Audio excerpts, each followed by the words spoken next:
couldn't bring myself." He trailed off and cleared his throat. "I might have stayed that way forever, but Maeve tracked me down. She said it was enough time spent in mourning, and that I was to serve her as prince and commander, to work with a handful of other warriors to protect the realm. It was the first time I had spoken to anyone since that day I found Lyria. The first time I'd heard my name, or remembered it." "So you went with her?" "I had nothing. No one. At that point, I hoped serving her might get me killed, and then I could see Lyria again. So when I returned to Doranel, I wrote the story of my shame on my flesh, and then I bound myself to Maeve with the blood oath, and have served her since." How did you come back from that kind of loss?" "I didn't. For a long while, I couldn't. I think I'm still not back. I might never be." She nodded, lips pressed tight, and glanced toward the window. "But maybe," he said, quietly enough that she looked at him again. He didn't smile, but his eyes were inquisitive. "Maybe we could find the way back, together." He would not apologize for today or yesterday, or for any of it. And she would not ask him to. Not now that she understood that in the weeks she had been looking at him, it had been like gazing at a reflection. No wonder she had loathed him. "I think," she said, barely more than a whisper, "I would like that very much." He held out a hand. "Together, then." She studied the scarred, calloused palm, then the tattooed face, full of a grim sort of hope. Someone who did understand what it was like to be crippled at your very core. Someone who was still climbing inch by inch out of that abyss. Perhaps they would never get out of it. Perhaps they would never be whole again, but... "Together," she said, and took his outstretched hand. And somewhere far and deep inside her, an ember began to glow. Part 2. Heir of Fire. Chapter 36.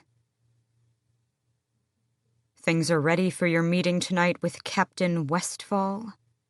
Adian could have sworn Wren Alsbrook bristled as he bit out the name. Seated beside the young lord on the ledge of the roof of the warehouse apartment, Adian considered Wren's tone, decided it wasn't enough of a challenge to warrant a verbal slap, and gave a nod as he went back to cleaning his nails with one of his fighting knives. Wren had been recovering for days now, after the captain had set him up in the guest room of the apartment. The old man had refused to take the main bedroom, saying he'd prefer the couch. But Adian wondered what exactly Murtagh had observed when they arrived in the apartment. If he suspected who the owner was, Celaena or Aelin or both, he revealed nothing. Adian hadn't seen Wren since the opium den, and he didn't really know why he'd bothered to come tonight. He said, "You've managed to build yourself a network of lowlifes here. That's a far cry from the lofty towers of Alsbrook Castle."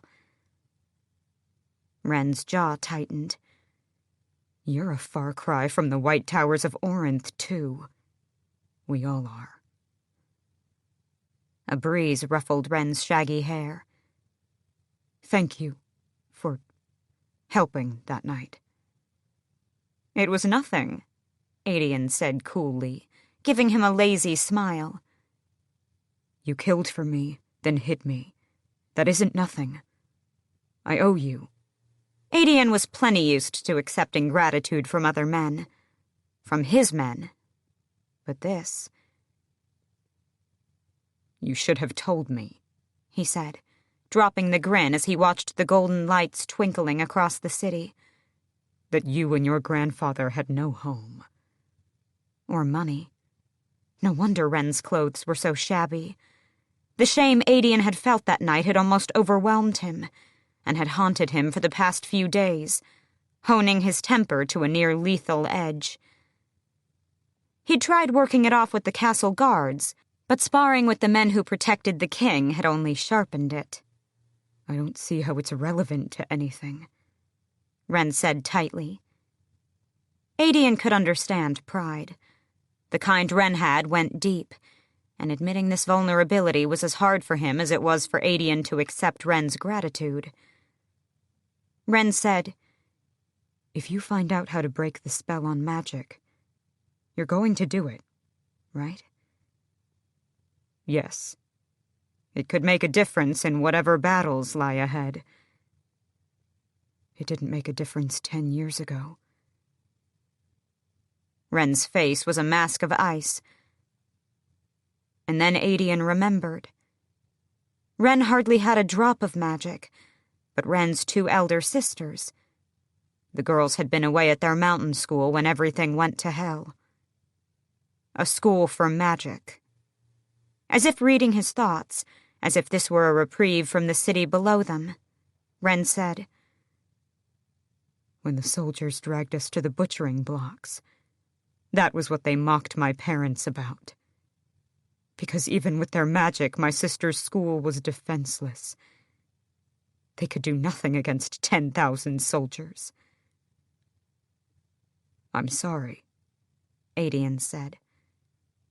That was all he could offer for the time being, until Aelin returned. Wren looked right at him. "Going back to Terrasen will be hard for me and for my grandfather." He seemed to struggle with the words, or just with the idea of telling anyone anything. But Adian gave him the time he needed. At last Wren said, "I'm not sure I'm civilized enough anymore. I don't know if I could be a lord, even. If my people would want me as lord. My grandfather is better suited, but he's an Alsbrook by marriage, and he says he doesn't want to rule." Ah. Adian found himself actually pausing, contemplating. The wrong word, the wrong reaction, could make Wren shut up forever. It shouldn't matter, but it did. So he said, "My life has been war and death for the past 10 years. It will probably be war and death for the next few as well. But if there's ever a day when we find peace..." God's that word.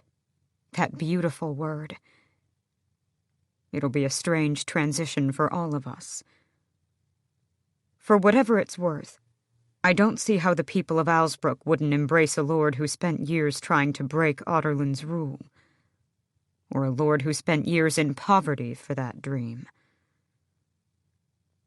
I've done things," Wren said. "Bad things." Adian had suspected as much from the moment Wren gave them the address of the opium den. "So have we all," Adian said. "So has Aelin." He wanted to say it, but he still didn't want Wren or Murtagh or anyone knowing a damn thing about her. It was her story to tell. Adian knew the conversation was about to take a turn for the ugly when Wren tensed and asked too quietly, "What do you plan to do about Captain Westfall?" "Right now, Captain Westfall is useful to me, and useful to our queen." "So, as soon as he's outlived his usefulness?" "I'll decide that when the time comes. If it's safe to leave him alive." Wren opened his mouth, but Adian added, "This is the way it has to be. The way I operate." Even if he'd helped save Wren's life and given him a place to stay. I wonder what our queen will think of the way you operate. Aedion flashed him a glare that had sent men running. But he knew Ren wasn't particularly scared of him, not with what he had seen and endured. Not after Aedion had killed for him. Aedion said, "If she's smart, then she'll let me do what needs to be done. She'll use me as the weapon I am." What if she wishes to be your friend? Would you deny her that, too? I will deny her nothing. And if she asks you to be her king? Aedion bared his teeth. Enough. Do you want to be king? Aedion swung his legs back onto the roof and stood. All I want, he snarled, is for my people to be free and my queen restored to her throne. They burned the antler throne, Aedion. There is no throne for her. Then I'll build one myself from the bones of our enemies. Ren winced as he stood as well, his injuries no doubt bothering him, and kept his distance. He might not be afraid, but he wasn't stupid. Answer the question. Do you want to be king? If she asked me, I would not refuse her. It was the truth. That's not an answer. He knew why Ren had asked. Even Aedion was aware that he could be king. With his legion and ties to the Ash Rivers, he'd be an advantageous match. A warrior king would make any foes think twice. Even before their kingdom shattered, he'd heard the rumors. My only wish, Aedion said, growling in Ren's face, is to see her again. Just once, if that's all the gods will allow me. If they grant me more time than that, then I'll thank them every damn day of my life. But for now, all I'm working for is to see her, to know for certain that she's real, that she survived. The rest is none of your concern. He felt Ren's eyes on him as he vanished through the door to the apartment below. The tavern was packed with soldiers on rotation home to Otterlin, the heat and reek of bodies making Chaol wish Aedion had done this alone. There was no hiding now that he and Aedion were drinking friends, as the general trumpeted for everyone to hear while the soldiers cheered. Better to hide it right under everyone's nose than pretend, eh? Aedion murmured to Chaol, as yet another free drink was slapped down on their stained, sodden table, courtesy of a soldier who had bowed, actually bowed, to Aedion. For the wolf, said the scarred and tan-skinned soldier, before returning to his packed table of comrades. Aedion saluted the man with the mug, getting a cheer in response, and there was nothing faked about his feral grin. It hadn't taken Aedion long to find the soldiers Murtaugh thought they should question. Soldiers who had been stationed at one of the suspected spell origin points. While Aedion had been searching for the right group of men, Chaol had taken the time to go about his own duties, which now included considering a candidate to replace him, and packing for his return to Aniel. He'd come into Rifthold today with the excuse of finding a company to ship his first trunk of belongings, a task he'd actually accomplished. He didn't want to think of what his mother would do when the trunk of books arrived at the keep. Chaol didn't bother looking pleasant as he said, "Get on with it." Aedion stood, hoisting his mug. As though they'd all been watching him, the room quieted. "Soldiers," he said, loud and soft at once, grave and reverent. He turned in place, mug still upheld. "For your blood, for your scars, for every dent in your shield and nick in your sword, for every friend and foe dead before you." The mug raised higher, and Aedion bowed his head, golden hair gleaming in the light. "For what you have given, and have yet to give, I salute you. for a heartbeat, as the room thundered with roars and cries. Chaol beheld what truly made Aedion a threat, what made him a god to these men, and why the king tolerated his insolence, ring or no ring. Aedion was not a noble in a castle sipping wine. He was metal and sweat, sitting in this filthy tavern drinking their ale. Whether it was real or not, they believed he cared about them, listened to them. They preened when he remembered their names, their wives' and sisters' names, and slept assured that he saw them as his brothers. Aedion made sure that they believed he would fight and die for them. Thus they would fight and die for him. And Chaol was afraid, but not for himself. He was afraid of what would come when Aedion and Aelin were reunited, for he'd seen in her that same glittering ember that made people look and listen, had seen her stalk into a council meeting with Councillor Mollison's head and smile at the King of Otterlin. Every man in that room enthralled and petrified by the dark whirlwind of her spirit. The two of them together, both of them lethal, working hard to build an army, to ignite their people. He was afraid of what they would do to his kingdom. Because this was still his kingdom. He was working for Dorian, not Aelin, not Aedion. And he didn't know where all of this put him. "A contest," Aedion called, standing on the bench. Chaol hadn't moved during the long, long hour Aedion had been saluted and toasted by half the men in this room, each one getting a turn to stand and tell his story to the general. When Aedion had enough of being serenaded by his own enemy, his Ash River eyes brilliant with a rush that Chaol knew was precisely because he hated each and every one of them, and they were eating out of his palm like rabbits, the general roared for the contest. There were a few shouted suggestions for drinking games, but Aedion hoisted his mug again, and silence fell. "Farthest to travel drinks for free." There were cries of Benjali, Orinth, Melisande, Aniel, and Dovier, but then... "Quiet, all of you." An older gray-haired soldier stood. "I got you all beat." He lifted his glass to the general and pulled a scroll from his vest. Release papers. "I just spent 5 years at Knoll." Bullseye. Aedion thumped the empty seat at the table. "Then you drink with us, my friend." The room cheered again. Knoll.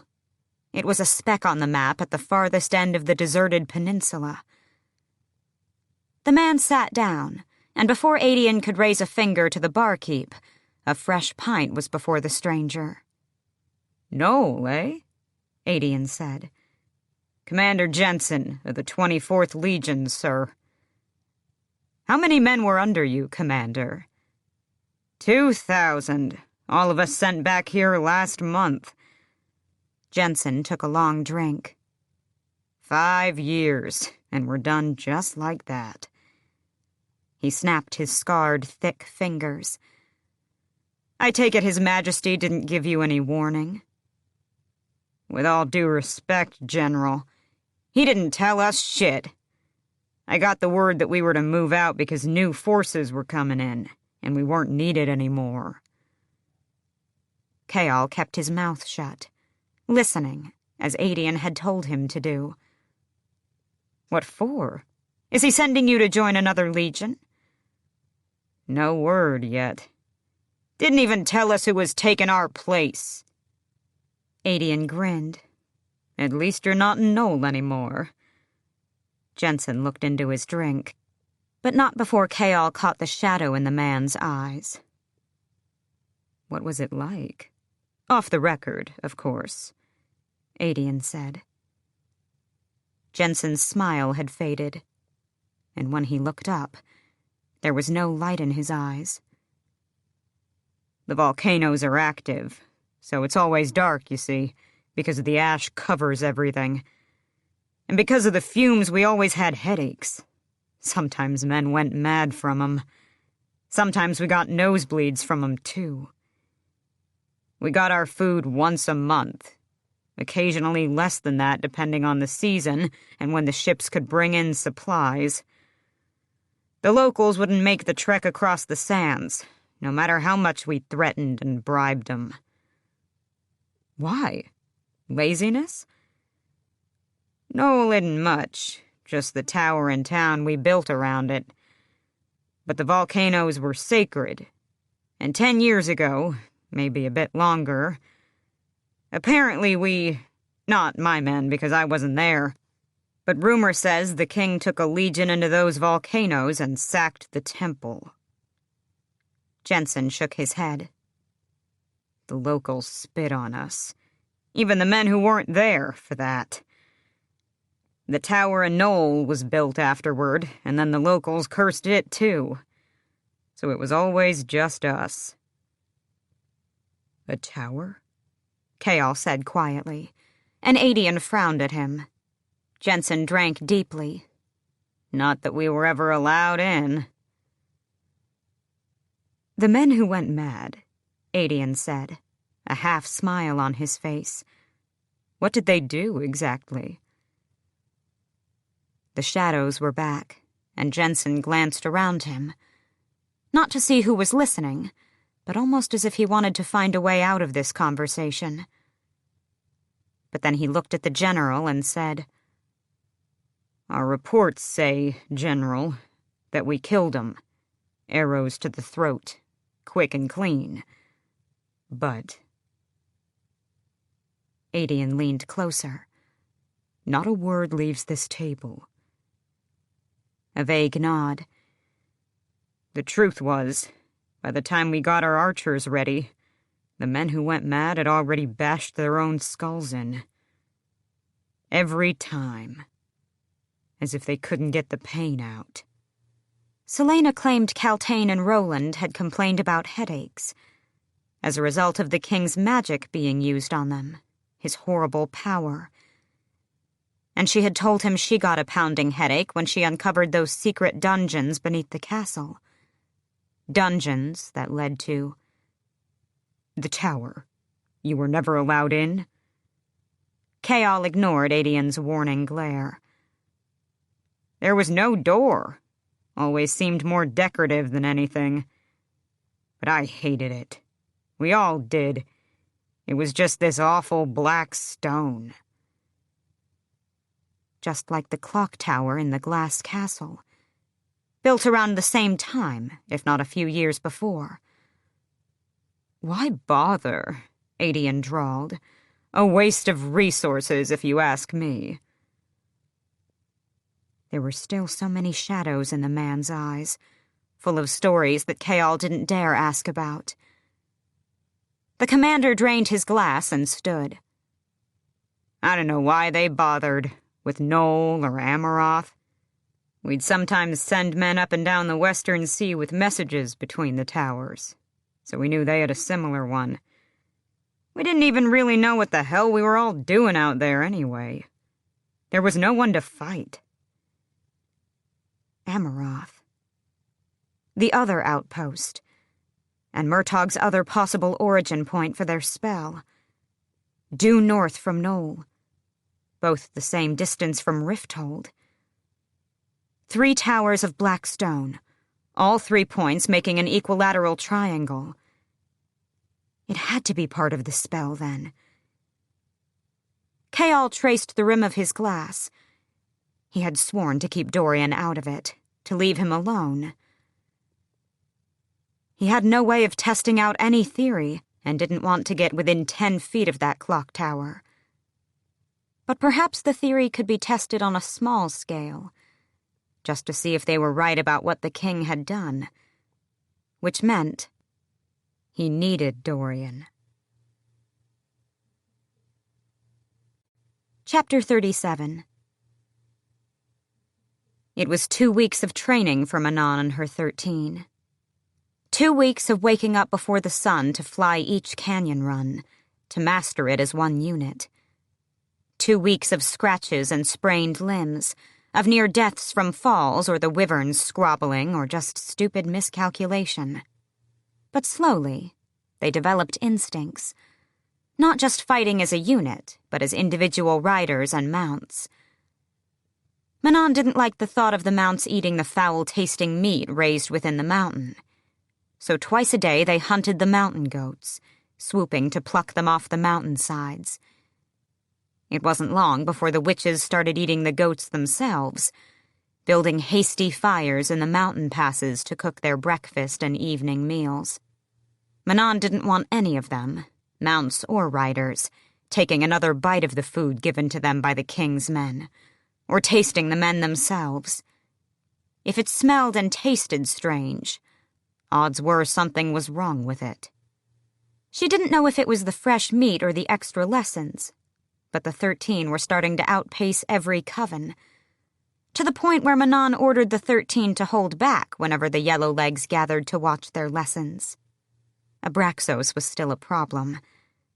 She hadn't dared take the crossing with him, as his wings, while slightly stronger, weren't better by much, at least not enough to brave the sheer plunge through the narrow pass. Manon had been chewing it over every night when the 13 gathered in her room to compare notes about flying, their iron nails glinting as they used their hands to demonstrate the ways they'd taught their wyverns to bank, to take off, to do some fancy maneuver. For all the excitement, they were exhausted. Even the lofty-headed blue-bloods had their tempers on tight leashes, and Manon had been called in a dozen times now to break apart brawls. Manon used her downtime to see Abraxos, to check on his iron claws and teeth, to take him out for extra rides when everyone else had passed out in their cots.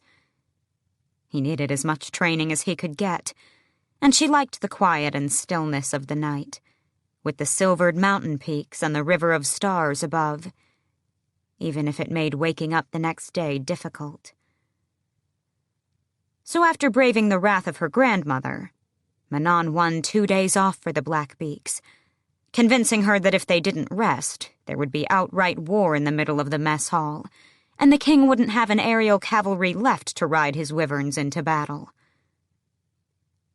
They got 2 days to sleep and eat, and to see whatever needs only the men across the mountain could provide. That was something a good number of the 13 were doing, as she'd seen Vesta, Lynn, Asterin, and the demon twins stalking across the bridge. No sleeping for Manon today or tomorrow. No eating. Or bedding men. No. She was taking Abraxos out into the ruins. He was already saddled, and Manon ensured Windcleaver was tightly strapped to her back as she mounted him. The saddlebags were an unexpected weight behind her, and she made a note to start training the 13 and the rest of the covens with them. If they were to be an army, then they'd carry their supplies, as most soldiers did. And training with weights would make them faster when it came time to fly without them. "You sure I can't convince you not to go?" the overseer said, as she paused at the back gates. "You know the stories as well as I do. This won't come without a cost." "His wings are weak, and so far everything else we've tried to reinforce them has failed," she said. "It might be the only material that could patch up his wings and withstand the winds. As I don't see any markets nearby, I suppose I'll have to go directly to the source." The overseer frowned at the gray sky beyond. "Bad day for flying. Storm's coming." "It's the only day I have." Even as she said it, she wished that she could take the 13 into the skies when the storm hit, to train them in that, too. "Be careful, and think through any bargain they offer you." "If I wanted your advice, I'd ask for it, mortal," she said. But he was right. Still, Manon led Abraxos out through the gates into their usual takeoff spot. They had a long way to fly today and tomorrow, all the way to the edge of the Rune Mountains, to find spider silk. And the legendary Stygian spiders, large as horses and deadlier than poison, who wove it. The storm hit right as Manon and Abraxos circled the westernmost outcropping of the runes. Through the icy rain lashing her face and soaking right through her layers of clothing, she could see that the mist hung low over the mountains, veiling much of the ash-gray, jagged labyrinth below. With the rising winds and lightning thrashing around them, Manon grounded Abraxos on the only open bit of land she could spot. She'd wait until the storm had passed, and then they would take to the skies and scan the area until they found the spiders, or at least clues about their whereabouts, mostly in the form of bones, she expected. But the storm continued, and though she and Abraxos pressed themselves into the side of a little cliff, it did nothing to shield them. She would have preferred snow over this freezing rain, which came with so much wind that she couldn't light a fire. Night fell swiftly thanks to the storm, and Manon had to put her iron teeth away to keep them from chattering right through her lip. Her hood was useless, soaked and dripping in her eyes, and even Abraxos had curled into as tight a ball as he could against the storm. Stupid, horrible idea. She pulled a goat leg from a saddlebag and tossed it to Abraxos, who uncurled himself long enough to chomp it down, and then went right back to shielding himself against the storm. She cursed herself for a fool as she choked down her own meal of soggy bread and a freezing apple, then gnawed on a bit of cheese. It was worth it, to secure victory for the 13, to be wing leader. One night in a storm was nothing. She'd been through worse, trapped in snowy mountain passes with fewer layers of clothes, no way out and no food. She'd survived storms some witches didn't awaken from the next morning. But she still would have preferred snow. Manon studied the labyrinth of rock around them. She could feel eyes out there, observing. Yet nothing came closer. Nothing dared. So after a while, she curled on her side, just like Abraxos, her head and chest angled toward the cliff face, and tucked her arms across herself, holding tight. Mercifully, it stopped raining in the night, or at least the angle of the wind shifted to stop pounding on them. She slept better after that, but she still shook from cold, though it felt slightly warmer. The small hints of warmth and dryness were probably what kept her from shaking to death or getting ill, she realized, as she dozed off, awakening at the gray light of dawn. When she opened her eyes, she was in shadow. Shadow, but dry and warm, thanks to the massive wing shielding her from the elements, and the heat of Abraxos's breath filling the space like a little furnace. He was still snoozing. A deep, heavy sleep. She had to brush ice crystals off his outstretched wing before he came awake. The storm had cleared, and the skies were an untamed blue, clear enough that they only needed to circle the western outcropping of the ruins once before Manon spotted what she'd been looking for.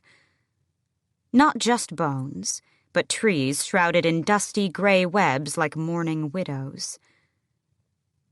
It wasn't spider silk, she saw as Abraxos swooped low, gliding over the trees. These were only ordinary webs. If you could call an entire mountain wood shrouded in webs ordinary. Abraxos growled every so often at something below. Shadows or whispers she couldn't see. But she did notice the crawling on the branches, spiders of every shape and size, as if they had all been summoned here to live under the protection of their massive brethren. It took them half the morning to find the ashen mountain caves hovering above the veiled wood, where bare bones littered the ground. She circled a few times, then set Abraxos down on an outcropping of stone at one of the cave mouths, the cliff face behind them a sheer plunge to a dried-out ravine below. Abraxos paced like a mountain cat, tail lashing this way and that as he watched the cave. She pointed to the edge of the cliff. Enough. Sit down and stop moving. You know why we're here, so don't ruin it. He huffed but plopped down, shooting grayish dust into the air. He draped his long tail along the length of the cliff's edge, a physical barrier between Manon and the plunge. Manon stared him down for a moment, before an otherworldly feminine laugh flittered from the cave mouth. Now that beast is one we have not seen for an age. Manon kept her face blank.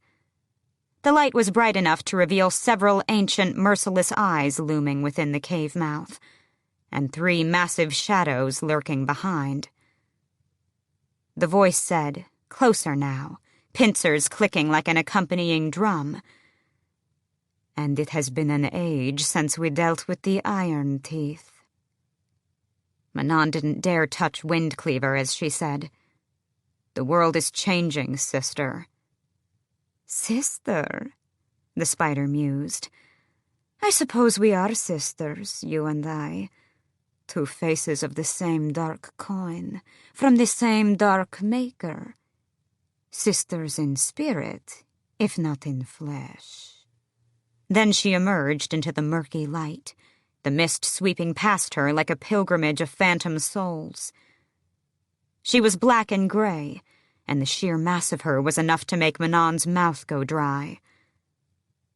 Despite the size, she was elegantly built, her legs long and smooth, her body streamlined and gleaming. Glorious. Abraxos let out a soft growl, but Manon held out a hand to silence him. I see now, Manon said softly, why my blue-blood sisters still worship you. Do they now? The spider remained motionless, but the 3 behind her crept closer, silent and observing with their many dark eyes. We can hardly recall the last time the blue-blood priestesses brought their sacrifices to our foothills. We do miss them. Manon smiled tightly. I can think of a few I'd like to send your way. A soft, wicked laugh. A blackbeak, no doubt. Those 8 massive eyes took her in, swallowed her whole. Your hair reminds me of our silk. I suppose I should be flattered. Tell me your name, Blackbeak.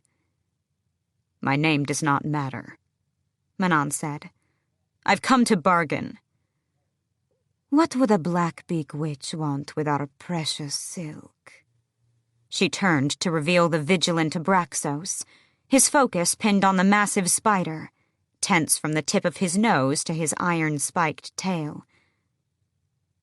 His wings need reinforcement. I heard the legends and wondered if your silk might help. We have bartered our silk to merchants and thieves and kings, to be spun into dresses and veils and sails, but never for wings. I'll need 10 yards of it, woven bolts if you have them. The spider seemed to still further. Men have sacrificed their lives for a yard. Name your price. 10 yards.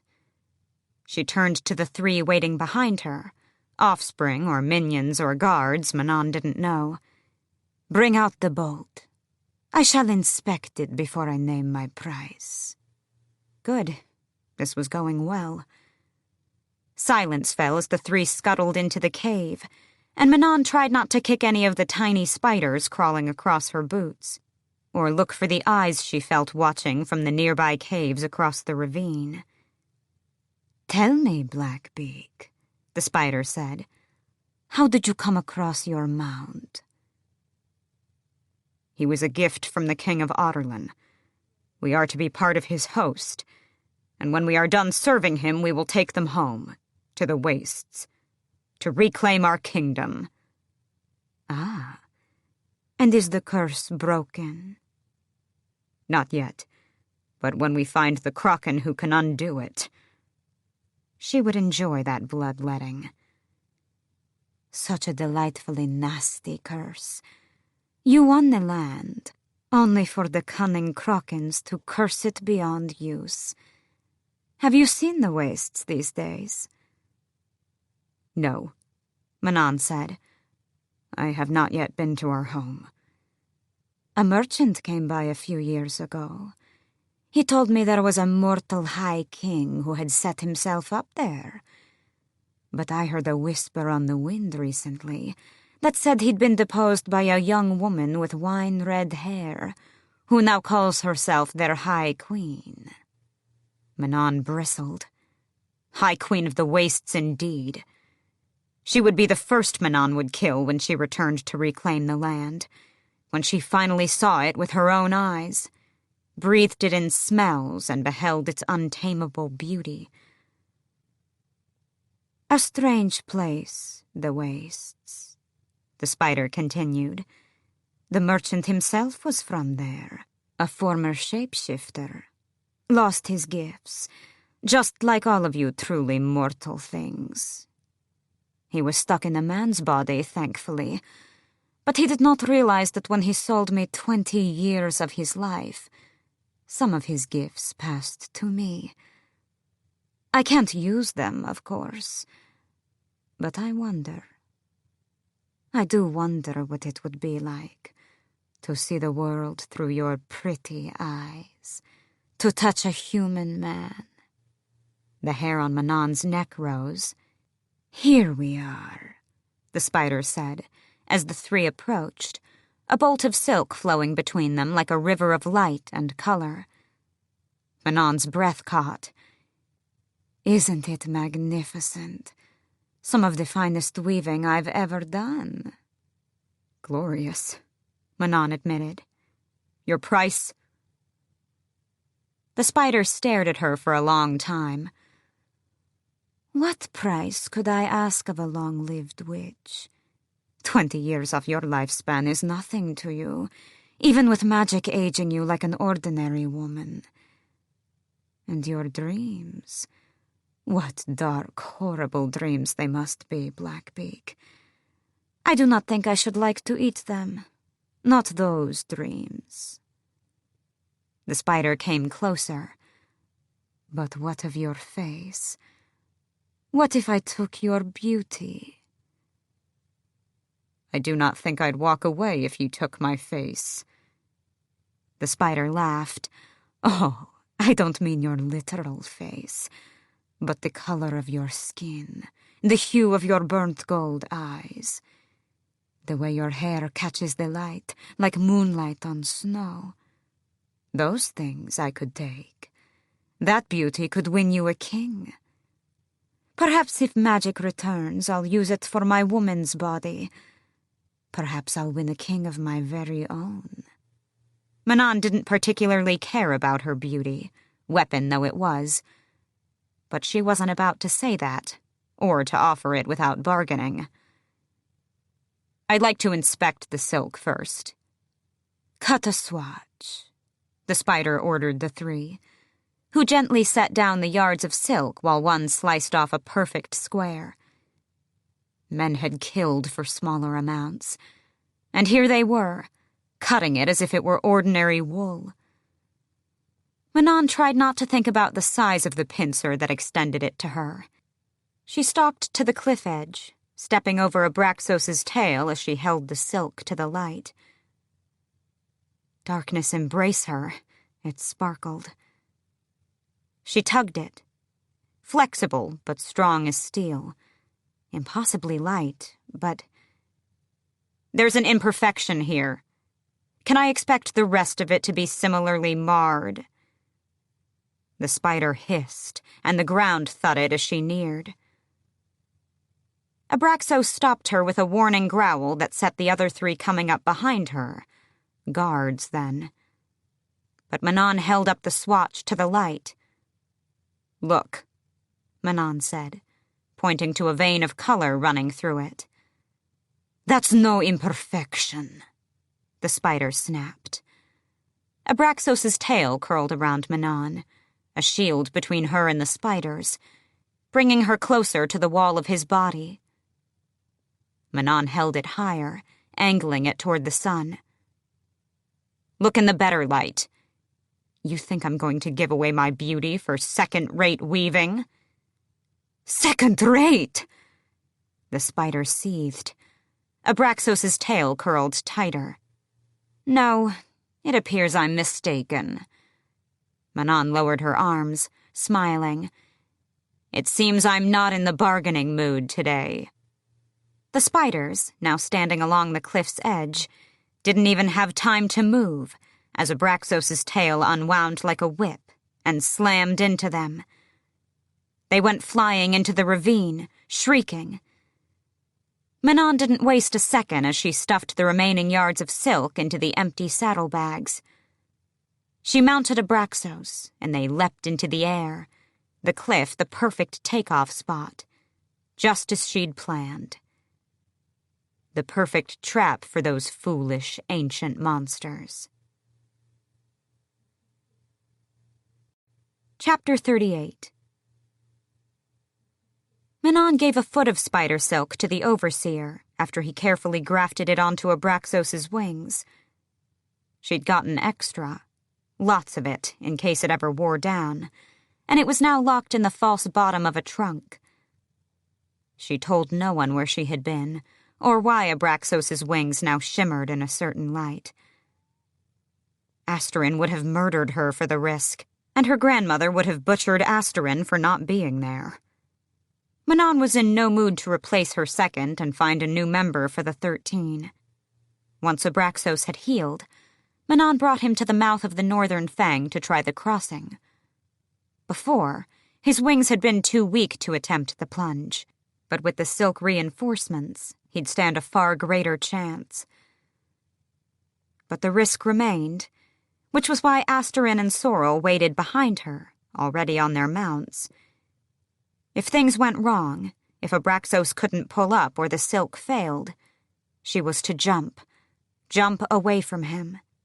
Let him die, while one of them caught her in the claws of their wyverns. Manon wasn't too keen on that plan, but it was the only way Asterin and Sorrel would agree to let her do it. Though Manon was the Blackbeak heir, they would have locked her in a wyvern pen rather than let her make the crossing without the proper precautions. She might have called them soft-hearted and given them the beatings they deserved. But it was smart. Tensions were worse than ever, and she wouldn't put it past the Yellowlegs heir to spook Abraxos during the crossing. Manon nodded her readiness to her second and third before approaching her beast. Not many had gathered, but Iskra was on the viewing platform, smiling faintly. Manon checked the stirrups, the saddle, and the reins one more time. Abraxos tense and snarling. "Let's go," she said to him, pulling the reins to lead him a bit farther ahead so she could mount him. He still had plenty of space to get a running start, and with his new wings she knew he would be fine. They'd done steep plunges and hard upswings before. But Abraxos wouldn't move. "Now," she snapped at him, tugging hard. Abraxos turned an eye to her and growled. She lightly smacked his leathery cheek. "Now." Those hind legs dug in, and he tucked his wings in tight. "Abraxos." He was looking at the crossing, then back at her. Wide-eyed. Petrified. Utterly petrified. "Useless, stupid, cowardly beast." "Stop it," she said, moving to climb into the saddle instead. "Your wings are fine now." She reached for his haunch, but he reared away, the ground shaking as he slammed down. Behind her, Asterin and Sorrel murmured to their mounts, who had skittered back and snapped at Abraxos and at each other. There was a soft laugh from the viewing platform, and Manon's teeth popped down. "Abraxos, now." She reached for the saddle again. He bucked away, slamming into the wall and shrinking back. One of the men brought out a whip, but she held out a hand. "Don't take another step," she snapped, iron nails out.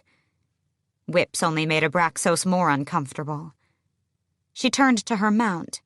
"You rutting coward," she hissed at the beast, pointing to the crossing. "Get back in line." Abraxos met her stare, refusing to back down. "Get in line, Abraxos." "He can't understand you," Asterin said quietly. "Yes, he—" Manon shut her mouth. She hadn't told them that theory. Not yet. She turned back to the wyvern. "If you don't let me into that saddle and make that jump, I'm going to have you confined to the darkest, smallest pit in this bloody mountain." He bared his teeth. She bared hers. The staring contest lasted for a full minute. One humiliating, enraging minute. "Fine," she spat, turning from the beast. He was a waste of her time. "Have him locked up wherever he'll be the most miserable," she said to the overseer. "He's not coming out until he's willing to make the crossing." The overseer gaped, and Manon snapped her fingers at Asterin and Sorrel to signal them to dismount. She'd never hear the end of this. Not from her grandmother, or from the Yellowlegs witches, or from Iskra, who was already making her way across the floor of the pit. "Why don't you stay, Manon?" Iskra called. "I could show your wyvern how it's done." "Keep walking," Sorrel murmured to Manon, but she didn't need a reminder. "They say it's not the beasts who are the problem, but the riders," Iskra went on, loud enough for everyone to hear. Manon didn't turn. She didn't want to see them take Abraxos back to the gate, to whatever hole they'd lock him in. Stupid, useless beast. "Though," Iskra said thoughtfully, "perhaps your mount needs a bit of discipline." "Let's go," Sorrel coaxed, pressing in tight to Manon's side. Asterin walked a step behind, guarding Manon's back. "Give that to me," Iskra barked at someone. "He just needs the right encouragement." A whip snapped behind them, and there was a roar of pain and fear. Manon stopped dead. Abraxos was huddling against the wall. Iskra stood before him, whip bloody from the line she'd sliced down his face, narrowly missing his eye. Her iron teeth shining bright, Iskra smiled at Manon as she raised the whip again and struck. Abraxos yelped. Asterin and Sorrel weren't fast enough to stop Manon as she hurtled past and tackled Iskra. Teeth and nails out, they rolled across the dirt floor, flipping and shredding and biting. Manon thought she might be roaring so loud the hall shook. Feet slammed into her stomach, and the air shot out of her as Iskra kicked her off. Manon hit the earth, spat out a mouthful of blue blood, and was up in a heartbeat. The Yellowlegs air slashed with an iron-tipped hand, a blow that could have severed through bone and flesh. Manon ducked past her guard and threw Iskra onto the unforgiving stone. Iskra groaned above the shouts of the swarming witches, and Manon brought her fist down onto her face. Her knuckles howled in pain, but all she could see was that whip, the pain in Abraxos's eyes, the fear. Struggling against Manon's weight, Iskra swiped at her face. Manon reeled back, the blow cutting down her neck.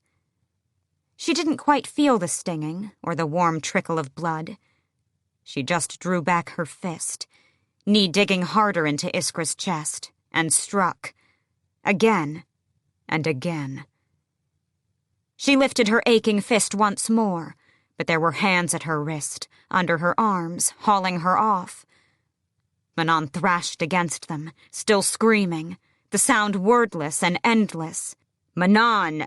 Sorrel roared in her ear, and nails cut into her shoulder, not hard enough to damage, but to make her pause, to realize there were witches everywhere, in the pit and in the viewing platform, gaping.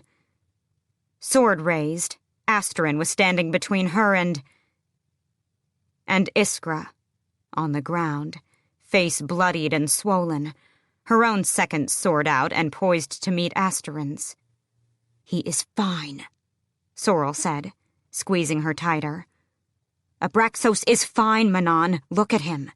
Look at him and see that he's fine." Breathing through her mouth, thanks to her blood-clogged nose, Manon obeyed and found him crouching, eyes wide and on her. His wound had already clotted.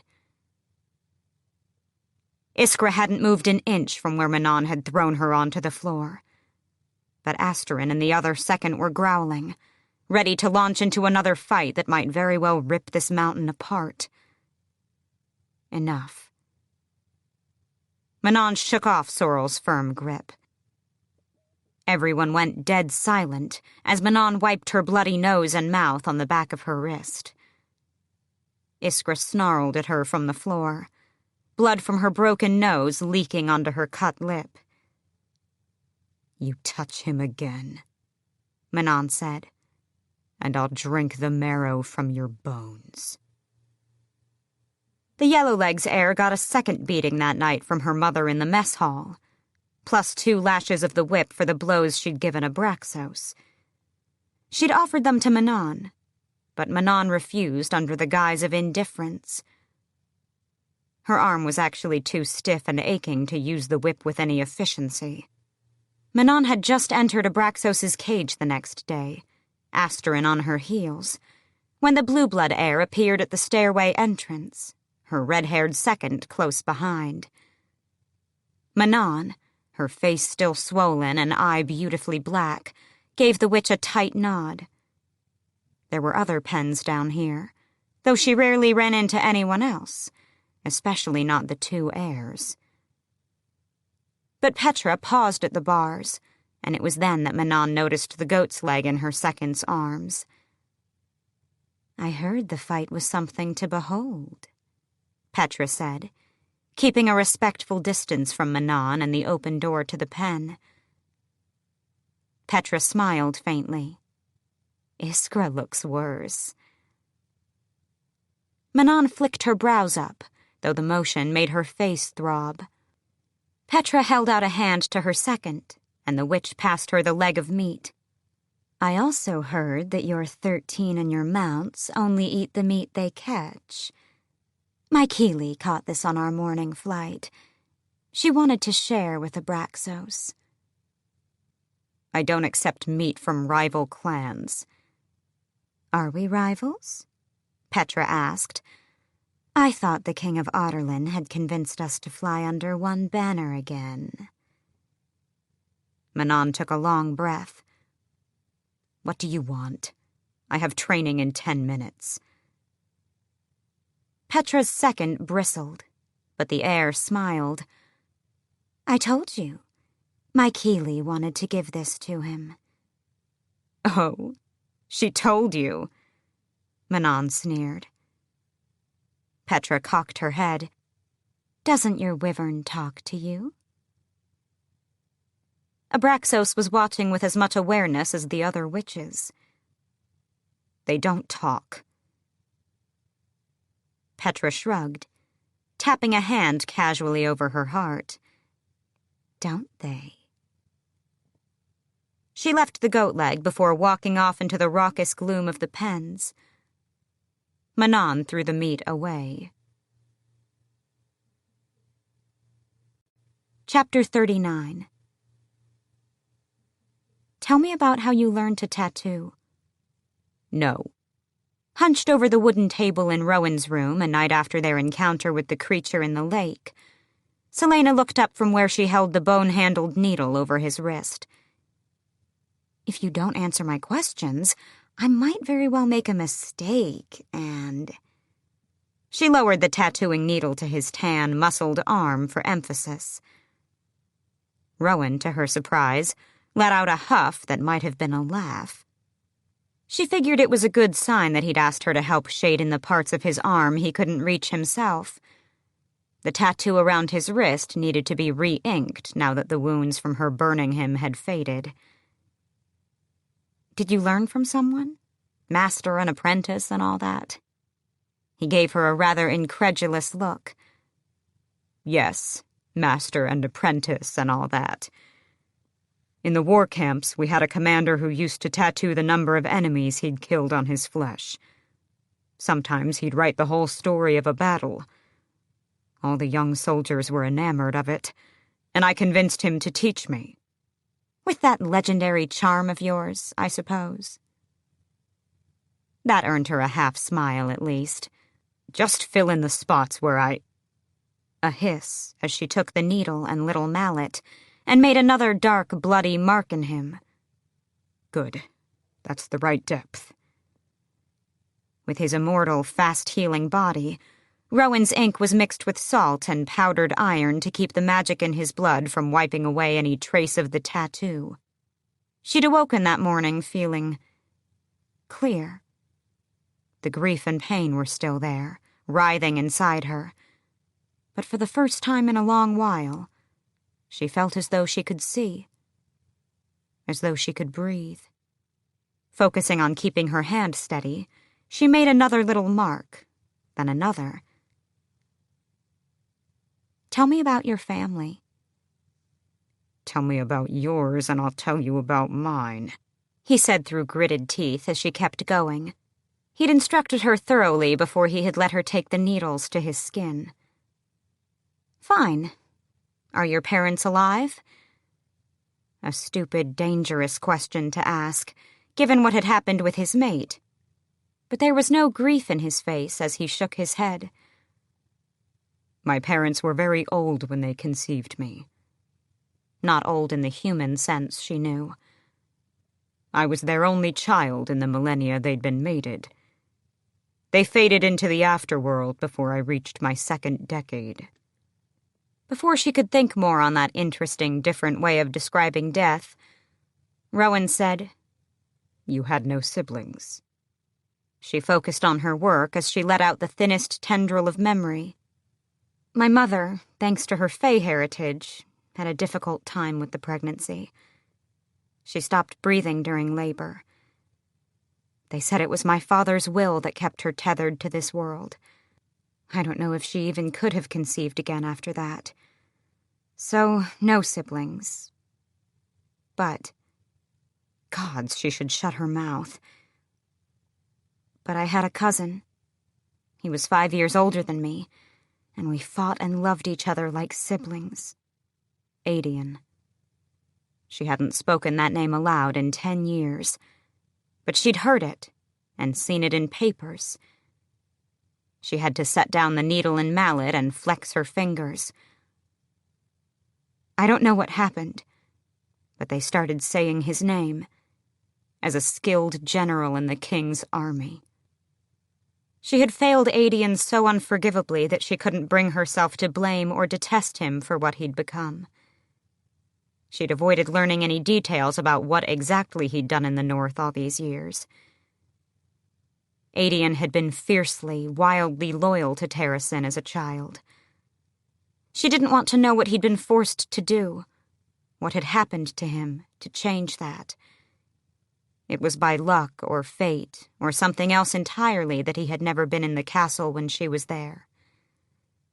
Because not only would he have recognized her, but if he knew what she had done with her life, his hatred would make Rowan's look pleasant, probably. Rowan's features were set in a mask of contemplation, as she said, "I think facing my cousin after everything would be the worst of it. Worse than facing the king." There was nothing she could say or do to atone for what she'd become while their kingdom fell into ruin, and their people were slaughtered or enslaved. "Keep working," Rowan said, jerking his chin at the tools sitting in her lap. She obeyed, and he hissed again at the first prick. "Do you think," he said after a moment, "your cousin would kill you or help you? An army like his could change the tide of any war." A chill went down her spine at that word. War. I don't know what he would think of me, or where his loyalties lie. And I'd rather not know. Ever. Though their eyes were identical, their bloodlines were distant enough that she'd heard servants and courtiers alike pondering the usefulness of a Galathinius Ash River union someday. The idea was as laughable now as it had been 10 years ago. "Do you have cousins?" she asked. Too many. Mora's line was always the most widespread, and my meddlesome, gossiping cousins make my visits to Doranel irksome. She smiled a little at the thought. "You'd probably get along with my cousins," he said, "especially with the snooping." She paused her inking and squeezed his hand hard enough to hurt anyone but an immortal. "You're one to talk, Prince. I've never been asked so many questions in my life." Not quite true, but not quite an exaggeration either. No one had ever asked her these questions, and she'd never told anyone the answers. He bared his teeth, though she knew he didn't mean it, and glanced meaningfully at his wrist. "Hurry up, Princess. I want to go to bed at some point before dawn." She used her free hand to make a particularly vulgar gesture, and he caught it with his own, teeth still out.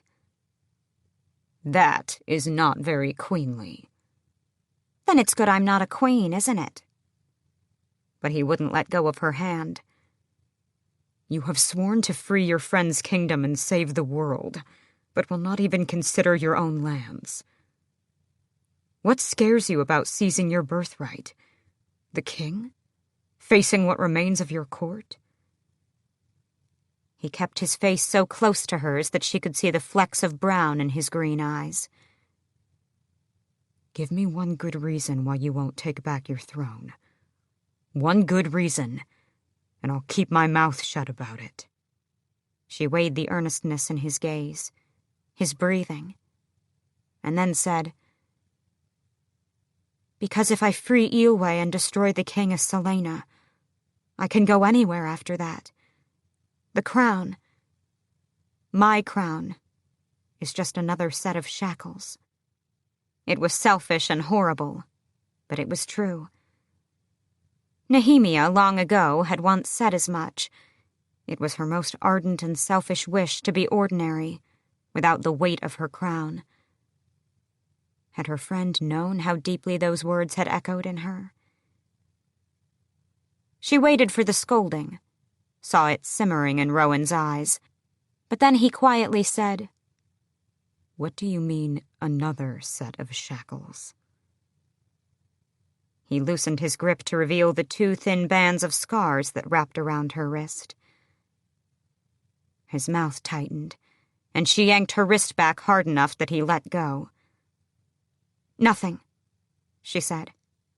"Arobin, my master, liked to use them for training every now and then."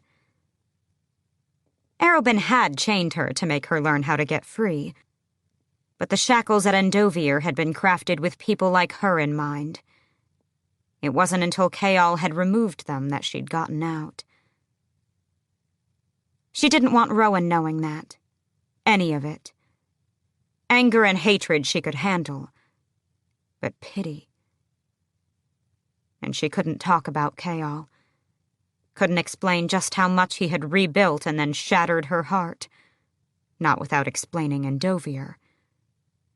Not without explaining how one day, she didn't know how distant, she was going back to Endovier and freeing them all. Each and every slave, even if she had to unshackle them all herself. Celaena went back to her work, and Rowan's face remained tight, as if he could smell her half-truth. "Why did you stay with Arobin?" "I knew I wanted 2 things. First, to disappear from the world and from my enemies, but... It was hard to look him in the eye. I wanted to hide from myself, mostly. I convinced myself I should disappear, Because the second thing I wanted, even then, was to be able to someday hurt people the way I had been hurt. And it turned out that I was very, very good at it. If he had tossed me away, I would either have died or wound up with the rebels. If I had grown up with them, I probably would have been found by the king and slaughtered.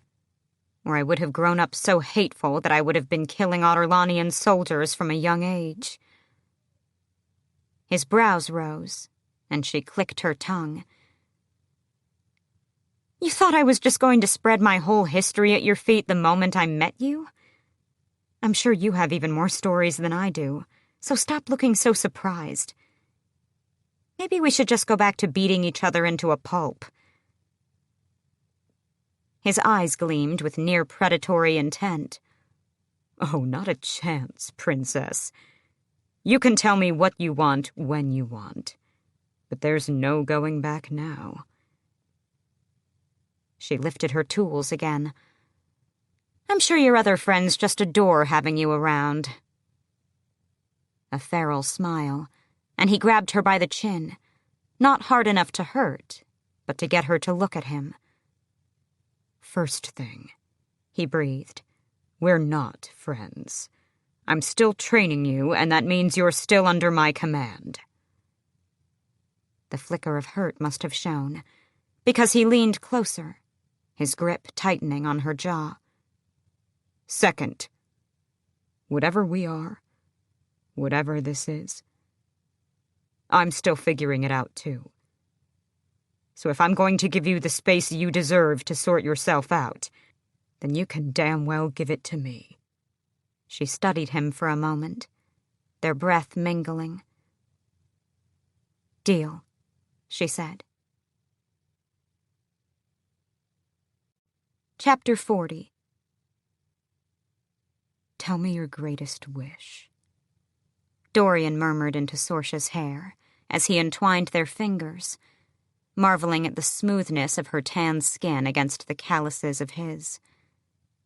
Such pretty hands, like mourning doves. She smiled onto his chest. I don't have a greatest wish. Liar.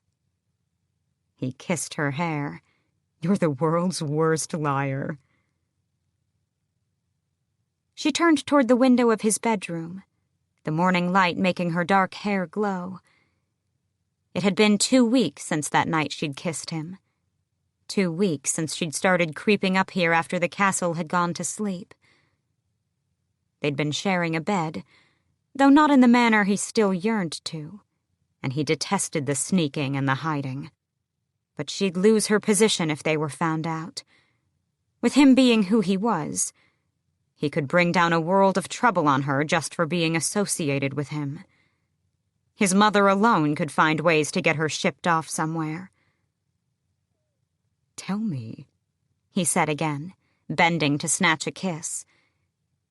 Tell me and I'll make it happen. He'd always been generous with his lovers. Usually he gave them gifts to keep them from complaining when he lost interest. But this time he genuinely wanted to give her things. He had tried giving her jewelry and clothes, and she had refused it all. So he'd taken to giving her hard-to-come-by herbs and books and special tools for her workroom. She'd tried to refuse those, but he'd worn her down quickly, mostly by kissing away her protests. And if I asked for the moon on a string? Then I would start praying to Deanna. She smiled, but Dorian's own grin faded. Deanna, Lady of the Hunt. He usually tried not to think about Celaena, Aelin, whoever she was. Tried not to think about Chaol and his lying, or Adian and his treason. He wanted nothing to do with them, not now that Sorcia was with him. He'd been a fool once, swearing he would tear the world apart for Celaena. A boy in love with a wildfire, or believing he was in love with one. Dorian? Sorcia pulled back to study his face. She looked at him the way he'd once caught Celaena looking at Chaol. He kissed her again, soft and lingering, and her body melted into his. He savored the silkiness of her skin as he ran a hand down her arm. She yanked back. "I have to go. I'm late." He groaned. It was indeed almost breakfast, and she would be noticed if she didn't leave. She shimmied out of his embrace and into her dress, and he helped tie the stays in the back. Always hiding. Was that to be his life? Not just the women he loved, but his magic, his true thoughts. Sorsha kissed him and was at the door, a hand on the knob. "My greatest wish," she said with a little smile, "is for a morning when I don't have to run out the door at first light." Before he could say anything, she was gone. But he didn't know what he could say or do to make it happen, because Sorsha had her obligations, and he had his.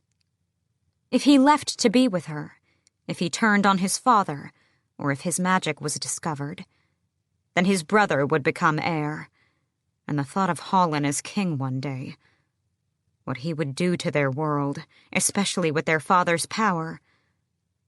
No. Dorian could not have the luxury of choosing, because there was no option. He was bound to his crown, and would be until the day he died. There was a knock on his door, and Dorian smiled, wondering if Sorsha had come back. The grin vanished as the door opened. "We need to talk," Chaol said from the threshold. Dorian hadn't seen him in weeks, and yet his friend looked older, exhausted. "Not going to bother with flattery," Dorian said, plopping onto the couch. "You would see through it anyway." Chaol shut the door behind him and leaned against it.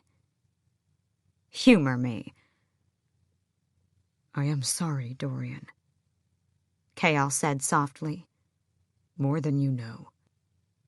"Sorry because lying cost you me and her? Would you be sorry if you hadn't been caught?" Chaol's jaw tightened. And perhaps Dorian was being unfair, but he didn't care. "I am sorry for all of it," Chaol said. "But I've been working to fix it." "And what about Celaena? Is working with Adian actually to help me, or her?" "Both of you." "Do you still love her?" He didn't know why he cared, why it was important. Chaol closed his eyes for a moment. "A part of me will always love her. But I had to get her out of this castle, because it was too dangerous, and she was what she was becoming." She was not becoming anything different from what she always was and always had the capacity to be. You just finally saw everything.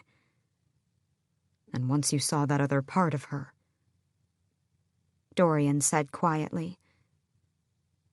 It had taken him until now, until Sorsha, to understand what that meant. You cannot pick and choose what parts of her to love. He pitied Chaol, he realized. His heart hurt for his friend, for all that Chaol had surely been realizing these past few months. Just as you cannot pick which parts of me you accept. I don't. You do. But what's done is done, Chaol. And there is no going back, no matter how hard you try to change things. Like it or not, you played a role in getting us all to this point, too. You set her down that path, to revealing who and what she is, to whatever she decides to do now. You think I wanted any of this to happen? Chaol splayed his arms. If I could, I would put it all back to the way it was. If I could, she wouldn't be queen, and you wouldn't have magic. Of course you still see the magic as a problem. And of course you wish she wasn't who she is. Because you're not really scared of those things, are you? No.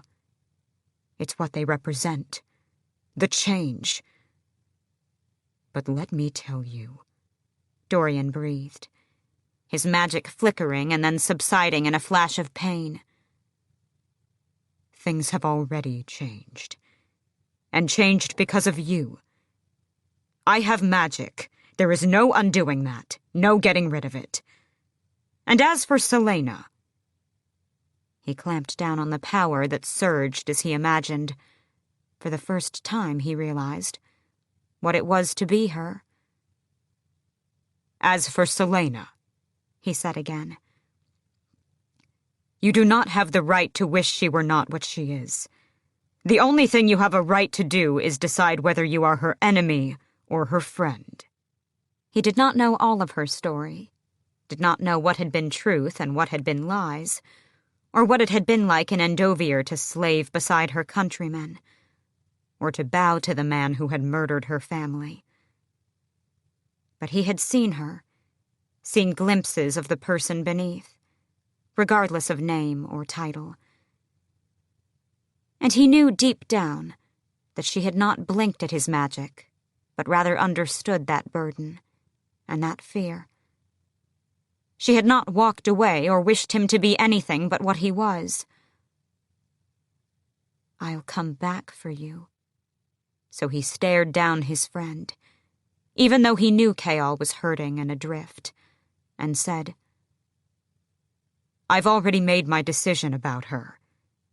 And when the time comes, regardless of whether you are here or in Aniel, I hope your choice is the same as mine. Adian hated to admit it, but the captain's self-control was impressive as they waited in the hidden apartment for Murtagh to arrive. Ren, who couldn't keep his ass planted in a chair for more than a moment even with his still healing wounds, paced around the great room. But Chaol sat beside the fire, saying little but always watching, always listening. Tonight the captain seemed different. Warier but tighter, thanks to all those meetings where he'd carefully watched the captain's movements, every breath and blink. Adian instantly noted the difference. Had there been some news? Some development? Murtagh was to return tonight, after a few weeks near Skull's Bay. He had refused Ren's offer to go with him and told his grandson to rest, which, though Ren tried to hide it, left the young lord anxious, ungrounded, and aggressive. Adian was honestly surprised the apartment hadn't been torn to shreds. In his war camp, Adian might have taken Ren into the sparring ring and let him fight it out, or sent him on some mission of his own, or at least made him chop wood for hours. So we're just going to wait all night? Ren said at last, pausing before the dining table and looking at them both. The captain yielded nothing more than a vague nod, but Adian crossed his arms and gave him a lazy grin. You have something better to do, Ren? Are we interfering with a visit to one of your opium dens? A low blow, but nothing that the captain hadn't already guessed about Ren. And if Ren showed any indication of that sort of habit, Adian wouldn't let him within 100 miles of Aelin. Ren shook his head and said, We're always waiting these days. Waiting for Aelin to send some sign, waiting for nothing. I bet my grandfather will have nothing, too. I'm surprised we're not all dead by now, that those men didn't track me down. He stared into the fire, the light making his scar look even deeper. I have someone who... Ren trailed off, glancing at Chaol. They could find out more about the king. I don't trust your sources one bit, especially not after those men found you, Chaol said. It had been one of Ren's informants, caught and tortured, who had given his location away. And even though the information had been yielded under duress, it still didn't sit well with Adian. He said as much, and Ren tensed, opening his mouth to snap something undoubtedly stupid and brash. But a 3-note whistle interrupted. The captain whistled back, and Wren was at the door, opening it to find his grandfather there. Even with his back to them, Adian could see the relief flooding Wren's body as they clasped forearms, weeks of waiting without word finally over. Murtagh wasn't young by any means, and as he threw back his hood, his face was pale and grim. "There's brandy on the buffet table," Chaol said, and Adian, yet again, had to admire the captain's keen eyes, even if he would never tell him. The old man nodded his thanks and didn't bother to remove his cloak as he knocked back a glass of it. "Grandfather?" Wren lingered by the door. Murtagh turned to Adian. "Answer me truthfully, boy. Do you know who General Narok is?" Adian rose to his feet in a smooth movement. Wren took a few steps toward them, but Murtagh held his ground as Adian stalked to the buffet table and slowly, with deliberate care, poured himself a glass of brandy. "Call me boy again," Adian said with lethal calm, holding the old man's stare. "And you'll find yourself back squatting in shanties and sewers." The old man threw up his hands. "When you're my age, Adian..." "Don't waste your breath," Adian said, returning to his chair. "Narok's been in the south. Last I heard, he was bringing the Armada to the Dead Islands." Pirate territory. "But that was months ago. We're kept on a need-to-know basis. I learned about the Dead Islands because some of the pirate lord's ships sailed north looking for trouble, and they informed us that they'd come to avoid Narok's fleet." The pirates had scattered, actually. The pirate Lord Rolf had taken half of them south. Some had gone east, and some had made the fatal mistake of sailing to Terrasen's north coast. Murtagh sagged against the buffet table. "Captain, I'm afraid I know even less than Adian," Chaol said. Murtagh rubbed his eyes, and Wren pulled out a chair at the table for his grandfather. The old man slid into it with a small groan. It was a miracle the bag of bones was still breathing. Adian shoved down a flicker of regret. He'd been raised better than that. He knew better than to act like an arrogant, hot-headed prick. Ro would have been ashamed of him for speaking to an elder in that manner. But Ro was dead. All the warriors he'd loved and worshipped were 10 years dead, and the world was worse for it. Adian was worse for it. Murtagh sighed. "I fled here as quickly as I could. I have not rested for more than a few hours this past week. Narok's fleet is gone. Captain Rolf is again Pirate Lord of Skull's Bay, though not more than that. His men do not venture into the eastern Dead Islands." Despite the hint of shame, Adian ground his teeth when Murtagh didn't immediately get to the point. "Why?" he demanded. The lines of Murtagh's face deepened in the light of the fire. "Because the men who go into the eastern islands do not come back. And on windy nights, even Rolf swears he can hear roaring. Roaring from the islands. Human, but not quite.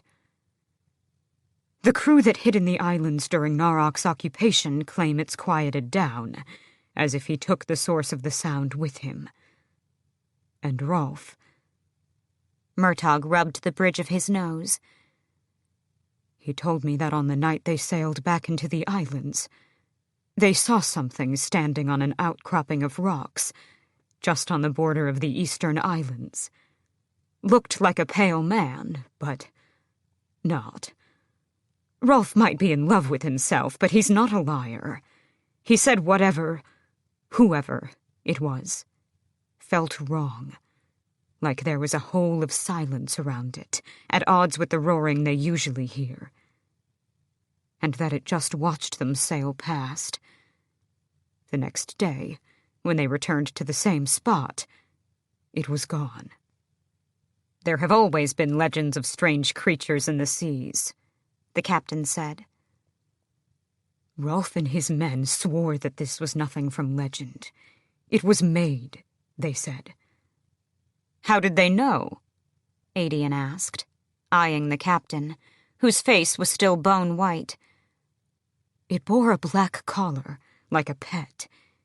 It took a step toward them, as if to go into the sea and hunt them down, but it was yanked back by some invisible hand, some hidden leash." Ren raised his scarred brow. "The pirate lord thinks there are monsters in the Dead Islands? He thinks, and I also believe, that they were being made there, and Narok took some of them with him." It was Kaol who asked, "Where did Narok go?" "To Wendlin," Murtagh said. Adian's heart, damn him, stopped.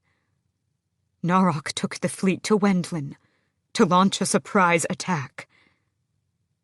"That's impossible," the captain said, shooting to his feet.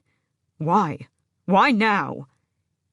"Because someone," the old man said, sharper than Adian had ever heard him, "convinced the king to send his champion there to kill the royal family.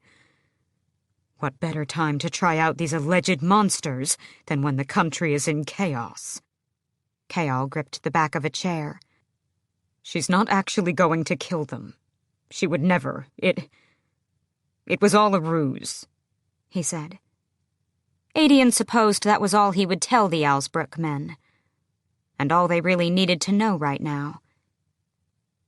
He ignored the wary glance Ren tossed him, no doubt to see how he would react to news of his Ash River kin having targets on their backs. But they'd been dead to him for 10 years already, from the moment they refused to send aid to Terrasen. Gods help them if he ever set foot in their kingdom.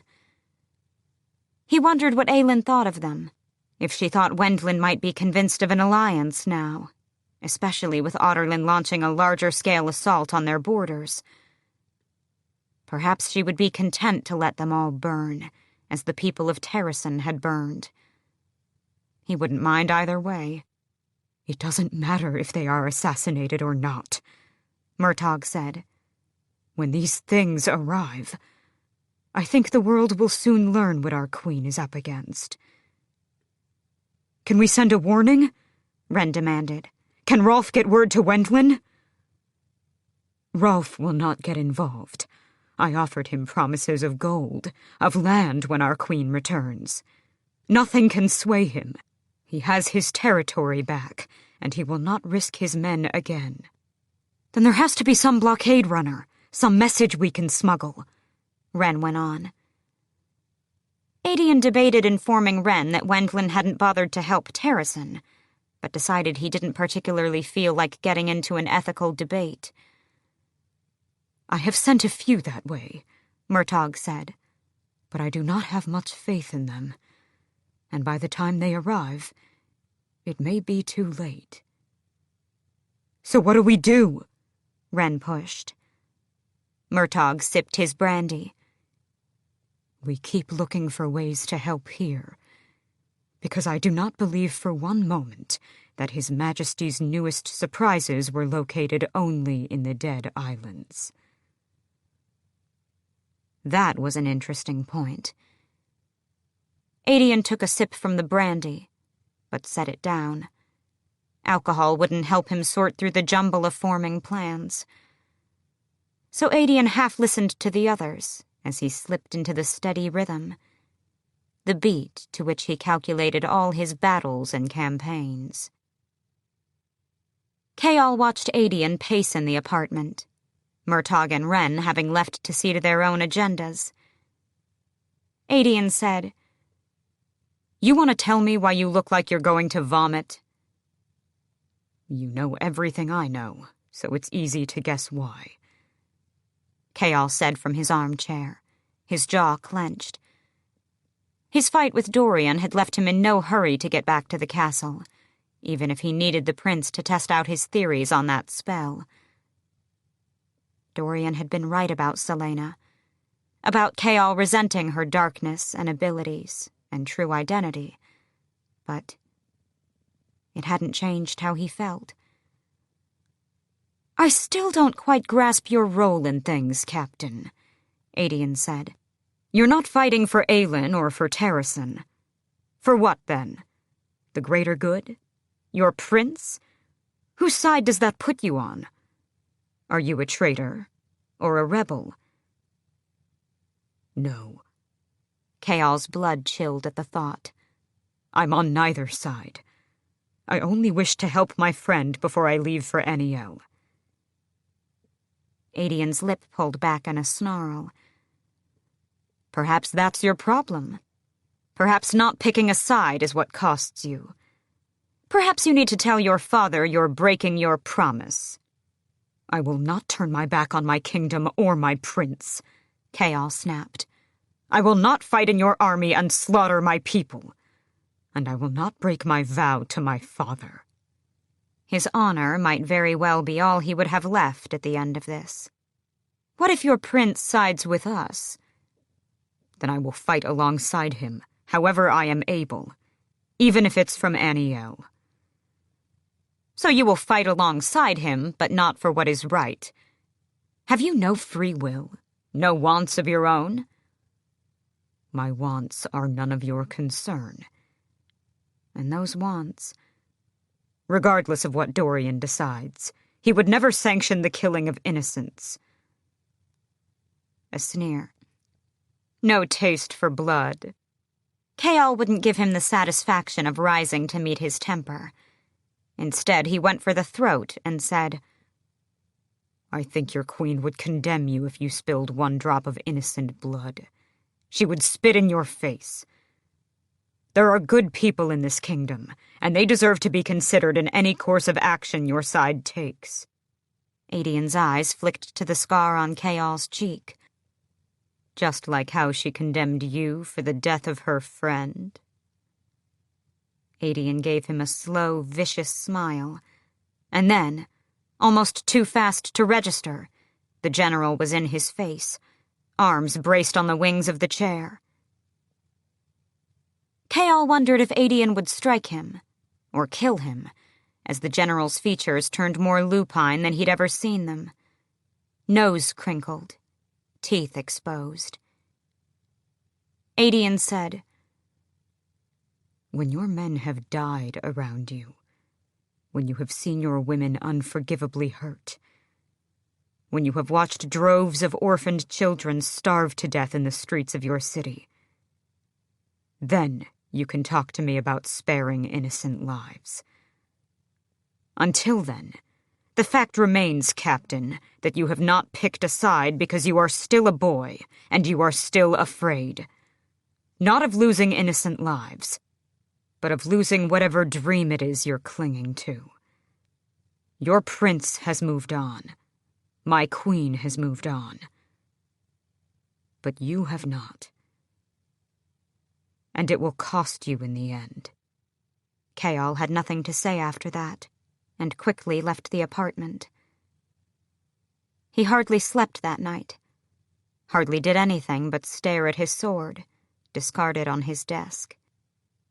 When the sun rose, he went to the king and told him of his plans to return to Aniel. Chapter 41. The next 2 weeks fell into a pattern, enough that Celaena started to find comfort in it. There were no unexpected stumbles or turns or pitfalls, no deaths or betrayals or nightmares made flesh. In the mornings and evenings, she played scullery maid. Late morning until dinner she spent with Rowan, slowly, painfully exploring the well of magic inside her, a well that, to her horror, had no bottom in sight. The small things, lighting candles, putting out hearth fires, weaving a ribbon of flame through her fingers, were still the hardest. But Rowan pushed, dragging her from ruin to ruin, the only safe places for her to lose control. At least he brought food with him now, as she was constantly starving and could hardly go an hour without eating something. Magic gobbled up energy, and she was eating double or triple what she sometimes used to. Sometimes they would talk. Well, she would make him talk, because after telling him about Adian and her own selfish wish for freedom, she decided that talking was good. Even if she wasn't able to open up about some things, she liked hearing Rowan speak. She managed to get him to tell her about his various campaigns and adventures, each more brutal and harrowing than the next. There was a whole giant world to the south and east of Wendlin, kingdoms and empires she'd heard of in passing, but had never known much about. Rowan was a true warrior who had walked on and off of killing fields, led men through hell, sailed on raging seas, and seen distant, strange shores. Though she envied his long life, and the gift of seeing the world that went along with it, she could still feel the undercurrent of rage and grief beneath each tale, the loss of his mate that haunted him no matter how far he rode or sailed or flew. He spoke very little of his friends, who sometimes accompanied him on his journeys. She did not envy him the battles he had fought, the wars in far-off lands, or the bloody years spent laying siege to cities of sand and stone. She did not tell him that, of course. She only listened as he narrated while instructing her. And as she listened, she began to hate Maeve, truly hate her aunt in her core. That rage drove her to request legends about her aunt from Emrys every night. Rowan never reprimanded her when she asked for those stories, never showed any alarm. It came as some surprise when Emrys announced one day that Beltane was 2 days off, and they would begin preparations for their feasting and dancing and celebrating. Already Beltane. And according to Rowan, she was still far from ready to go to Doranel, despite mastering the shift. Spring would now be in full bloom on her continent. Maypoles would be raised, hawthorn bushes decorated. That was about as much as the king would allow.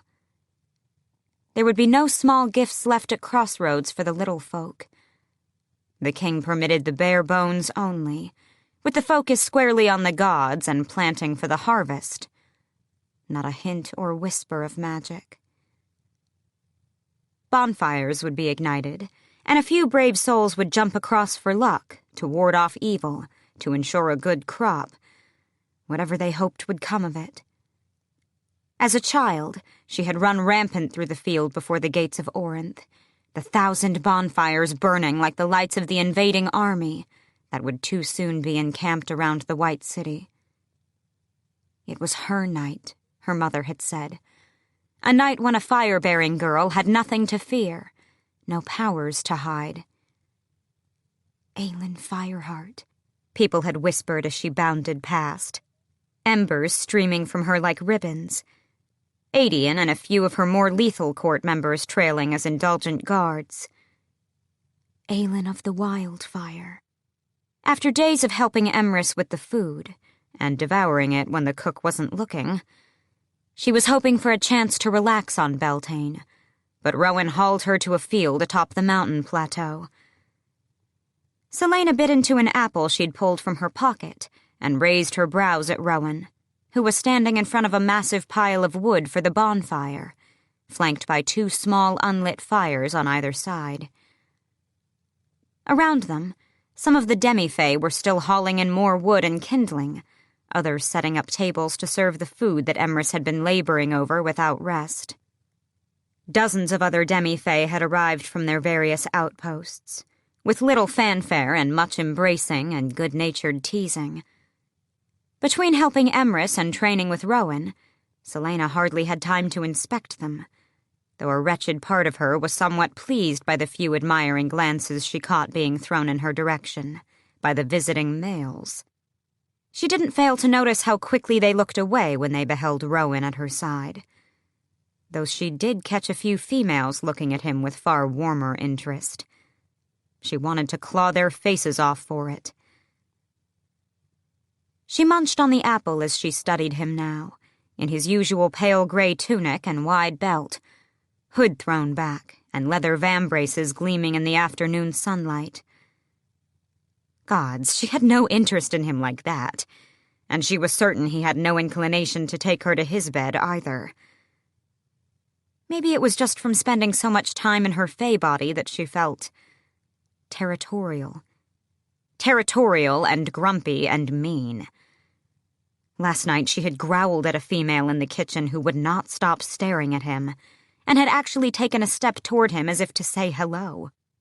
Celaena shook her head to clear away the instincts that were starting to make her see fire at all hours of the day. "I assume you brought me here so I could practice." She chucked the apple core across the field and rubbed at her shoulder. She'd been feverish the night before, thanks to Rowan making her practice all afternoon, and had awoken exhausted this morning. "Ignite them, and keep the fires controlled and even all night." All three. Not a question. "Keep the end ones low for the jumpers. The middle one should be scorching the clouds." She wished she hadn't eaten the apple. This could easily turn lethal. He lifted a hand and wind stirred around her. "I'll be here," he said simply, eyes shining with an arrogance he'd more than earned in his centuries of living. "And if I somehow still manage to turn someone into a living torch?" "Then it's a good thing the healers are also here to celebrate." She gave him a dirty look and rolled her shoulders. "When do you want to start?" Her stomach clenched as he said, "Now." She was burning, but remaining steady, even as the sun set and the field became packed with revelers. Musicians took up places by the forest edge, and the world filled with their violins and fiddles and flutes and drums. Such beautiful ancient music that her flames moved with it, turning into rubies and citrons and tiger eyes and deepest sapphires. Her magic didn't manifest in only blue wildfire anymore. It had been slowly changing, growing these past few weeks. No one really noticed her, standing on the outskirts of the fire's light, though a few marveled at the flames that burned but did not consume the wood. Sweat ran down every part of her, mostly thanks to the terror of people jumping over the lower burning bonfires. Yet Rowan remained beside her, murmuring as if she were a nervous horse. She wanted to tell him to go away, to maybe indulge one of those doe-eyed females who kept silently inviting him to dance. But she focused on the flames and on maintaining that shred of control, even though her blood was starting to boil. A knot tightened in her lower back, and she shifted. Gods, she was soaked. Every damn crevice was damp. "Easy," Rowan said as the flames danced a little higher. "I know," she gritted out. The music was already so inviting, the dancing around the fire so joyous, the food on the table smelling so delicious. And here she was, far from it all, just burning. Her stomach grumbled. "When can I stop?" She shifted on her feet again, and the largest bonfire twisted, the flame slithering with her body. No one noticed. "When I say so," he said.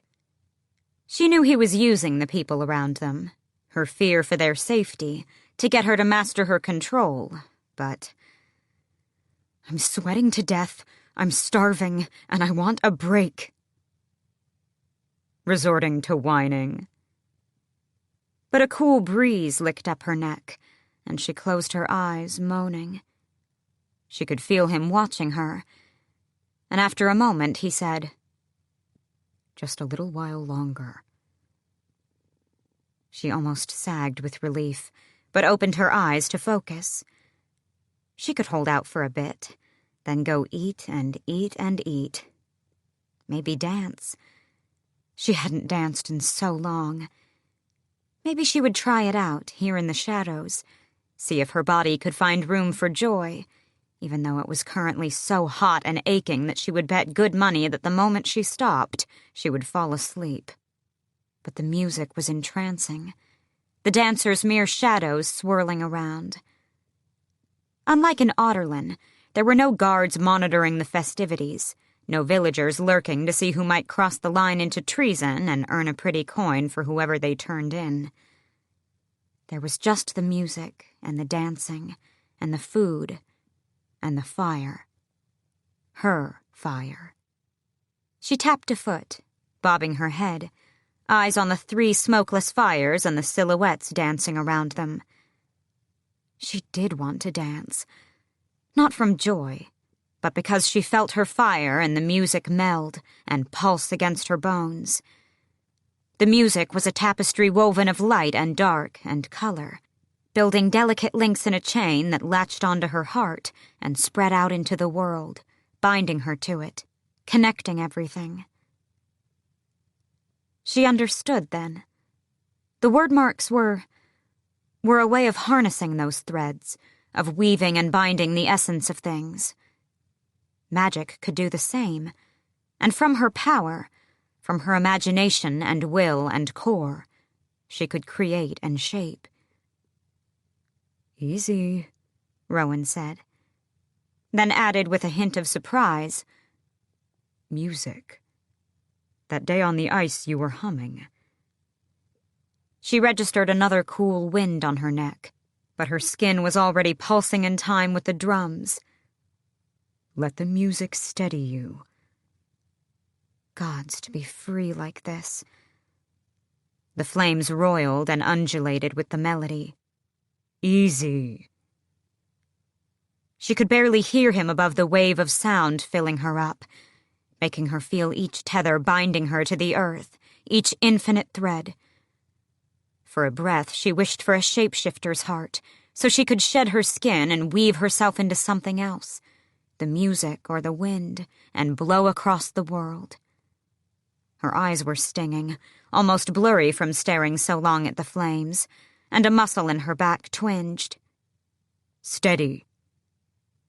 She didn't know what he was talking about. The flames were calm, lovely. What would happen if she walked through them? The pulsing in her head seemed to say, "Do it, do it, do it." "That's enough for now." Rowan grabbed her arm, but hissed and let go. "That is enough." Slowly, too slowly, she looked at him. Her eyes were wide, the light of the fire making them almost ablaze. Fire. Her fire. She returned to the flame, submitted to it. The music and the dancing continued, bright and merry. "Look at me," Rowan said, but didn't touch her. "Look at me." She could hardly hear him, as if she were underwater. There was a pounding in her now, edged with pain. It was a knife that sliced into her mind and her body with each pulse. She couldn't look at him, didn't dare take her attention from the fire. "Let the fires burn on their own," Rowan ordered.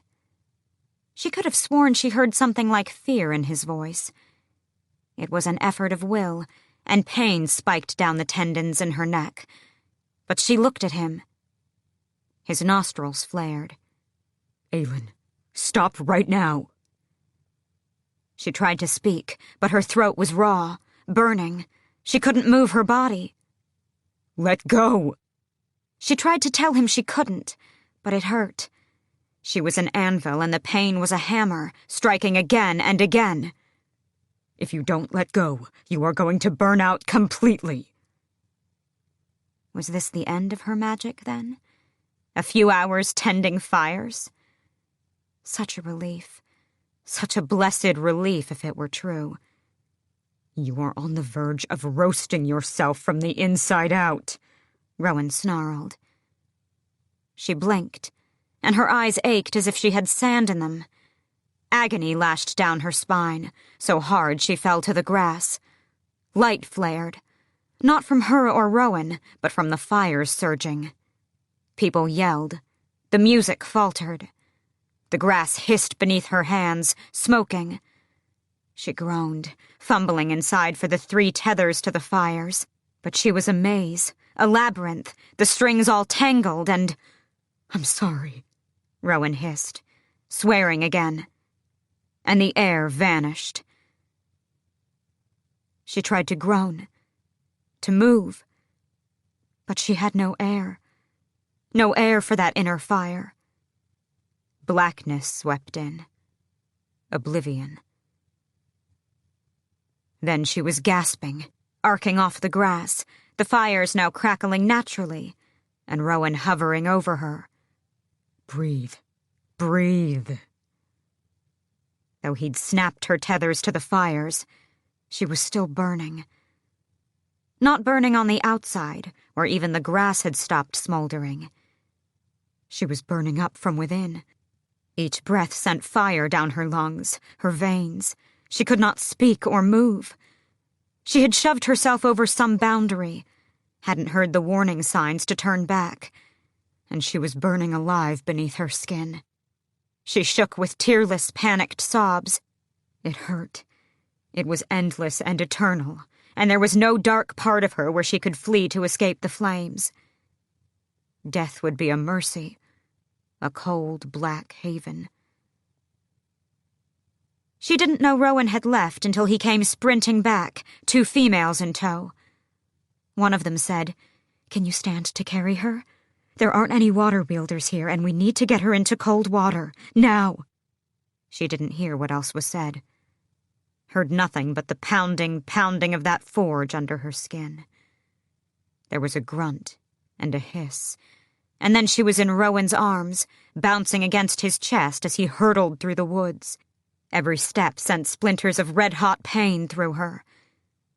Though his arms were ice-cold, a frigid wind pressing on her, she was adrift in a sea of fire. Hell. This is what the dark god's underworld felt like. This was what awaited her when she took her last breath. It was the horror of that thought that made her focus on what she could grasp, namely the pine and snow smell of Rowan. She pulled that smell into her lungs, pulled it down deep, and clung to it as though it were a lifeline tossed into a stormy sea. She didn't know how long it took, but her grasp on him was weakening, each pulse of fiery pain fraying it. But then it was darker than the woods, and the sounds echoed louder, and they took stairs, and then... Get her into the water. She was lowered into the water in the sunken stone tub. Then steam brushed her face. Someone swore. "Freeze it, Prince!" the second voice commanded. "Now!" There was a moment of blissful cold, but then the fire surged and... "Get her out!" Strong hands yanked at her, and she had the vague sense of hearing bubbling. She had boiled the water in that tub. Almost boiled herself. She was in another tub a moment later, the ice forming again, then melting. Melting and... "Breathe," Rowan said by her ear, kneeling at the head of the tub. "Let it go. Let it get out of you." Steam rose, but she took a breath. "Good," Rowan panted. Ice formed again. Melted. She was sweating, heat pulsing against her skin like a drum. She did not want to die like this. She took another breath. Like the ebb and flow of the tide, the bath froze, then melted, froze, then melted. Slower each time. And each time, the cold soaked into her a bit more, numbing her, urging her body to relax. Ice and fire. frost and embers. Locked in a battle, pushing and pulling. Beneath it, she could almost taste Rowan's steel will slamming against her magic, a will that refused to let the fire burn her into nothing. Her body ached, but now the pain was mortal. Her cheeks were still aflame, but the water went cold, then lukewarm, then warm, and stayed that way. Warm, not hot. "We need to get those clothes off her," one of the females said. Celaena lost track of time as two small sets of hands eased up her head and then stripped off her sodden clothes. Without them, she was almost weightless in the water. She didn't care if Rowan saw. Didn't think there was an inch of a woman's body he hadn't already explored anyway. She lay there, eyes shut, face tilted toward the ceiling. After a while, Rowan said, "Just answer yes or no. That's all you have to do." She managed a slight nod, though she winced as pain shot down her neck and shoulders.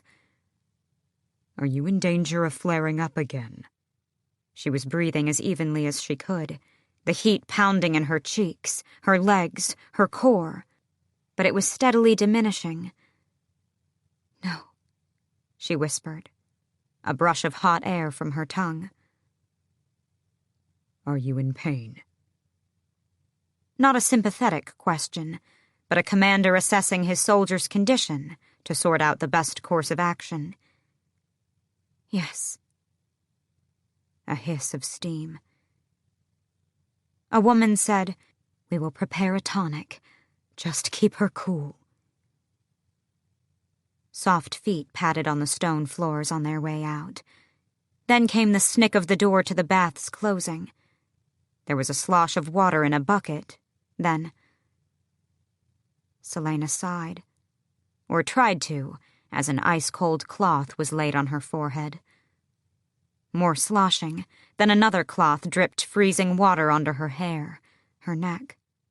"The burnout," Rowan said quietly.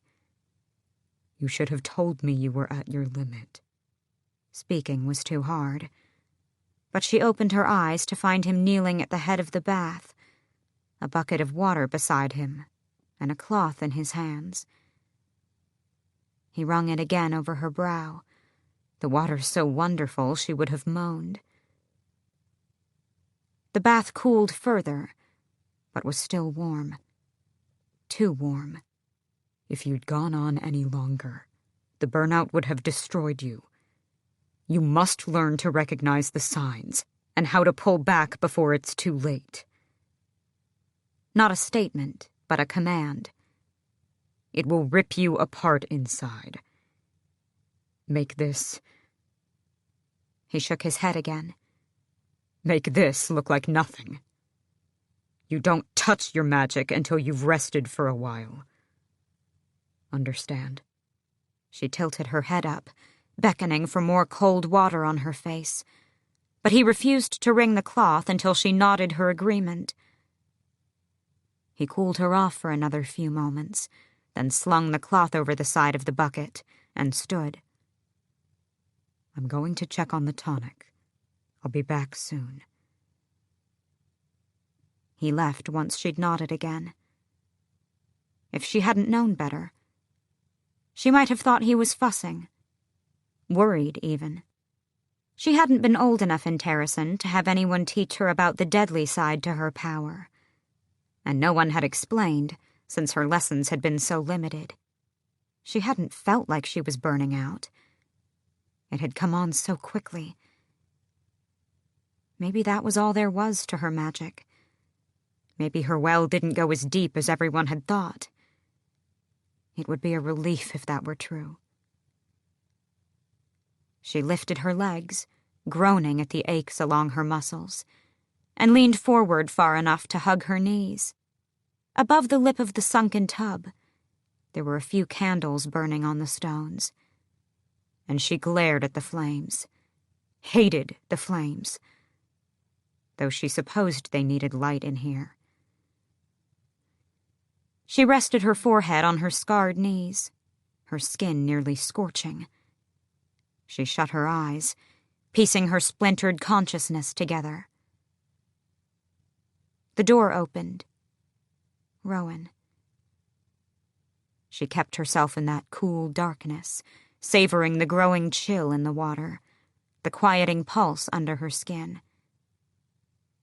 He sounded about halfway across the room when his footsteps halted. His breath caught, harsh enough that she looked over her shoulder. But his eyes weren't on her face or the water. They were on her bare back. Curled as she was against her knees, he could see the whole expanse of ruined flesh, each scar from the lashings. Who did that to you?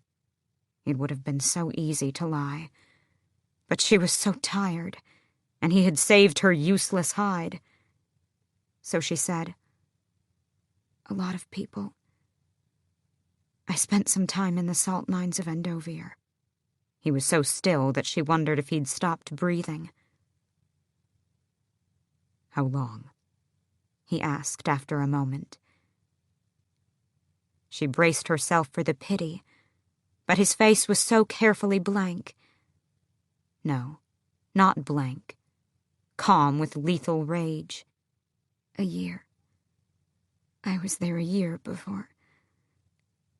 It's a long story." She was too exhausted, her throat too raw to say the rest of it. She noticed then that his arms were bandaged, and more bandages across his broad chest peeked up from beneath his shirt. She'd burned him again. And yet he had held on to her, had run all the way here and not let go once. You were a slave. She gave him a slow nod. He opened his mouth, but shut it and swallowed, that lethal rage winking out. As if he remembered who he was talking to, and that it was the least punishment she deserved. He turned on his heel and shut the door behind him. She wished he'd slammed it, wished he'd shattered it. But he closed it with barely more than a click, and did not return. Chapter 42. Her back. Rowan soared over the trees, riding and shaping the winds to push him onward, faster, their roar negligible to the bellowing in his head. He took in the passing world out of instinct rather than interest.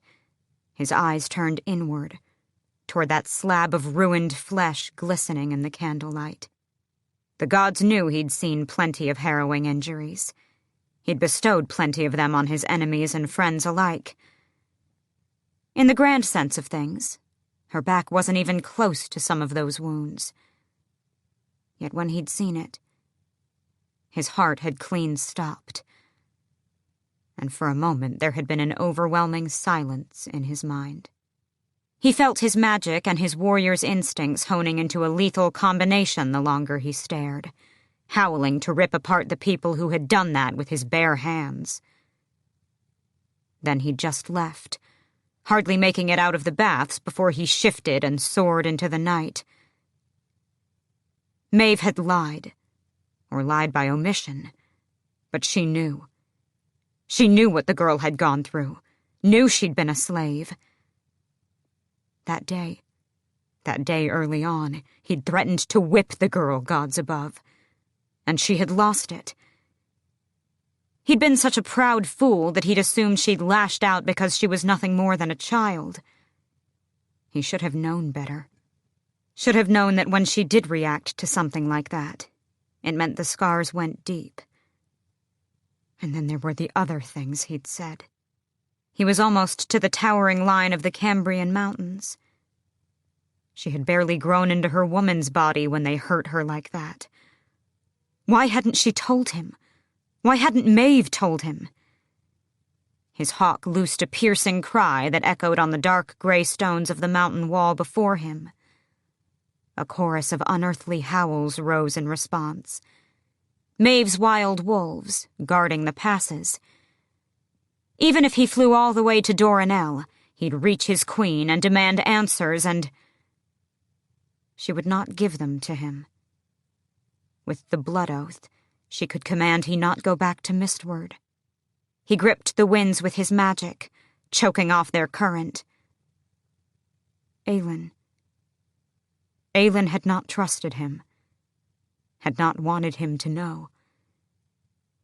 And she'd almost burned out completely, gods be damned, leaving her currently defenseless. Primal anger sharpened in his gut, brimming with a territorial, possessive need. Not a need for her, but a need to protect, a male's duty and honor. He had not handled the news as he should have. If she hadn't wanted to tell him about being a slave, then she probably had done so assuming the worst about him, just as she was probably assuming the worst about his leaving. The thought didn't sit well. So he veered back to the north and rained his magic to pull the winds with him, easing his flight back to the fortress. He would get answers from his queen soon enough. The healers gave her a tonic, and when Celaena reassured them that she wasn't going to incinerate herself, she stayed in the bath until her teeth were chattering. It took 3 times as long as usual to get back to her rooms, and she was so frozen and drained that she didn't change into clothes before she dropped into bed. She didn't want to think about what it meant that Rowan had left like that. But she did, aching and cramping from the magic. She drifted into a jerking, fitful sleep, the cold so fierce she couldn't tell whether it was from the temperature or the aftermath of the magic. At some point, she was awoken by the laughing and singing of the returning revelers. After a while, even the drunkest found their bed, or someone else's. She was almost asleep again, teeth still chattering, when her window groaned open in the breeze. She was too cold and sore to get up. There was a flutter of wings and a flash of light, and before she could roll over, he'd scooped her up, blanket and all. If she'd had any energy, she might have objected. But he carried her up the 2 flights of stairs, down the hall, and then a roaring fire, warm sheets, and a soft mattress, and a heavy quilt that was tucked in with surprising gentleness. The fire dimmed on a phantom wind, and then the mattress shifted. In the flickering dark, he said roughly, "You're staying with me from now on." She found him lying as far away from her as he could get, without falling off the mattress. "The bed is for tonight. Tomorrow you'll get a cot. You'll clean up after yourself, or you'll be back in that room." She nestled into her pillow. Very well.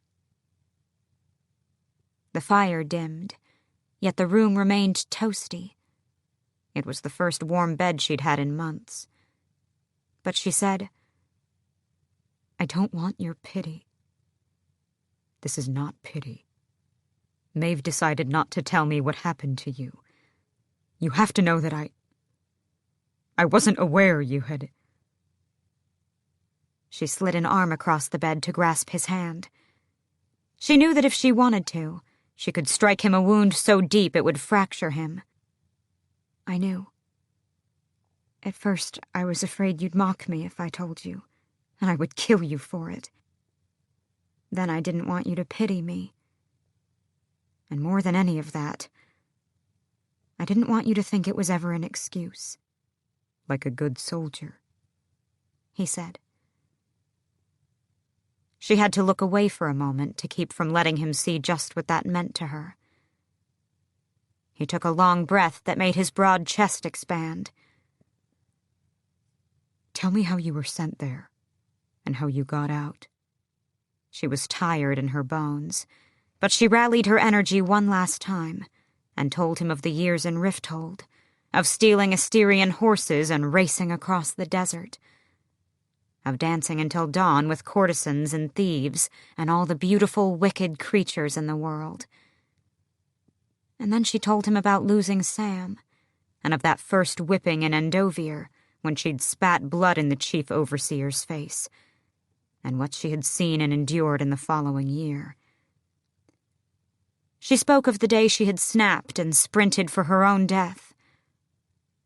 Her heart grew heavy when at last she got to the evening when the captain of the Royal Guard prowled into her life, and a tyrant's son had offered her a shot at freedom. She told him what she could about the competition and how she'd won it, until her words slurred and her eyelids drooped. There would be more time to tell him of what happened next, of the word keys and Elena and Nehemia, and how she had become so broken and useless. She yawned, and Rowan rubbed his eyes, his other hand still in hers. But he didn't let go. And when she awoke before dawn, warm and safe and rested, Rowan was still holding her hand, clasped to his chest. Something molten rushed through her, pouring over every crack and fracture still left gaping and open. Not to hurt or mar, but to weld, to forge. Chapter 43. Rowan didn't let her get out of bed that day. He brought trays of food, going so far as to make sure she consumed every last drop of beef stew, half a loaf of crusty bread, a bowl of the first spring berries, and a mug of ginger tea. He hardly needed to offer any encouragement to eat. She was starving. But if she didn't know better, she'd say he was fussing. Emrys and Luca visited once to see if she was alive, took one look at Rowan's stone-cold face, heard the ripple of a growl, and took off, saying she was in more than competent hands and promising to come back when she was feeling better. "You know," Celaena said, propped in bed with her fourth mug of tea for the day, "I highly doubt anyone is going to attack me now, if they've already put up with my nonsense for this long." Rowan, who was yet again poring over the map of the location of the bodies, didn't even look up from his seat at his work table. "This isn't negotiable." She might have laughed had her body not given a burst of twisting, blinding pain. She bore down on it, clenching her mug, focusing on her breathing. That was why she'd allowed him to fuss. Thanks to her magical meltdown last night, every damn part of her was sore. The constant throb and stinging and twisting, the headache between her brows, the fuzziness on the edge of her vision. Even sliding her gaze across the room sent sparks of pain through her head. "So you mean to tell me that whenever someone comes close to burnout, she not only goes through all of this misery, but if she's female, the males around her go this berserk?" He set down his pen and twisted to examine her. "This is hardly berserk. At least you can defend yourself by physical means when your magic is useless. For other fae, even if they've had weapons and defense training, if they can't touch their magic, they're vulnerable, especially when they're drained and in pain. That makes people, usually males, yes, somewhat edgy. Others have been known to kill without thought any perceived threat, real or otherwise." "What sort of threat? Maeve's lands are peaceful." She leaned over to set down her tea, but he was already moving, so swift that he intercepted her mug before it could hit the table. He took it from her with surprising gentleness, saw that she'd drained it, and poured another cup. "Threats from anywhere. Males, females, creatures. You can't reason against it. Even if it wasn't in our culture, there would still be an instinct to protect the defenseless, regardless of whether they're female or male, young or old." He reached for a slice of bread and a bowl of beef broth. "Eat this." It pains me to say this, but one more bite and I'll be sick all over the place. Oh, he was definitely fussing. And though it warmed her miserable heart, it was becoming rather irritating. The bastard just dipped the bread into the broth and held them out to her. You need to keep up your energy. You probably came so close to burnout because you didn't have enough food in your stomach. Fine. It smelled too good to resist, anyway. She took the bread and the broth. While she ate, he made sure the room passed inspection. The fire was still high, suffocatingly hot as it had been since morning, thanks to the chills that had racked her. Only one window was cracked, to allow in the slightest of breezes when she had hot flashes. The door was shut and locked, and yet another pot of tea was waiting, currently steeping on his work table. When he was done ensuring all was accounted for and no threats lurked in the shadows, he looked her over with the same scrutiny. Skin, wan and gleaming from the remnants of those hot flashes. Lips, pale and cracked. Posture, limp and useless. Eyes, pain-dimmed and increasingly full of irritation. Rowan frowned again. After handing the empty bowl to him, she rubbed her thumb and forefinger against the persistent headache between her eyebrows. So when the magic runs out, she said, that's it? Either you stop or you burn out? Rowan leaned back in his chair. Well, there's the Karanam. The old language word was beautiful on his tongue, and if she'd had a death wish, she might have begged him to speak only in the ancient language, just to savor the exquisite sounds. It's hard to explain, Rowan went on. I've only ever seen it used a handful of times on killing fields. When you're drained, your Karanam can yield their power to you, as long as you're compatible and actively sharing a blood connection. She tilted her head to the side. If we were Karanam, and I gave you my power, would you still only be using wind and ice, not my fire? He nodded gravely. How do you know if you're compatible with someone? There's no way of telling until you try. And the bond is so rare that the majority of Fae never meet someone who is compatible, or whom they trust enough to test it out. There's always a threat that they could take too much, and if they're unskilled, they could shatter your mind. Or you could both burn out completely. Interesting. Could you ever just steal magic from someone? Less savory Fae once attempted to do so, to win battles and add to their own power. But it never worked. And if it did, it was because the person they held hostage was coincidentally compatible. Maeve outlawed any forced bonds long before I was born. But I've been sent a few times to hunt down corrupt Fae who keep their Karanam as slaves. Usually the slaves are so broken there's no way to rehabilitate them. Putting them down is the only mercy I can offer. His face and voice didn't change, but she said softly, doing that must be harder than all the wars and sieges you've ever waged. A shadow darted across his harsh face. Immortality is not as much of a gift as mortals would believe. It can breed monsters that even you would be sick to learn about. Imagine the sadists you've encountered, and then imagine them with millennia to hone their craft and warped desires. Celaena shuddered.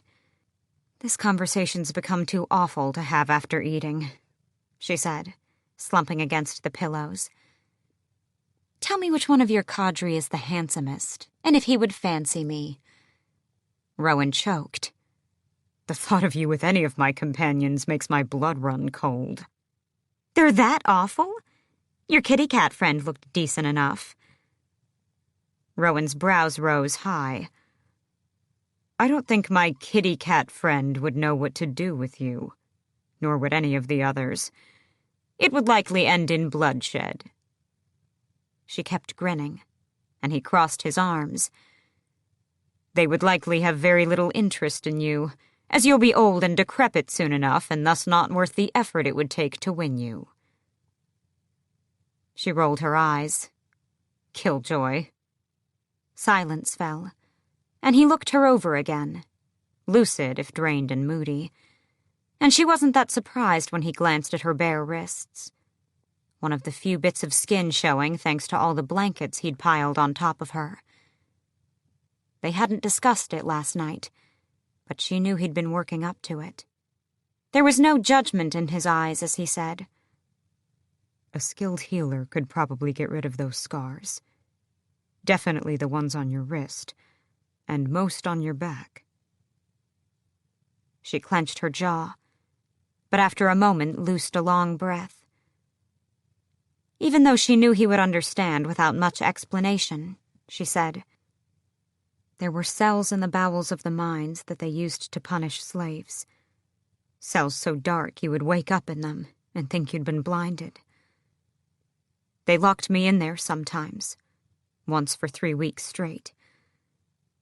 And the only thing that got me through it was reminding myself of my name, over and over and over. I am Celaena Sardothien." Rowan's face was drawn, but she went on. "When they would let me out, so much of my mind had shut down in the darkness that the only thing I could remember was that my name was Celaena. Celaena Sardothien, arrogant and brave and skilled. Celaena who did not know fear or despair. Celaena who was a weapon honed by death." She ran a shaking hand through her hair. "I don't usually let myself think about that part of Endovier," she admitted. "After I got out, there were nights when I would wake up and think I was back in those cells, and I would have to light every candle in my room to prove I wasn't. They don't just kill you in the mines. They break you. There are thousands of slaves in Endovier, and a good number are from Terrasen. Regardless of what I do with my birthright, I'm going to find a way to free them someday. I will free them. Them, and all the slaves in Calaculla, too. So my scars serve as a reminder of that." She'd never said it, but there it was. Once she dealt with the King of Audurlin, if destroying him somehow didn't put an end to the labor camps. She would. Stone by stone, if necessary. Rowan asked, "What happened 10 years ago, Aelin?" "I'm not going to talk about that." "If you took up your crown, you could free Endovier far more easily than—" "I can't talk about it." "Why?" There was a pit in the memory. A pit she couldn't climb out of if she ever fell in. It wasn't her parents' deaths. She had been able to tell others in vague terms about their murders. That pain was still staggering, still haunted her. But waking up between their corpses wasn't the moment that had shattered everything Aelin Galathinius was and might have been. In the back of her mind, she heard another woman's voice, lovely and frantic. Another woman who... She rubbed her brows again. "There is this rage," she said hoarsely. "This despair and hatred and rage that lives and breathes inside me. There is no sanity to it, no gentleness. It is a monster dwelling under my skin. For the past 10 years, I have worked every day, every hour to keep that monster locked up. And the moment I talk about those 2 days, and what happened before and after, that monster is going to break loose and there will be no accounting for what I do. That is how I was able to stand before the King of Audurlin, how I was able to befriend his son and his captain, how I was able to live in that palace. Because I did not give that rage, those memories, 1 inch. And right now I am looking for the tools that might destroy my enemy, and I cannot let out the monster, because it will make me use those tools against the king. not put them back as I should. And I might very well destroy the world for spite. So that is why I must be Celaena, not Aelin. Because being Aelin means facing those things and unleashing that monster. Do you understand? For whatever it's worth. I don't think you would destroy the world from spite. His voice turned hard. But I also think you like to suffer. You collect scars because you want proof that you are paying for whatever sins you've committed. And I know this because I've been doing the same damn thing for 200 years. Tell me, do you think you will go to some blessed afterworld? Or do you expect a burning hell? You're hoping for hell, because how could you face them in the afterworld? Better to suffer, to be damned for eternity and... That's enough, she whispered. She must have sounded as miserable and small as she felt, because he turned back to the work table. She shut her eyes, but her heart was thundering. She didn't know how much time passed. After a while, the mattress shifted and groaned, and a warm body pressed against hers. Not holding her, just lying beside her. She didn't open her eyes, but she breathed in the smell of him, the pine and snow, and her pain settled a bit. At least if you're going to hell, he said, the vibrations in his chest rumbling against her.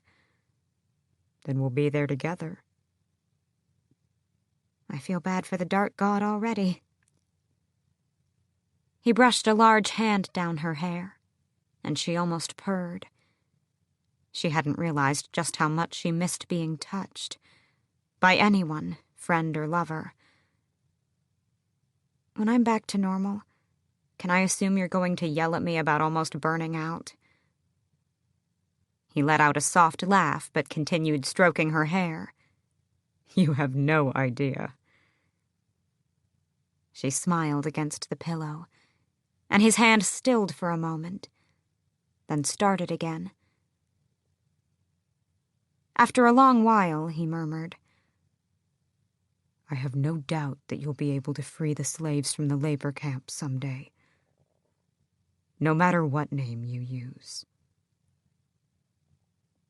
Her eyes burned behind their lids, but she leaned into his touch some more, even going so far as to put a hand on his broad chest, savoring the steady, assured heartbeat pounding beneath. Thank you for looking after me, she said. He grunted. Acceptance or dismissal, she didn't know. Sleep tugged at her, and she followed it into oblivion. Rowan kept her cooped up in his room for a few more days, and even once she told him she was feeling fine, he made her spend an extra half-day in bed. She supposed it was nice, having someone, even an overbearing, snarling Fae warrior, bothering to care whether she lived or died. Her birthday arrived. 19 somehow felt rather dull, and her sole present was that Rowan left her alone for a few hours. He came back with the news of another demi-fae corpse found near the coast. She asked him to let her see it, but he flat out refused, barked at her was more like it, and said he'd already gone to see it himself. It was the same pattern. A dried nosebleed, a body drained until only a husk remained, and then a careless dumping. He'd also gone back to that town, where they had been more than happy to see him, since he'd brought gold and silver. And he'd returned to Celaena with chocolates, since he claimed to be insulted that she considered his absence a proper birthday present. She tried to embrace him, but he would have none of that, and told her as much. Still, the next time she used the bathing room, she'd snuck behind his chair at the work table and planted a great smacking kiss on his cheek. He'd waved her off and wiped his face with a snarl, but she had the suspicion that he'd let her get past his defenses. It was a mistake to think that finally going back outdoors would be delightful. Celaena was standing across a mossy clearing from Rowan, her knees slightly bent, hands in loose fists. Rowan hadn't told her to, but she'd gotten into a defensive position upon seeing the faint gleam in his eyes. Rowan only looked like this when he was about to make her life a living hell, and since they hadn't gone to the temple ruins, she assumed he thought she'd at least mastered one element of her power, despite the events of Beltane, which meant they were on to mastering the next. "Your magic lacks shape," Rowan said at last, standing so still that she envied him for it. "And because it has no shape, you have little control. As a form of attack, a fireball or wave of flame is useful, yes. But if you are engaging a skilled combatant, if you want to be able to use your power, then you have to learn to fight with it." She groaned. "But," he added sharply, "you have one advantage that many magic wielders do not. You already know how to fight with weapons."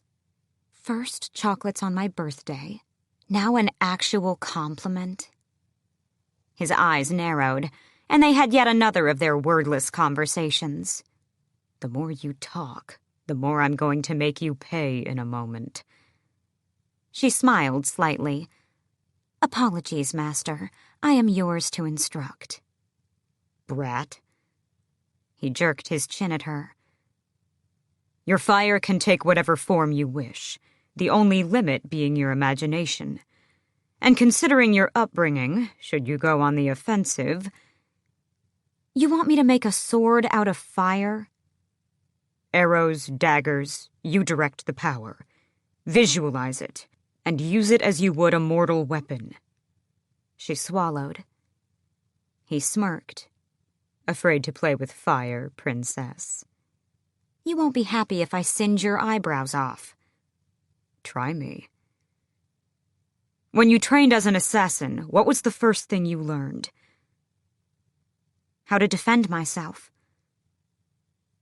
She understood why he'd looked so amused for the past few minutes, when he said, "Good."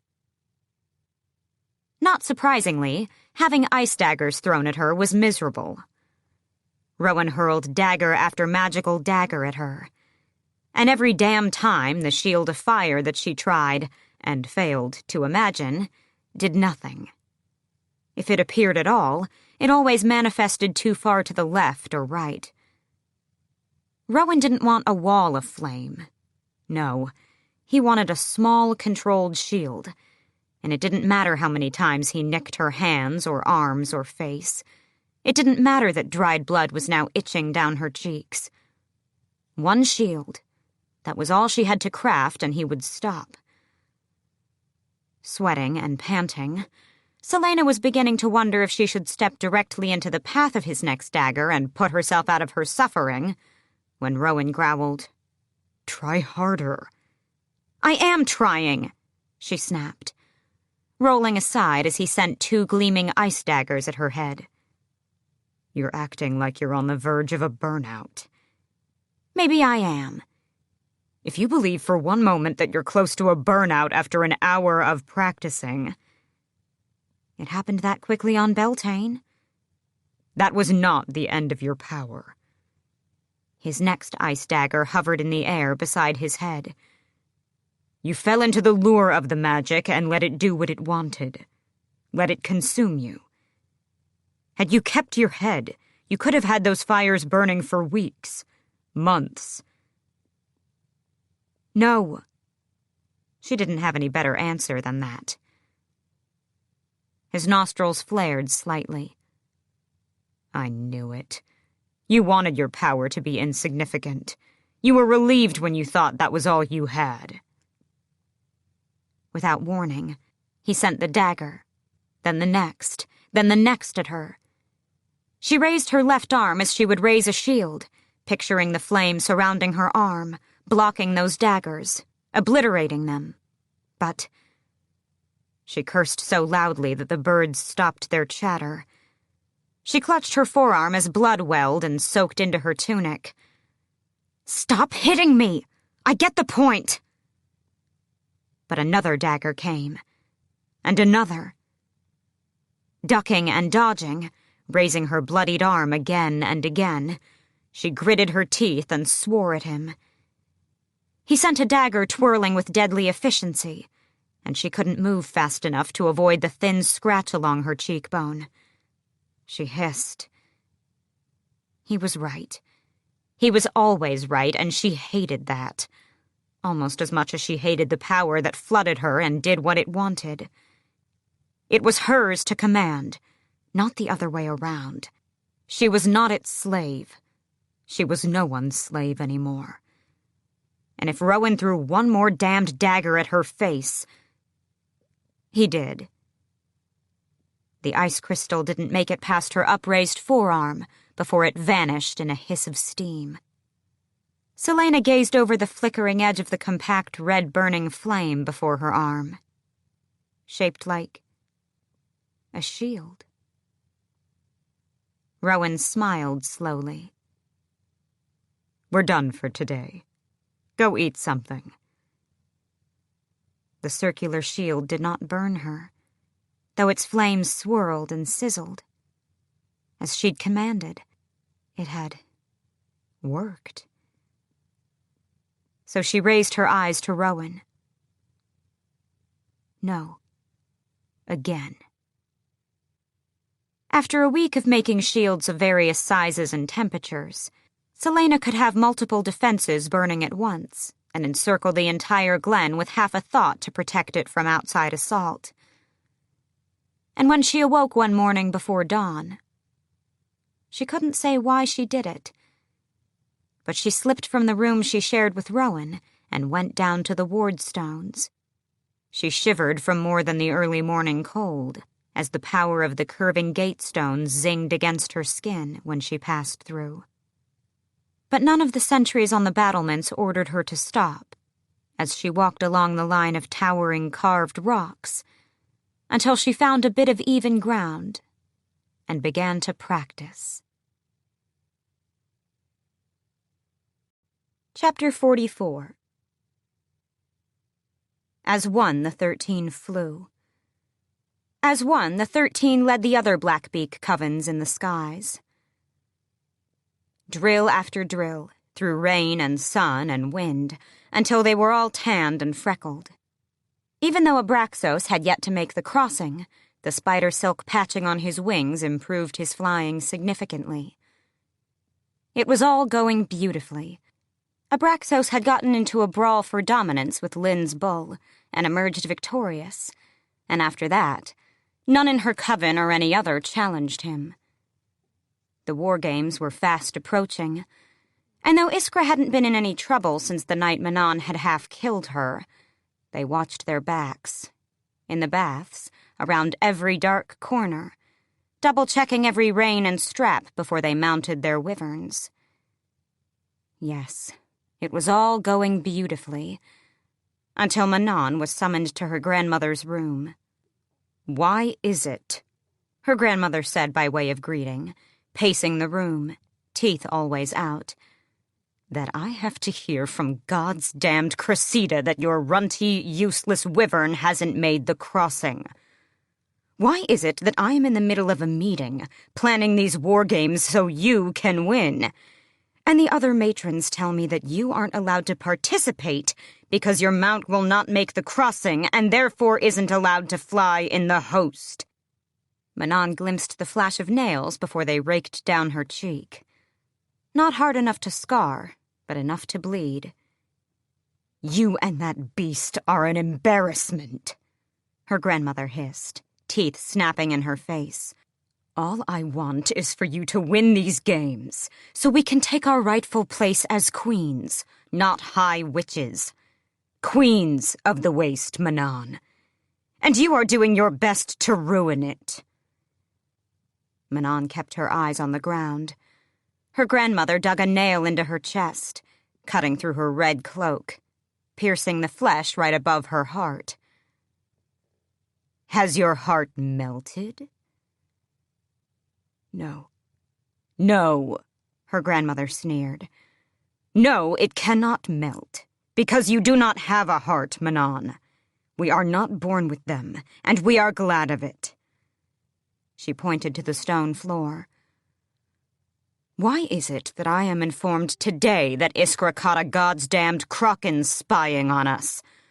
Why am I the last to know that she is in our dungeons, and that they have been interrogating her for 2 days?"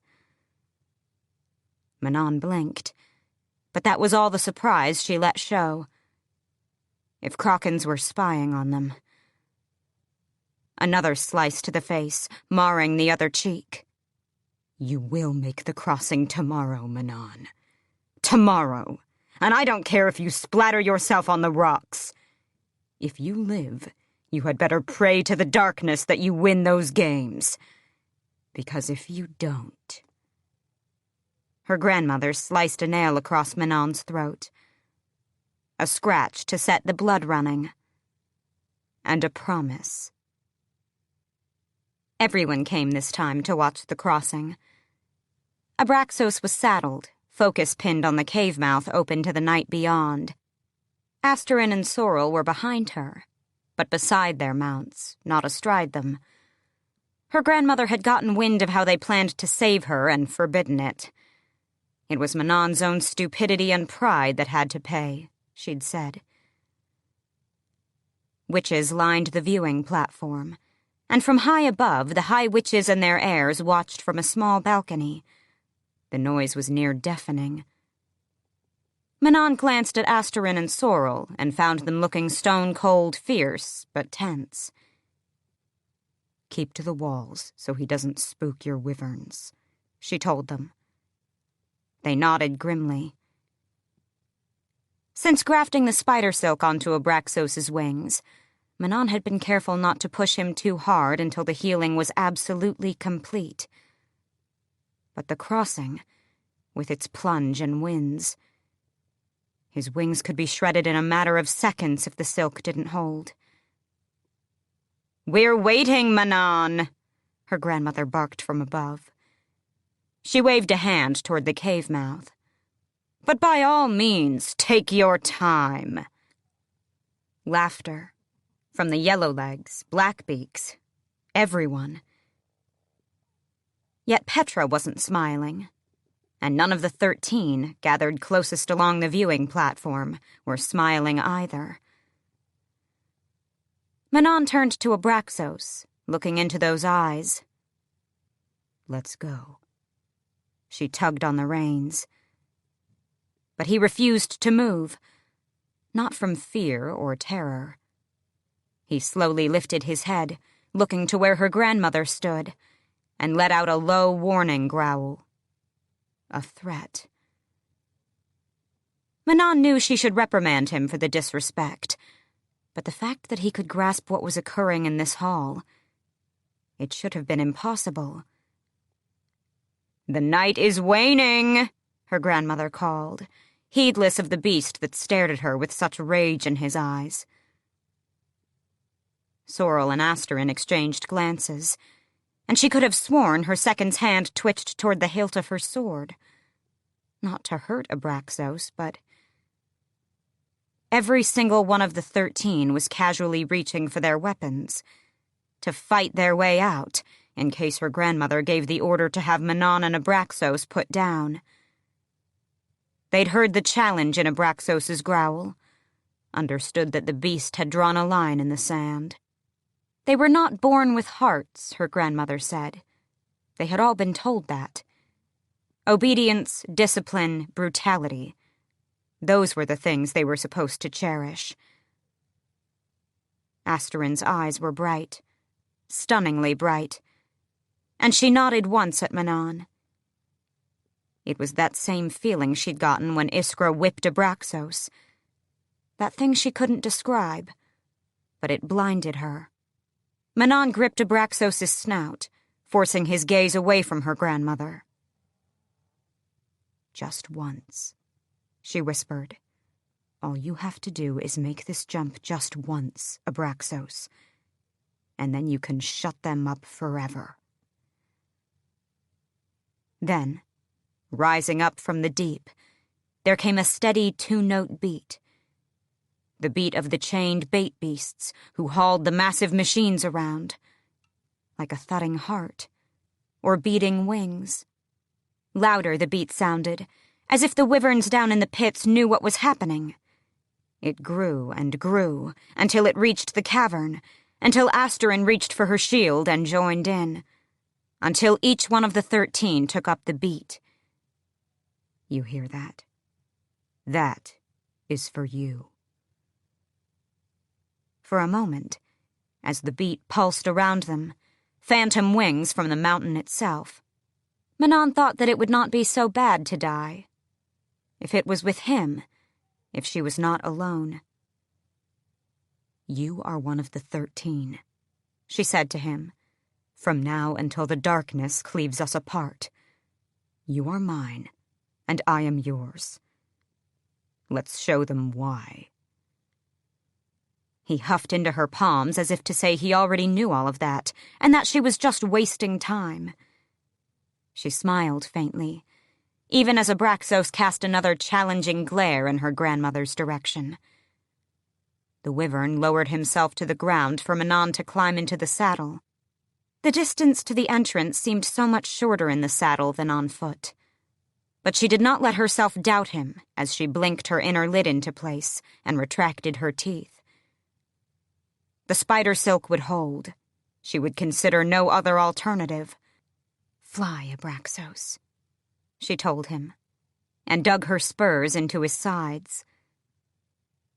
Like a roaring star, he thundered down the long chute, and Manon moved with him, meeting each gallop of his powerful body, each step in time with the beat of the wyverns locked in the belly of the mountain. Abraxos flapped his wings open, pounding them once, twice, gathering speed, fearless, unrelenting, ready. Still, the beat did not stop, not from the wyverns or from the 13 or from the Blackbeak covens, who picked it up, stomping their feet or clapping their hands. Not from the blue-blood heir, who clapped her sword against her dagger, or the blue-blood witches who followed her lead. The entire mountain shook with the sound. Faster and faster, Abraxos raced for the drop, and Manon held on tight. The cave mouth opened wide. Abraxos tucked in his wings, using the movement to give his body one last shove over the lip as he took Manon with him, and plunged. Fast as lightning arcing across the sky, he plummeted toward the gap floor. Manon rose up into the saddle, clinging as her braid ripped free from her cloak, then came loose from its bonds, pulling painfully behind her, making her eyes water despite the lids. Down and down he fell, wings tucked in tight, tail straight and balanced. Down into hell, into eternity, into that world where, for a moment, she could have sworn that something tightened in her chest. She did not shut her eyes, not as the moon-illuminated stones of the gap became closer, clearer. She did not need to. Like the sails of a mighty ship, Abraxos's wings unfurled, snapping tight. He tilted them upward, pulling against the death, trying to drag them down. And it was those wings, covered in glimmering patches of spider silk, that stayed strong and sturdy, sending them soaring clean up the side of the Omega and into the starry sky beyond. Chapter 45. To their credit, the sentries didn't jump when Rowan shifted beside them atop the battlement wall. They had eyes keen enough to have detected his arrival as he swooped in. A slight tang of fear leaked from them, but that was to be expected, even if it troubled him more than it had in the past. But they did stir slightly when he spoke. How long has she been down there? An hour, Prince, one said, watching the flashing flames below. For how many mornings in a row?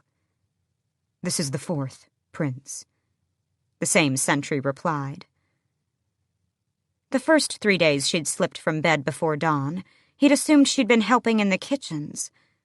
But when they'd trained yesterday, she'd improved at a rate she shouldn't have, as if overnight. He had to give her credit for resourcefulness. The girl stood outside the ward stones, fighting with herself. A dagger of flame flew from her hand toward the invisible barrier between 2 stones, then another, as if racing for the head of an opponent.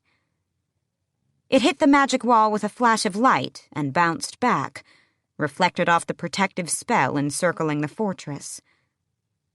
And when it reached her, she shielded, swift, strong, sure. A warrior on a battlefield. "I've never seen anyone fight like that," the sentry said. It was a question, but Rowan didn't bother to answer. It wasn't their business, and he wasn't entirely certain if his queen would be pleased with the demi-fae learning to use their powers in such a way. Though he fully planned to tell Lorcan, his commander, and the only male who outranked him in Doranel, just to see whether they could use it in their training. The girl moved from throwing weapons to hand-to-hand combat. A punch of power, a sweeping kick of flame. Her flames had become gloriously varied, golds and reds and oranges. And her technique, not the magic, but the way she moved. Her master had been a monster, there was no doubt of that. But he had trained her thoroughly. She ducked and flipped and twisted, relentless, raging, and...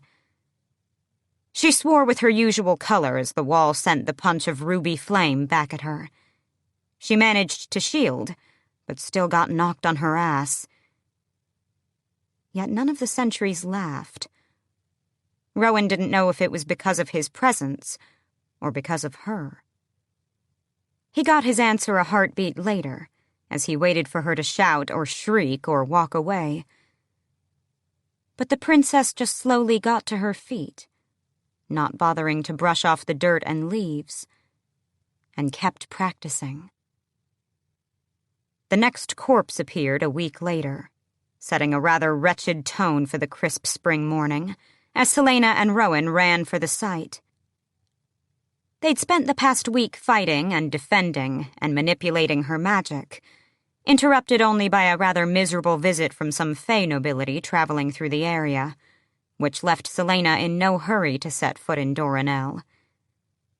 Thankfully, the guests stayed for one night, hardly disrupting her lessons. They worked only with fire, ignoring the drop of water affinity that she'd been given. She tried again and again to summon the water, when she was drinking, while in the bath, when it rained, but to no avail. Fire it was, then. And while she knew Rowan was aware of her early morning practicing, he never lightened her training, though she could have sworn she occasionally felt their magic playing together. Her flame taunting his ice, his wind dancing amongst her embers. But each morning brought something new, something harder and different and miserable. Gods, he was brilliant, cunning and wicked and brilliant. Even when he beat the hell out of her, every damn day.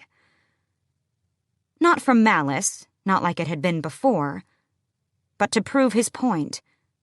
Her enemies would give no quarter. If she needed to pause, if her power faltered, she died. So he knocked her into the mud or the stream or the grass with a blast of wind or ice. So she rose, shooting arrows aflame, her shield now her strongest ally. Again and again, hungry and exhausted and soaking with rain and mist and sweat.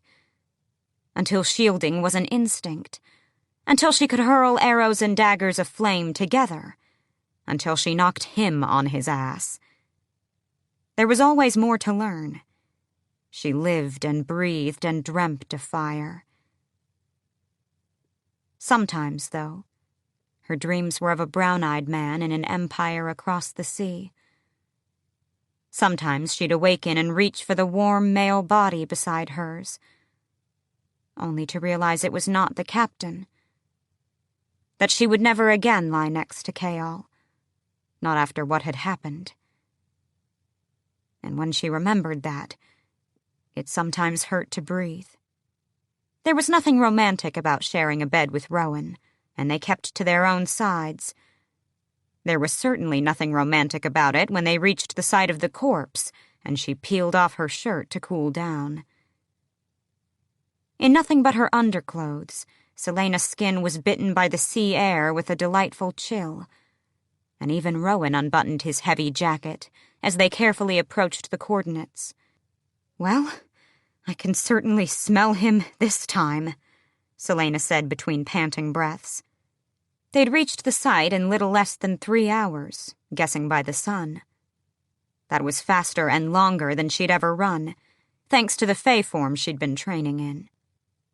"This body has been rotting here longer than the demi-fae from 3 days ago." She bit back her retort. There had been another demi-fae body found, and he hadn't let her go see it, instead forcing her to practice all day while he flew to the site. But this morning, he'd taken one look at the fire smoldering in her eyes, and relented. Celaena stepped carefully on the pine carpet, scanning for any signs of a fight or of the attacker. The ground was churned up, and despite the rushing stream, the flies were buzzing near what appeared to be a heap of clothing peeking from behind a small boulder. Rowan swore, low and viciously, even lifting his forearm to cover his nose and mouth as he examined the husk that remained, the demi-fae male's face twisted in horror.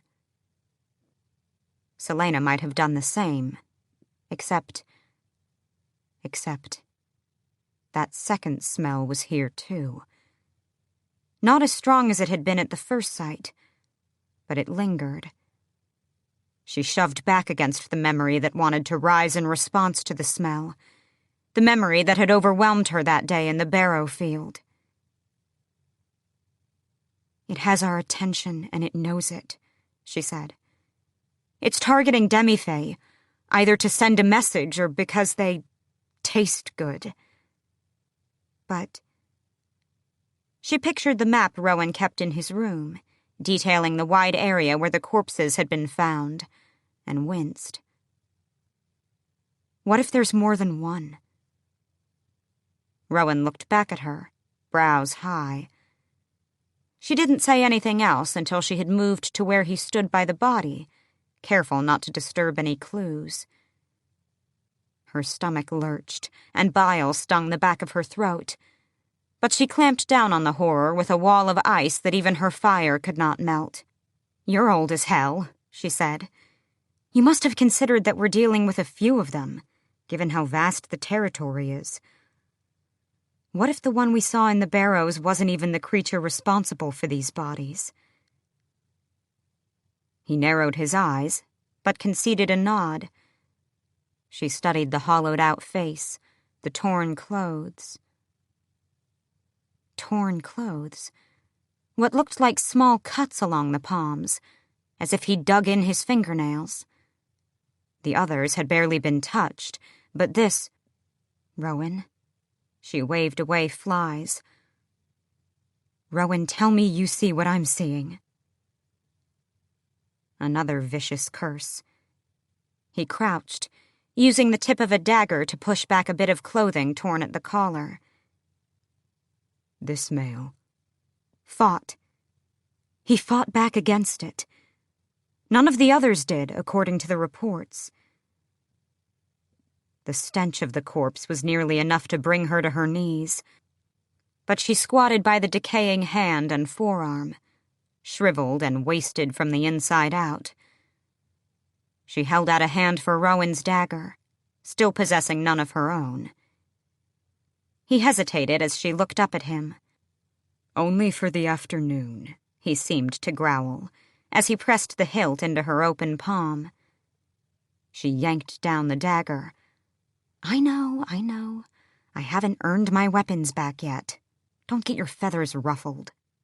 She turned back to the husk, cutting off their wordless conversation and getting a snarl in response. Butting heads with Rowan was the least of her concerns, even if it had become one of her favorite activities. There was something so familiar about doing this, she thought, as she carefully, as gently and respectfully as she could, ran the tip of the dagger under the male's cracked and filthy nails, then smeared the contents on the back of her own hand. Dirt and black. What the hell is that? Rowan demanded, kneeling beside her, sniffing her outstretched hand. He jerked back, snarling. That's not dirt. No, it wasn't. It was blacker than night, and reeked just as badly as it had the first time she'd smelled it, in the catacombs beneath the library, an obsidian, oily pool of blood. Slightly different from that other horrific smell that loitered around this place, but similar. So similar to... This isn't possible, she said, jolting to her feet. This... She paced, if only to keep from shaking. I'm wrong. I have to be wrong. There had been so many cells in that forgotten dungeon beneath the library, beneath the king's wordstone clock tower. The creature she'd encountered there had possessed a human heart. It had been left, she'd suspected, because of some defect. What if the perfected ones had been moved elsewhere? What if they were now ready? Tell me, Rowan growled, the words barely understandable as he seemed to struggle to rein in the killing edge he rode in response to the threat lurking somewhere in these woods. She lifted her hand to rub her eyes, but realized what was on her fingers and went to wipe them on her shirt, only to recall that she was wearing nothing but the soft white band around her breasts, and that she was cold to her very bones. She rushed to the nearby stream to scrub off the dried black blood, hating even that the trace of it would be in the water, in the world, and quickly, quietly, told Rowan of the creature in the library, the word keys, and the information Maeve held hostage regarding how to destroy that power. Power that was being used by the king to make things, and targeting people with magic in their blood to be their hosts. A warm breeze wrapped around her, heating her bones and blood, steadying her. How did it get here? Rowan asked, his features now set with icy calm. I don't know. I hope I'm wrong. But that smell... I'll never forget that smell as long as I live. Like it had rotted from the inside out, its very essence ruined. But it retained some cognitive abilities, and whatever this is, it must have them too if it's dumping the bodies. She tried to swallow, twice, but her mouth was dry. Demi-Fae. They would make perfect hosts, with so many of them able to use magic, and no one in Wendlin or Doranel caring if they live or die. But these corpses... If he wanted to kidnap them, why kill them? Unless they weren't compatible, Rowan said. And if they weren't compatible, then what better use for them than to drain them dry? But what's the point of leaving the bodies where we can find them? To drum up fear? Rowan ground his jaw and stalked through the area, examining the ground, the trees, the rocks. Burn the body, Aelin. He removed the sheath and belt that had housed the dagger still dangling from her hand and tossed them to her. She caught them with her free hand. We're going hunting. They found nothing, even when Rowan shifted into his other form and circled high above. As the light grew dim, They climbed into the biggest, densest tree in the area. They squeezed onto a massive branch, huddling together, as he would not let her summon even a flicker of flame. When she complained about the conditions, Rowan pointed out that there was no moon that night, and worse things than the skinwalkers prowled the woods. That shut her up, until he asked her to tell him more about the creature in the library, to explain every detail and weakness and strength. After she finished, he took out one of his long knives, a fraction of the marvelous assortment he carried, and began cleaning it. With her heightened senses, she could see enough in the starlight to make out the steel, his hands, and the shifting muscles in his shoulders as he wiped the blade. He himself was a beautiful weapon, forged by centuries of ruthless training and warring. "Do you think I was mistaken?" she said as he put away the knife and reached for the ones hidden beneath his clothes. Like the first, none of them were dirty, but she didn't point it out. "About the creature, I mean." Rowan slung his shirt over his head to get at the weapons strapped beneath, revealing his broad back, muscled and scarred and glorious. Fine, some very feminine, innate part of her appreciated that, and she didn't mind his half-nakedness. He'd seen every inch of her now. She supposed there was no part of him that would be much of a surprise either, thanks to Chaol, but no, she wouldn't think about Chaol. Not when she was feeling balanced and clear-headed and good. "We're dealing with a cunning, lethal predator, regardless of where it originated and how many there are," he said, cleaning a small dagger that had been strapped across his pectoral muscle. She followed the path of his tattoo down his face, neck, shoulders, and arm. Such a stark, brutal marking. Had the scars on Chaol's face healed, or would they be a permanent reminder of what she'd done to him? "If you were mistaken, I'd consider it a blessing." She slumped against the trunk. That was twice now she'd thought of Chaol. She must be truly exhausted, because the only other option was that she just wanted to make herself feel miserable. She didn't want to know what Chaol had been doing these months, or what he now thought of her. If he'd sold the information about her past to the king, maybe the king had sent one of those things here, to hunt her. And Dorian... Gods, she'd been so lost in her own misery that she'd hardly wondered about him, whether he'd managed to keep his magic secret. She prayed he was safe. She suffered with her own thoughts until Rowan finished with his weapons, then took out their skin of water and rinsed his hands, neck, and chest. She watched him sidelong, the way the water gleamed on his skin in the starlight. It was a damn good thing Rowan had no interest in her either, because she knew she was stupid and reckless enough to consider whether moving on in the physical sense might solve the problem of Chaol. There was still such a mighty hole in her chest. A hole that grew bigger, not smaller, and that no one could fix, not even if she took Rowan to bed. There were some days when the amethyst ring was her most precious belonging, others when it was all she could do not to melt it down in a flame of her own making. Maybe she had been a fool to love a man who served the king. But Chaol had been what she needed after losing Sam, after surviving the mines. But these days, she didn't know what she needed, what she wanted. If she felt like admitting it, she actually didn't have the faintest clue who the hell she was anymore. All she knew was that whatever and whoever climbed out of that abyss of despair and grief would not be the same person who had plummeted in. And maybe that was a good thing.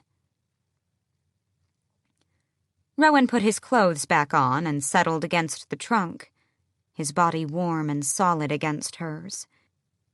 They sat in the dark for a little, until she said quietly, "You once told me that when you find your mate, you can't stomach the idea of hurting them physically. Once you're mated, you'd sooner harm yourself. Yes? Why? I tried to kill him. I mauled his face, then held a dagger over his heart because I thought he was responsible for Nehemiah's death.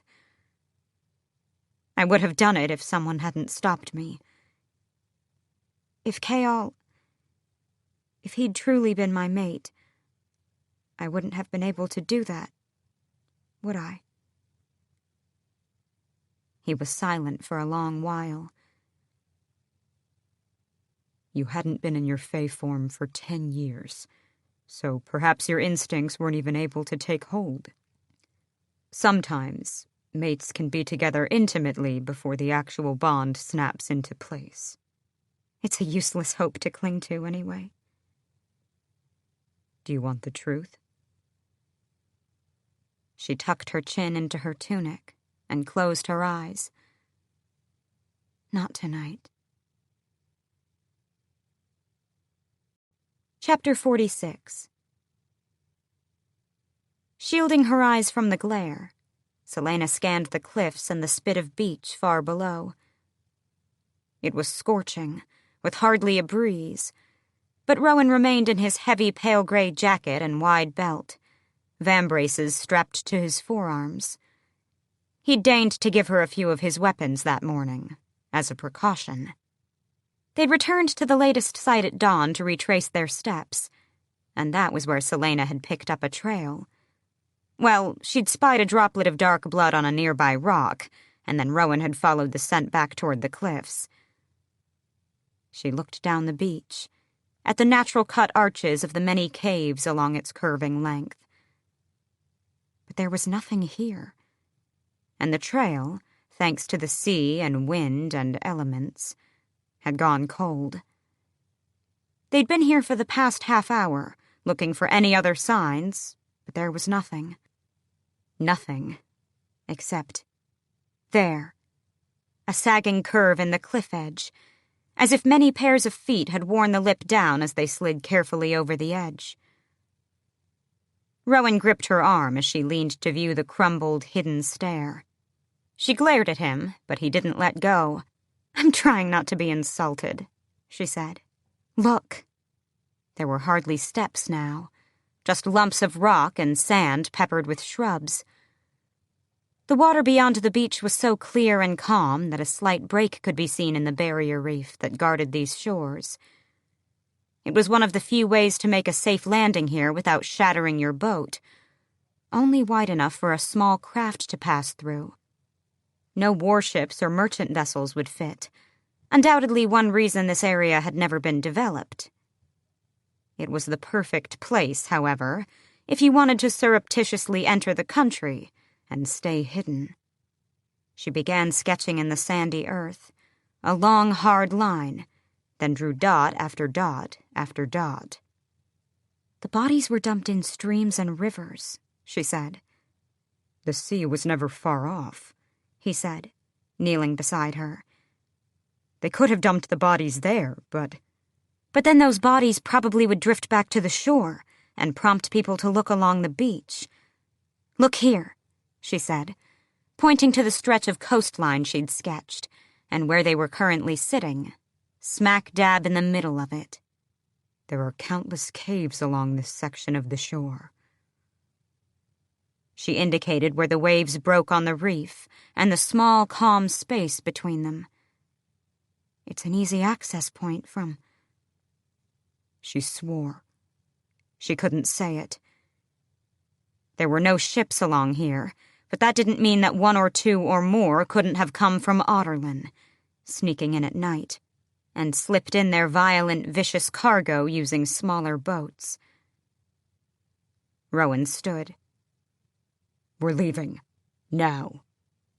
"Don't you think they would already have attacked if they'd seen us?" Rowan pointed to the sun.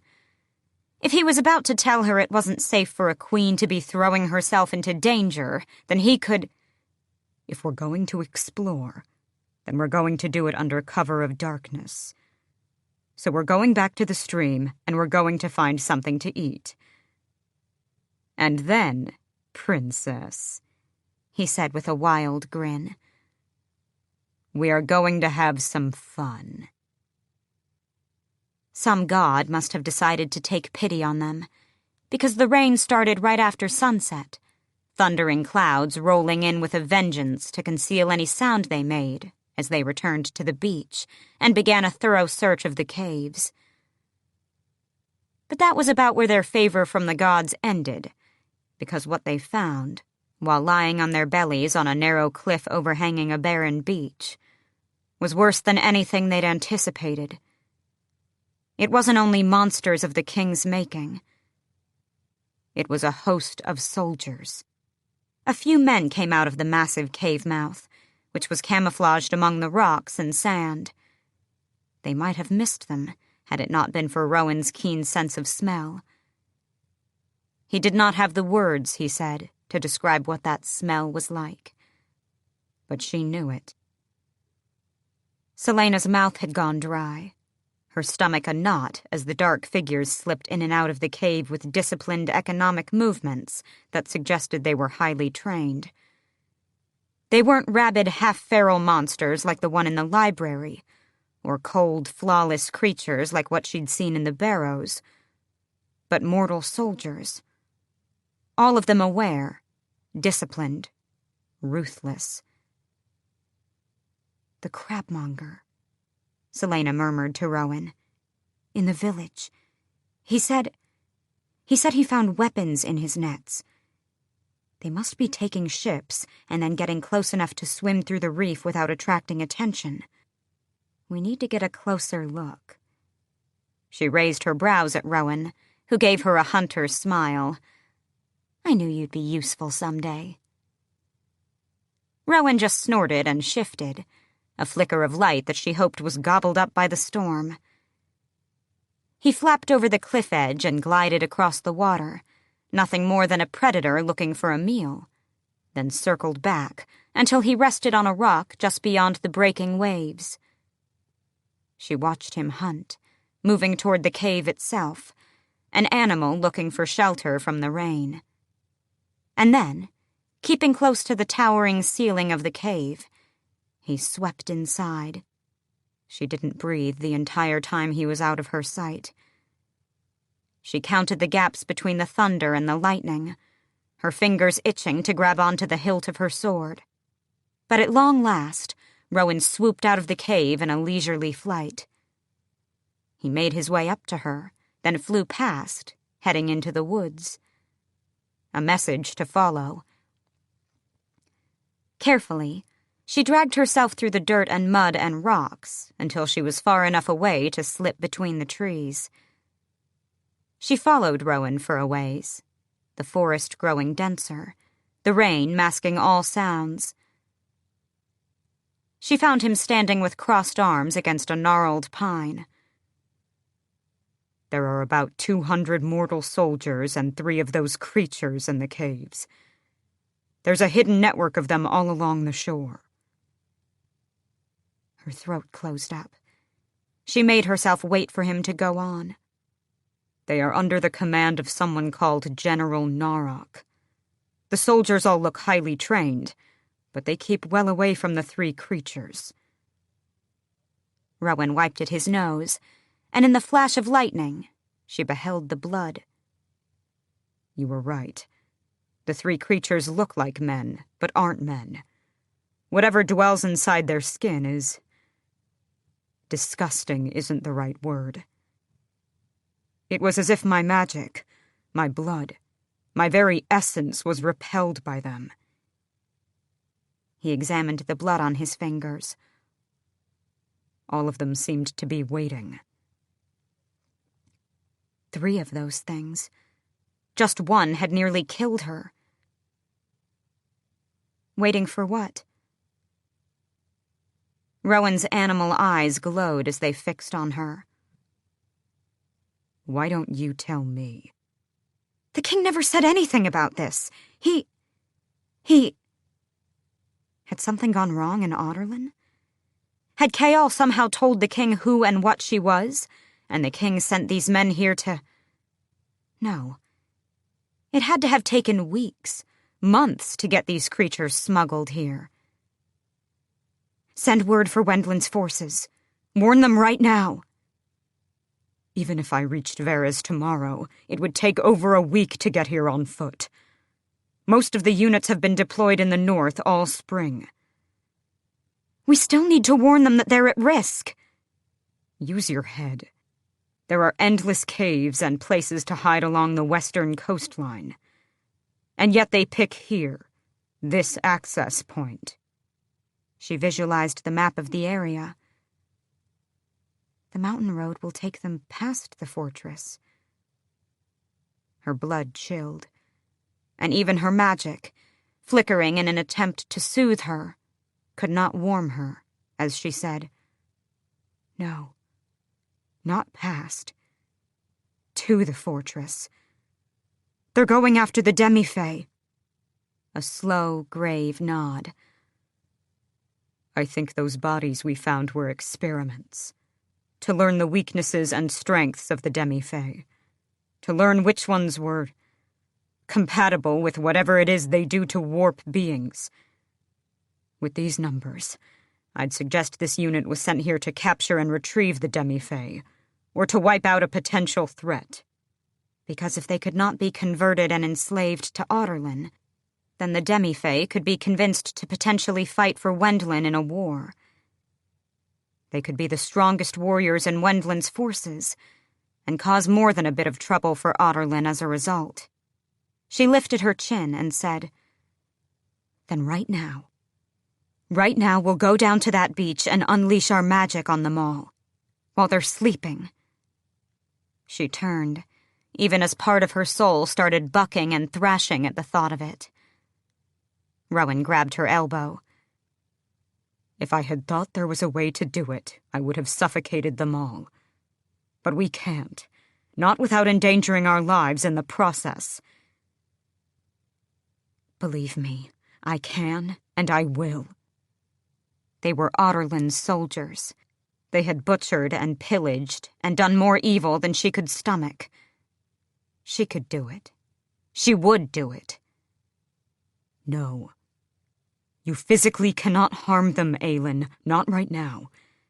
They know enough about those word marks to have protected their whole rutting camp from our kind of magic. Wards, like the stones around the fortress, but different. They wear iron everywhere they can, in their weapons, in their armor.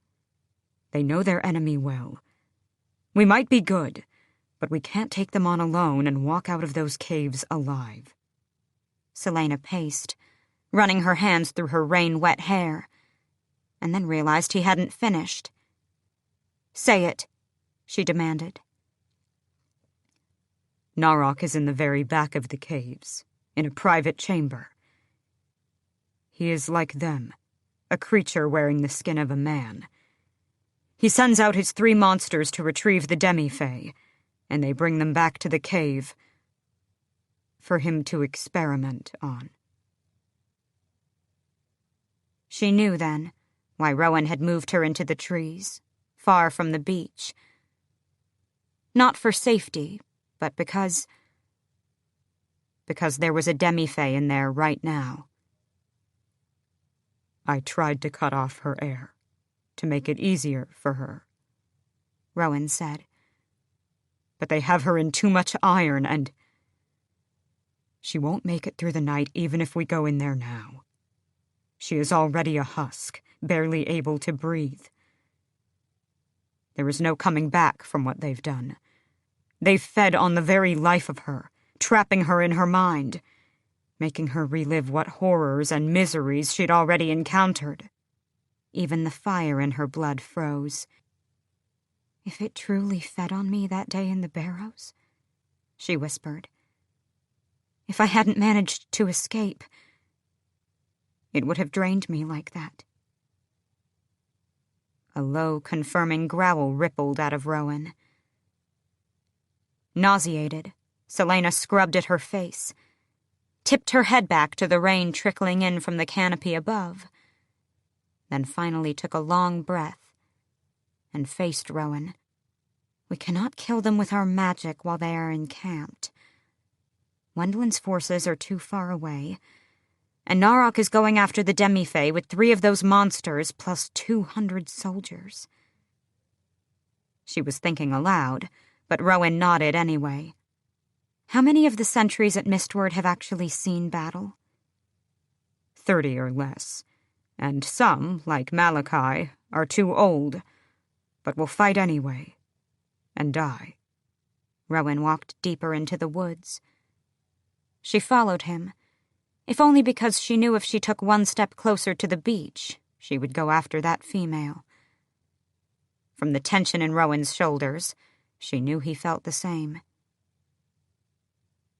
The rain ceased, and Celaena pulled back her hood to let the misty air soak into her too hot face. This area was full of shepherds and farmers and fishermen. Aside from the Demi-Fae, there was no one else to fight the creatures. They had no advantage, save for knowing their territory better than their enemy. They would send word to Wendlin, of course, and maybe help would arrive in the next week. Rowan held up a fist, and she halted as he scanned the trees ahead and behind. With expert quietness, he unsheathed one of the blades in his vambraces. The smell hit her a second later, the stench of whatever those creatures were beneath the mortal meat. Only one. He was so quiet she could hardly hear even with her Fae ears. That's not reassuring, she said with equal softness, drawing her own dagger. Rowan pointed. He's coming dead at us. You head to the right for 20 yards. I'll go left. When he's between us, wait for my signal, then strike. No magic. It might attract too much attention if others are nearby. Keep it quick and quiet and fast. Rowan, this thing... Quick and quiet and fast. His green eyes flashed, but she held his stare. It fed on me and would have turned me into a husk, she silently said. We could easily meet that fate right now. You were unprepared, he seemed to say, and I was not with you. This is insane. I faced one of the defective ones too, and it almost killed me. Scared, princess? Yes, and wisely so. But he was right. These were their woods, and they were warriors. This time it would be different. So she nodded, a soldier accepting orders, and did not bother with farewells before she slipped into the trees. She made her footfalls light, counting the distance, listening to the forest around them, keeping her breathing steady. She ducked behind a mossy tree and drew her other blade. The smell deepened into a steady reek that made her head pound. As the clouds overhead cleared further, the starlight faintly illuminated the low-lying mist on the loamy earth. Nothing. She was starting to wonder whether Rowan had been mistaken when the creature appeared between the trees ahead, closer to her than she'd anticipated. Much, much closer. She felt him first, the smudge of blackness, the silence that enveloped him like an extra cloak. Even the fog seemed to pull away from him. Beneath his hood, she could only glimpse pale skin and sensual lips. He did not bother with weapons, but it was his nails that made her breath catch. Long, sharp nails that she remembered all too well. How they'd felt when they ripped into her in the library. Unlike those nails, these were unbroken, the polished black curves gleaming. The skin on his fingers was bone-white and flawless, too smooth to be natural. Indeed, she could have sworn she saw dark, glittering veins, a mockery of the blood that had once flowed there. Celaena didn't dare bat an eyelash as the thing turned his hooded head toward her. Rowan still didn't give the signal, Did he realize how close it was? A wet trickle of warmth flowed onto her lips from one of her nostrils.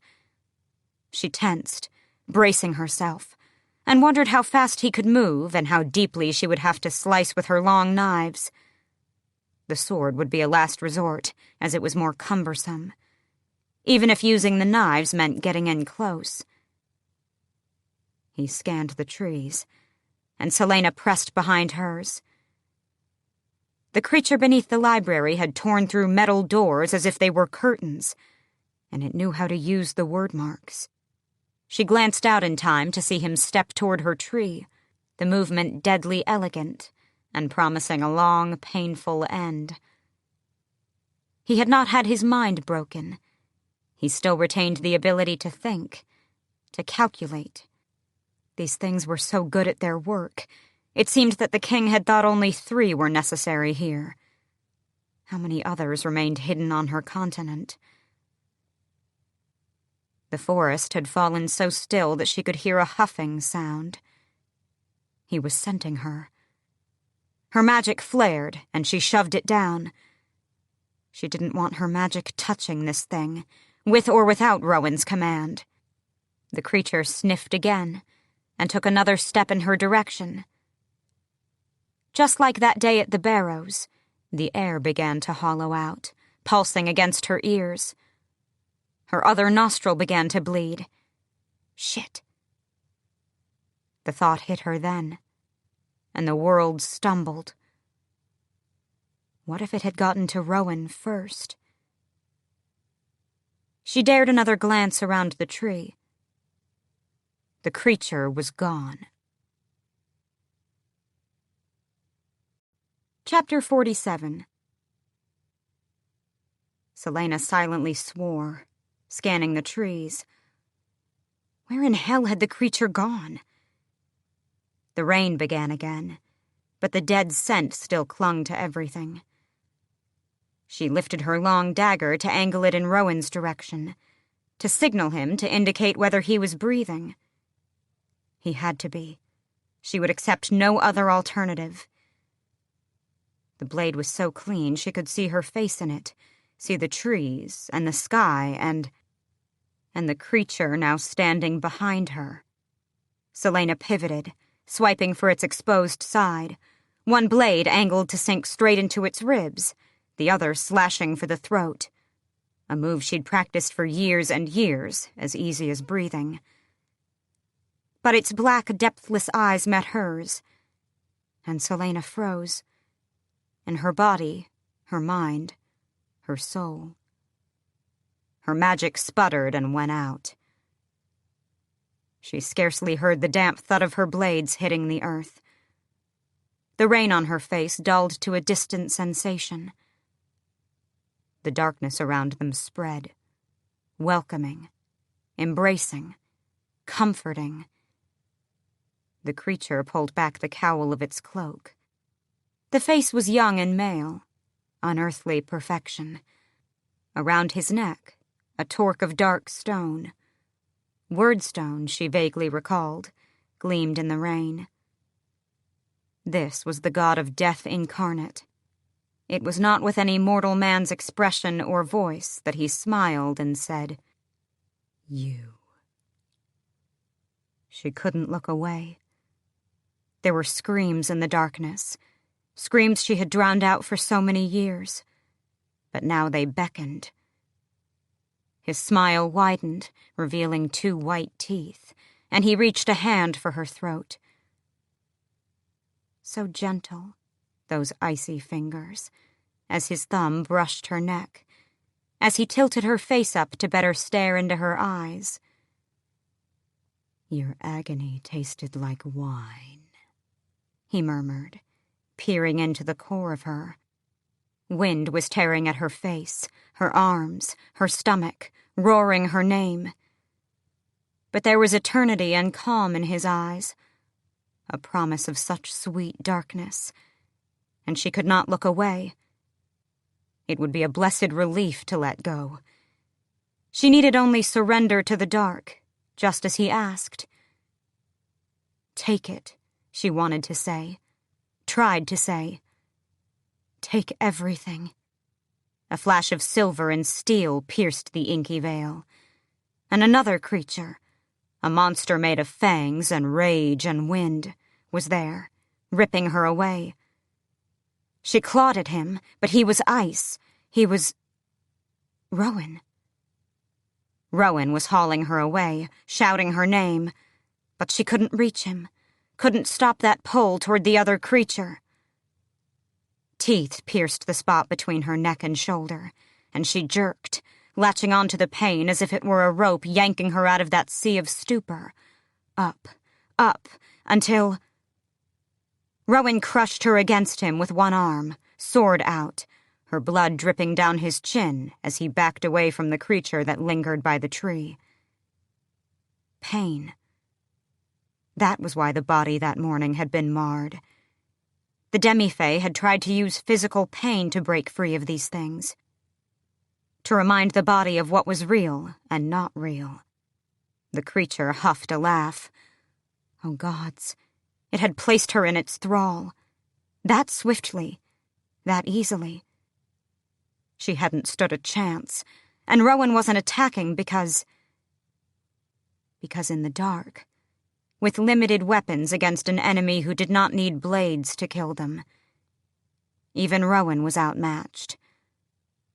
A true warrior knew when to walk away from a fight. Rowan breathed.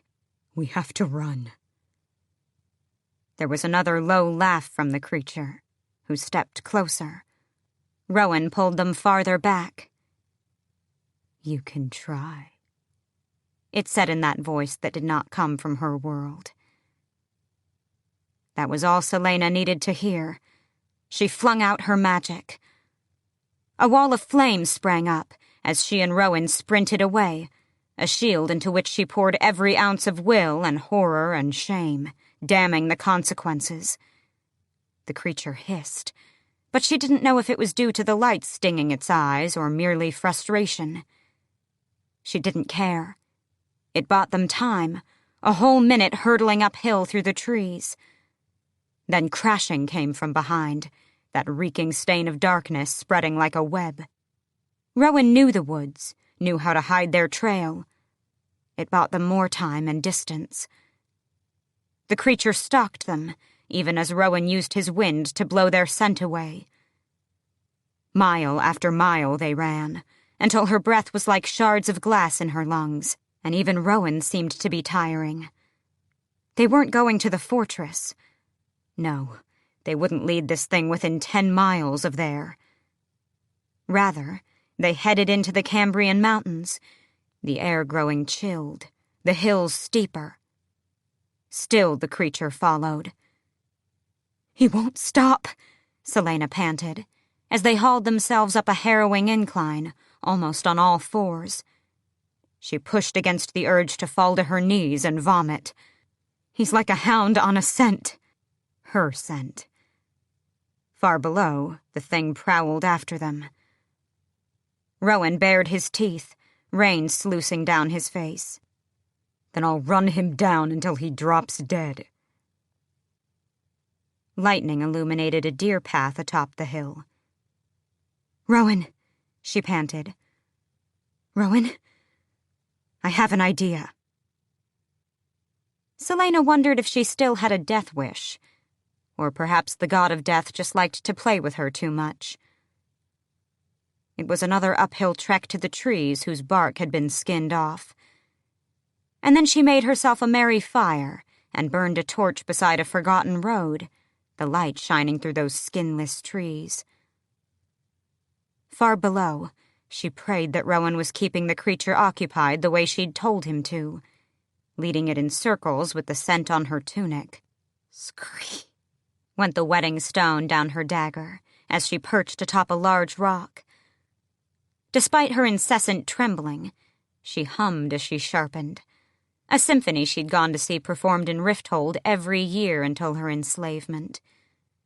She controlled her breathing and focused on counting the minutes, wondering how long she could remain before she had to find another way. Scream! A rotting scent stuffed itself up her nose, and the already quiet forest went still. Scree. Not her own blade sharpening, but another's, almost in answer to her own. She sagged in relief and ran the wedding stone down her dagger one more time before standing, willing strength to her knees. She did not allow herself to flinch when she beheld the 5 of them standing beyond the skinned trees, tall and lean and bearing their wicked tools.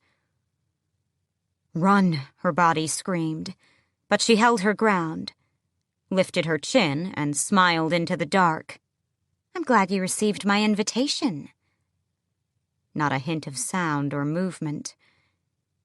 "Your 4 friends decided to come uninvited to my last campfire, and it didn't end well for them. But I'm sure you know that already." Another one sharpened his blades, firelight shivering on the jagged metal. "Fey bitch, we'll take our sweet time with you." She sketched a bow, even though her stomach was heaving at the reek of carrion, and waved her torch as if it were a baton at what awaited below.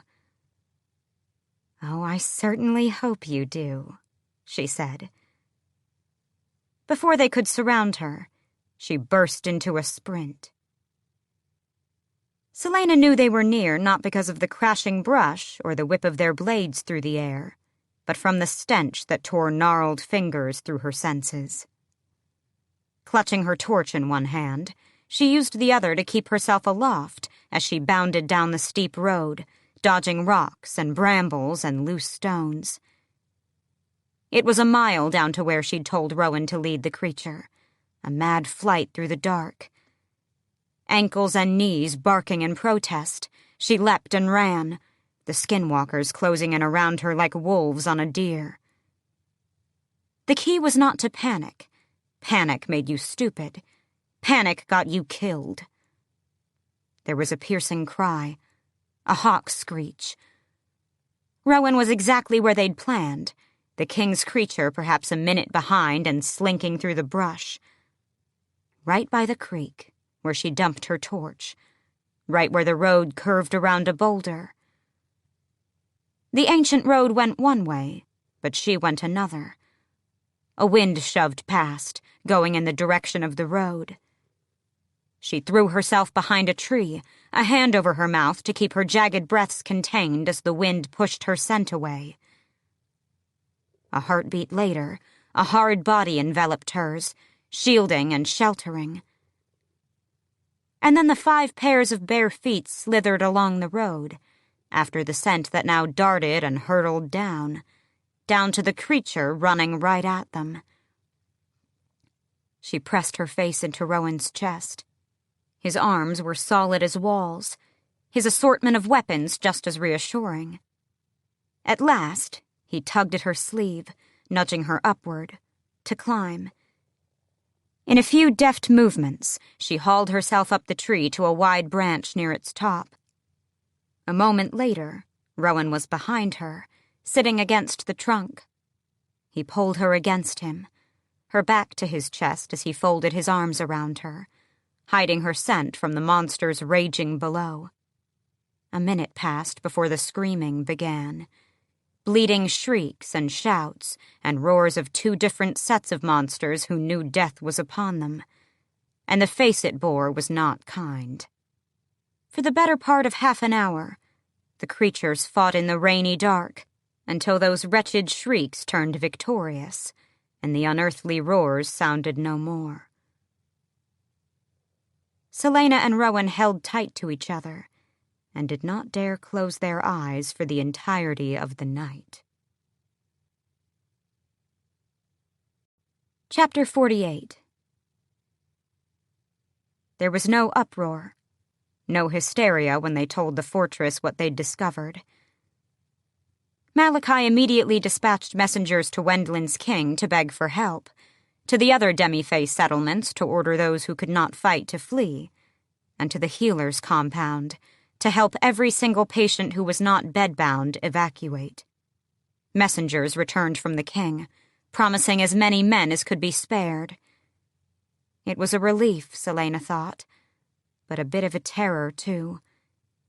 if Galen showed up, if any of her mother's kin arrived here. She wouldn't care, she told herself. There were bigger matters at hand. And so she prayed for their swift arrival and prepared with the rest of the fortress's residents. They would face the threat head-on, starting by taking out the 200 mortal soldiers that accompanied Narok and his 3 creatures, as soon as they left their protected caves. Rowan seized control of the fortress with no fuss, only gratitude from the others, actually. Even Malachi thanked the prince, as Rowan set about organizing rotations, delegating tasks, and planning their survival. They had a few days until reinforcements arrived, and they could launch their assault. But should their enemy march sooner, Rowan wanted them slowed down and incapacitated as much as possible until help arrived. The Demi-Fae were not an army, and did not have the resources of a fully stocked fortress, so Rowan declared they'd make do with what they did possess: their wits, determination, and knowledge of the terrain. From the sound of it, somehow the skinwalkers had brought down one of the creatures, so they weren't truly invincible. But without a body the following morning, they hadn't learned how it had been killed. Rowan and Celaena went out with the small groups that were preparing the forest for the attack. If Narok's force was going to take the deer path to sack the fortress, then they'd find themselves taking it through pitfall-laden territory, through glens of venomous creatures, over concealed holes full of spikes, and into snares at every turn. It might not kill them, but it would slow them down enough to buy more time for aid to come. And should they wind up under siege, there was a secret tunnel leading out of the fortress itself, so ancient and neglected that most of the residents hadn't even known it existed until Malachi mentioned it. It was better than nothing. A few days later, Rowan assembled a small group of captains around a table in the dining hall. Bass's scouting team reported that the creatures look like they're readying to move in a few days, he said, pointing to a map. Are the first and second miles of traps almost done? The captains gave their confirmation. Good. Tomorrow I want your men preparing the next few miles, too. Standing beside Rowan, Celaena watched as he led them through the meeting, keeping track of all the various legs and arms of their plan, not to mention remembering all the names of the captains, their soldiers, and what they were responsible for. He remained calm and steady, fierce even, despite the hell that might soon be upon them. Glancing at the Demi-Fae assembled, their attention wholly on Rowan, she could see that they clung to that steadiness, that cold determination and clever mind, and centuries of experience. She envied him for it. And beneath that, with a growing heaviness she could not control, she wished that when she left this continent, she wouldn't go alone. Get some sleep. You're no use to me completely dazed. She blinked. She'd been staring at him. The meeting was over, the captains already walking away to attend to their various tasks. Sorry. She rubbed her eyes. They'd been up since before dawn, readying the last few miles of path, checking that all the traps were secure. Working with him was so effortless. There was no judgment, no need to explain herself. She knew no one would ever replace Nehemia, and she never wanted anyone to. But Rowan made her feel better, as if she could finally breathe after months of suffocating. Yet now, he was still watching her, frowning. Just say it. She examined the map on the table between them. We can handle the mortal soldiers, but those creatures and Narok. If we had Fae warriors, like your companion who came to receive his tattoo, she didn't think calling him Rowan's kitty cat friend would help her case this time. Or all 5 of your cadre even, it could turn the tide. She traced the lines of mountains that separated these lands from the immortal ones beyond. But you have not sent for them. Why? You know why. Would Maeve order you home out of spite for the demi-fae? His jaw tightened. For a few reasons, I think. And this is the person you chose to serve. I knew what I was doing when I drank her blood to seal the oath. Then let's hope Wendlin's reinforcements get here quickly. She pursed her lips and turned to go to their room. He gripped her wrist. Don't do that. A muscle feathered in his jaw. Don't look at me like that. Like what? With that disgust. I'm not... But he gave her a sharp look. She sighed. All this, Rowan. She waved a hand to the map, to the doors that the demi-fae had passed through, to the sounds of people readying their supplies and defenses in the courtyard. For whatever it's worth, all of this just proves that she doesn't deserve you. I think you know that, too. He looked away. That isn't your concern. I know. But I thought you should still hear it. He didn't respond, wouldn't even meet her eyes, so she walked away. She looked over her shoulder once, to find him still hunched over the table, hands braced on its surface, the powerful muscles of his back visible through his shirt. And she knew he wasn't looking at the map. Not really. But saying that she wished he could return with her to Otterlin, to Terrasen, was pointless. He had no way to break his oath to Maeve, and she had nothing to entice him with even if he could. She was not a queen. She had no plans to be one, and even if she had a kingdom to give him if he were free, telling him all that was useless. So she left Rowan in the hall, but it did not stop her from wishing she could keep him. The next afternoon, after washing her face and bandaging a burn on her forearm in Rowan's room, Celaena was just coming down to help with the dinner preparations, when she felt, rather than heard, the ripple of silence through the fortress, deeper and heavier than the nervous quiet that had hovered over the compound the last few days. The fortress had not been this tense since that first night Maeve had been here.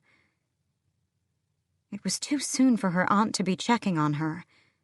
She had little to show so far other than a few somewhat useful tricks and her various shields. She took the stairs 2 at a time until she reached the kitchen.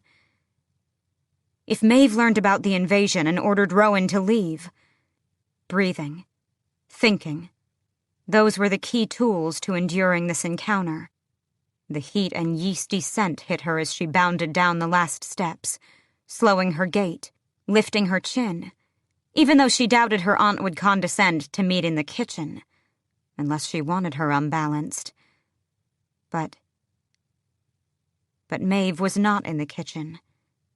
Rowan was, and his back was to her as he stood at the other end with Emrys, Malachi, and Luca, talking quietly. Celaena stopped dead as she beheld Emrys's too pale face, the hand gripping Malachi's arm.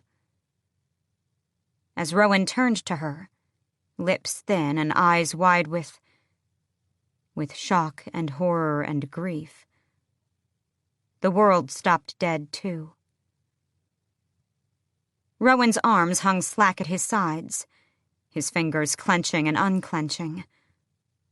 For a heartbeat, she wondered if she went back upstairs, whatever he had to say would not be true. Rowan took a step toward her.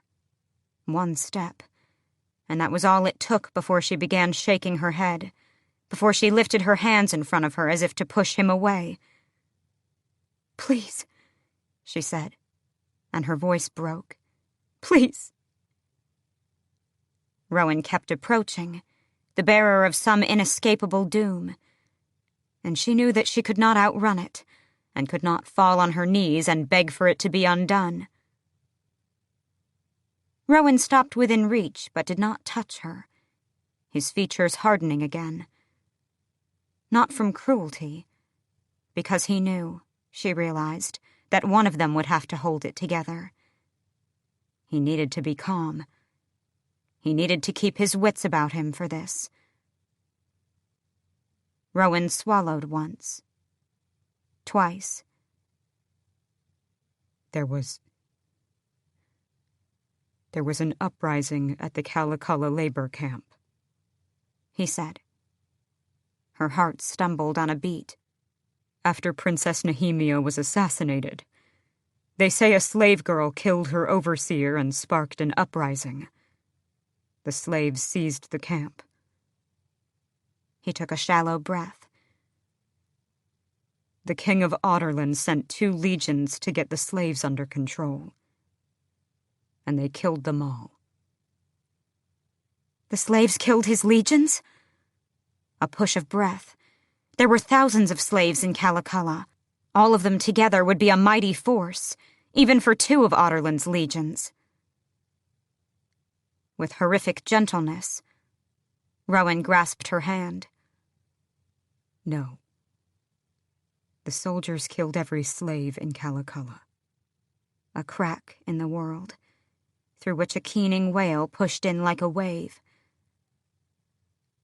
There are thousands of people enslaved in Celaena. The resolve in Rowan's countenance splintered as he nodded. And when he opened and closed his mouth, she realized it was not over. The only word she could breathe was, Endovier? It was a fool's plea. Slowly, so slowly, Rowan shook his head. Once he got word of the uprising in Ilway, the king of Audiobook sent 2 other legions north. None were spared in Endovier. She did not see Rowan's face when he gripped her arms as if he could keep her from falling into the abyss. No. All she could see were the slaves she'd left behind, the ashy mountains and those mass graves they dug every day, the faces of her people who had worked beside her people whom she had left behind, whom she had let herself forget, had let suffer, who had prayed for salvation, holding out hope that someone, anyone would remember them. She had abandoned them, and she had been too late. Nehemia's people, the people of other kingdoms, and her people, the people of Terrasen, the people her father and mother and court had loved so fiercely. There had been rebels in Endovier, rebels who fought for her kingdom when she had been... There were children in Endovier, in Celaena. She had not protected them. The kitchen walls and ceiling crushed her, the air too thin, too hot.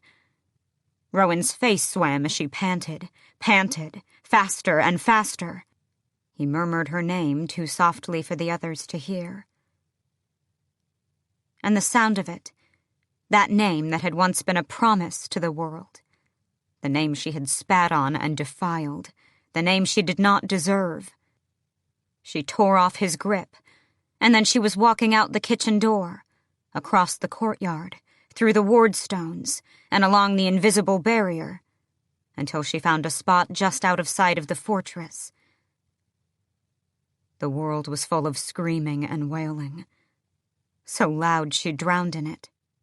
Celaena did not utter a sound as she unleashed her magic on the barrier, a blast that shook the trees and set the earth rumbling. She fed her power into the invisible wall, begging the ancient stones to take it, to use it. The wards, as if sensing her intent, devoured her power whole, absorbing every last ember until it flickered, hungry for more. So she burned and burned and burned. Chapter 49. For weeks now, Chaol hadn't had any contact with any of his friends, allies, whatever they had been. So one last time, Chaol slipped into the rhythm of his old duties, though it was more difficult than ever to oversee the king's luncheons, though making his reports was an effort of will. He did it. He had heard nothing from Adian or Wren, and still hadn't yet asked Dorian to use his magic to test out their theories about the spell. He was starting to wonder if he was done playing his part in Adian's growing rebellion. He'd gathered enough information, crossed enough lines. Perhaps it was time to learn what could be done from Aniel. He would be closer to Morath, and maybe he could uncover what the king was brewing down there.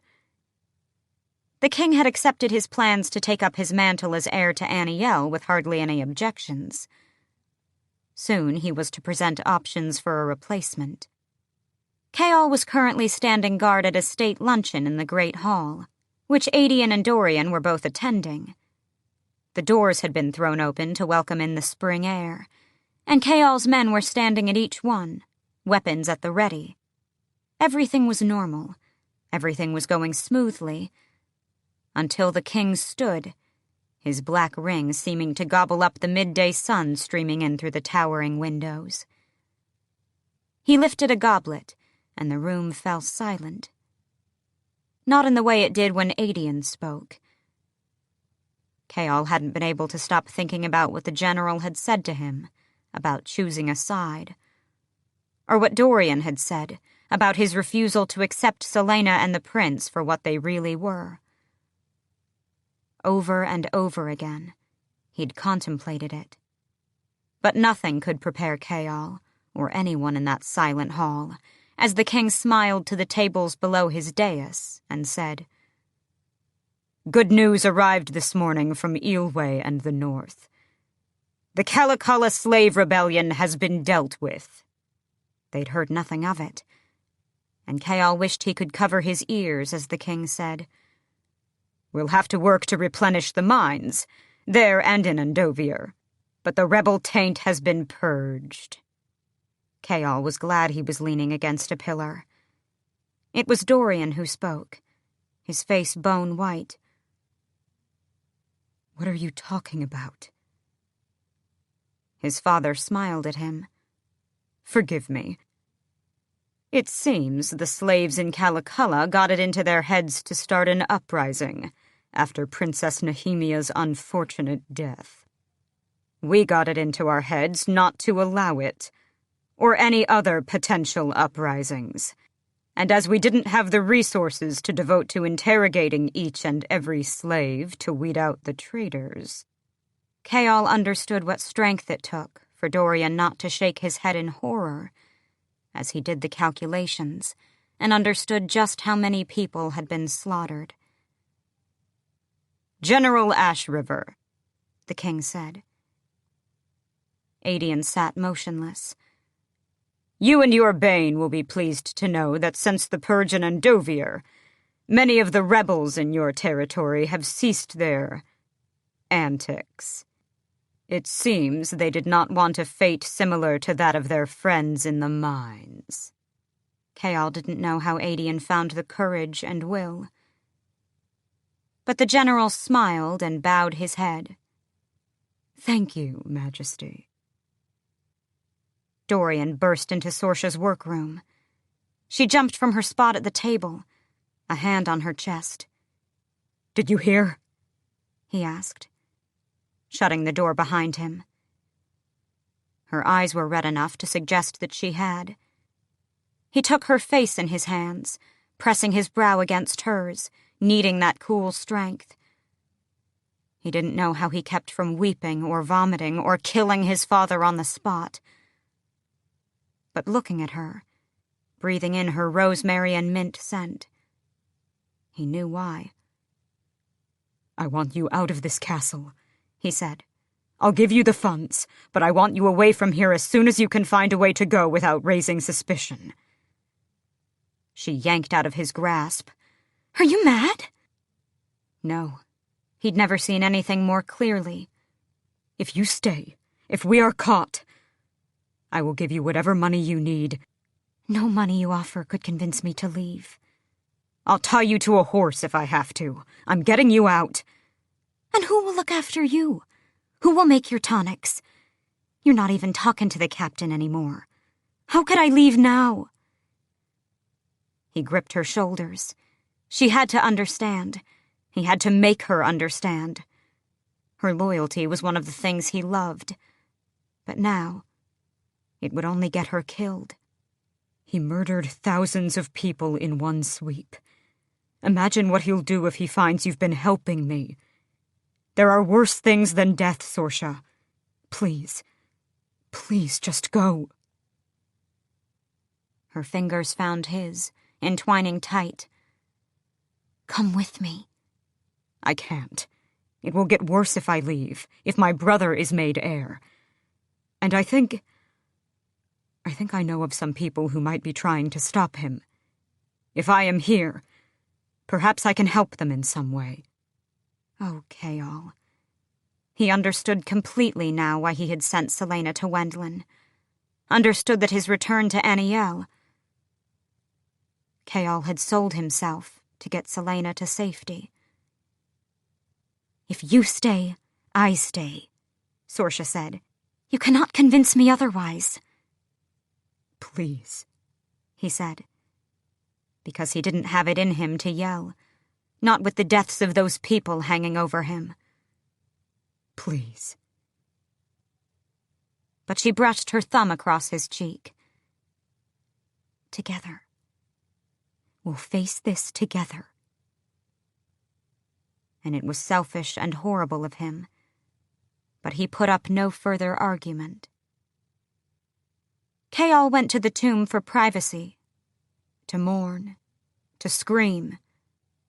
But he was not alone. Adian was sitting on the steps of the spiral stairwell, his forearms braced on his knees. He didn't turn as Chaol set down his candle and sat beside him. What do you suppose? Adian breathed, staring into the darkness. The people on other continents, across all those seas, think of us. Do you think they hate us or pity us for what we do to each other? Perhaps it's just as bad there. Perhaps it's worse. But to do what I have to do, to get through it, I have to believe it's better. Somewhere it's better than this. Chaol had no answer. I have... Adian's teeth gleamed in the light. I have been forced to do many, many things. Depraved, despicable things. Yet nothing made me feel as filthy as I did today, thanking that man for murdering my people. There was nothing he could say to console him. Nothing he could promise. So Chaol left Adian staring into the darkness. There was not one empty seat in the Royal Theatre that night. Every box and tier was crammed with nobility, merchants, whoever could afford the ticket. Jewels and silk gleamed in the light of the glass chandeliers, the riches of a conquering empire. The news about the slave massacres had struck that afternoon, spreading through the city on a wave of murmuring, leaving only silence behind. The upper tiers of the theater were unusually still, as if the audience had come to be soothed, to let the music sweep away the stain of the news. Only the boxes were full of chatter, about what this meant for the fortunes of those seated in the plush crimson velvet chairs. Debates over where the new slaves would come from to ensure there was no pause in labor, and about how they should treat their own slaves afterward. Despite the chiming bells and the raising and dimming of the chandeliers, it took the boxes far longer to quiet than usual. They were still talking when the red curtains pulled back to reveal the seated orchestra, and it was a miracle they bothered to applaud for the conductor as he hobbled across the stage. That was when they noticed that every musician on the stage was wearing mourning black. That was when they shut up, and when the conductor raised his arms. It was not a symphony that filled the cavernous space. It was the song of Ilwe, then the song of Fenharrow, and Melisande, and Terrasen. Each nation that had people in those labor camps. And finally, not for pomp or triumph, but to mourn what they had become, they played the Song of Otterlin. When the final note finished, the conductor turned to the crowd, the musicians standing with him. As one, they looked to the boxes, to all those jewels bought with the blood of a continent. And without a word, without a bow or another gesture, they walked off the stage. The next morning, by royal decree, the theater was shut down. No one saw those musicians or their conductor again. Chapter 50. A cooling breeze kissed down Celaena's neck. The forest had gone silent, as if the birds and insects had been quieted by her assault on the invisible wall.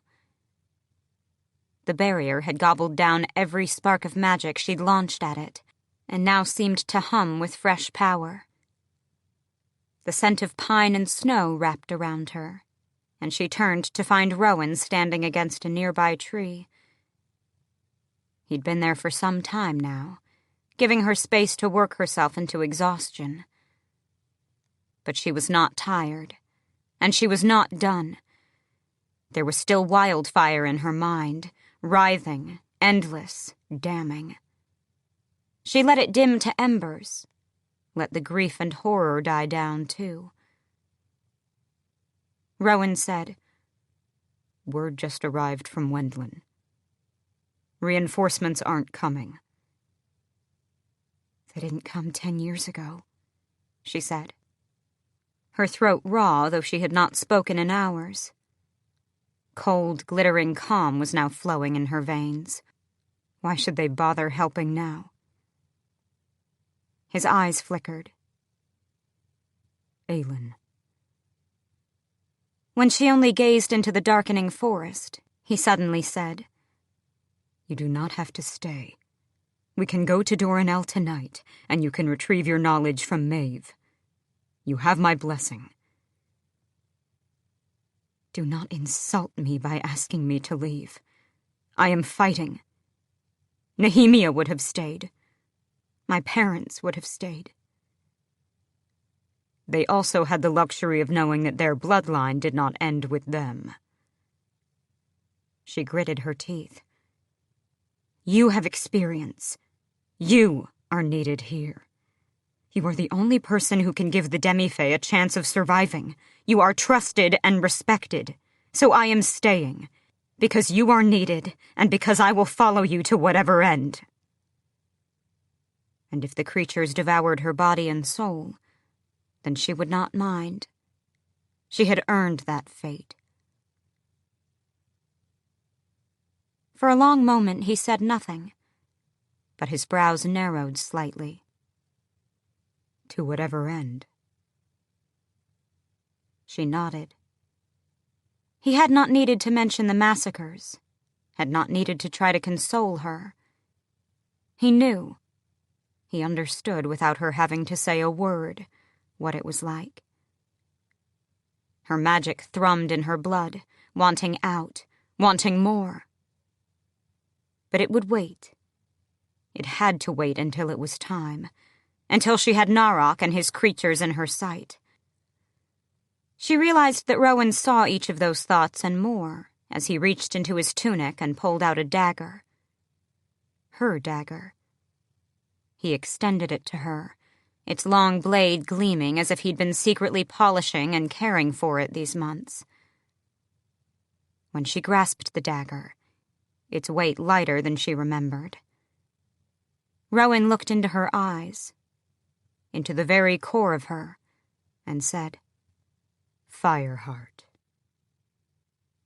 Reinforcements from Wendlin weren't coming. Not out of spite, but because a legion of Otterland's men had attacked the northern border. 3,000 men in ships had launched a full-on assault. Wendlin had sent every last soldier to the northern coast, and there they would remain. The Demi-Fae were to face Narok and his forces alone. Rowan calmingly encouraged the non-fighters at the fortress to flee. But no one fled. Even Emrys refused, and Malachi merely said that where his mate went, he went. For hours, they adjusted their plans to accommodate the lack of reinforcements. In the end, they didn't have to change much, thankfully. Celaena contributed what she could to the planning, letting Rowan order everyone about and adjust the masterful strategy in that brilliant head of his. She tried not to think about Endovier and Calaculla, but the knowledge of it still simmered in her, brewing during the long hours that they debated. They planned until Emrys hauled up a pot from the kitchen and began whacking it with a spoon, ordering them out because dawn would come too soon. Within a minute of returning to their room, Celaena was undressing and flopping into bed. Rowan took his time, however, peeling off his shirt and striding to the wash basin. You did well helping me plan tonight. She watched him wash his face, then his neck. You sound surprised. He wiped his face with a towel, then leaned against the dresser, bracing his hands against either end. The wood groaned, but his face remained still.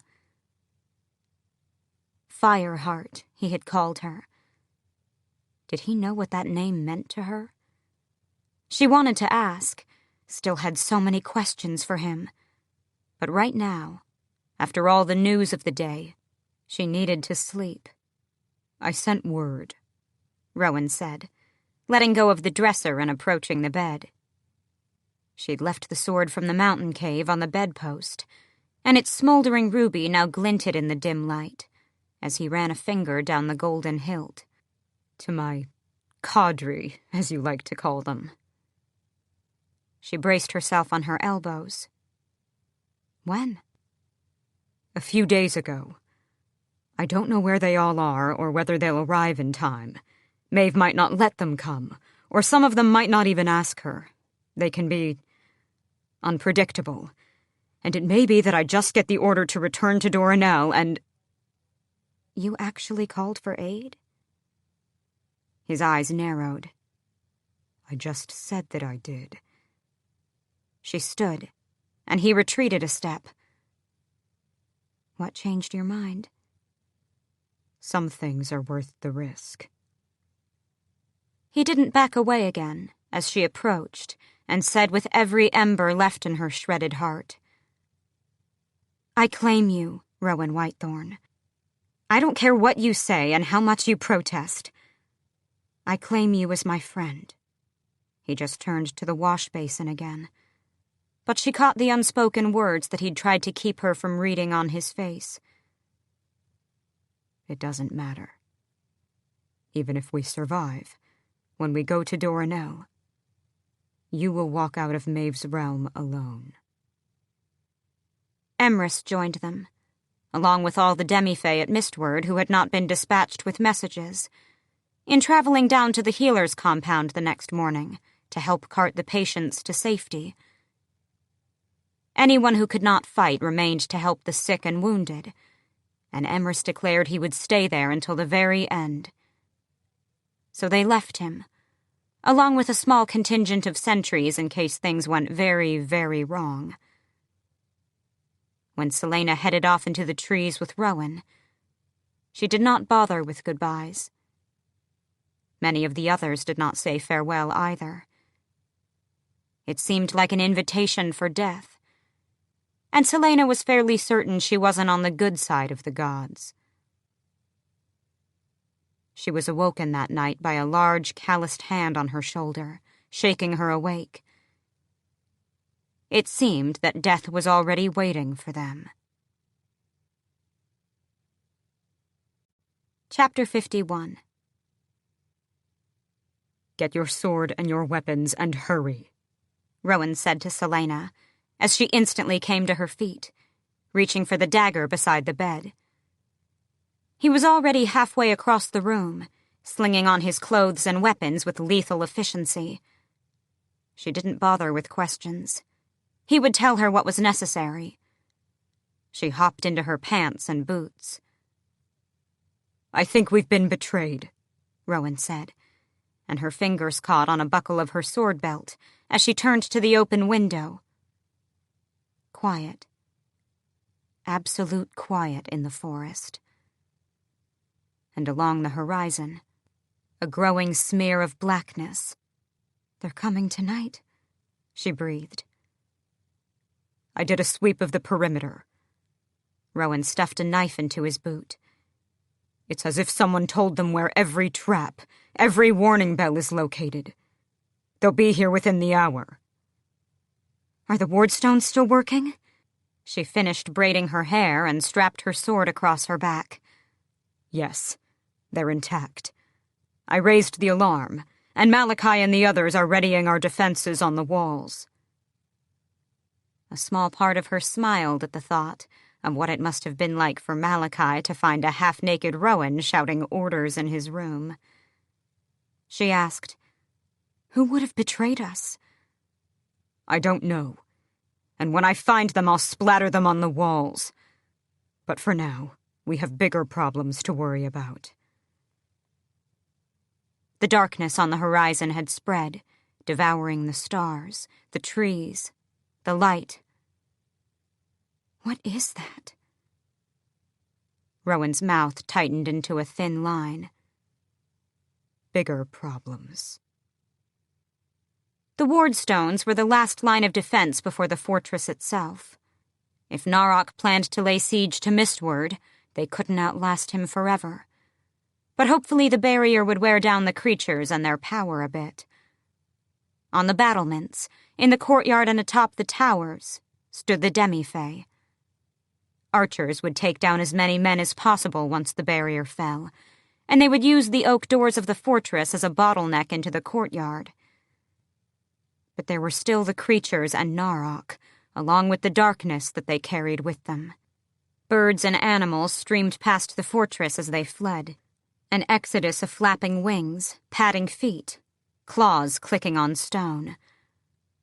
Herding the animals to safety were the little folk, hardly more than a gleam of night-seeing eyes. Whatever darkness Narok and the creatures brought, once you went in, you did not come out. She was standing with Rowan just beyond the gates of the courtyard, the grassy expanse of earth between the fortress and the wardstones feeling far too small. The animals and little folk had stopped appearing moments before, and even the wind had died. "As soon as the barrier falls, I want you to put arrows through their eyes," Rowan said to her, his bow slack in his hands. "Don't give them a chance to enthrall you or anyone. Leave the soldiers to the others." They hadn't heard or seen any of the 200 men, but she nodded, gripping her own bow. "What about magic?" "Use it sparingly. But if you think you can destroy them with it, don't hesitate. And don't get fancy. Take them down by any means possible." Such icy calculation. Purebred, undiluted warrior. She could almost feel the aggression pouring off him. A reek was rising from beyond the barrier, and some of the sentries in the courtyard behind them began murmuring. A smell from another world, from whatever hellish creature lurked under mortal skin. Some straggling animals darted out of the trees, foaming at the mouth, the darkness behind them thickening. "Rowan?" she said, as she felt rather than saw them. "They're here." At the edge of the trees, hardly 5 yards from the wardstones, the creatures emerged. Celaena started. 3. 3, not 2. But the skinwalkers... She couldn't finish the words as the 3 men surveyed the fortress. They were clad in deepest black, their tunics open to reveal the wordstone torques at their throats. The skinwalkers hadn't killed it. No, because there was that same perfect male looking straight at her, smiling at her, as if he could already taste her. A rabbit bolted out of the bushes, racing for the wardstones.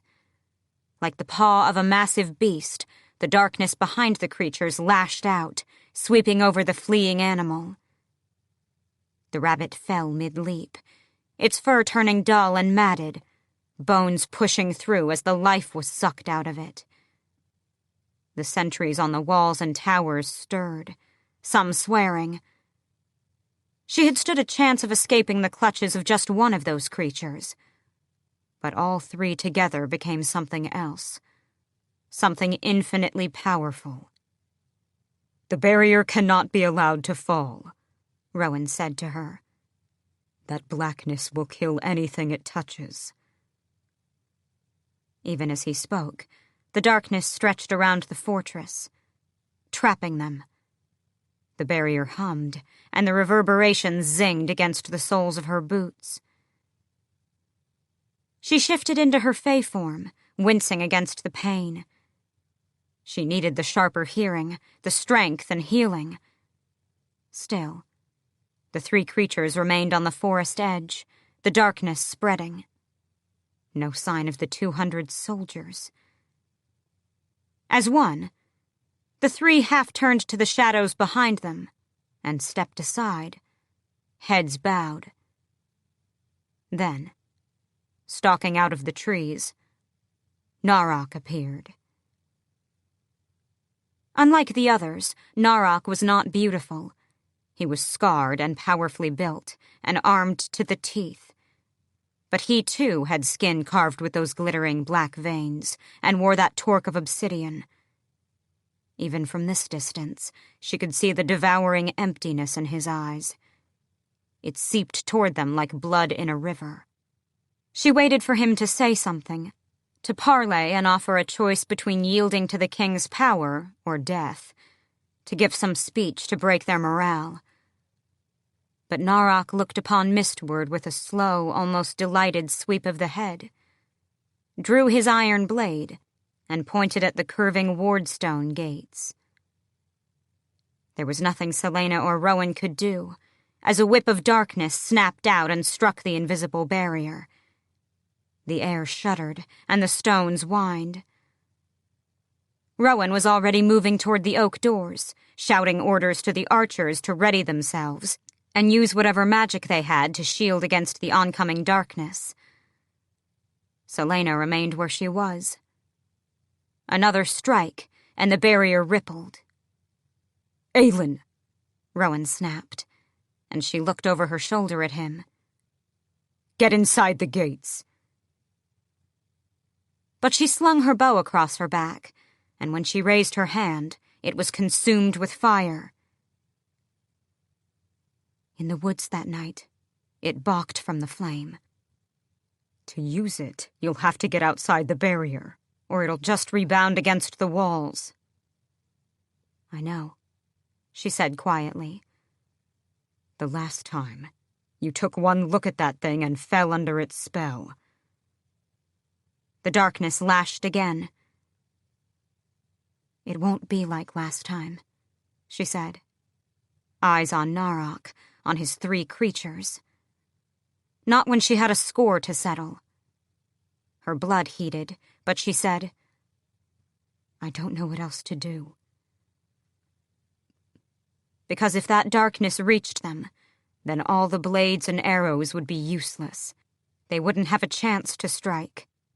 A cry sounded behind them, followed by a few more, then the clash of metal on metal. Someone shouted, "The tunnel! They've been let in through the tunnel!" For a moment, Celaena just stood there, blinking. The escape tunnel. They had been betrayed, And now they knew where the soldiers were, creeping through the underground network, let in perhaps because the wardstones, with that strange sentience, were too focused on the threat above to be able to contain the one below. The shouting and fighting grew louder. Rowan had stationed their weaker fighters inside to keep them safe, right in the path of the tunnel entrance. It would be a slaughterhouse. Rowan! Another blow to the barrier from the darkness, and another. She began walking toward the stones, and Rowan growled, "Do not take one more step." She kept going. Inside the fortress, screaming had begun, pain and death and terror. Each step away from it tore at her, but she headed to the stones, toward the megalith gates. Rowan grabbed her elbow. "That was an order." She knocked his hand away. "You're needed inside. Leave the barrier to me." "You don't know if it'll work." "It will work," she snarled. "I'm the expendable one, Rowan." "You are heir to the throne of—" "Right now, I am a woman who has a power that might save lives. Let me do this. Help the others." Rowan looked at the wardstones, at the fortress and the sentries scrambling to help below, weighing, calculating. At last, Rowan said, "Do not engage them. You focus on that darkness and keeping it away from the barrier. And that's it. Hold the line, Aelin." But she didn't want to hold the line. Not when her enemy was so close. Not when the weight of those souls at Calaculla and Endovir pressed on her, screaming as loudly as the soldiers inside the fortress. She had failed all of them. She had been too late. And it was enough. But she nodded, like the good soldier Rowan believed she was, and said, "Understood." "They will attack you the moment you set foot outside the barrier," he said, releasing her arm. Her magic began to boil in her veins. "Have a shield ready." "I know," was her only answer, as she neared the barrier and the swirling dark beyond. The curving stones of the gateway loomed, and she drew the sword from her back with her right hand, her left hand enveloped in flame. Nehemia's people, butchered. Her own people, butchered. Her people. Celaena stepped under the archway of stones, magic zinging and kissing her skin. Just a few steps would take her outside the barrier. She could feel Rowan lingering, waiting to see if she would survive the first few moments. But she would. She was going to burn these things into ash and dust. This was the least she owed those murdered in Endovir and Calaculla. The least she could do, after so long. A monster to destroy monsters. The flames on her left hand burned brighter, as Celaena stepped beyond the archway and into the beckoning abyss. Chapter 52. The darkness lashed at Celaena the moment she passed beyond the invisible barrier. A wall of flames seared across the spear of blackness, and, just as she'd gambled, the blackness recoiled, only to strike again, swift as an asp. She met it blow for blow, willing the fire to spread, a wall of red and gold encasing the barrier behind her. She ignored the reek of the creatures, the hollowness of the air at her ears, the overwhelming throbbing in her head. So much worse beyond the protection of the wards, especially now that all three creatures were gathered. But she did not give them 1 inch, even as blood began trickling from her nose. The darkness lunged for her, simultaneously assaulting the wall, punching holes through her flame. She patched them by reflex, allowing the power to do as it willed, but with the command to protect, to keep that barrier shielded. She took another step beyond the stone gateway. Narok was nowhere to be seen, but the three creatures were waiting for her. Unlike the other night in the woods, they were armed with long, slender swords that they drew with their unearthly grace. And then they attacked. Good. She did not look them in the eyes, nor did she acknowledge the bleeding from her nose and the pressure in her ears. She merely called in a shield of fire around her left forearm, and began swinging that ancient sword. Whether Rowan lingered to see her break his first order, then his next, she didn't know. The three creatures kept coming at her, swift and controlled, as if they'd had eons to practice swordplay, as if they were all of one mind, one body. Where she deflected one, another was there. Where she punched one with flame and steel, another was ducking beneath it to grab her. She could not let them touch her, could not let herself meet their gaze. The shield around the barrier burned hot at her back, the darkness of the creatures stinging and biting at it, but she held firm. She had not lied to Rowan about that, about protecting the wall. One of them swept its blade at her, not to kill, to incapacitate. It was second nature somehow, that flames leapt down her blade as she struck back, willing fire into the sword itself. When it met the black iron of the creature, blue sparks danced, so bright that she dared to look into the creature's face to glimpse surprise, horror, rage. The hilt of the sword was warming, comforting in her hand, and the red stone glowed as if with a fire of its own. The three creatures stopped in unison, their sensual mouths pulling back from their two white teeth in a snarl. The one in the center, the one who had tasted her before, hissed at the sword.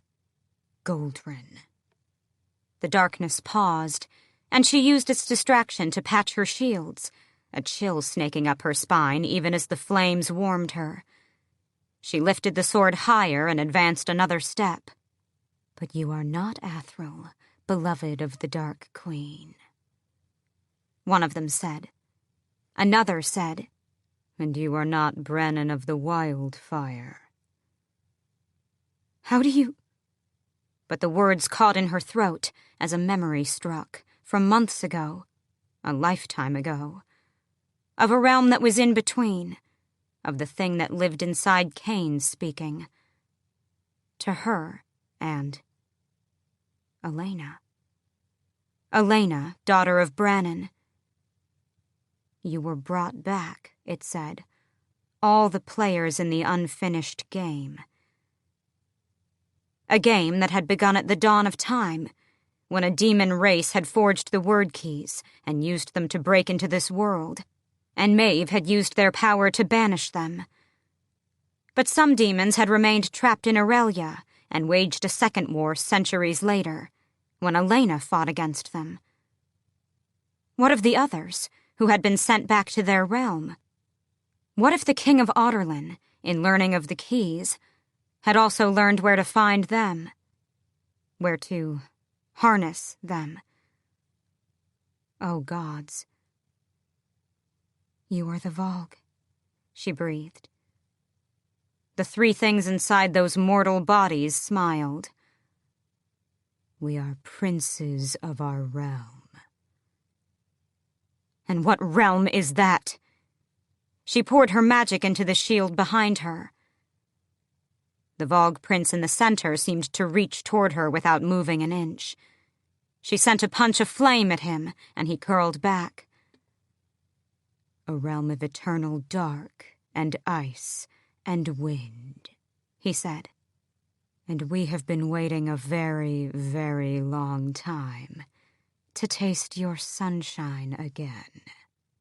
The King of Otterlin was either more powerful than she could imagine, or the most foolish man to ever live, if he thought he could control these demon princes. Blood dripped onto her tunic from her nose.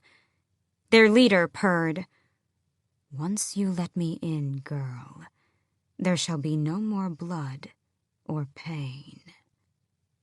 She sent another wall of flames searing at them.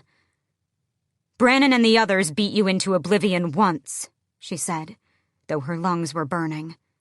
"We can do it again." Low laughter. "We were not beaten, only contained, until a mortal man was foolish enough to invite us back in, to use these glorious bodies." Were the men who had once occupied them still inside? If she cut off their heads, that torque of wordstone, would the creatures vanish, or be unleashed in another form? This was far, far worse than she had expected. "Yes," the leader said, taking a step toward her and sniffing. "You should fear us, and embrace us." "Embrace this," she snarled, and flung a hidden dagger from her vambrace at his head. He was so swift that it scraped his cheek rather than wedging itself between its eyes. Black blood welled and flowed. He raised a moon-white hand to examine it. "I shall enjoy devouring you from the inside out," he said, and the darkness lunged for her again. The battle was still raging inside the fortress, which was good, because it meant they hadn't all died yet. And Celaena was still swinging Goldrin against the 3 Vogue princes, though it grew heavier by the moment, and the shield behind her was beginning to fray. She had not had time to tunnel down into her power, or to consider rationing it. The darkness that the Vogue brought with them continued to strike the wall, so Celaena threw up shield after shield, fire flaming through her blood, her breath, her mind. She gave her magic free rein, only asking it to keep the shield behind her alive. It did so, gobbling up her reserves. Rowan had not come back to help, but she told herself he would come, and he would help, because it was not weakness to admit she needed him, needed his help, and... Her lower back cramped, and it was all she could do to keep her grip on the legendary blade, as the leader of the Vogue princes swiped for her neck. No. A muscle twinged near her spine, twisting until she had to bite down a scream as she deflected the blow. It couldn't be a burnout. Not so soon. Not after practicing so much. Not... A hole tore through the shield behind her, and the darkness slammed into the barrier, making the magic ripple and shriek. She flung a thought toward it, and as the flame patched it up, her blood began to pound. The princes were closing in again. She growled, sending a wall of white-hot flame at them, pushing them back, back, back while she took a deep breath. But blood came coughing out instead of air. If she ran inside the gates, how long would the shield last before it fell to the princes in their ancient darkness? How long would any of those inside last? She didn't dare look behind to see who was winning. It didn't sound good. There were no cries of victory, only pain and fear. Her knees quaked, but she swallowed the blood in her mouth and took another breath. She had not imagined it would end like this, and maybe it was what she deserved, after turning her back on her kingdom. One of the Vogue princes ripped a hand through the wall of flame separating them, the darkness shielding his flesh from being melted off. She was about to send another blast at him, when a movement from the trees caught her eye. Far up the hill, as if they had come racing down from the mountains and had not stopped for food or water or slept, were a towering man, a massive bird, and 3 of the largest predators she had ever seen. 5 in all, answering their friend's desperate call for aid. They hurtled through the trees and over stones. 2 wolves, one black and one moon white, the powerfully built male, the bird swooping low over them, and a familiar mountain cat racing behind, heading for the darkness looming between them and the fortress. The black wolf skidded to a halt as they neared the darkness, as if sensing what it could do, The screaming in the fortress rose. If the newcomers could destroy the soldiers, the survivors could take the tunnel and flee before the dark consumed everything. Sweat stung Celaena's eyes, and pain sliced into her so deep that she wondered if it was permanent. But she had not lied to Rowan about saving lives.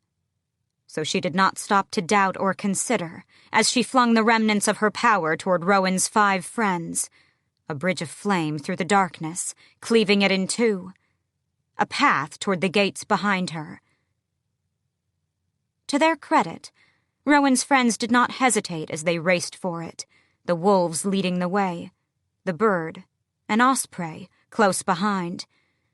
She poured her power into the bridge, gritting her teeth against the agony as the 5 rushed past, not sparing her a glance. But the golden mountain cat slowed as he charged through the gates behind her, as her chest seized and she coughed, her blood bright on the grass. "He's inside," she choked out. "Help him." The great cat lingered, assessing her and the wall and the princes fighting against her flame. "Go," she wheezed. The bridge through the darkness collapsed, and she staggered back a step as that black power slammed into her, the shield, the world. The blood was roaring so loudly in her ears that she could barely hear when the mountain cat raced for the fortress. Rowan's friends had come. Good. Good that he would not be alone, that he had people in the world. She coughed blood again, splattering it on the ground, on the legs of the Vogue prince. She barely moved before he slammed her into her own flames, and she hit the magical wall beneath, as hard and unforgiving as if it were made of stone. The only way into the fortress was through the ward gates. She swiped with Goldrin, but the blow was feeble. Against the Vogue, against this horrible power that the King of Audorlan possessed, the army at his disposal. It was all useless. As useless as the vow she'd made to Nehemia's grave. As useless as an heir to a broken throne and a broken name. The magic was boiling her blood. The darkness, it would be a relief compared to the hell smoldering in her veins. The Vogue prince advanced, and part of her was screaming at herself to get up, to keep fighting, to rage and roar against this horrible end. But moving her limbs, even breathing, had become a monumental effort. She was so tired. The fortress was a hell of yelling and fighting and gore, but Rowan kept swinging his blades, holding his position at the tunnel mouth as soldier after soldier poured in. The scout leader, Bass, had let them in, Luca had told Rowan. The other demi-fae who had conspired with Bass wanted the power the creatures offered, wanted a place in the world. From the devastation in the bleeding boy's eyes, Rowan knew that Bass had already met his end. He hoped Luca hadn't been the one to do it. The soldiers kept coming, highly trained men who were not afraid of the demi-fae or of the little magic that they bore. They were armed with iron and did not differentiate between young and old, male and female, as they hacked and slaughtered. Rowan was not drained, not in the least. He had fought for longer and in worse conditions. But the others were flagging, especially as soldiers continued flooding the fortress. Rowan yanked his sword from the gut of a falling soldier, dagger already slicing across the neck of the next, when growling shook the stones of the fortress. Some of the demi-fae froze, but Rowan nearly shuddered with relief as twin wolves leapt down the staircase and closed their jaws around the necks of 2 Audorlanian soldiers. Great wings flapped, and then a glowering, dark-eyed male was in front of him, swinging a sword older than the occupants of Mistward. Vaughn merely nodded at him before taking up a position, never one to waste words. Beyond him, the wolves were nothing short of lethal, and did not bother to shift into their fae forms as they took down soldier after soldier, leaving those that got through to the mail waiting behind them. That was all Rowan had to see before he sprinted for the stairs, dodging the stunned and bloodied demi-fae. Darkness had not fallen, which meant she still had to be breathing. She still had to be holding the line, but... A mountain cat skidded to a halt on the stairwell landing and shifted. Rowan took one look at Gavriel's tawny eyes and said, "Where is she?" Gavriel held out an arm, as if to stop him. "She's in bad shape, Rowan. I think—" Rowan ran, shoving aside his oldest friend, shouldering past the other towering male who now appeared. Lorcan. Even Lorcan had answered his call. The time for gratitude would come later, and the dark-haired demi-fae didn't say anything as Rowan rushed to the battlement gates. What he saw beyond almost drove him to his knees. The wall of flame was in tatters, but still protecting the barrier. But the three creatures... Aelin was standing in front of them, hunched and panting, sword limp in her hand. They advanced, and a feeble blue flame sprang up before them. They swiped it away with a wave of their hands. Another flame sprang up, and her knees buckled. The shield of flame surged and receded, pulsing like the light around her body. She was burning out. Why hadn't she retreated? Another step closer, and the thing said something that had her raising her head. Rowan knew he could not reach her, didn't even have the breath to shout a warning, as Aelin gazed into the face of the creature before her. She had lied to him. She had wanted to save lives, yes, but she had gone out there with no intention of saving her own. He drew in a breath. To run, to roar, to summon his power. But a wall of muscle slammed into him from behind, tackling him to the grass. Though Rowan shoved and twisted against Gavriel, he could do nothing against the 4 centuries of training and feline instinct that had pinned him, keeping him from running through those gates and into the blackness that destroyed worlds. The creature took Aelin's face in its hands, and her sword thudded to the ground, forgotten. Rowan was screaming as the creature pulled her into its arms. As she stopped fighting, as her flames winked out, and darkness swallowed her whole. Chapter 53. There was blood everywhere. As before, Celaena stood between the 2 bloody beds, reeking breath caressing her ear, her neck, her spine. She could feel the Vogue princes roving around her, circling with predators' gates, devouring her misery and pain bit by bit, tasting and savoring. There was no way out, and she could not move as she looked from one bed to the other. Nehemia's corpse, mangled and mutilated, because she had been too late, and because she had been a coward. And her parents, throats slit from ear to ear, gray and lifeless, dead from an attack they should have sensed, an attack she should have sensed. Maybe she had sensed it, and that was why she had crept in that night. But she had been too late then as well. 2 beds, 2 fractures in her soul, cracks through which the abyss had come pouring in long before the Vogue princes ever seized her. A claw scraped along her neck, and she jerked away, stumbling toward her parents' corpses. The moment that darkness had swept around her, snuffing out her exhausted flame, it began eating away at the reckless rage that had compelled her to step out of the barrier. Here, in the dark, the silence was complete, eternal. She could feel the Vogue slinking around her, hungry and eager and full of cold, ancient malice.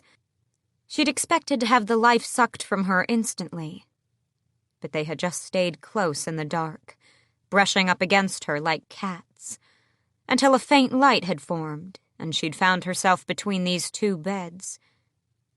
She was unable to look away, unable to do anything but feel her nausea and panic rise bit by bit.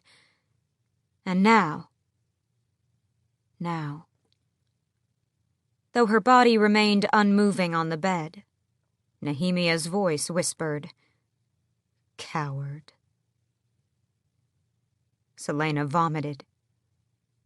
A faint, hoarse laugh sounded behind her. She backed up, farther and farther from the bed where Nehemia lay. Then she was standing in a sea of red and white and gray, and... She now stood like a wraith in her parents' bed, where she had lain 10 years ago, awakening between their corpses to the servant woman's screaming. It was those screams she could hear now, high and endless and... coward. Celaena fell against the headboard, as real and smooth and cold as she remembered it. There was nowhere else for her to go. It was a memory. These were not real things. She pressed her palms against the wood, fighting her building scream. Coward. Nehemia's voice again filled the room. Celaena squeezed her eyes shut and said into the wall, I know. She did not fight, as cold, claw-tipped fingers stroked at her cheeks, at her brow, at her shoulders. One of the claws severed clean through her long braid as it whipped her around. She did not fight, as darkness swallowed her whole and dragged her down deep. The darkness had no end and no beginning. It was the abyss that had haunted her steps for 10 years, and she free fell into it, welcomed it. There was no sound. Only the vague sense of going toward a bottom that might not exist, or that might mean her true end. Maybe the Vogue princes had devoured her, turning her into a husk.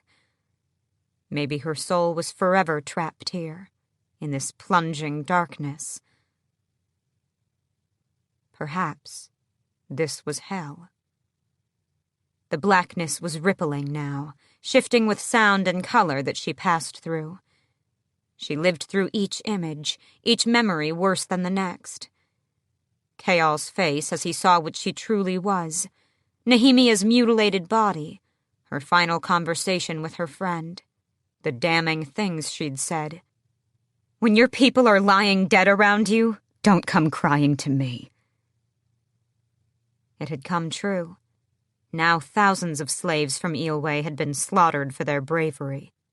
She tumbled through a maelstrom of the moments when she had proved her friend right. She was a waste of space and breath, a stain on the world, unworthy of her birthright. This was hell, and looked like hell, as she saw the bloodbath she'd created on the day she rampaged through Endovir, the screams of the dying, the men she'd cut apart, tore at her like phantom hands. This was what she deserved. She went mad during that first day in Endovir. Went mad as the descent slowed, and she was stripped and strapped between 2 blood-splattered posts. The cold air nipped at her bare breasts, a bite that was nothing compared to the terror and agony as a whip cracked, and... She jerked against the ropes binding her. She scarcely had time to draw in a breath before the crack sounded again, cleaving the world like lightning, cleaving her skin. Coward, Nehemia said behind her, and the whip cracked. Coward. The pain was blinding. Look at me. She couldn't lift her head, though, couldn't turn. Look at me. She sagged against her ropes, but managed to look over her shoulder. Nehemia was whole, beautiful and untouched, her eyes full of damning hatred. And then from behind her emerged Sam, handsome and tall. His death had been so similar to Nehemia's, and yet so much worse, drawn out over hours. She had not saved him either. When she beheld the iron-tipped whip in his hands, when he stepped past Nehemia and let the whip unfurl onto the rocky earth, Celaena let out a low, quiet laugh.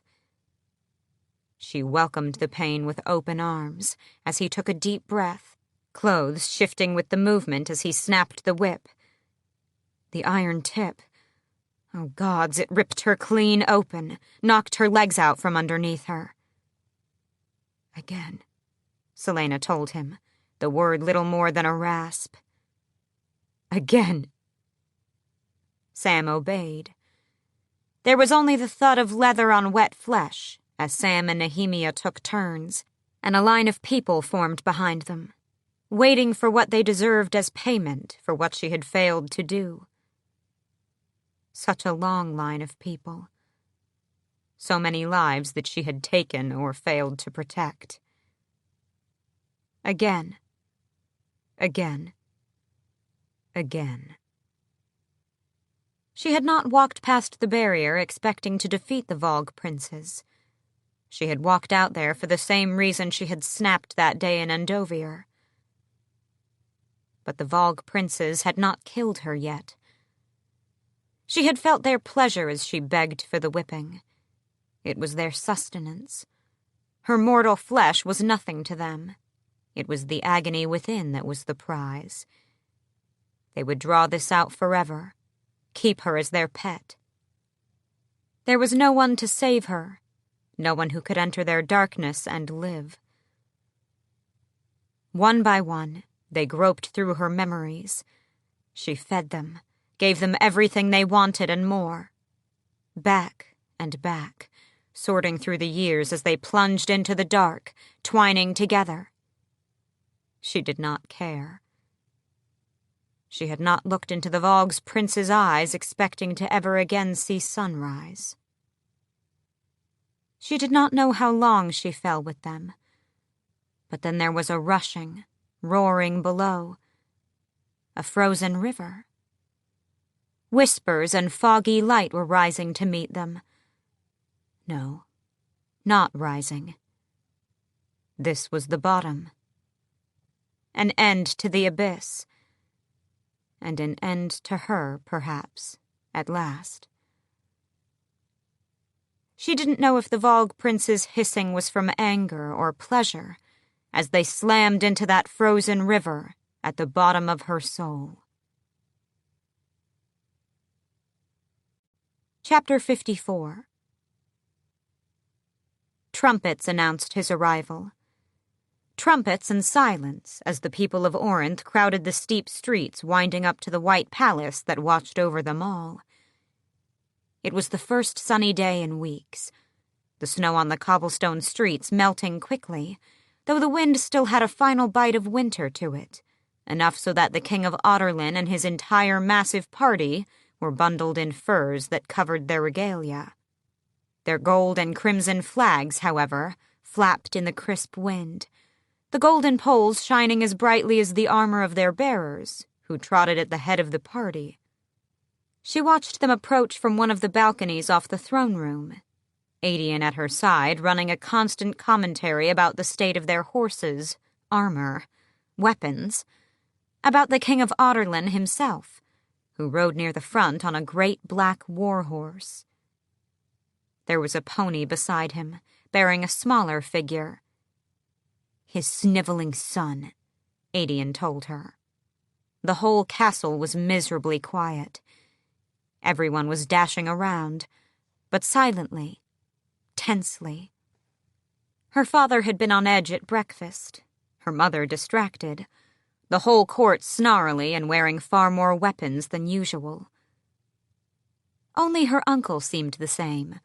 Only Orlin had smiled at her today, said she looked very pretty in her blue dress and golden crown, and tugged one of her freshly pressed curls.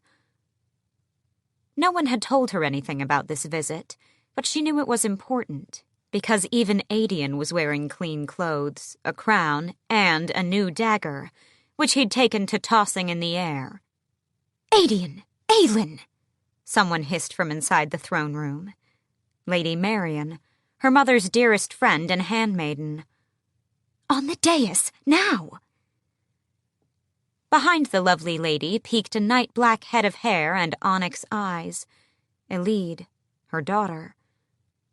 The girl was too quiet and breakable for her to bother with usually, and Lady Marian, her nursemaid, coddled her own daughter endlessly. "Rat's balls," Adian cursed, and Marian went red with anger, but did not reprimand. Proof enough that today was different. Dangerous, even. Her stomach shifted, but she followed Lady Marian inside, Adian at her heels as always, and perched on her little throne set beside her father's. Adian took up his place flanking her, shoulders back and head high, already her protector and warrior. The whole of Orinth was silent as the King of Audorlan entered their mountain home. She hated the King of Audorlan. He did not smile, not when he stalked into the throne room to greet her uncle and parents, not when he introduced his eldest son, Crown Prince Dorian Havilyard, and not when they came to the great hall for the largest feast she'd ever seen. He'd only looked at her twice so far, once during that initial meeting, when he'd stared at her long and hard enough that her father had demanded to know what he found so interesting about his daughter, and their whole court had tensed. But she hadn't broken his dark stare. She hated his scarred, brutish face and furs, hated the way he ignored his dark-haired son, who stood like a pretty doll beside him, his manner so elegant and graceful, his pale hands like little birds as they moved. The second time the king had looked at her had been at this table, where she now sat a few seats down, flanked by Lady Marian on the side closest to the king and Adian on the other. There were daggers on Lady Marian's legs beneath her dress. She knew because she kept bumping into them. Lord Cal, Marian's husband, sat beside his wife, the steel on him gleaming. Elide, along with all the other children, had been sent upstairs. Only she and Adian, and Prince Dorian, were allowed here. Adian puffed with pride and barely restrained his temper when the King of Audorlan viewed her a second time, as if he could see through to her bones. Then the king was swept into conversation with her parents and uncle, and all the lords and ladies of the court who had placed themselves around the royal family. She had always known her court took no chances, not with her and not with her parents or uncle. Even now, she noticed the eyes of her father's closest friends darting to the windows and doorways as they maintained conversation with those around them. The rest of the hall was filled with the party from Audorlan and the outer circles of Orlan's court, along with key merchants from the city who wanted to make ties with Audorlan, or something like that. But her attention was on the prince across from her, who seemed utterly ignored by his father and his own court, shoved down near the end with her and Adian. He ate so beautifully, she thought, watching him cut into his roast chicken. Not a drop moved out of place, not a scrap fell on the table. She had decent manners, while Adian was hopeless, his plate littered with bones and crumbs scattered everywhere, even some on her own dress. She'd kicked him for it, but his attention was too focused on the royals down the table. So both she and the crown prince were to be ignored, then. She looked at the boy again, who was around her age, she supposed.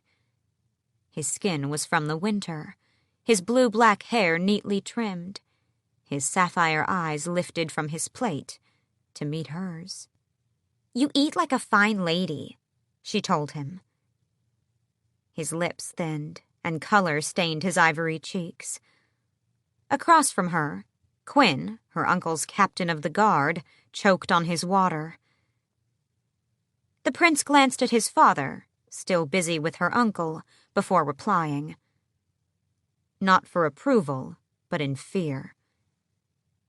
"I eat like a prince," Dorian said quietly. "You do not need to cut your bread with a fork and knife," she said. A faint pounding started in her head, followed by a flickering warmth. But she ignored it. The hall was hot, as they'd shut all the windows for some reason. "Here in the north," she went on, as the prince's knife and fork remained where they were on his dinner roll, "you need not be so formal. We don't put on airs." Hen, one of Quinn's men, coughed pointedly from a few seats down. She could almost hear him saying, "Says the little lady with her hair pressed into careful curls, and wearing her new dress that she threatened to skin us over if we got dirty." She gave Hen an equally pointed look, then returned her attention to the foreign prince. He'd already looked down at his food again, as if he expected to be neglected for the rest of the night. And he looked lonely enough that she said, "If you like, you could be my friend." None of the men around him said anything, or coughed. Dorian lifted his chin. "I have a friend. He is to be Lord of Aniel someday, and the fiercest warrior in the land." She doubted Adian would like that claim, but her cousin remained focused down the table. She wished she'd kept her mouth closed. Even this useless foreign prince had friends. The pounding in her head increased, and she took a drink of her water. Water. Always water to cool her insides. Reaching for her glass, however, sent spikes of red-hot pain through her head, and she winced. "Princess?" Quinn said, always the first to notice. She blinked, black spots forming. But the pain stopped. No, not a stop, but a pause. A pause, then... Right between her eyes, it ached and pressed at her head, trying to get in. She rubbed her brows. Her throat closed up, and she reached for the water, thinking of coolness, of calm and cold, exactly as her tutors in the court had told her. But the magic was churning in her gut, burning up. Each pulse of pain in her head made it worse. "Princess?" Quinn said again. She got to her feet, legs wobbling. The blackness in her vision grew with each blow from the pain, and she swayed. Distantly, as if she were under water, she heard Lady Marian say her name, reach for her, but she wanted her mother's cool touch. Her mother turned in her seat, face drawn, her golden earrings catching in the light. She stretched out an arm, beckoning. "What is it, Fireheart?" "I don't feel well," she said, barely able to get the words out. She gripped her mother's velvet-clad arm, for comfort and to keep her buckling knees from giving out. "What feels wrong?" her mother asked, even as she put a hand to her forehead. A flicker of worry, then a glance back at her father, who watched from beside the King of Otterlin. "She's burning up," she said softly. Lady Marian was suddenly behind her, and her mother looked up to say, "Have the healer go to her room." Marian was gone in an instant, hurrying to a side door. She didn't need a healer, and she gripped her mother's arm to tell her as much. Yet no words would come out as the magic surged and burned. Her mother hissed and jerked back, smoke rising from her dress, from where she had gripped her. "Aelin?" Her head gave a throb, a blast of pain, and then a wriggling, squirming inside her head. A worm of darkness pushing its way in. Her magic roiled, thrashing, trying to get it out, to burn it up, to save them both, but... "Aelin? Get it out!" she rasped, pushing at her temples as she backed away from the table. Two of the foreign lords grabbed Dorian from the table and swept him from the room. Her magic bucked like a stallion as the worm wriggled farther in. "Get it out!" "Aelin?" Her father was on his feet now, hand on his sword. Half the others were standing too, but she flung out a hand, to keep them away, to warn them. Blue flame shot out. 2 people dove in time to avoid it, but everyone was on their feet as the vacated seats went up in flames. The worm would latch into her mind and never let go. She grabbed at her head, her magic screaming, so loud it could shatter the world. And then she was burning, a living column of turquoise flame, sobbing as the dark worm continued its work and the walls of her mind began to give. Above her own voice, above the shouting in the hall, she heard her father's bellow, a command to her mother, who was on her knees, hands outstretched toward her in supplication. "Do it, Evelyn!" The pillar of flame grew hotter, hot enough that people were fleeing now. Her mother's eyes met her own, full of pleading and pain. Then water. A wall of water crashing down on her, slamming her to the stones, flowing down her throat, into her eyes, choking her, drowning her, until there was no air for her flame, only water and its freezing embrace. The King of Otterlin looked at her for a 3rd time and smiled. The Vogue princes enjoyed that memory, that terror and pain. As they paused to savor it, Celaena understood. The King of Otterlin had used his power on her that night. Her parents could not have known that the person responsible for that dark worm, which had vanished as soon as she'd lost consciousness, was the man sitting beside them.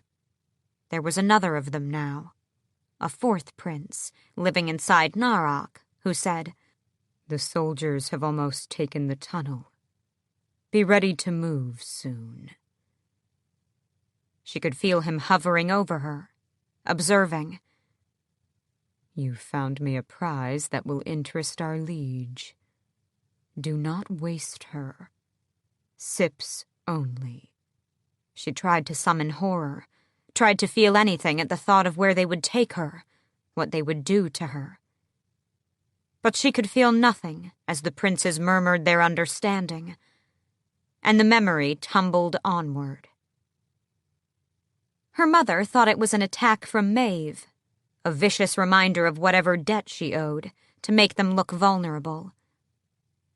In the hours afterward, as she'd lain in the ice-cold bath adjacent to her bedroom, she had used her fey ears to overhear her parents and their court, debating it from the sitting room of their suite. It had to be Maeve. No one else could do anything like that, or know that such a demonstration, in front of the King of Otterlin, who already loathed magic, would be detrimental. She did not want to talk, even once she was again capable of walking and speaking and acting like a princess. Insisting some normalcy might help. Her mother made her go to a tea the next afternoon with Prince Dorian, carefully guarded and monitored, with Aedion sitting between them. And when Dorian's flawless manners faltered and he knocked over the teapot, spilling on her new dress, she'd made a good show of having Aedion threaten to pummel him. But she didn't care about the prince, or the tea, or the dress. She could barely walk back to her room, and that night she dreamt of the maggot invading her mind, waking with screams and flames in her mouth. At dawn, her parents took her out of the castle, headed for their manor 2 days away. Their foreign visitors might have caused too much stress, the healer said. She suggested Lady Marian take her, but her parents insisted they go. Her uncle approved. The King of Otterlin, it seemed, would not stay in the castle with her magic running rampant either. Aedion remained in Orinth, her parents promising he would be sent for when she was settled again. But she knew it was for his safety. Lady Marian went with them, leaving her husband and Elide at the palace, for their safety too. A monster. That was what she was. A monster who had to be contained and monitored.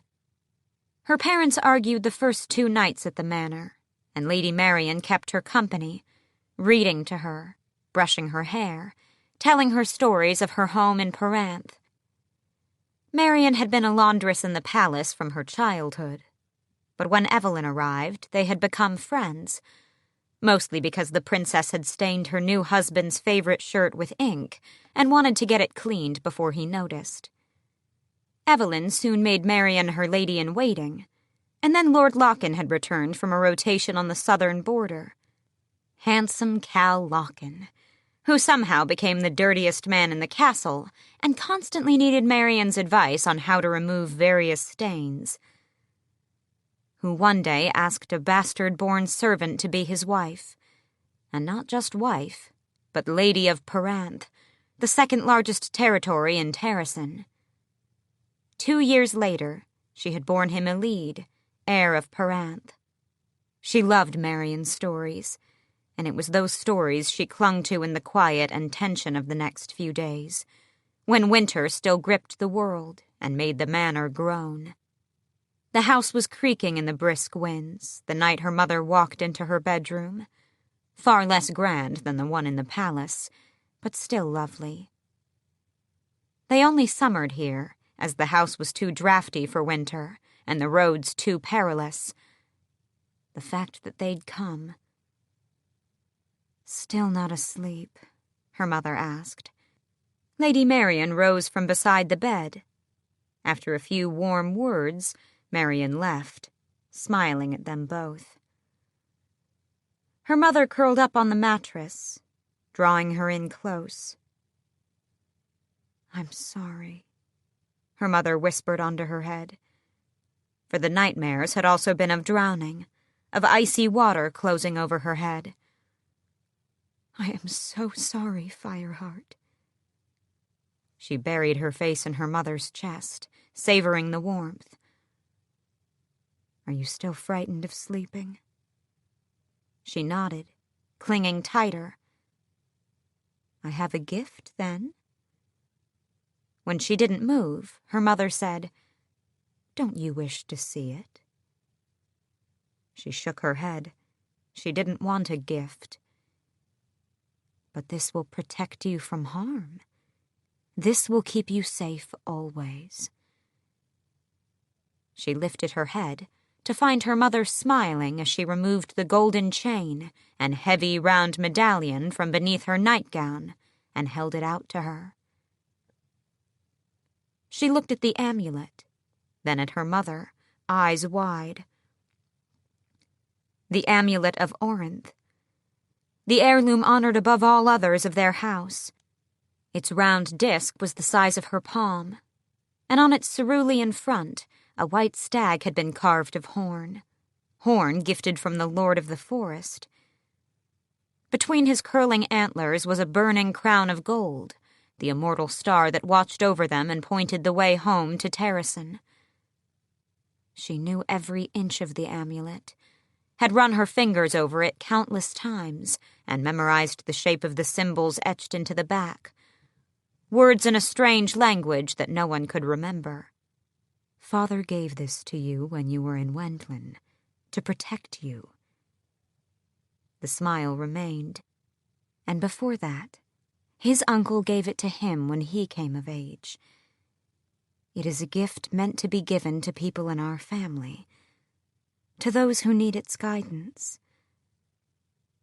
She was too stunned to object, as her mother slipped the chain over her head and arranged the amulet down her front. It hung almost to her navel, a warm, heavy weight. Never take it off.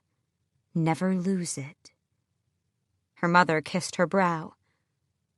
"Wear it, and know that you are loved, Fireheart, that you are safe, and it is the strength of this," she placed a hand on her heart, "that matters. Wherever you go, Aelin," she whispered, "no matter how far, this will lead you home." She had lost the amulet of Orinth, lost it that very same night. She could not bear it. She tried begging the Vogue princes to put her out of her misery and drain her into nothing, but she had no voice here. Hours after her mother had given her the amulet of Orinth, a storm had struck. It was a storm of unnatural darkness, and in it she felt that wriggling, horrific thing pushing against her mind again. Her parents remained unconscious along with everyone else in the manor, even though a strange smell coated the air. She had clutched the amulet to her chest when she awoke to the pure dark and the thunder, clutched it and prayed to every god she knew. But the amulet had not given her strength or courage, and she had slunk to her parents' room, as black as her own, save for the window flapping in the gusting wind and rain.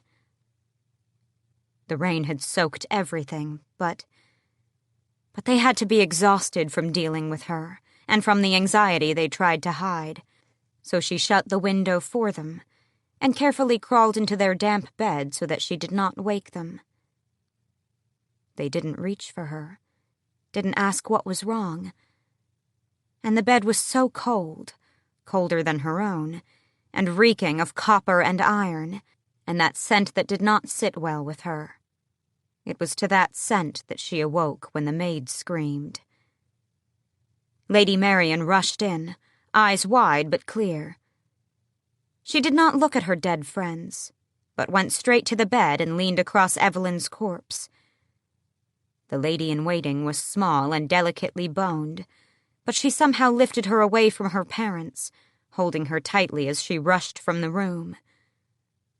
The few servants at the manor were in a panic, some racing for help that was at least a day away, some fleeing. Lady Marian stayed. Marian stayed and drew a bath, helping her peel away the cold, bloody nightgown. They did not talk, did not try. Lady Marian bathed her, and when she was clean and dry, she carried her down to the cold kitchen. Marian sat her at the long table, bundled in a blanket, and set about building the hearth fire. She had not spoken today. There were no sounds or words left in her anyway. One of the few remaining servants burst in, shouting to the empty house that King Orlan was dead too, murdered in his bed just like. Lady Marian was out of the kitchen with her teeth bared before the man could enter. She didn't listen to gentle Marian slapping him, ordering him to get out and find help. Find real help and not useless news. Murdered. Her family was dead. There was no coming back from death. And her parents. What had the servants done with their... Shaking hit her so hard the blanket tumbled away. She couldn't stop her teeth from clacking. It was a miracle she stayed in the chair. It couldn't be true. This was another nightmare, and she would awaken to her father stroking her hair, her mother smiling, awaken in Orinth, and... The warm weight of the blanket wrapped around her again, and Lady Marian scooped her into her lap, rocking. "I know. I'm not going to leave. I'm going to stay with you until help comes. They'll be here tomorrow. Lord Lochan, Captain Quinn, your Adian. They're all going to be here tomorrow, maybe even by dawn." But Lady Marian was shaking too. "I know," she kept saying, weeping quietly. "I know." The fire died down, along with Marian's crying. They held on to each other, rooted to that kitchen chair. They waited for the dawn, and for the others who would help somehow. A clopping issued from outside, faint, but the world was so silent that they heard the lone horse. It was still dark. Lady Marian scanned the kitchen windows, listening to the horse slowly circling, until... They were under the table in a flash, Marian pressing her into the freezing floor, covering her with her delicate body. The horse headed toward the darkened front of the house. The front because because the kitchen light might suggest to whoever it was that someone was inside. The front was better for sneaking in, to finish what had begun the night before. "Aelin?" Marian whispered, and small, strong hands found her face, forcing her to look at the white as snow features, the blood-red lips. "Aelin, listen to me." Though Marian was breathing quickly, her voice was even. "You are going to run for the river. Do you remember the way to the footbridge?" The narrow rope and wood bridge across the ravine and the rushing river Florine below. She nodded. "Good girl. Make for the bridge and cross it. Do you remember the empty farm down the road? Find a place to hide there, and do not come out. Do not let yourself be seen by anyone except someone you recognize, not even if they say they're a friend. Wait for the court. They will find you." She was shaking again, but Marian gripped her shoulders. "I am going to buy you what time I can, Aelin. No matter what you hear, no matter what you see, don't look back, and don't stop until you find a place to hide." She shook her head, silent tears finding their way out at last. The front door groaned, a quick movement. Lady Marian reached for the dagger in her boot. It glinted in the dim light. "When I say run, you run, Aelin. Do you understand?" She didn't want to, not at all, but she nodded. Lady Marian brushed a kiss to her brow. "Tell my Elide." Her voice broke. "Tell my Elide that I love her very much." A soft thud of approaching footsteps from the front of the house. Lady Marian dragged her from under the table and eased open the kitchen door only wide enough for her to squeeze through. "Run. Now," Lady Marian said, and shoved her into the night. The door shut behind her, and then there was only the cold, dark air and the trees that led toward the path to the bridge. She staggered into a run. Her legs were leaden, her bare feet tearing on the ground, but she made it to the trees, just as there was a crash from the house.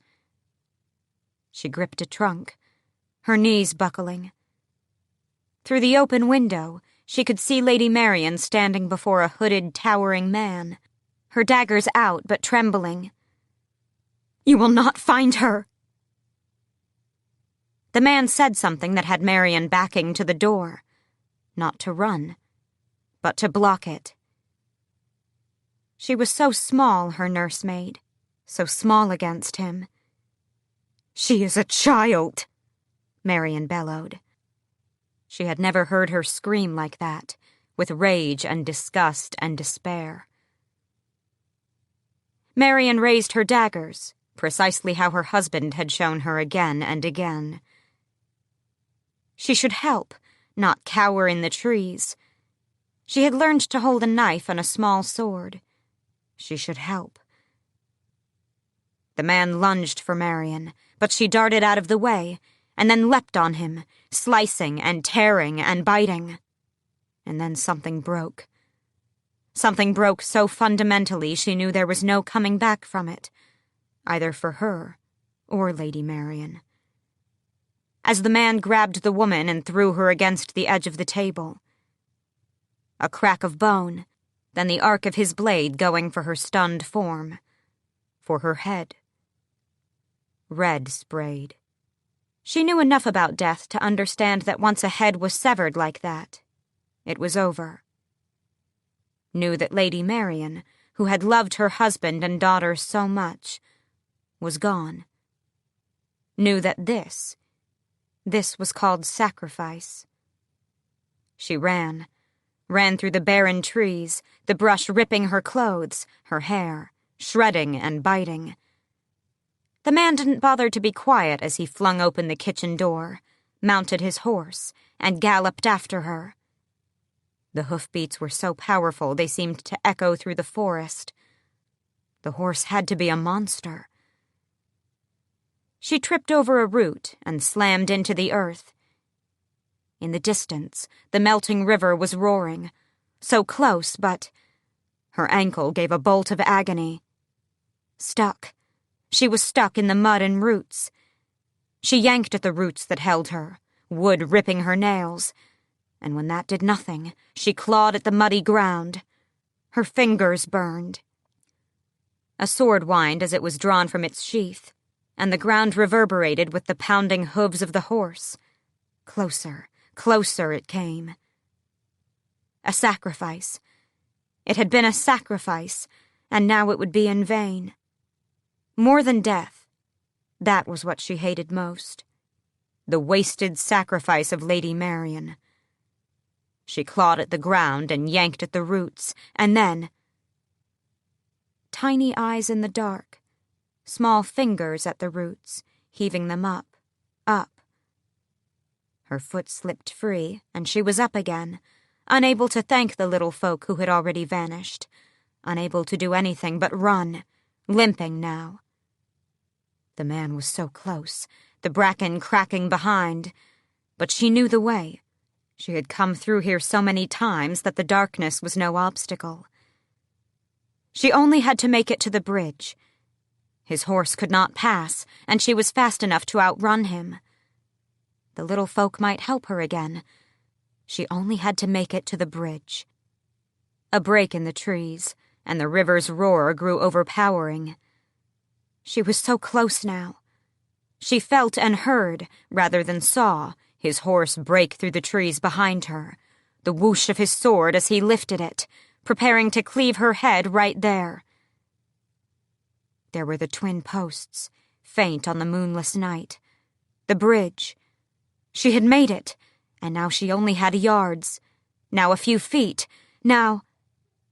The breath of his horse was hot on her neck as she flung herself between the two posts of the bridge, making a leap onto the wooden planks.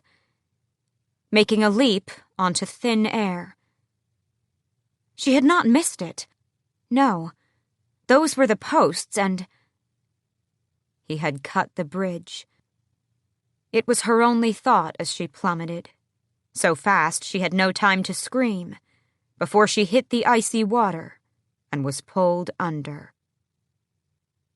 That moment Lady Marian had chosen a desperate hope for her kingdom over herself, over her husband and the daughter who would wait and wait for a return that would never come.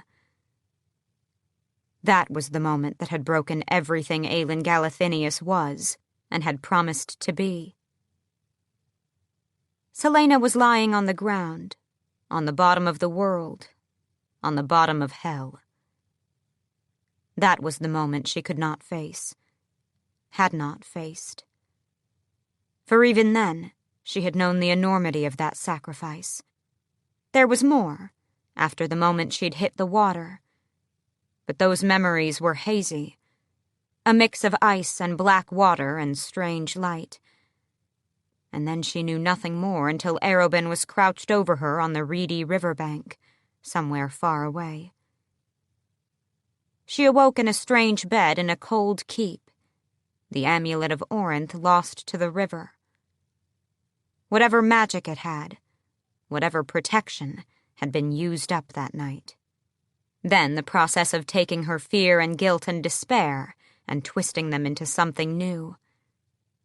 Then the hate that had rebuilt her, the rage that had fueled her, smothering the memories she buried in a grave within her heart and never let out.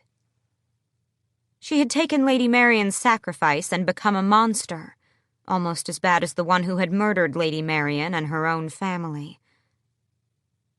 That was why she could not, did not, go home. She had never looked for the death tolls in those initial weeks of slaughter, or the years afterward.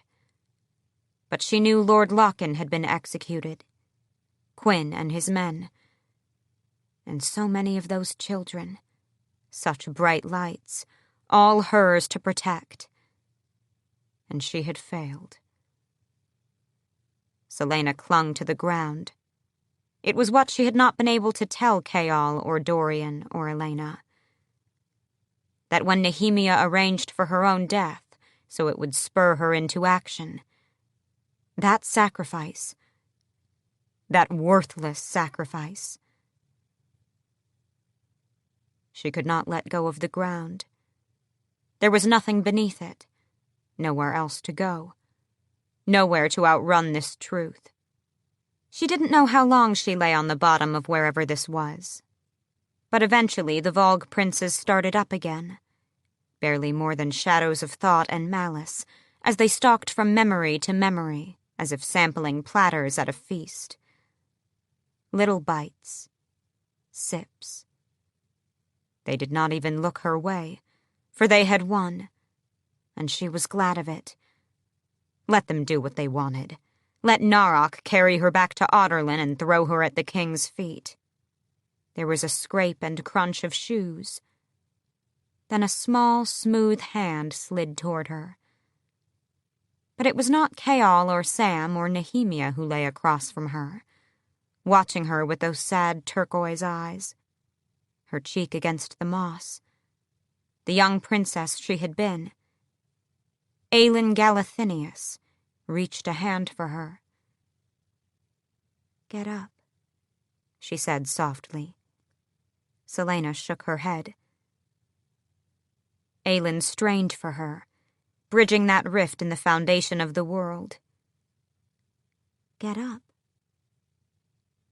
A promise. A promise for a better life, a better world. The Vogue princes paused. She had wasted her life, wasted Marion's sacrifice. Those slaves had been butchered because she had failed, because she had not been there in time. "Get up," someone said beyond the young princess. Sam, standing just beyond where she could see, smiling faintly. "Get up," said another voice, a woman's. Nehemia. "Get up." Two voices together, her mother and father, faces grave but eyes bright. Her uncle was beside them, the crown of Terrasen on his silver hair. "Get up," he told her gently. One by one, like shadows emerging from the mist, they appeared.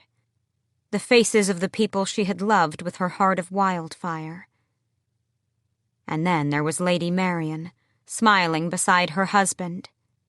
"Get up," she whispered, her voice full of that hope for the world, and for the daughter she would never see again. A tremor in the darkness. Aelin still lay before her, hand still reaching. The Vogue princes turned. As the demon princes moved, her mother stepped toward her, face and hair and build so like her own. "You are a disappointment," she hissed. Her father crossed his muscular arms. "You are everything I hated about the world." Her uncle, still wearing the antler crown long since burned to ash. "Better that you had died with us than shame us, degrade our memory, betray our people." Their voices swirled together. Traitor, murderer, liar, thief, coward. Again and again, worming in just as the King of Audorlin's power had wriggled in her mind like a maggot. The king hadn't done it merely to cause a disruption and hurt her. He had also done it to separate her family, to get them out of the castle, to take the blame away from Audorlin and make it look like an outside attack. She had blamed herself for dragging them to the manor house to be butchered. But the king had planned it all, every minute detail. Except for the mistake of leaving her alive. Perhaps because the power of the amulet did indeed save her. "Come with us," her family whispered. "Come with us into the ageless dark." They reached for her, faces shadowed and twisted. Yet even those faces, so warped with hatred, she still loved them, even if they loathed her, even if it ached, loved them until their hissing faded, until they vanished like smoke, leaving only Aelin lying beside her, as she had been all along. She looked at Aelin's face, the face she'd worn once, and at her still outstretched hand, so small and unscarred. The darkness of the Volg princes flickered. There was solid ground beneath her, moss and grass, not hell, earth. The earth on which her kingdom lay, green and mountainous and as unyielding as its people. Her people. Her people waiting for 10 years, but no longer. She could see the snow-capped staghorns, the wild tangle of oakwald at their feet, and Orinth, that city of light and learning, once a pillar of strength, and her home.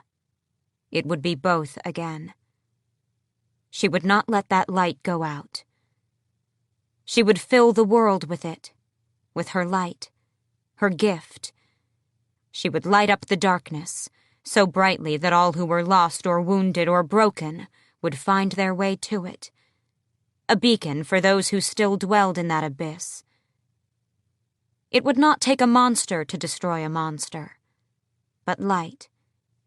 Light to drive out darkness. She was not afraid.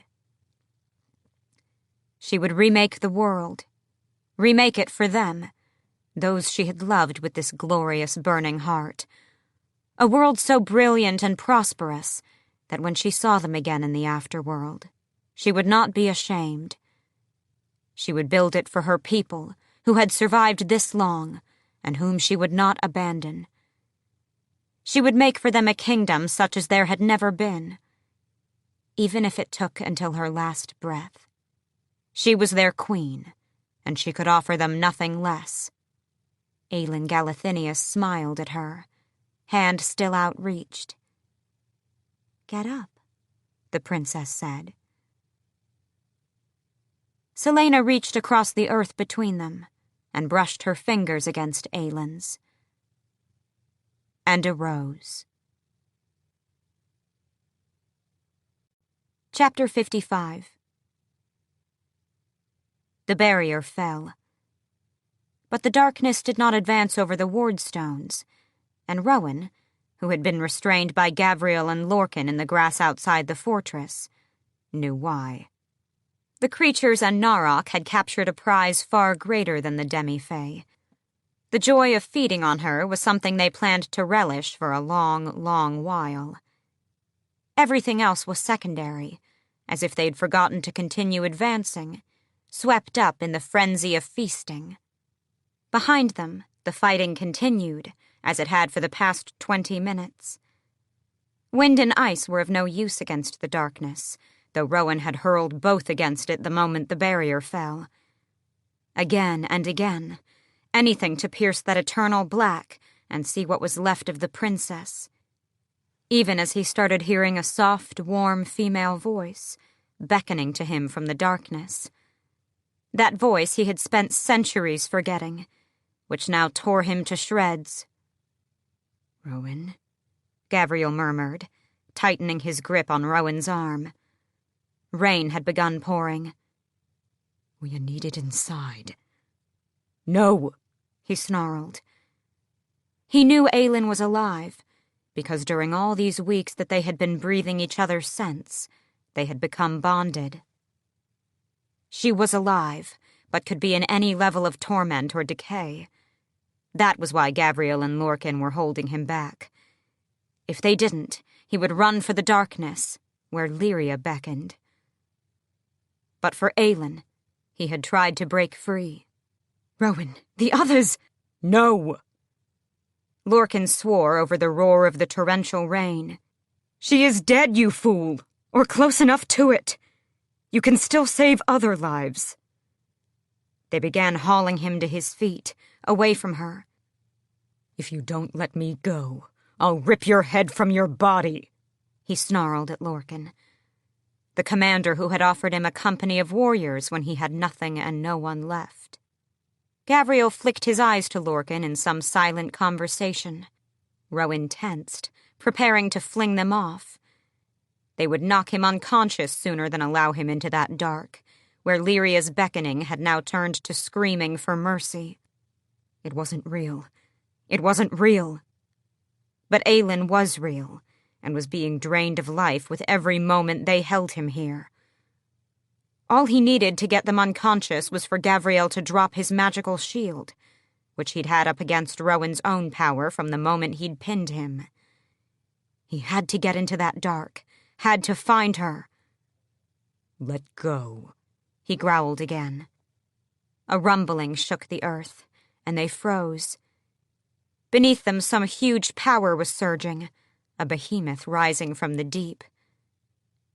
They turned toward the darkness, and Rowan could have sworn that a golden light arced through it, then disappeared. "That's impossible," Gavriel breathed. "She burned out." Rowan didn't dare blink. Her burnouts had always been self-imposed, some inner barrier composed of fear and a lingering desire for normalcy that kept her from accepting the true depth of her power. The creatures fed on despair and pain and terror. But what if the victim let go of those fears? What if the victim walked through them, embraced them? As if in answer, flame erupted from the wall of darkness. The fire unfurled, filling the rainy night, vibrant as a red opal. Lorcan swore, and Gavriel threw up additional shields of his own magic. Rowan didn't bother. They did not fight him as he shrugged off their grip, surging to his feet.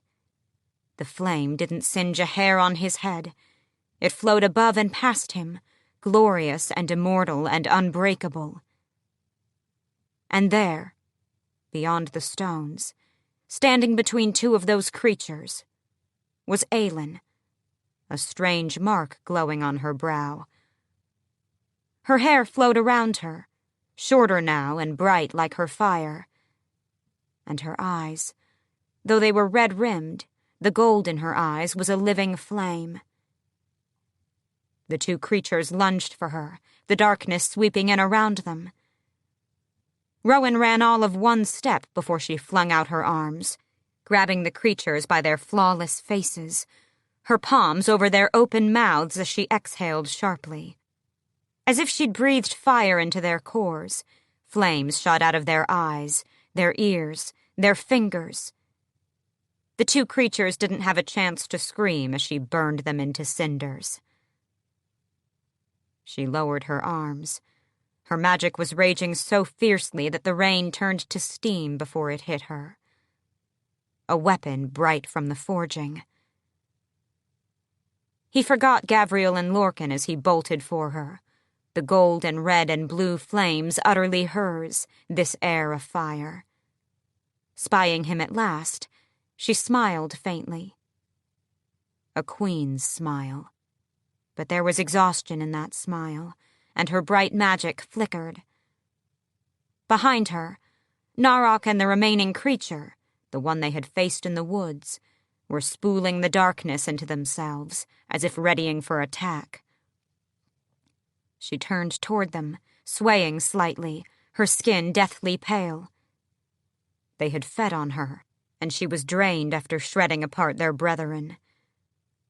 A very real, very final burnout was steadily approaching.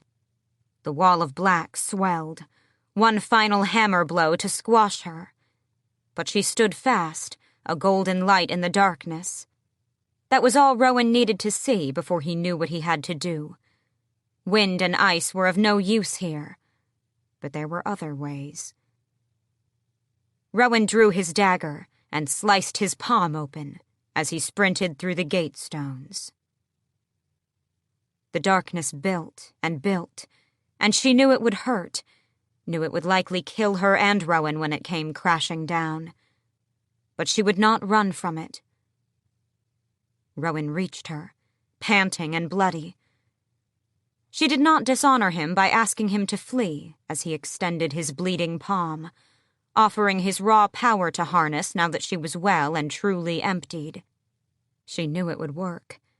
She had suspected it for some time now. They were Karanam. He had come for her. She held his gaze as she grabbed her own dagger and cut her palm, right over the scar she'd given herself at Nehemiah's grave. And though she knew he could read the words on her face, she said, "To whatever end?" He nodded, and she joined hands with him, blood to blood and soul to soul, his other arm coming around to grip her tightly. Their hands clasped between them. He whispered into her ear, "I claim you too, Aelin Galathinius." The wave of impenetrable black descended, roaring as it made to devour them. Yet this was not the end. This was not her end. She had survived loss and pain and torture. She had survived slavery and hatred and despair. She would survive this, too. Because hers was not a story of darkness. So she was not afraid of that crushing black, not with the warrior holding her, not with the courage that having one true friend offered, a friend who made living not so awful after all. Not if she were with him. Rowan's magic punched into her, old and strange and so vast her knees buckled. He held her with that unrelenting strength, and she harnessed his wild power as he opened his innermost barriers, letting it flow through her. The black wave was not halfway fallen when they shattered it apart with golden light, leaving Narok and his remaining prince gaping. She did not give them a moment to spool the darkness back. Drawing power from the endless well within Rowan, she pulled up fire and light, embers and warmth, the glow of 1,000 dawns and sunsets. If the Volg craved the sunshine of Aurelia, then she would give it to them. Narok and the prince were shrieking. The Volg did not want to go back. They did not want to be ended, not after spending so long waiting to return to her world. But she crammed the light down their throats, burning up their black blood. She clung to Rowan, gritting her teeth against the sounds. There was a sudden silence, and she looked to Narok, standing so still, watching, waiting. A spear of black punched into her head, offering one more vision in a mere heartbeat. Not a memory, but a glimpse of the future. The sounds and smell and look of it were so real that only her grip on Rowan kept her anchored in the world. Then it was gone, and the light was still building, enveloping them all. The light became unbearable as she willed it into the two Volg who had now dropped to their knees, pouring it into every shadowy corner of them. And she could have sworn that the blackness in Narok's eyes faded. Could have sworn that his eyes became a mortal brown, and that gratitude flickered just for a moment. Just for a moment. Then she burned both demon and Narok to ash. The remaining Volg prince crawled only 2 steps before he followed suit, a silent scream on his perfect face as he was incinerated. When the light and flames receded, all that remained of Narok and the Volg were 4 Wordstone collars, steaming in the wet grass. Chapter 56. A few days after the unforgivable, despicable slave massacre, Sorsha was finishing up a letter to her friend when there was a knock on her workroom door. She jumped, scrawling a line of ink down the center of the page. Dorian popped his head in, grinning, but the grin faltered when he saw the letter. "I hope I'm not interrupting," he said, slipping in and shutting the door. As he turned, she balled up the ruined paper and chucked it into the rubbish pail. "Not at all," she said, toes curling as he nuzzled her neck, and slipped his arms around her waist. "Someone might walk in," she protested, squirming out of his grip. He let her go, but his eyes gleamed in a way that told her when they were alone again tonight, he might not be so easy to convince. She smiled. "Do that again," he breathed. So Sorsha smiled again, laughing. And he looked so baffled by it that she asked, "What?" "That's the most beautiful thing I've ever seen," he said. She had to look away, go find something to do with her hands. They worked together in silence, as they were prone to doing now that Dorian knew his way around the workroom. He liked helping her with her tonics for other patients. Someone coughed from the doorway, and they straightened, Sorsha's heart flying into her throat. She hadn't even noticed the door opening, or the captain of the guard now standing in it. The captain walked right in, and Dorian stiffened beside her. "Captain," she said, "are you in need of my assistance?" Dorian said nothing, his face unusually grim, those beautiful eyes haunted and heavy. He slipped a warm hand around her waist, resting it on her back. The captain quietly shut the door and seemed to listen to the outside hall for a moment before speaking. He looked even graver than her prince, his broad shoulders seeming to sag under an invisible burden. But his golden brown eyes were clear as they met Dorian's. "You were right." Chaol supposed it was a miracle in itself that Dorian had agreed to do this. The grief on Dorian's face this morning had told him he could ask, and that Dorian would say yes.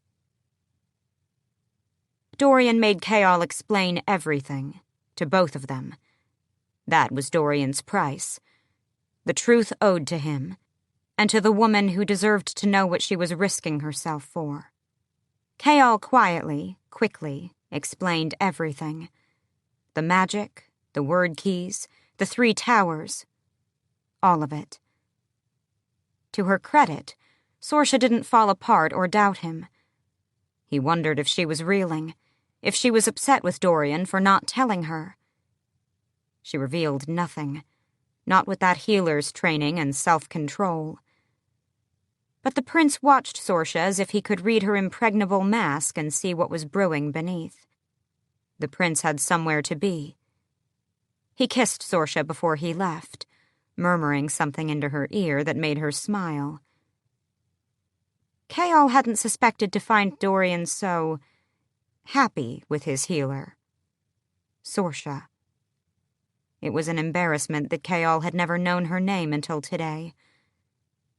And from the way Dorian looked at her, and she him, he was glad that his friend had found her. When Dorian had gone, Sorsha was still smiling, despite what she'd learned. It made her truly stunning. It made her whole face open up. "I think," Chaol said. And Sorsha turned, brows high, ready to get to work. "I think," he said again, smiling faintly, "that this kingdom could use a healer as its queen." She did not smile at him, as he'd hoped. Instead, she looked unfathomably sad as she returned to her work. Chaol left without further word to ready himself for his experiment with Dorian, the only person in this castle, perhaps in the world, who could help him. Help them all. Dorian had raw power, Celaena had said, power to be shaped as he willed it. That was the only thing similar enough to the power of the word keys, neither good nor evil. And crystals, Chaol had once read in Celaena's magic books, were good conduits for magic. It hadn't been hard to buy several from the market, each about as long as his finger, white as fresh snow. Everything was nearly ready when Dorian finally arrived in one of the secret tunnels and took a seat on the ground. Candles burned around them, and Chaol explained his plan as he finished pouring the last line of red sand from the red desert the merchant had claimed between the 3 crystals. Equidistant from one another, they made the shape Murtagh had drawn on the map of their continent. In the center of the triangle sat a small bowl of water. Dorian pinned him with a stare. "Don't blame me if they shatter. I have replacements." He did. He'd bought 12 crystals. Dorian stared at the first crystal.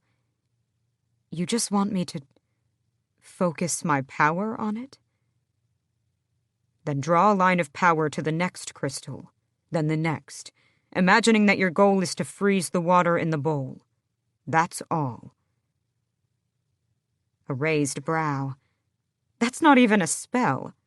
Just humor me," Chaol said. "I wouldn't have asked if this wasn't the only way." He dipped a finger in the bowl of water, setting it rippling. Something in his gut said that maybe the spell required nothing more than power and sheer will. The prince's sigh filled the stone hall, echoing off the stones and vaulted ceiling. Dorian gazed at the first crystal, roughly representing Rifthold. For minutes, there was nothing. But then Dorian began sweating, swallowing repeatedly. I'm fine," Dorian gasped, and the first crystal began to glow white. The light grew brighter, Dorian sweating and grunting as if he were in pain. Chaol was about to ask him to stop when a line shot toward the next crystal. So fast it was nearly undetectable save for the slight ripple in the sand. The crystal flashed bright, and then another line shot out, heading south. Again, the sand rippled in its wake. The water remained fluid. The third crystal glowed, and the final line completed the triangle, making all 3 crystals flash for a moment. And then, slowly, crackling softly, the water froze. Chaol shoved back against his horror and awe at how much Dorian's control had grown. Dorian's skin was pasty and gleamed with sweat. "This is how he did it, isn't it?" Chaol nodded. 10 years ago, with those 3 towers. They were all built years before so that this could happen precisely when his invading forces were ready, so no one could strike back.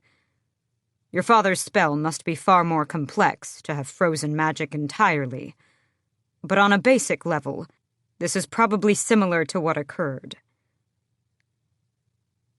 "I want to see where they are. The towers."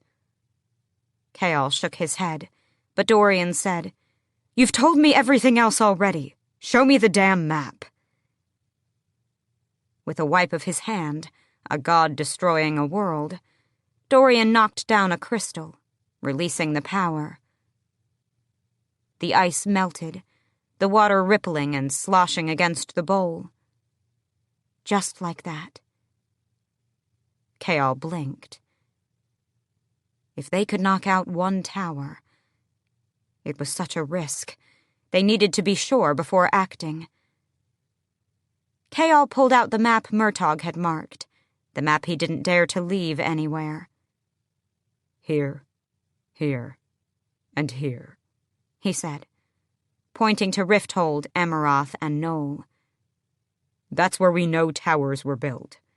Watchtowers, but all 3 had the same traits: black stone, gargoyles." "You mean to tell me that the clock tower in the garden is one of them?" Chaol nodded, ignoring the laugh of disbelief. "That's what we think." The prince leaned over the map, bracing a hand against the floor. He traced a line from Rifthold to Amaroth, then from Rifthold to Knoll. "The northward line cuts through the Farian Gap. The southern cuts directly through Morath. You told Aedion that you thought my father had sent Roland and Caltaine to Morath, along with any other nobles with magic in their blood." What are the odds that it's a mere coincidence? And the Farian Gap. Chaol had to swallow. Celaena said she'd heard of wings in the Gap. Nehemia said her scouts did not come back, that something was brewing there. 2 spots for him to breed whatever army he's making, perhaps drawing on this power as it makes a current through them. 3. Chaol pointed to the dead islands. We had a report that something strange was being bred there, and that it's been sent to Wendlin. But my father sent Celaena. The prince swore. There's no way to warn them? We've already tried. Dorian wiped the sweat from his brow. So you're working with them? You're on their side? No. I don't know. We just share information. But this is all information that helps us. You. Dorian's eyes hardened, and Chaol winced as a cool breeze swept in. So what are you going to do? Dorian asked. Just knock down the clock tower? Destroying the clock tower was an act of war, an act that could endanger the lives of too many people. There would be no going back. He didn't even want to tell Adian or Wren, for fear of what they'd do. They wouldn't think twice before incinerating it, perhaps killing everyone in this castle in the process. I don't know. I don't know what to do. You were right about that. He wished he had something more to say to Dorian. But even small talk was an effort now. He was closing in on candidates to replace him as captain of the guard, sending more trunks to Aniel every week, and he could barely bring himself to look at his own men. As for Dorian, there was so much left between them. Now's not the time, Dorian said quietly, as if he could read Chaol's mind. Chaol swallowed. I want to thank you. I know what you're risking is... We're all risking something. There was so little of the friend he'd grown up with. The prince glanced at his pocket watch. I need to go. Dorian stalked to the stairs, and there was no fear in his face, no doubt, as he said, You gave me the truth today, so I'll share mine. Even if it meant us being friends again, I don't think I would want to go back to how it was before, who I was before. And this... He jerked his chin toward the scattered crystals and the bowl of water. I think this is a good change, too. Don't fear it. Dorian left, and Chaol opened his mouth, but no words came out. He was too stunned. When Dorian had spoken, it hadn't been a prince who looked at him. It had been a king. Chapter 57. Celaena slept for 2 days.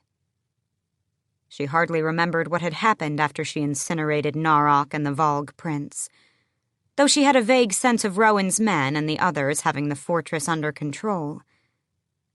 They'd lost only about 15 in total, since the soldiers had not wanted to kill the demi-fae, but to capture them for the Valg princes to haul back to Audorlin. When they subdued the surviving enemy soldiers, locking them in the dungeon, they'd come back hours later to find them all dead. They'd carried poison with them, and it seemed they had no inclination to be interrogated. Celaena stumbled up the blood-soaked steps and into bed, briefly stopping to frown at the hair that now fell just past her collarbones, thanks to the razor-sharp nails of the Valg princes, and collapsed into a deep sleep. By the time she awoke, the gore was cleaned away, the soldiers were buried, and Rowan had hidden the 4 wordstone collars somewhere in the woods. He would have flown them out to sea and dumped them there, but she knew he'd stayed to look after her, and did not trust his friends to do anything but hand them over to Maeve. Rowan's cadre was leaving when she finally awoke, having lingered to help with repairs and healing. But it was only Gavriel who bothered to acknowledge her. She and Rowan were heading into the woods for a walk. She'd had to bully him into letting her out of bed. When they passed by the golden-haired male lingering by the back gate, Rowan stiffened. He'd asked her point-blank what had happened when his friends had arrived, if any of them had tried to help. She had tried to avoid it, but he was relentless, and she finally told him that only Gavriel had shown any inclination. She didn't blame his men. They didn't know her, owed her nothing, and Rowan had been inside in harm's way. She didn't know why it mattered so much to Rowan, and he told her it was none of her business. But there was Gavriel, waiting for them at the back gate. Since Rowan was stone-faced, she smiled for both of them as they approached. "I thought you'd be gone by now," Rowan said. Gavriel's tawny eyes flickered. "The twins and Vaughn left an hour ago, and Lorcan left at dawn. He said to tell you goodbye." Rowan nodded in a way that made it very clear he knew Lorcan had done no such thing. "What do you want?" She wasn't quite sure they had the same definition of friend that she did, but Gavriel looked at her from head to toe and back up again, then at Rowan, and said, "Be careful when you face Maeve. We'll have given our reports by then." Rowan's stormy expression didn't improve. "Travel swiftly," he said, and kept walking. Celaena lingered, studying the Fey warrior, the glimmer of sadness in his golden eyes. Like Rowan, he was enslaved to Maeve, and yet he thought to warn them. With the blood oath, Maeve could order him to divulge every detail, including this moment, and punish him for it. But for his friend, "Thank you," she said to the golden-haired warrior. He blinked, and Rowan froze. Her arms ached from the inside out, and her cut hand was bandaged and still tender, but she extended it to him. For the warning, and for hesitating that day. Gavriel looked at her hand for a moment, before shaking it with surprising gentleness. "How old are you?" he asked. 19, she said. And he loosed a breath that could have been sadness or relief, or maybe both, and told her that made her magic even more impressive. She debated saying that he would be less impressed once he learned of her nickname for him, but winked at him instead. Rowan was frowning when she caught up to him, but said nothing. As they walked away, Gavriel murmured, "Good luck, Rowan." Rowan brought her to a forest pool she'd never seen before. The clear water fed by a lovely waterfall that seemed to dance in the sunlight. He took a seat on a broad, flat, sun-warmed rock, pulling off his boots and rolling up his pants to dip his feet in the water. She winced at every sore muscle and bone in her body as she sat. Rowan scowled, but she gave him a look that dared him to order her back to bed rest. When her own feet were in the pool, and they had let the music of the forest sink into them, Rowan spoke. "There is no undoing what happened with Narok. Once the world hears that Aelin Galathinius fought against Audorlin, they will know you are alive. He will know you are alive, and where you are, and that you do not plan to cower. He will hunt you for the rest of your life." "I accepted that fate from the moment I stepped outside the barrier," she said quietly. She kicked at the water, the ripples spreading out across the pool. The movement sent shuddering pain through her magic-ravaged body, and she hissed. Rowan handed her the skein of water he'd brought with him, but hadn't touched. She took a sip, and found it contained the pain-killing tonic she'd been guzzling since she'd awoken that morning. "Good luck, Rowan," Gavriel had said to his friend. There was a day coming, all too soon, when she would also have to bid him farewell. What would her parting words be? Would she be able to offer him only a blessing for luck? She wished she had something to give him, some kind of protection against the queen who held his leash. The Eye of Elena was with Chaol. The amulet of Orinth. She would have offered him that if she hadn't lost it. Heirloom or no, she would rest easier if she knew it was protecting him.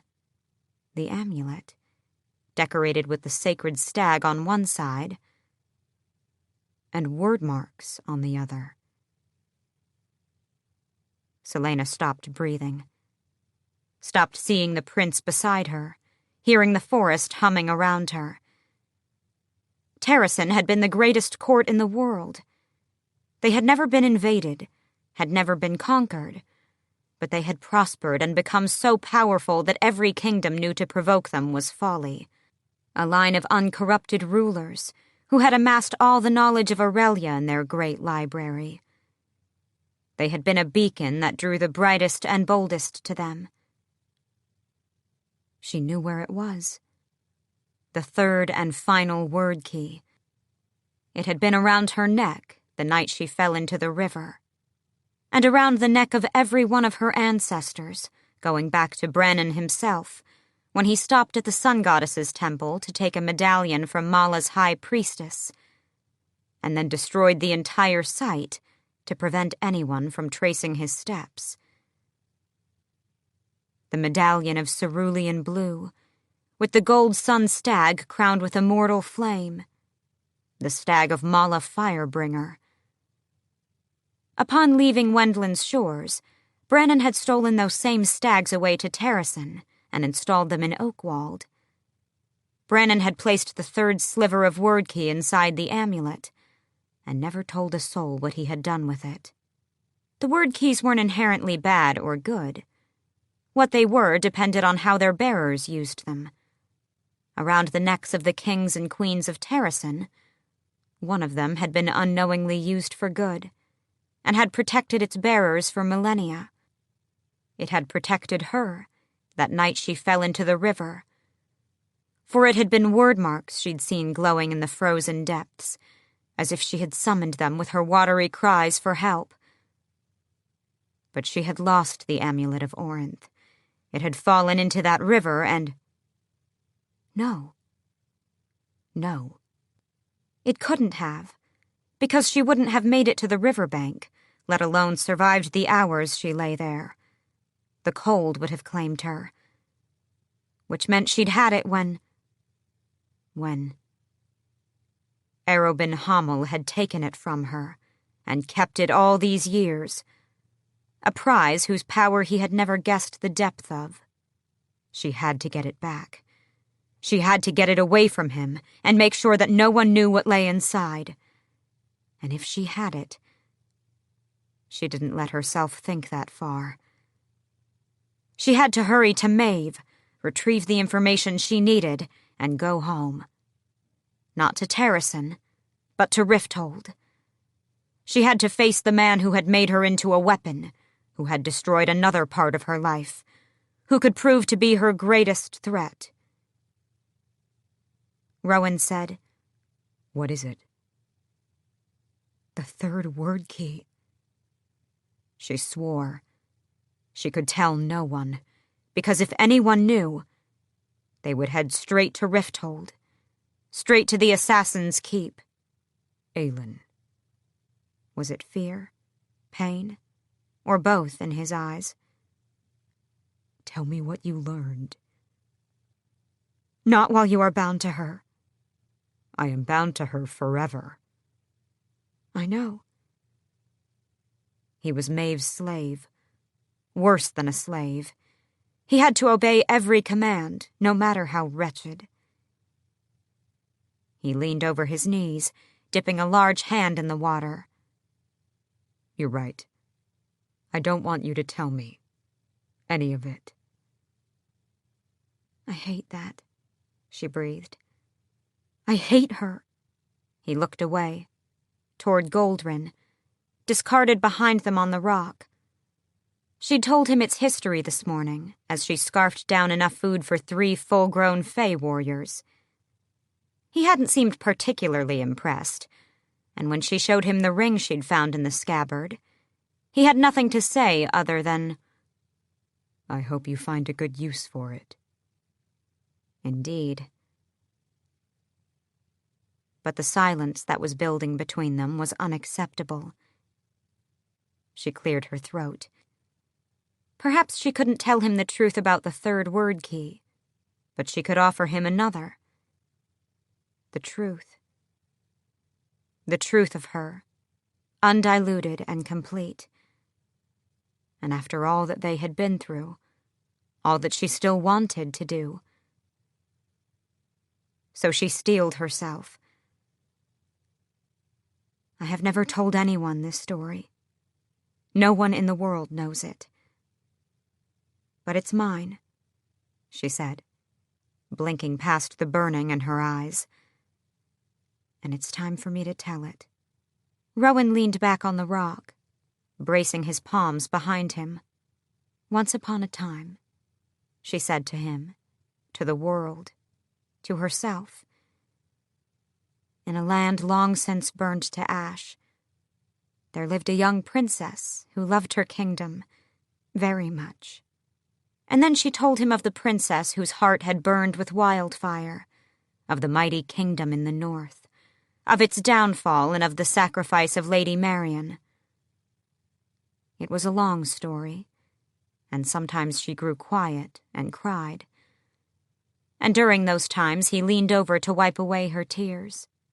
When she finished, Rowan merely passed her more of the tonic. She smiled at him, and he looked at her for a while before he smiled back. A different smile than all the others he'd given her before. They were quiet for some time. And she didn't know why she did it, but she held out a hand in front of her, palm facing the pool beneath. And slowly, wobbling, a droplet of water the size of a marble rose from the surface to her cupped palm. No wonder your sense of self-preservation is so pathetic, if that's all the water you can conjure. But Rowan flicked her chin, and she knew he understood what it meant to have summoned even a droplet to her hand, to feel her mother smiling at her from realms away. She grinned at Rowan through her tears and sent the droplets splashing onto his face. Rowan tossed her into the pool. A moment later, laughing, he jumped in himself. After a week of regaining her strength, she and the other injured demi-fae had recovered enough to attend a celebration thrown by Emrys and Luca. Before she and Rowan headed downstairs to join the festivities, Celaena peered in the mirror and stopped dead. The somewhat shorter hair was the least of the changes. She was now flushed with color, her eyes bright and clear, and though she'd regained the weight she'd lost that winter, her face was leaner. A woman. A woman was smiling back at her, beautiful for every scar and imperfection and mark of survival. Beautiful for the fact that the smile was real, and she felt it kindle the long-slumbering joy in her heart. She danced that night. The morning after, she knew it was time. When she and Rowan had finished saying their goodbyes to the others, she paused at the edge of the trees to look at the crumbling stone fortress. Emrys and Luca were waiting for them at the tree line, faces pale in the morning light. The old male had already stuffed their bags full of food and supplies, but he still pressed a hot loaf into Celaena's hands as they looked at each other. She said, "It might take a while, but when I reclaim my kingdom, the demi-fae will always have a home there, and you too, and Malachi, will have a place in my household, should you wish it, as my friends." Emrys's eyes were gleaming as he nodded, gripping Luca's hand. The young man, who had opted to keep a long, wicked scratch bestowed in battle down his face, merely stared at her, wide-eyed. A part of her heart ached at the shadows that now lay in his face. Bass's betrayal would haunt him, she knew. But Celaena smiled at him, ruffled his hair, and made to turn away. "Your mother would be proud," Emrys said. Celaena put a hand on her heart and bowed in thanks. Rowan cleared his throat, and Celaena gave them one last parting smile before she followed the prince into the trees, to Doranel, and to Maeve at last. Chapter 58. "Just be ready to leave for Surya in 2 days," Aedion ordered Wren, as the three of them gathered at midnight in the apartment where Wren and Murtagh had stayed, still unaware of who it belonged to. "Take the southern gate. It'll be the least monitored at that hour." It had been weeks since they'd last met, and 3 days since a vague letter had arrived for Murtagh from Soul of Surya, a friendly invitation to a long-lost friend to visit him. The wording was simple enough that they all knew the young lord was feeling them out, hinting at interest in the opportunity Murtagh had mentioned in an earlier letter. Since then, Aedion had combed every path northward, calculating the movements and locations of every legion and garrison along the way. 2 more days, then perhaps this court could begin to rebuild itself. "Why does it feel like we're fleeing, then?" Wren paused his usual pacing. The young Lord of Alsbrook had healed up just fine, though he'd now converted some of the great room into his own personal training space to rebuild his strength. Aedion wondered just how thrilled their queen would be to learn about that. "You are fleeing," Aedion drawled, biting into one of the apples he'd picked up at the market for Wren and the old man. "The longer you stay here," he went on, "the bigger the risk of being discovered and of all our plans falling apart. You're too recognizable now, and you're of better use to me in Terrasen. There's no negotiating, so don't bother trying." "And what about you?" Wren asked the captain, who was seated in his usual chair. Chaol frowned and said quietly, "I'm going to Aniel in a few days." To fulfill the bargain he'd made when he sold his freedom to get Aelin to Wendlin. If Aedion let himself think too much about it, he knew he might feel bad, might try to convince the captain to stay, even. It wasn't that Aedion liked the captain, or even respected him. In fact, he wished Chaol had never caught him in that stairwell, mourning the slaughter of his people in the labor camps. But here they were, and there was no going back. Wren paused his pacing to stare down the captain. "As our spy? You'll need someone on the inside, regardless of whether I'm in Rifthold or Aniel." "I have people on the inside," Wren said. Aedion waved a hand. "I don't care about your people on the inside, Wren. Just be ready to go, and stop being a pain in my ass with your endless questions." He would chain Wren to a horse if he had to. Aedion was about to turn to go when feet thundered up the stairs.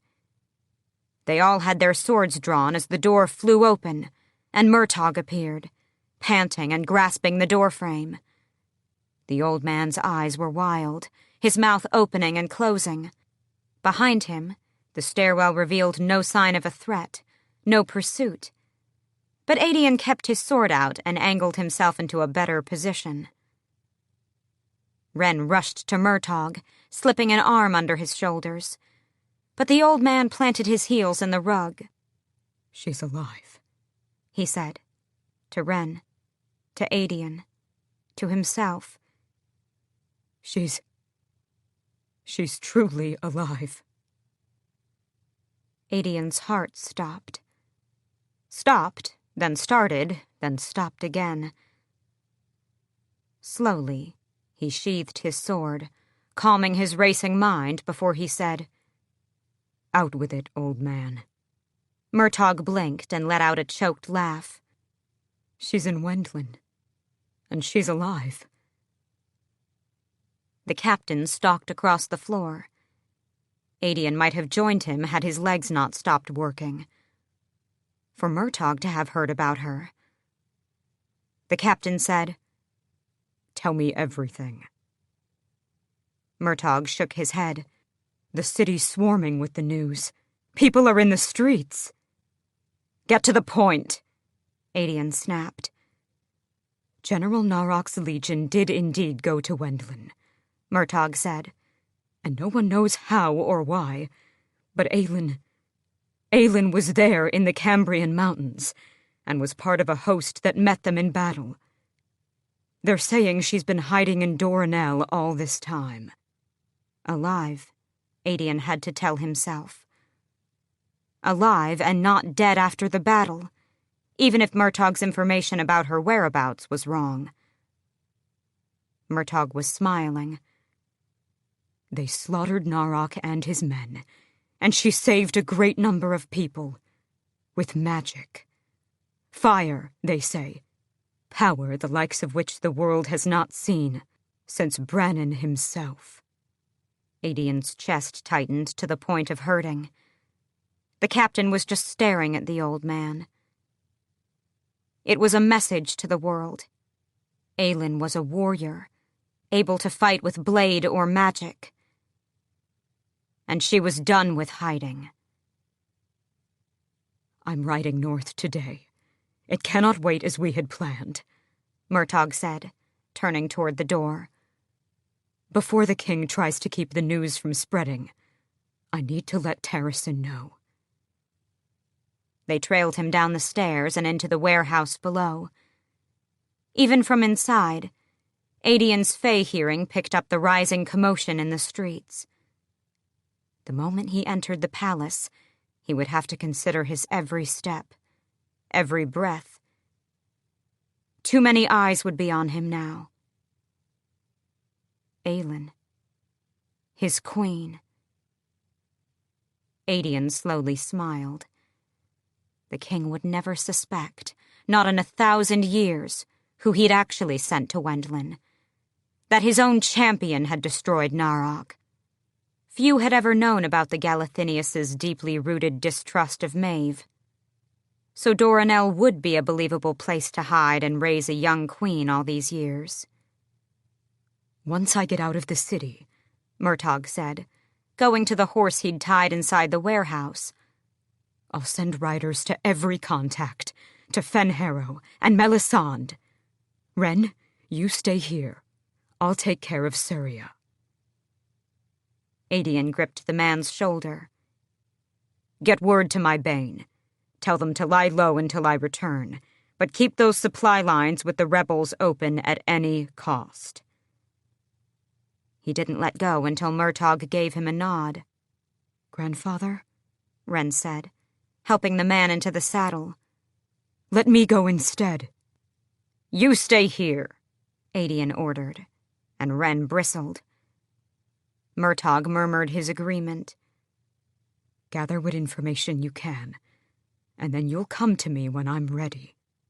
Aedion didn't give Ren time to refuse as he hauled open the warehouse door for Murtagh. Brisk night air poured in, bringing with it the ruckus from the city. Aelin had done this, caused this clamor of sound.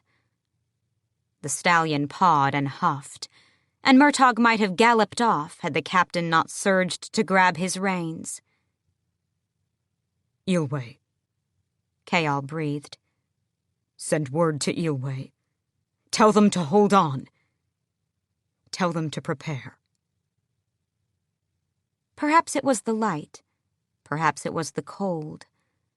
But Aedion could have sworn there were tears in the captain's eyes, as he said, Tell them it's time to fight back. Murtagh Alsbrook and his riders spread the news like wildfire. Down every road, over every river, to the north and south and west, through snow and rain and mist, their hooves churning up the dust of each kingdom. And for every town they told, every tavern and secret meeting, more riders went out. More and more, until there was not a road they had not covered, until there was not one soul who didn't know that Aelin Galathinius was alive, and willing to stand against Audorlin. Across the White Fangs and the Runes, all the way to the western wastes and the red-haired queen who ruled from a crumbling castle, to the deserted peninsula and the oasis fortress of the silent assassins. Hooves, hooves, hooves echoing through the continent, sparking against cobblestones, all the way to Banjali and the riverfront palace of the king and queen of Eelway, still in their midnight mourning clothes. Hold on, the riders told the world. Hold on. Dorian's father was in a rage the likes of which he'd not seen before. 2 ministers had been executed this morning, for no worse crime than attempting to calm the king. A day after the news arrived of what Aelin had done in Wendlin, his father was still livid, still demanding answers. Dorian might have found it funny, so typically Celaena to make such a flamboyant return, had he not been utterly petrified. She had drawn a line in the sand. Worse than that, she'd defeated one of the king's deadliest generals. No one had done that and lived. Ever. Somewhere in Wendlin, his friend was changing the world. She was fulfilling the promise she'd made him. She had not forgotten him, or any of them still here. And perhaps when they figured out a way to destroy that tower and free magic from his father's yoke, she would know her friends had not forgotten her either. That he had not forgotten her. So Dorian let his father rage. He sat in on those meetings and shut down his revulsion and horror when his father sent a 3rd minister to the butchering block. For Sorsha, for the promise of keeping her safe, of someday, perhaps, not having to hide what and who he was, he kept on his well-worn mask, offered banal suggestions about what to do regarding Aelin, and pretended. One last time. When Celaena got back, when she returned as she'd sworn she would, then they would set about changing the world. Together. Chapter 59. It took a week for Celaena and Rowan to reach Doranel. They traveled over the rough, miserable mountains where Maeve's wild wolves monitored them day and night. Then down into the lush valley through forests and fields, the air heavy with spices and magic. The temperature grew warmer the farther south they traveled, but breezes kept it from being too unpleasant.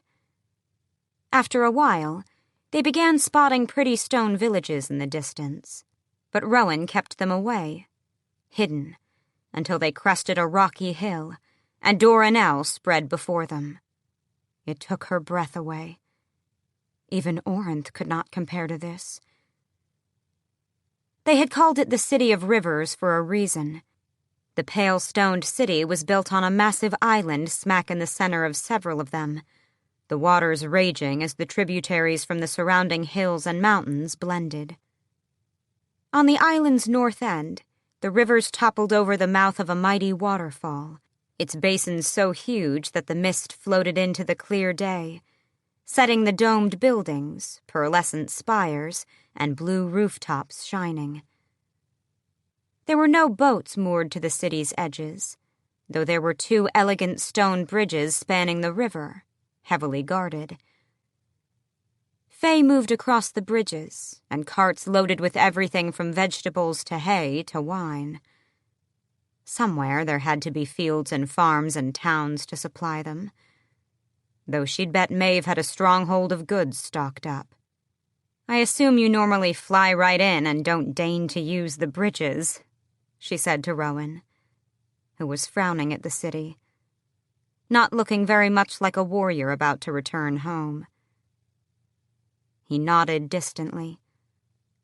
He'd fallen silent in the past day, not rude, but quiet and vague, as if he were rebuilding the wall between them. This morning, she'd awoken in their hilltop camp to find him staring at the sunrise, looking for all the world as if he'd been having a conversation with it. She hadn't the nerve to ask if he'd been praying to Mala Firebringer, or what he would even ask of the sun goddess. But there had been a strangely familiar warmth wrapped around the camp, and she could have sworn that she felt her magic leap in joyous response. She didn't let herself think about it. Because for the past day, she, too, had been lost in herself, busy gathering her strength and clarity. She hadn't been able to talk much, and even now, focusing on the present required an immense effort. "Well," she said, taking an exaggerated breath and patting Goldrin's hilt, "let's go see our beloved aunt. I'd hate to keep her waiting."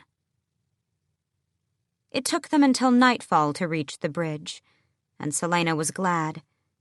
There were fewer Fae to witness their arrival, even though the winding, elegant streets were now full of musicians and dancing, and vendors selling hot food and drinks. There had been plenty of that in Audurlin, but here there was no empire weighing on them, no darkness or cold or despair. Maeve had not sent aid 10 years ago, and while the Fae danced and drank mulled cider, Celaena's people had been butchered and burned. She knew it wasn't their fault, but as she headed across the city, toward the northern edge by the waterfall, she couldn't bring herself to smile at the merriment. She reminded herself that she had danced and drunk and done whatever she pleased while her own people had suffered for 10 years, too. She was in no position to resent the Fae, or anyone except the Queen who ruled over this city. None of the guards stopped them, though she did note shadows trailing them from the rooftops and alleys, a few birds of prey circling above.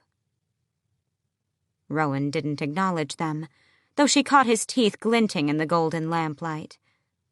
Apparently, the escort wasn't making the prince too happy either. How many of them did he know personally? How many had he fought beside, or ventured with to unmapped lands? They saw no sign of his friends, and he made no comment about whether or not he expected to see them. Even though his gaze was straight ahead, she knew he was aware of every sentry watching them, every breath issued nearby. She didn't have the space left in her for doubt or fear.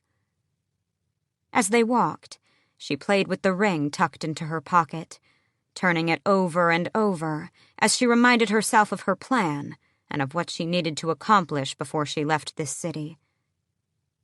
She was as much a queen as Maeve. She was the sovereign of a strong people and a mighty kingdom.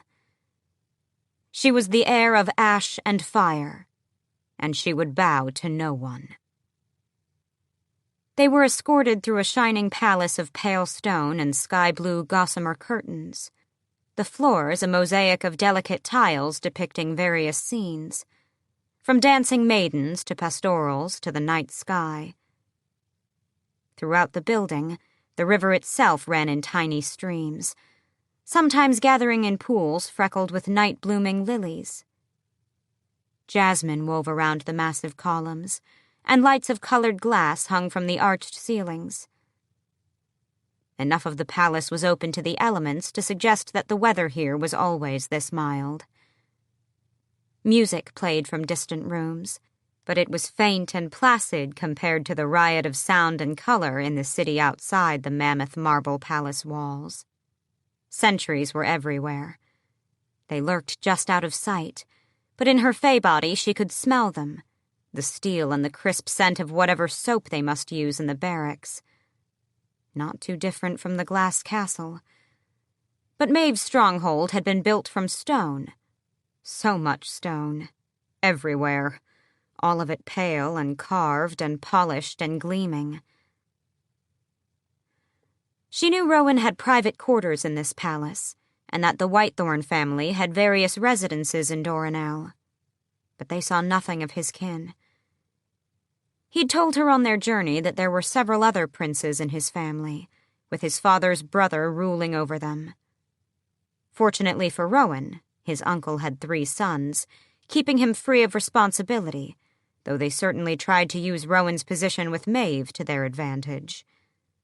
As scheming and sycophantic as any royal family in Otterlin, she supposed.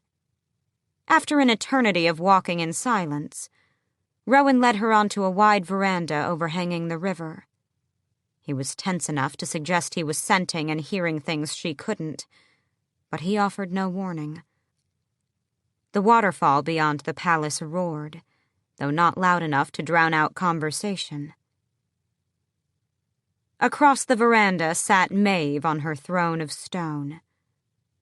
Sprawled on either side of the throne were the twin wolves, one black and one white, monitoring their approach with cunning golden eyes. There was no one else. No smell of Rowan's other friends lurking nearby as they crossed the tiled floor.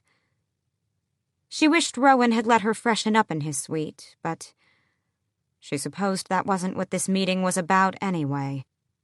Rowan kept pace with her as she stalked to the small dais before the carved railing, and when they stopped, he dropped to his knees and bowed his head. "Majesty," he murmured. Her aunt did not even glance at Rowan or bid him to rise.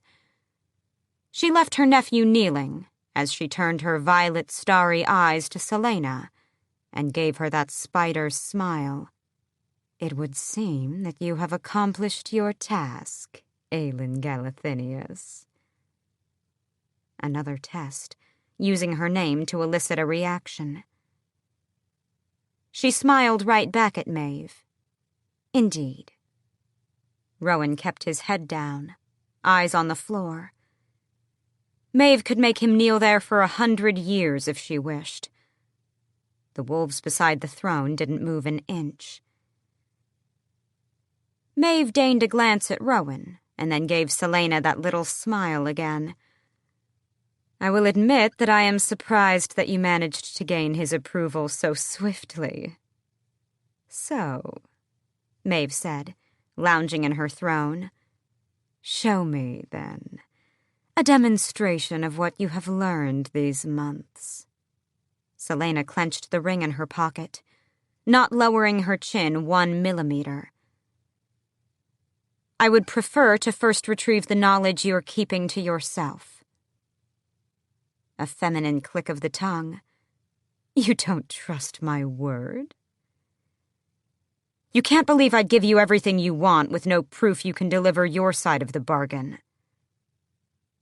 Rowan's shoulders tensed, but his head remained down. Maeve's eyes narrowed slightly. "The word keys."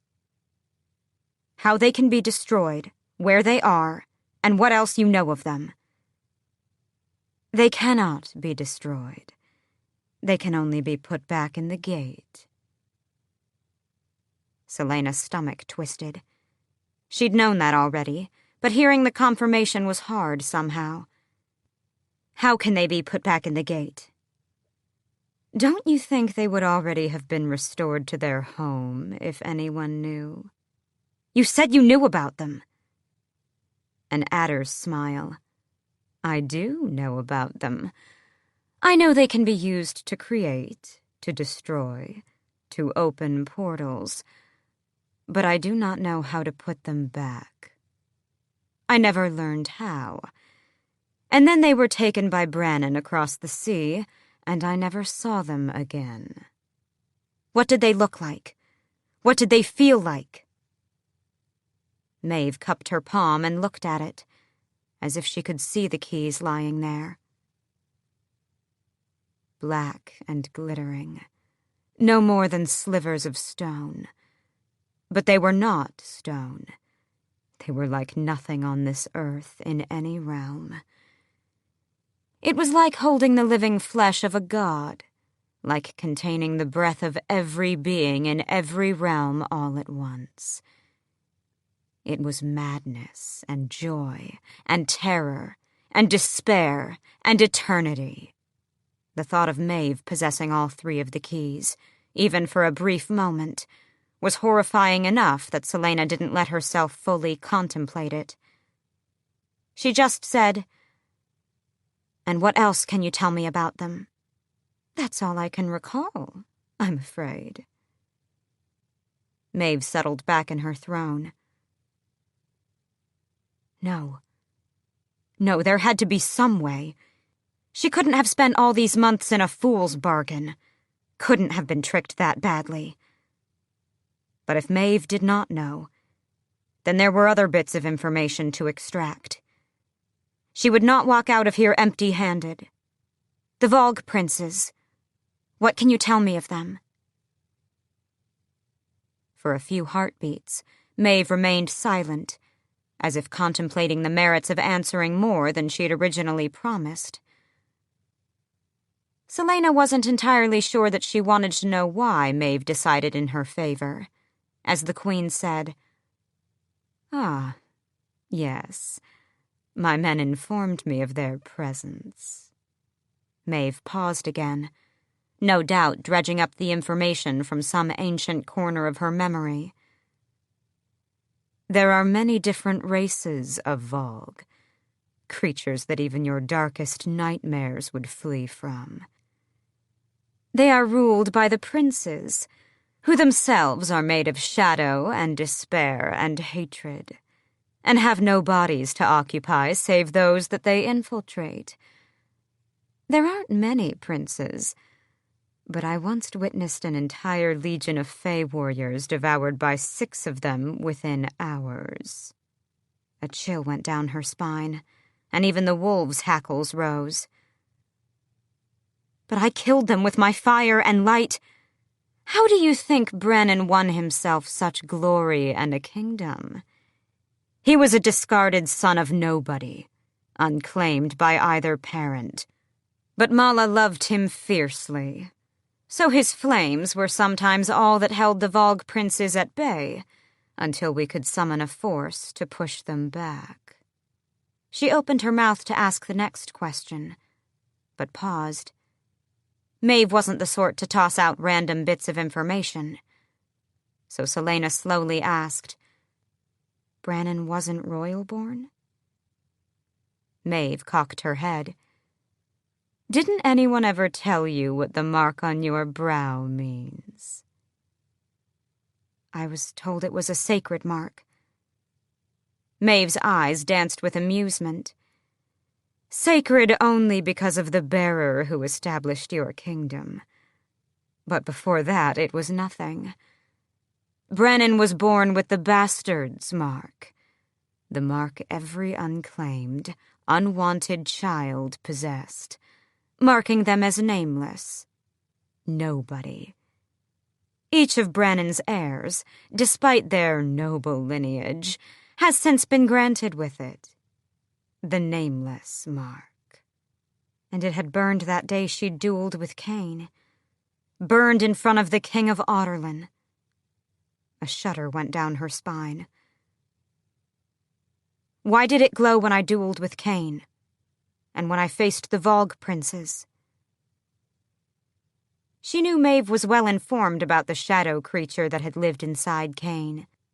Perhaps not a Vogue prince, but something small enough to be contained by the wordstone ring he'd worn instead of a collar. It had recognized Elena, and it had said to both of them, "You were brought here. All of you were. All the players in the unfinished game. Perhaps your blood merely recognized the presence of the Vogue and was trying to tell you something. Perhaps it meant nothing." She didn't think so, especially when the reek of the Vogue had been in her parents' bedroom the morning after they'd been murdered. Either the assassin had been possessed, or he'd known how to use their power to keep her parents unconscious while he slaughtered them. All bits of information to be pieced together later, when she was away from Maeve. If Maeve let her walk out of here. Are fire and light the only way to kill the Vogue princes? They are hard to kill, but not invincible, Maeve admitted. With the way the Auderlanian king compels them, cutting off their heads to sever the collar might do the trick. If you are to return to Auderlin, that will be the only way, I suspect. Because in Auderlin, magic was still locked up by the king. If she faced one of the Vogue princes again, she'd have to kill it by blade and wits. If the king is indeed summoning the Vogue to his armies, what can be done to stop them? The king of Auderlin, it seems, is doing what I never had the nerve to do while the keys were briefly in my possession. Without all 3 keys, he is limited. He can only open the portal between our worlds for short periods, long enough to let in perhaps one prince to infiltrate a body he has prepared.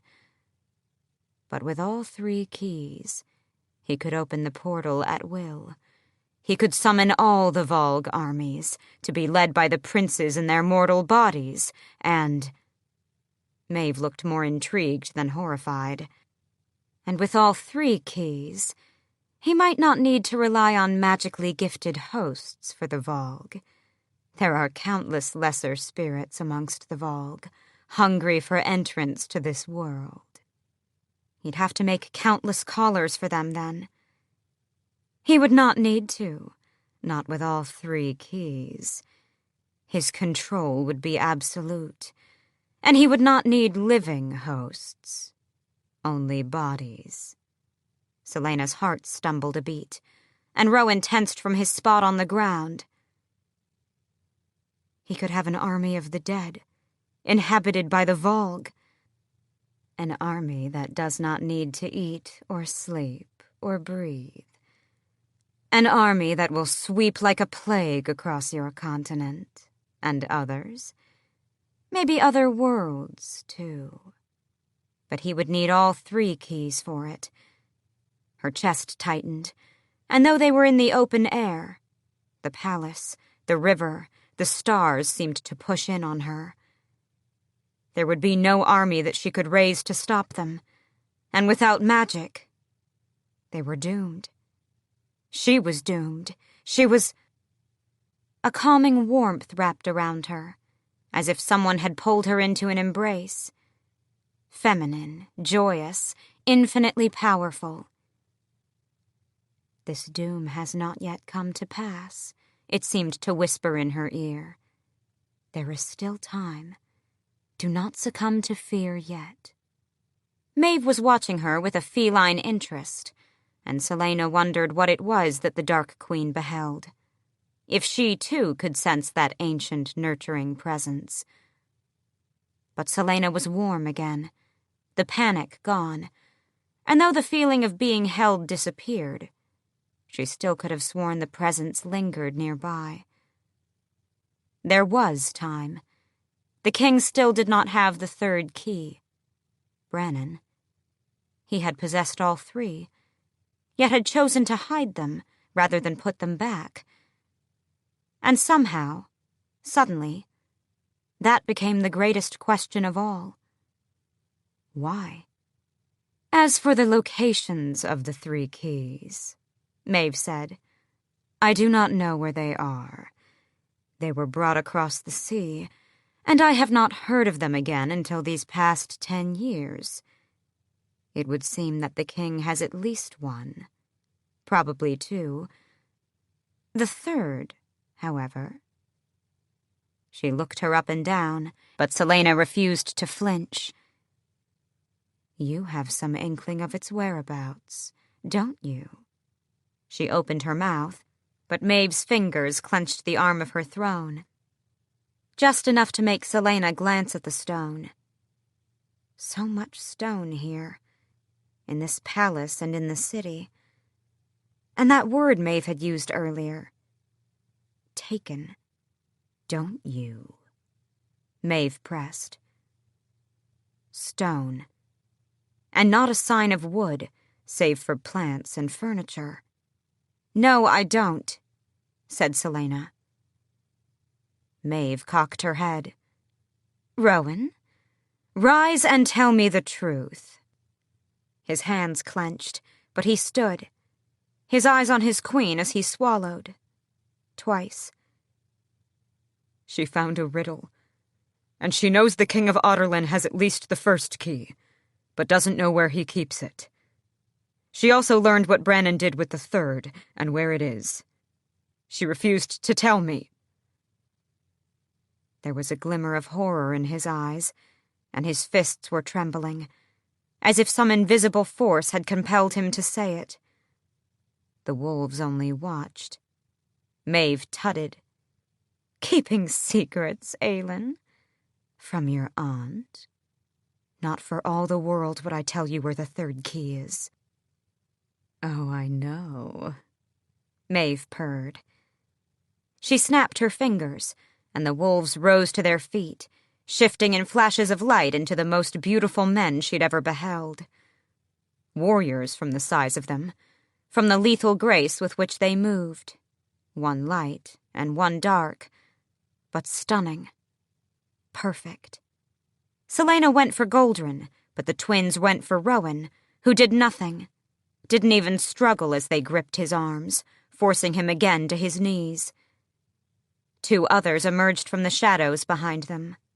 Gavriel, his tawny eyes carefully empty, and Lorcan, face stone cold, and in their hands. At the sight of the iron-tipped whip each bore, Celaena forgot to breathe. Lorcan didn't hesitate as he ripped Rowan's jacket and tunic and shirt from him. Until she answers me, Maeve said, as if she had just ordered a cup of tea. Lorcan unfurled the whip, the iron tip clinking against the stones, and drew back his arm. There was nothing merciful on his rugged face, no glimmer of feeling for the friend on his knees. Please, Celaena whispered. There was a crack, and the world fragmented, as Rowan bowed when the whip sliced into his back. He gritted his teeth, hissing, but did not cry out. Please, Celaena said. Gavriel sent his whip flying so fast Rowan had only a breath to recover. There was no remorse on Gavriel's lovely face, no sign of the male she'd thanked weeks ago. Across the veranda, Maeve said, How long this lasts depends entirely on you, niece. Celaena did not dare drag her gaze away from Rowan, who took the whipping as if he had done this before, as if he knew how to pace himself and how much pain to expect. His friend's eyes were dead, as if they too had given and received this manner of punishment. Maeve had harmed Rowan before. How many of his scars had she given him? Stop it, Celaena growled. Not for all the world, Aelin. But what about for Prince Rowan? Another strike, and blood was on the stones. And the sound, that sound of the whip. The sound that echoed in her nightmares, the sound that made her blood run cold. Tell me where the third word key is, Aelin. Crack. Rowan jerked against the twins' iron grip. Was this why he had been praying to Mala that morning?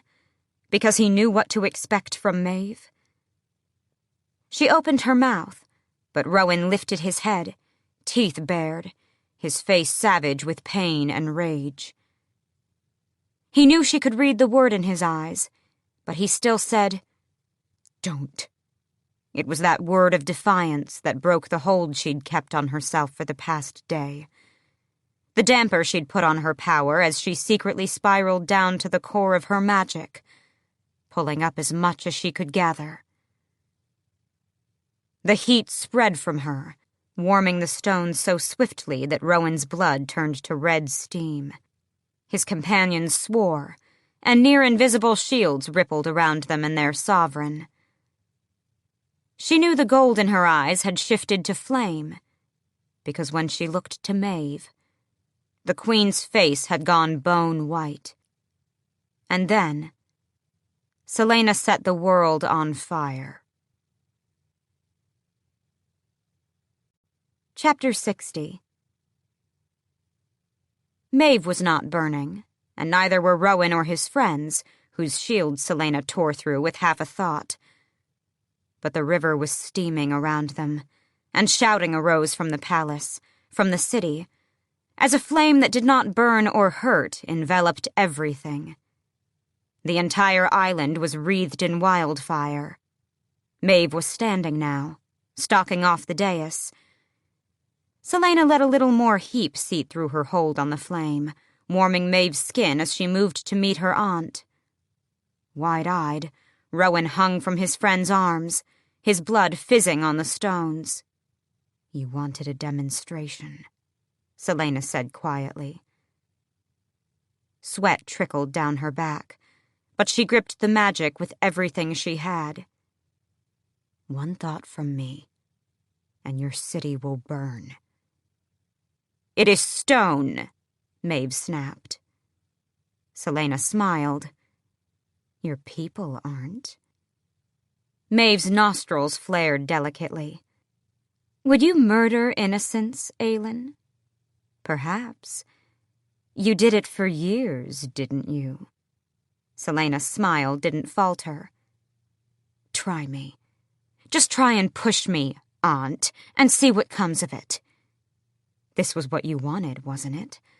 Not for me to master my magic, but for you to learn just how powerful I am.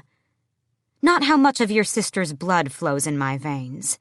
No, you've known from the very start that I have very little of Mab's power. You wanted to know how much I got from Brannon." The flames rose higher, and the shouts, of fright, not pain, rose with them. The flames would not hurt anyone unless she willed it. She could sense other magics fighting against her own, tearing holes into her power. But the conflagration surrounding the veranda burned strong. "You never gave the keys to Brannon, and you didn't journey with Brannon and Athril to receive the keys from the Vogue," Celaena went on, a crown of fire wreathing her head. "You went to steal them for yourself. You wanted to keep them. Once Brannon and Athril realized that, they fought you. And Athril..." Celaena drew Goldrin, its hilt glowing blood red. "Your beloved Athril, dearest friend of Brannon. When Athril fought you, you killed him. You, not the Vogue. And in your grief and shame, you were weakened enough that Brannon took the keys from you. It wasn't some enemy force who sacked the Sun Goddess's temple. It was Brannon. He burned any last trace of himself, any clue of where he was going so you would not find him. He left only Athril's sword to honor his friend, in the cave where Athril had first carved out the eye of that poor lake creature. And never told you. After Brannon left these shores, you did not dare follow him. Not when he had the keys, not when his magic, my magic, was so strong. It was why Brannon had hidden the word key in his household's heirloom, to give them that extra ounce of power. Not against ordinary enemies, but in case Maeve ever came for them. Perhaps he had not put the keys back in the gate because he wanted to be able to call upon their power, should Maeve ever decide to install herself as mistress of all lands.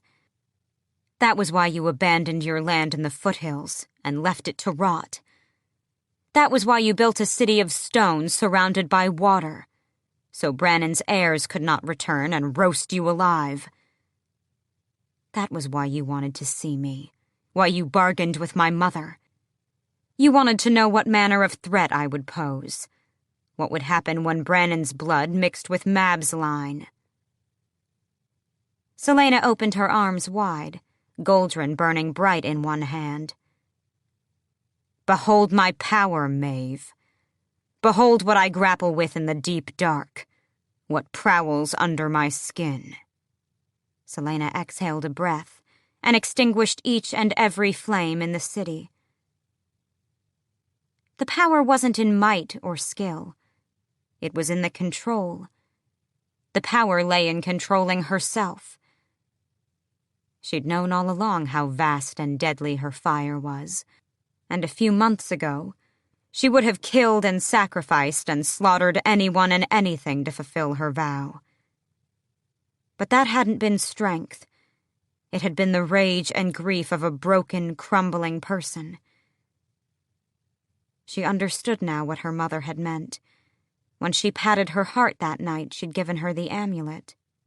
As every light went out in Doranel, plunging the world into darkness, Celaena stalked over to Rowan. One look and a flash of her teeth had the twins releasing him. Their bloodied whips still in hand, Gavriel and Lorcan made no move toward her, as Rowan sagged against her, murmuring her name. Lights kindled. Maeve remained where she stood, dress soot-stained, face shining with sweat. Rowan, come here. Rowan stiffened, grunting with pain, but staggered to the dais, blood trickling from the hideous wounds on his back. Bile stung Celaena's throat, but she kept her eyes on the Queen. Maeve barely gave Celaena a glance as she seethed, "Give me that sword, and get out." She extended a hand toward Goldrin. Celaena shook her head. "I don't think so. Brannon left it in that cave for anyone but you to find. And so it is mine, through blood and fire and darkness." She sheathed Goldrin at her side. "Not very pleasant when someone doesn't give you what you want, is it?" Rowan was just standing there, his face a mask of calm despite his wounds. But his eyes... was it sorrow there? His friends were silently watching, ready to attack should Maeve give the word. Let them try. Maeve's lips thinned. "You will pay for this." But Celaena stalked to Maeve again, took her hand, and said, "Oh, I don't think I will." She threw her mind open to the Queen. Well, part of her mind. The vision Narok had given her as she burned him. He had known. Somehow he had seen the potential, as if he'd figured it out while the Vogue princes sorted through her memories. It was not a future etched in stone, but she did not let her aunt know that. She yielded the memory as if it were truth, as if it were a plan. The deafening crowd echoed through the pale stone corridors of the royal castle of Orinth. They were chanting her name, almost wailing it. Aelin. A 2-beat pulse that sounded through each step she made up the darkened stairwell. Goldrin was heavy at her back, its ruby smoldering in the light of the sun trickling from the land above. Her tunic was beautiful yet simple, though her steel gauntlets, armed with hidden blades, were as ornate as they were deadly. She reached the landing and stalked down it, past the towering, muscled warriors who lurked in the shadows just beyond the open archway. Not just warriors. Her warriors. Her court. Adian was there, and a few others whose faces were obscured by shadow, but their teeth gleamed faintly as they gave her feral grins. A court to change the world.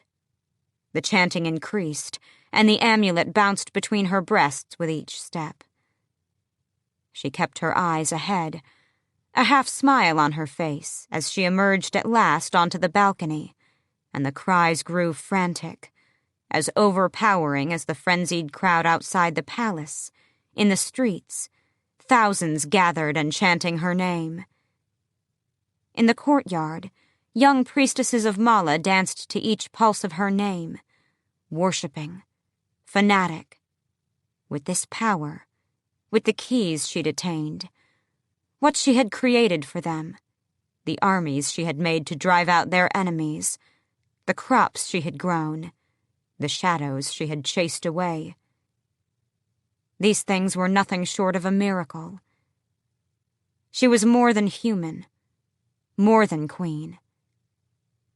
Aelin, beloved, immortal, blessed. Aelin. Aelin of the wildfire, Aelin Fireheart, Aelin Lightbringer. Aelin.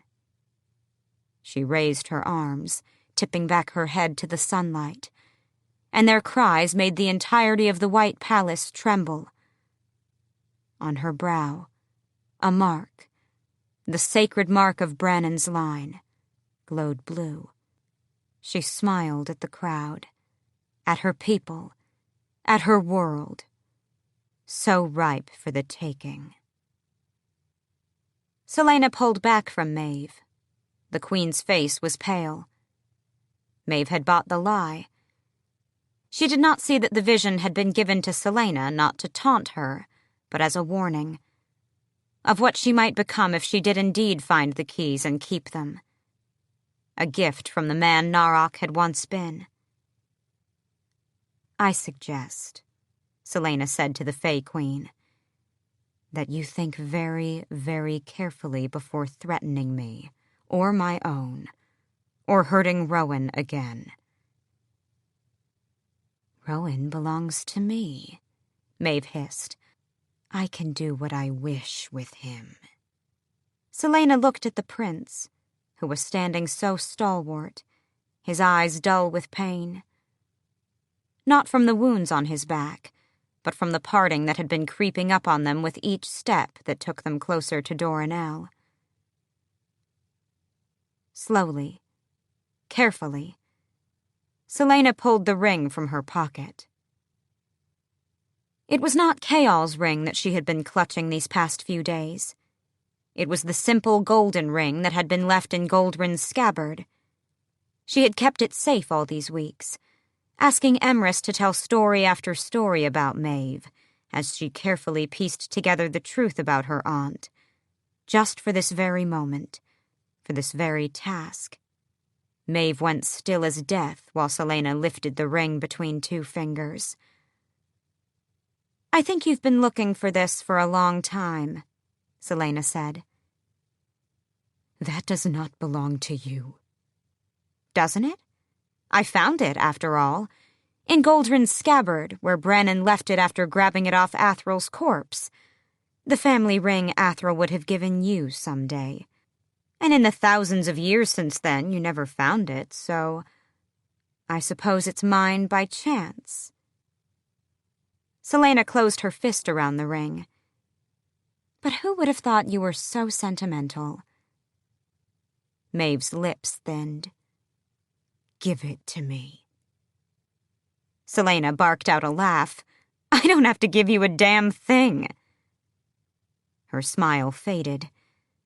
Beside Maeve's throne, Rowan's face was unreadable as he turned toward the waterfall. All of it. All of it for him. For Rowan, who had known exactly what sword he was picking up that day in the mountain cave, who had thrown it to her across the ice as a future bargaining chip. The only protection he could offer her against Maeve, if she was smart enough to figure it out,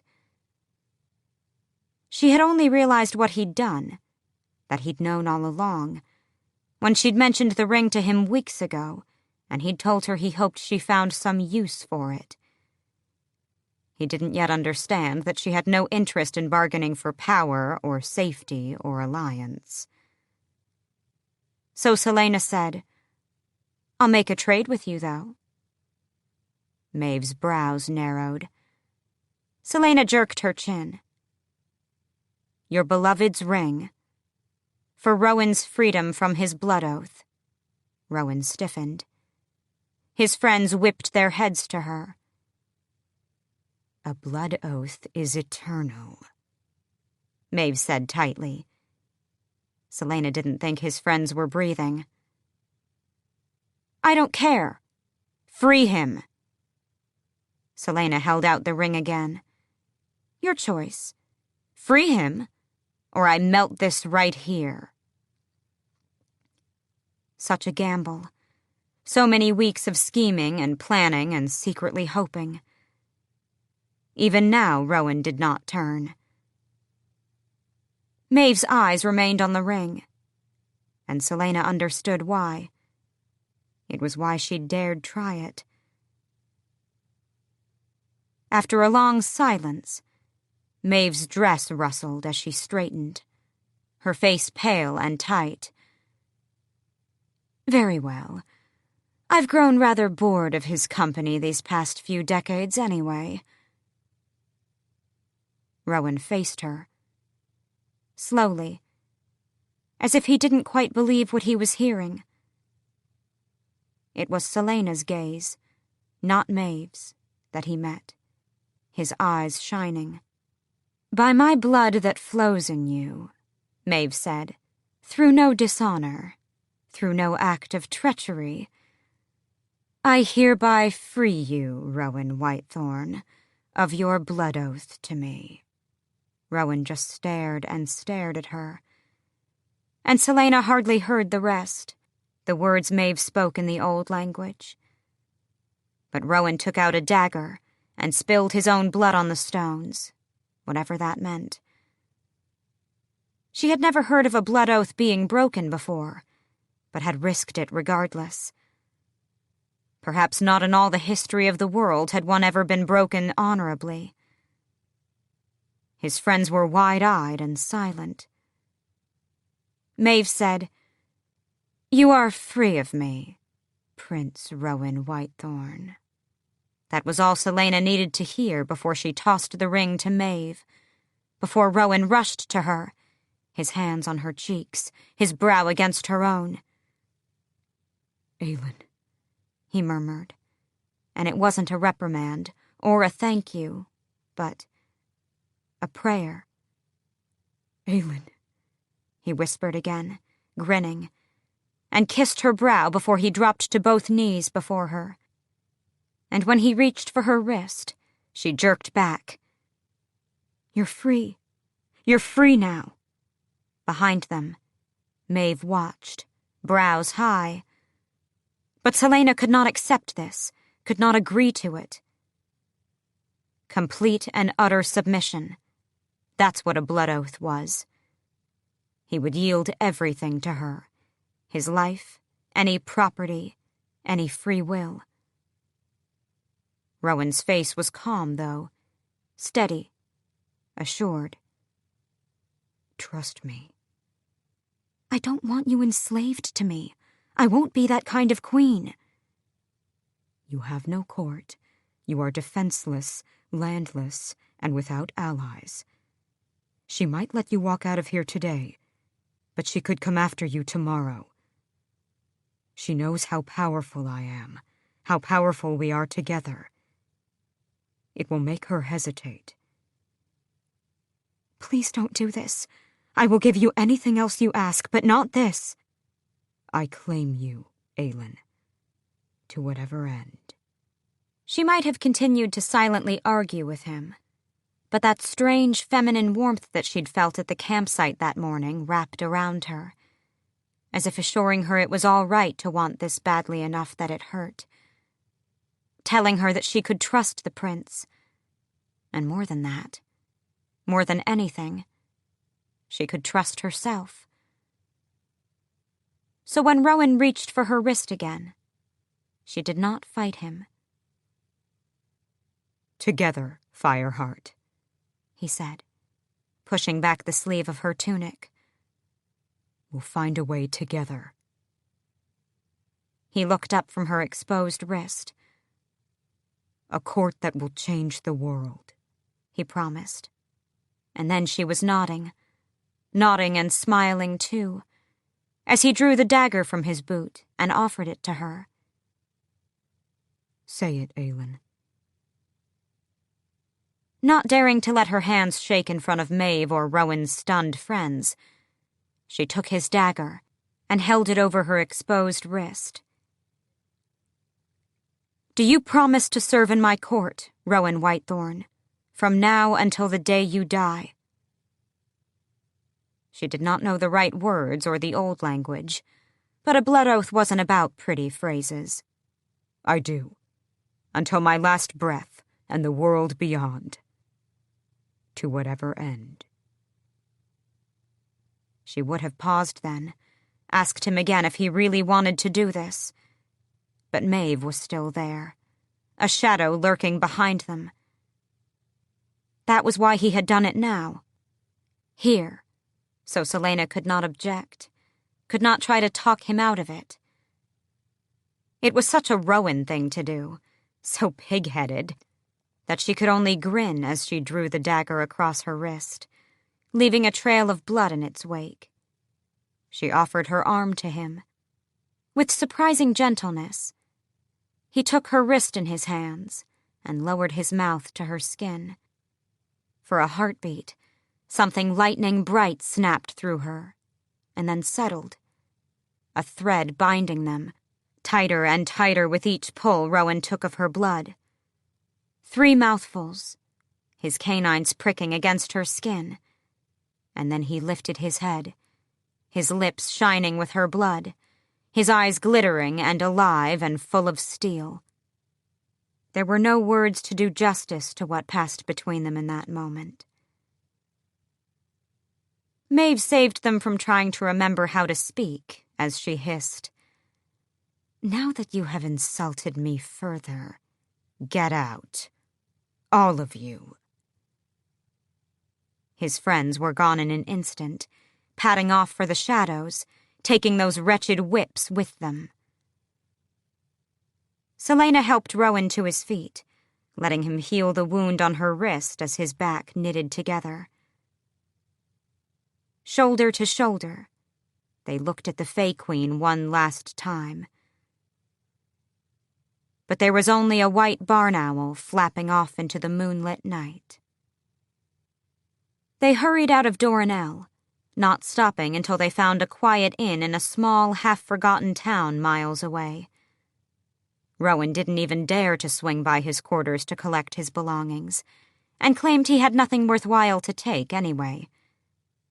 His friends did not come after them, did not try to bid them goodbye as they slipped across the bridge and into the night-veiled lands beyond. After hours of running, Celaena tumbled into bed and slept like the dead.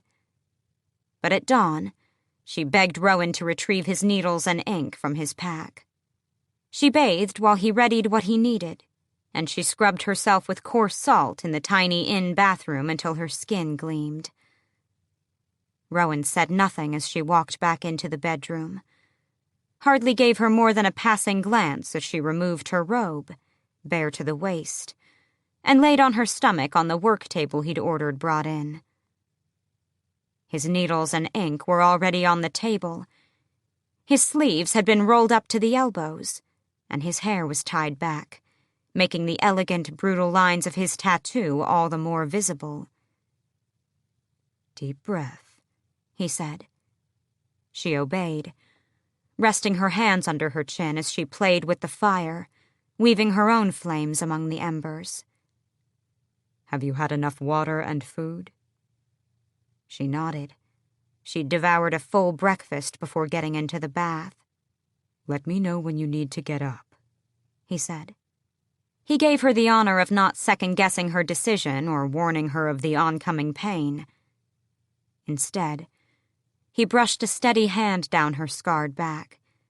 An artist assessing his canvas, he ran strong, calloused fingers along each scar, testing, and her skin prickled.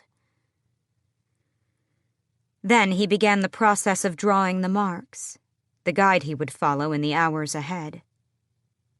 Over breakfast, he'd already sketched a few designs for her approval. They were so perfect, it was as if he'd reached into her soul to find them. It hadn't surprised her at all. He let her use the bathing room when he'd finished with the outline, and soon she was again face down on the table, hands under her chin. "Don't move from now on. I'm starting." She gave a grunt of acknowledgement and kept her gaze on the fire, on the embers, as the heat of his body hovered over hers. She heard his slight intake of breath, and then the first prick stung. Holy gods, with the salt and iron it hurt. She clamped her teeth together, mastered it, welcomed it. That was what the salt was for with this manner of tattoo, Rowan had told her. To remind the bearer of the loss. Good. Good was all she could think, as the pain spiderwebbed through her back. Good. And when Rowan made the next mark, she opened her mouth and began her prayers. They were prayers she should have said 10 years ago, an even-keeled torrent of words in the old language, telling the gods of her parents' death, her uncle's death, Marion's death. 4 lives wiped out in those 2 days. With each sting of Rowan's needle, she beseeched the faceless immortals to take the souls of her loved ones into their paradise and keep them safe.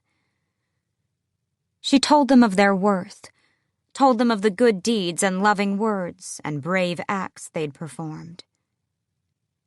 Never pausing for more than a breath, she chanted the prayers she owed them as daughter and friend and heir. For the hours Rowan worked, his movements falling into the rhythm of her words, she chanted and sang.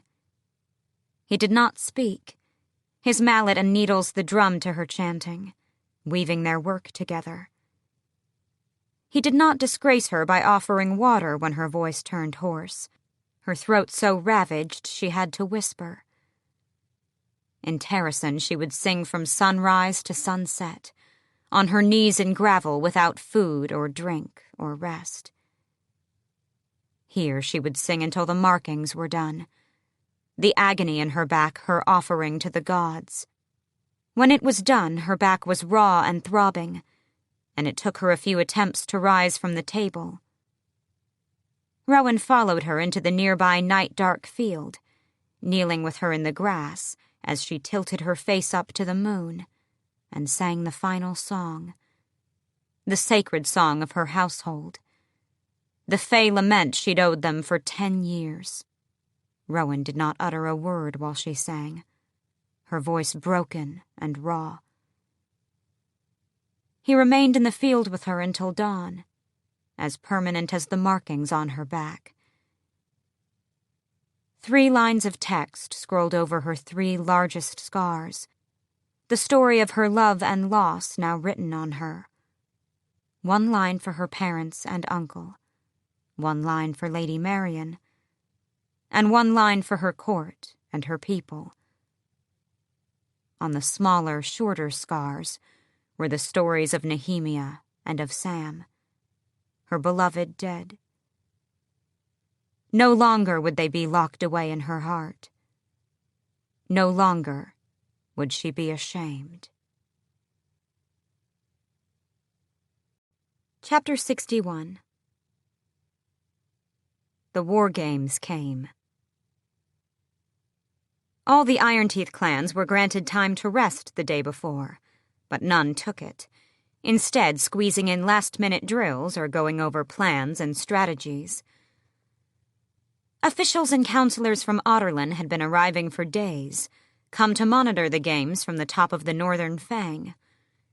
They would report back to the King of Otterlin about what the witches and their mounts were like, and who the victor was.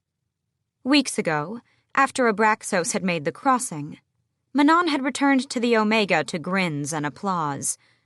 Her grandmother was nowhere to be seen, but that was expected. Manon had not accomplished anything. She had merely done what was expected of her.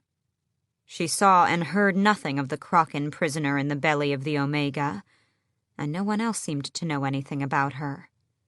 She was half tempted to ask her grandmother, but the matron didn't summon her, and Manon wasn't in the mood to be beaten again. These days, her own temper was fraying as the clans closed in tight, kept to their own halls, and hardly spoke to each other. Whatever unity they'd shown on the night of Abraxos' crossing was long gone by the time the war games arrived, replaced by centuries' worth of competition and blood feuding. The games were to take place in, around, and between the two peaks, including the nearest canyon, visible from the northern fang. Each of the three clans would have its own nest atop a nearby mountain peak, a literal nest of twigs and branches. In the center of each lay a glass egg. The eggs were to be their source of victory and downfall. Each clan was to capture the eggs of the two enemy teams, but also leave behind a host to protect their own egg. The winning clan would be the one who gained possession of the two other eggs by stealing them from the nests, where they could not be touched by their guardians or from whatever enemy forces carried them. If an egg shattered, it meant automatic disqualification for whoever carried it. Manon donned her light armor and flying leathers. She wore metal on her shoulders, wrists, and thighs. Any place that could be hit by an arrow or sliced at by wyverns or enemy blades. She was used to the weight and limited movement, and so was Abraxos, thanks to the training she'd forced the Blackbeaks to endure these past few weeks. Though they were under strict orders not to maim or kill, they were allowed to carry 2 weapons each, so Manon took Windcleaver and her best dagger. The Shadows, Asterin, Lyn, and the Demon Twins would wield the bows. They were capable of making kill shots from their wyverns now, had taken run after run at targets in the canyons and made bullseyes each time. Asterin had swaggered into the mess hall that morning, well aware that she was lethal as all hell. Each clan wore braided strips of dyed leather across their brows, black, blue, yellow, their wyverns painted with similar streaks on their tails, necks, and sides. When all the covens were airborne, they gathered in the skies, presenting the entirety of the host to the little mortal men in the mountains below. The 13 rode at the head of the Blackbeak covens, keeping perfect rank. "Fools, for not knowing what they've unleashed," Asterin murmured, the words carried to Manon on the wind. "Stupid mortal fools." Manon hissed her agreement. They flew in formation, Manon at the head, Asterin and Vesta flanking behind, then 3 rows of 3, Imogen framed by the green-eyed demons, Ghislaine flanked by Kaya and Thea, the 2 Shadows and Lyn, then Sorrel solo in the back. A battering ram, balanced and flawless, capable of punching through enemy lines. If Manon didn't bring them down, then the vicious swords of Asterin and Vesta got them.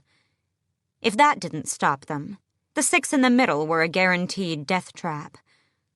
Most wouldn't even make it to the Shadows and Lyn, who would be fixing their keen eyes on their surroundings, or to Sorrel, guarding their rear. They would take out the enemy forces one by one, with hands and feet and elbows where weapons would ordinarily do the job. The objective was to retrieve the eggs, not kill the others, she reminded herself and the 13 again. And again.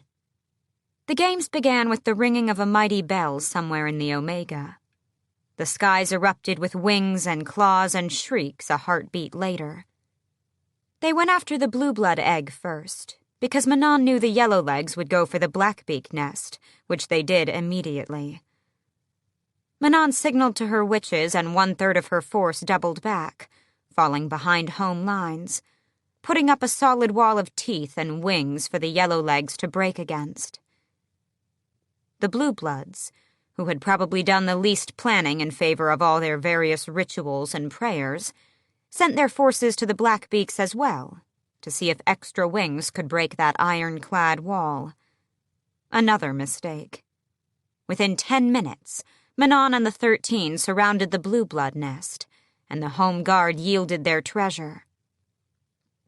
There were whoops and hoots, not from the 13, who were stone-faced, eyes glittering, but from the other Blackbeaks, the back third of whom peeled off, circled around, and joined Manon and her returning force to smash the blue bloods and yellow legs between them.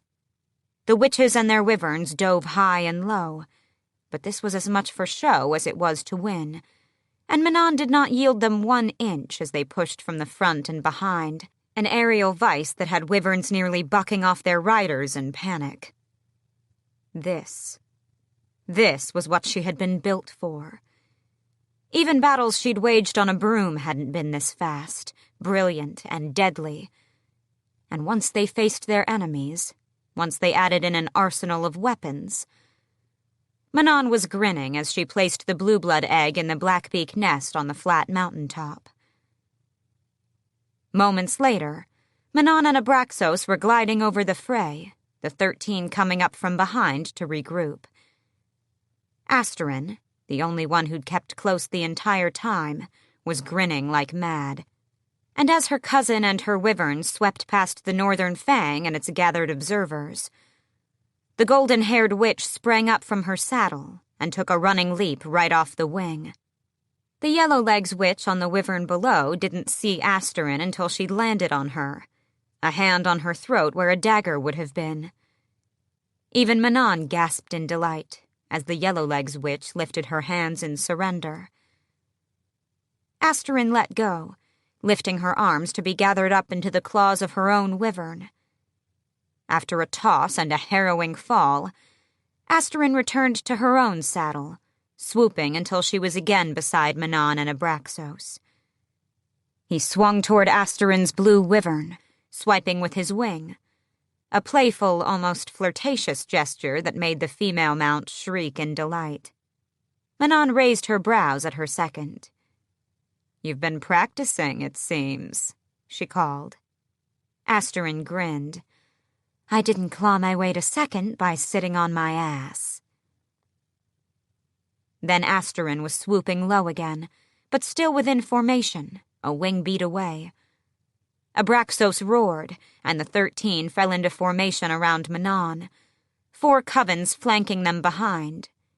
They just had to capture the yellow-legs egg and bring it back to the Blackbeak nest, and it would be done. They dodged and soared over fighting covens, and when they reached the yellow-legs line, the 13 pulled up and back, sending the other 4 covens behind them shooting in like an arrow, punching a line through the barrier that the 13 then swept through. Closest to the northern fang, the yellow-legs nest was circled not by 3 but 4 covens, a good chunk of the host to keep behind the lines. They rose up from the nest, not individual units, but as one. And Manon smiled to herself. They raced for them, and the yellow-legs held. Manon whistled. She and Sorrel went up and down respectively, and her coven split in 3, exactly as they'd practiced. Like the limbs of one creature, they struck the yellow-legs lines where every coven had mixed, now next to strangers and wyverns with whom they had never ridden closely before. The confusion got worse as the 13 scattered them and pushed them about. Orders were shouted, names were screamed, but the chaos was complete. They were closing in on the nest when 4 blue blood covens swept in out of nowhere, led by Petra herself on her Mount Keeley. She was nearly free-falling for the nest, which had been left wide open while the Blackbeaks and the Yellowlegs fought. She'd been waiting for this, like a fox in its hole. She swept in, and Manon dove after her, swearing viciously. A flash of yellow and a shriek of fury, and Manon and Abraxos were back-flapping, veering away as Iskra flashed past the nest and slammed right into Petra. The two heirs and their wyverns locked talons and went sprawling, crashing through the air, clawing and biting. Shouts rose from the mountain and from the airborne witches. Manon panted, righting her spinning head as Abraxos leveled out above the nest, swooping back in to seal their victory. She was about to nudge him to dive when Petra screamed, not in fury, but pain. Agonizing, soul-shredding pain, the likes of which Manon had never heard, as Iskra's wyvern clamped its jaws on Keely's neck. Iskra let out a howl of triumph, and her bowl shook Keely, Petra clinging to the saddle. Now was the time to grab the egg. She nudged Abraxos. "Go!" she hissed, leaning in, bracing for the dive. Abraxos did not move, but hovered, watching Keely fight to no avail, wings barely flapping as Petra screamed again, begging Iskra to stop. "Now, Abraxos!" She kicked him with her spurs. He again refused to dive. Then Iskra barked a command to her wyvern, and the beast let go of Keely. There was a second scream then, from the mountain, from the blue blood matron, screaming for her daughter as she plummeted down to the rocks below. The other blue bloods whirled, but they were too far away, their wyverns too slow to stop that fatal plunge. But Abraxos was not. And Manon didn't know if she gave the command or thought it, but that scream, that mother's scream she'd never heard before, made her lean in. Abraxos dove, a shooting star with his glistening wings. They dove and dove, for the broken wyvern and the still-living witch upon it. Keely was still breathing, Manon realized as they neared, the wind tearing at her face and clothes. Keely was still breathing, and fighting like hell to keep steady. Not to survive. Keely knew she would be dead any moment. She was fighting for the witch on her back. Petra had passed out, twisted in her saddle, from the plunge or the loss of air. She dangled precariously, even as Keely fought with her last heartbeats to keep the fall smooth and slow. The wyvern's wings buckled, and she yelped in pain. Abraxos hurtled in, wings spread as he made one pass and then a second, the canyon appearing too fast below. By the time he finished the second glide, almost close enough to touch that blood-stained leathery hide, Manon understood. He couldn't stop Keely. She was too heavy and he too small. Yet they could save Petra. He'd seen Asterin make that jump, too. She had to get the unconscious witch out of the saddle. Abraxos roared at Keely, and Manon could have sworn that he was speaking some alien language, some bellowing command, as Keely made one final stand for her rider and leveled out flat. A landing platform. "My Keely," Petra had said. Had smiled as she said it. Manon told herself it was for an alliance, told herself it was for show. But all she could see was the unconditional love in that dying wyvern's eyes, as she unbuckled her harness, stood from the saddle, and leapt off Abraxos. Chapter 62. Manon hit Keely, and the beast screamed, but held on as Manon hauled herself against the wind and into the saddle where Petra dangled. Her hands were stiff, her gloves making her even clumsier as she sliced with a blade through the leathers, one after another. Abraxos roared his warning. The canyon mouth loomed closer. Darkness have mercy on her. Then Manon had Petra free, the blue blood air a dead weight in her arms, her hair whipping Manon's face like 1,000 small knives. She lashed a length of leather around herself and Petra. Once. twice. She tied it, lacing her arms through Petra's. Keely kept steady. The canyon lips closed around them, shadow everywhere. Manon bellowed at the weight as she hauled the witch up out of the stirrups and the saddle. Rocks pushed past, but a shadow blotted out the sun, and there was Abraxos, diving for her, plummeting, small and sleek. He was the only wyvern she'd seen bank at that speed in this canyon. "Thank you," she said to Keely, as she flung herself and Petra into the air. They fell for a heartbeat, twisting and dropping too fast. But then Abraxos was there, his claws outstretched. He swept them up, banking along the side of the canyon and over the lip, rising into the safety of the air. Keely hit the floor of the canyon with a crash that could be heard across the mountains. She did not rise again. The Blackbeaks won the war games, and Manon was crowned wing leader in front of all those frilly, sweating men from Otterlin. They called her a hero, a true warrior, and more nonsense like that.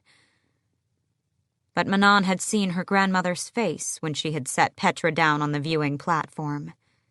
Seen the disgust. Manon ignored the blue-blood matron, who had gotten on her knees to thank her. She did not even see Petra as she was carried off. The next day, rumor had it, Petra would not rise from bed. They said she had been broken in her soul when Keely died. An unfortunate accident brought on by uncontrollable wyverns, the Yellowlegs matron had claimed, and Iskra had echoed. But Manon had heard Iskra's command to kill. She might have called Iskra out, might have challenged her, if Petra hadn't heard that command too. The vengeance was Petra's to claim. She should have let the witch die, her grandmother screamed at her that night, as she struck Manon again and again for her lack of obedience, lack of brutality, lack of discipline. Manon did not apologize. She could not stop hearing the sound made as Keely hit the earth. And some part of her, perhaps a weak and undisciplined part, did not regret ensuring the animal's sacrifice had not been in vain. From everyone else, Manon endured the praise heaped on her and accepted the bows from every goddamned coven, no matter their bloodline. Wing leader. She said it to herself, silently, as she and Asterin, half of the 13 trailing behind them, approached the mess hall where the celebration was to be held. The other half were already there, scouting ahead for any possible threat or trap. Now that she was wing leader, now that she had humiliated Iskra, others would be even more vicious, to put her down and claim her position. The crowd was merry, iron teeth glinting all around, and ale. Real, fresh ale brought in by those awful men from Otterlin, sloshing in mugs.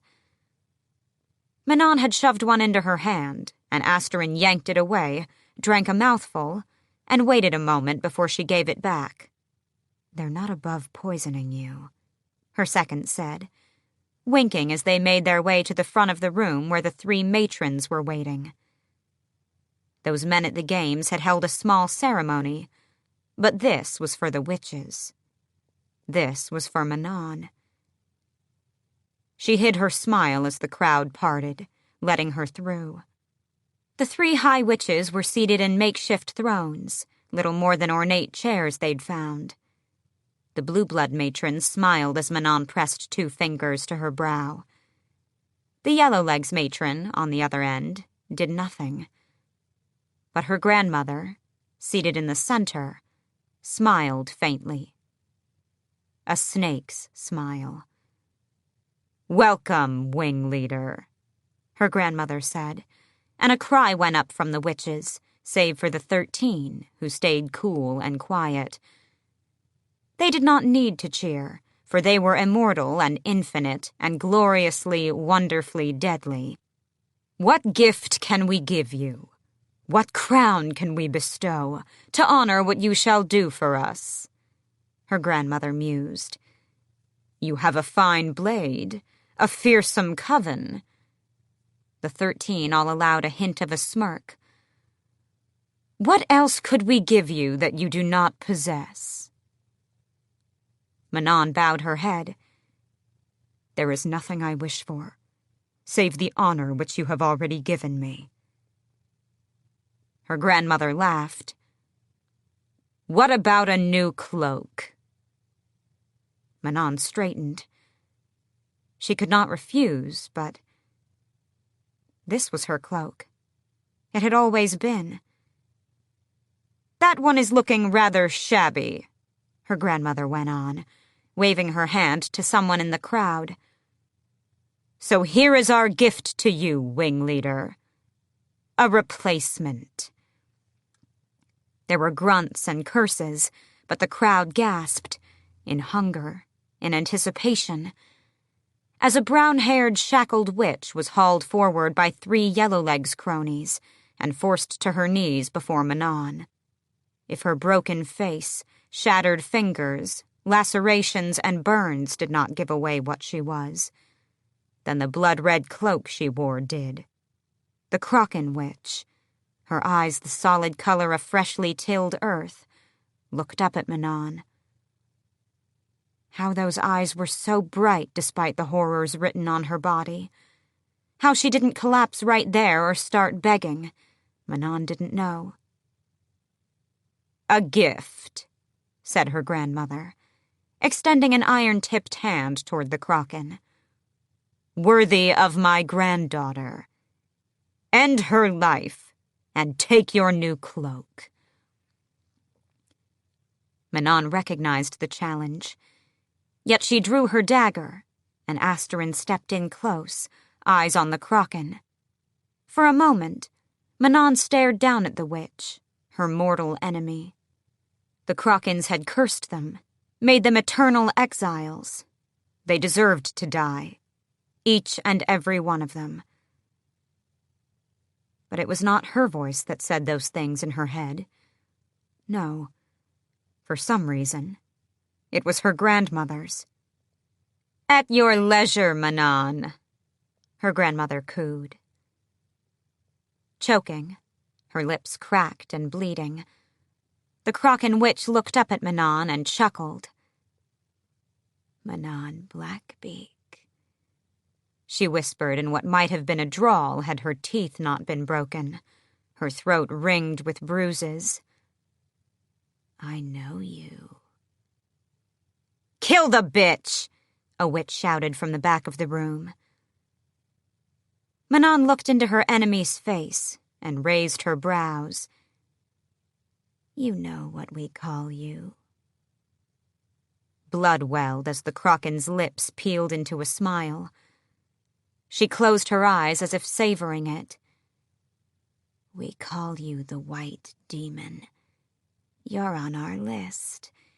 The list of all you monsters to kill on sight if we ever run into you. And you. She opened her eyes and grinned, defiant, furious. You are at the top of that list, for all that you have done. It's an honor, Manon said to the Kraken, smiling enough to show her teeth. Cut out her tongue, someone else called. End her, Asterin hissed. Manon flipped the dagger, angling it to sink into the Kraken's heart. The witch laughed, but it turned into a cough that had her heaving until blue blood splattered on the floor, until tears were leaking from her eyes, and Manon caught a glimpse of the deep, infected wounds on her chest. When she lifted her head, blood staining the corners of her mouth, she smiled again. Look all you want. Look at what they did to me, your sisters. How it must pain them to know they couldn't break me in the end. Manon stared down at her ruined body. Do you know what this is, Manon Blackbeak? The Kraken said. Because I do. I heard them say what you did during your games. Manon wasn't sure why she was letting the witch talk, but she couldn't have moved if she wanted to. This, the Kraken said for all to hear, is a reminder. My death, my murder at your hands, is a reminder. Not to them, she breathed, pinning Manon with that soil-brown stare, but to you. A reminder of what they made you to be. They made you this way. You want to know the Grand Kraken's secret, she went on. Our great truth that we keep from you, that we guard with our lives.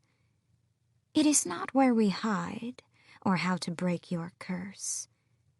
You have known all this time how to break it.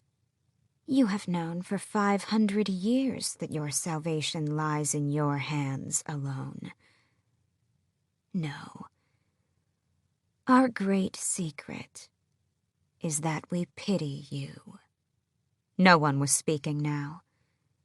But the Kraken did not break Manon's stare, and Manon did not lower her dagger. We pity you, each and every one of you, for what you do to your children.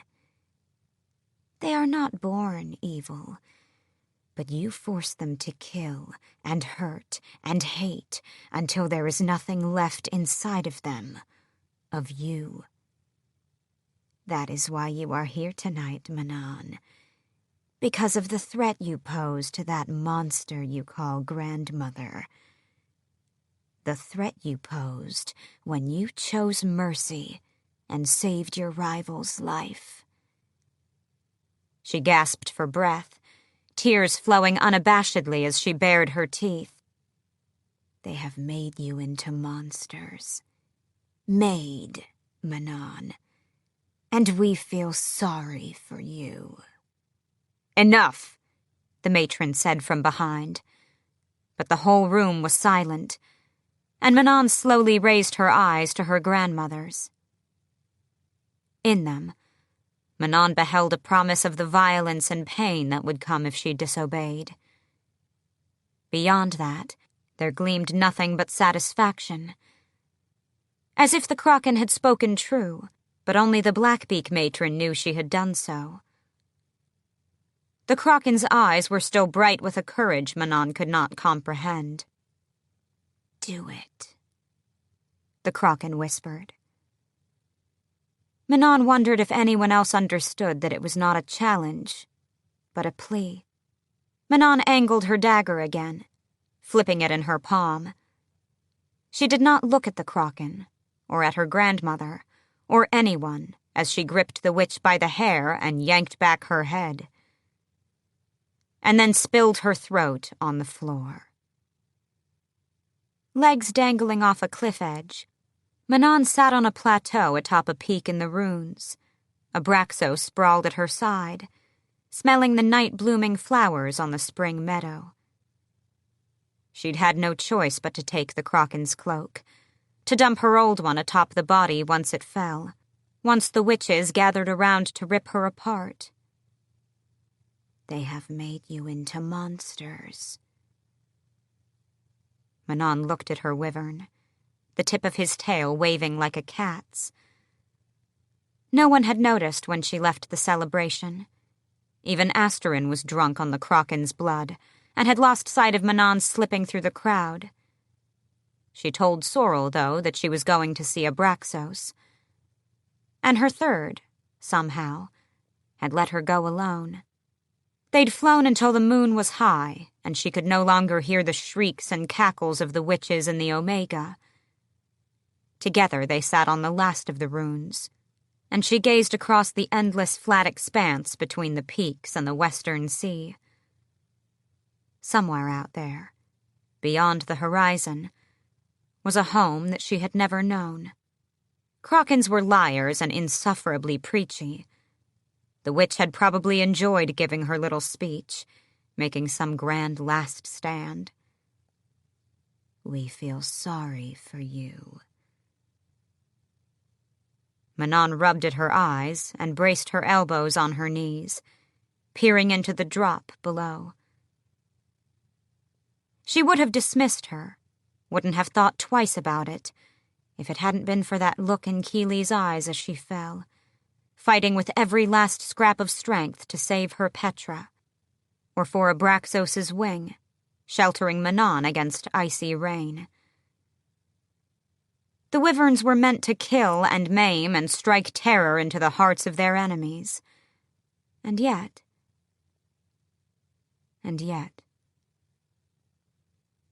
Manon looked toward the star-flecked horizon, leaning her face into a warm spring breeze, grateful for the steady, solid companion lounging behind her.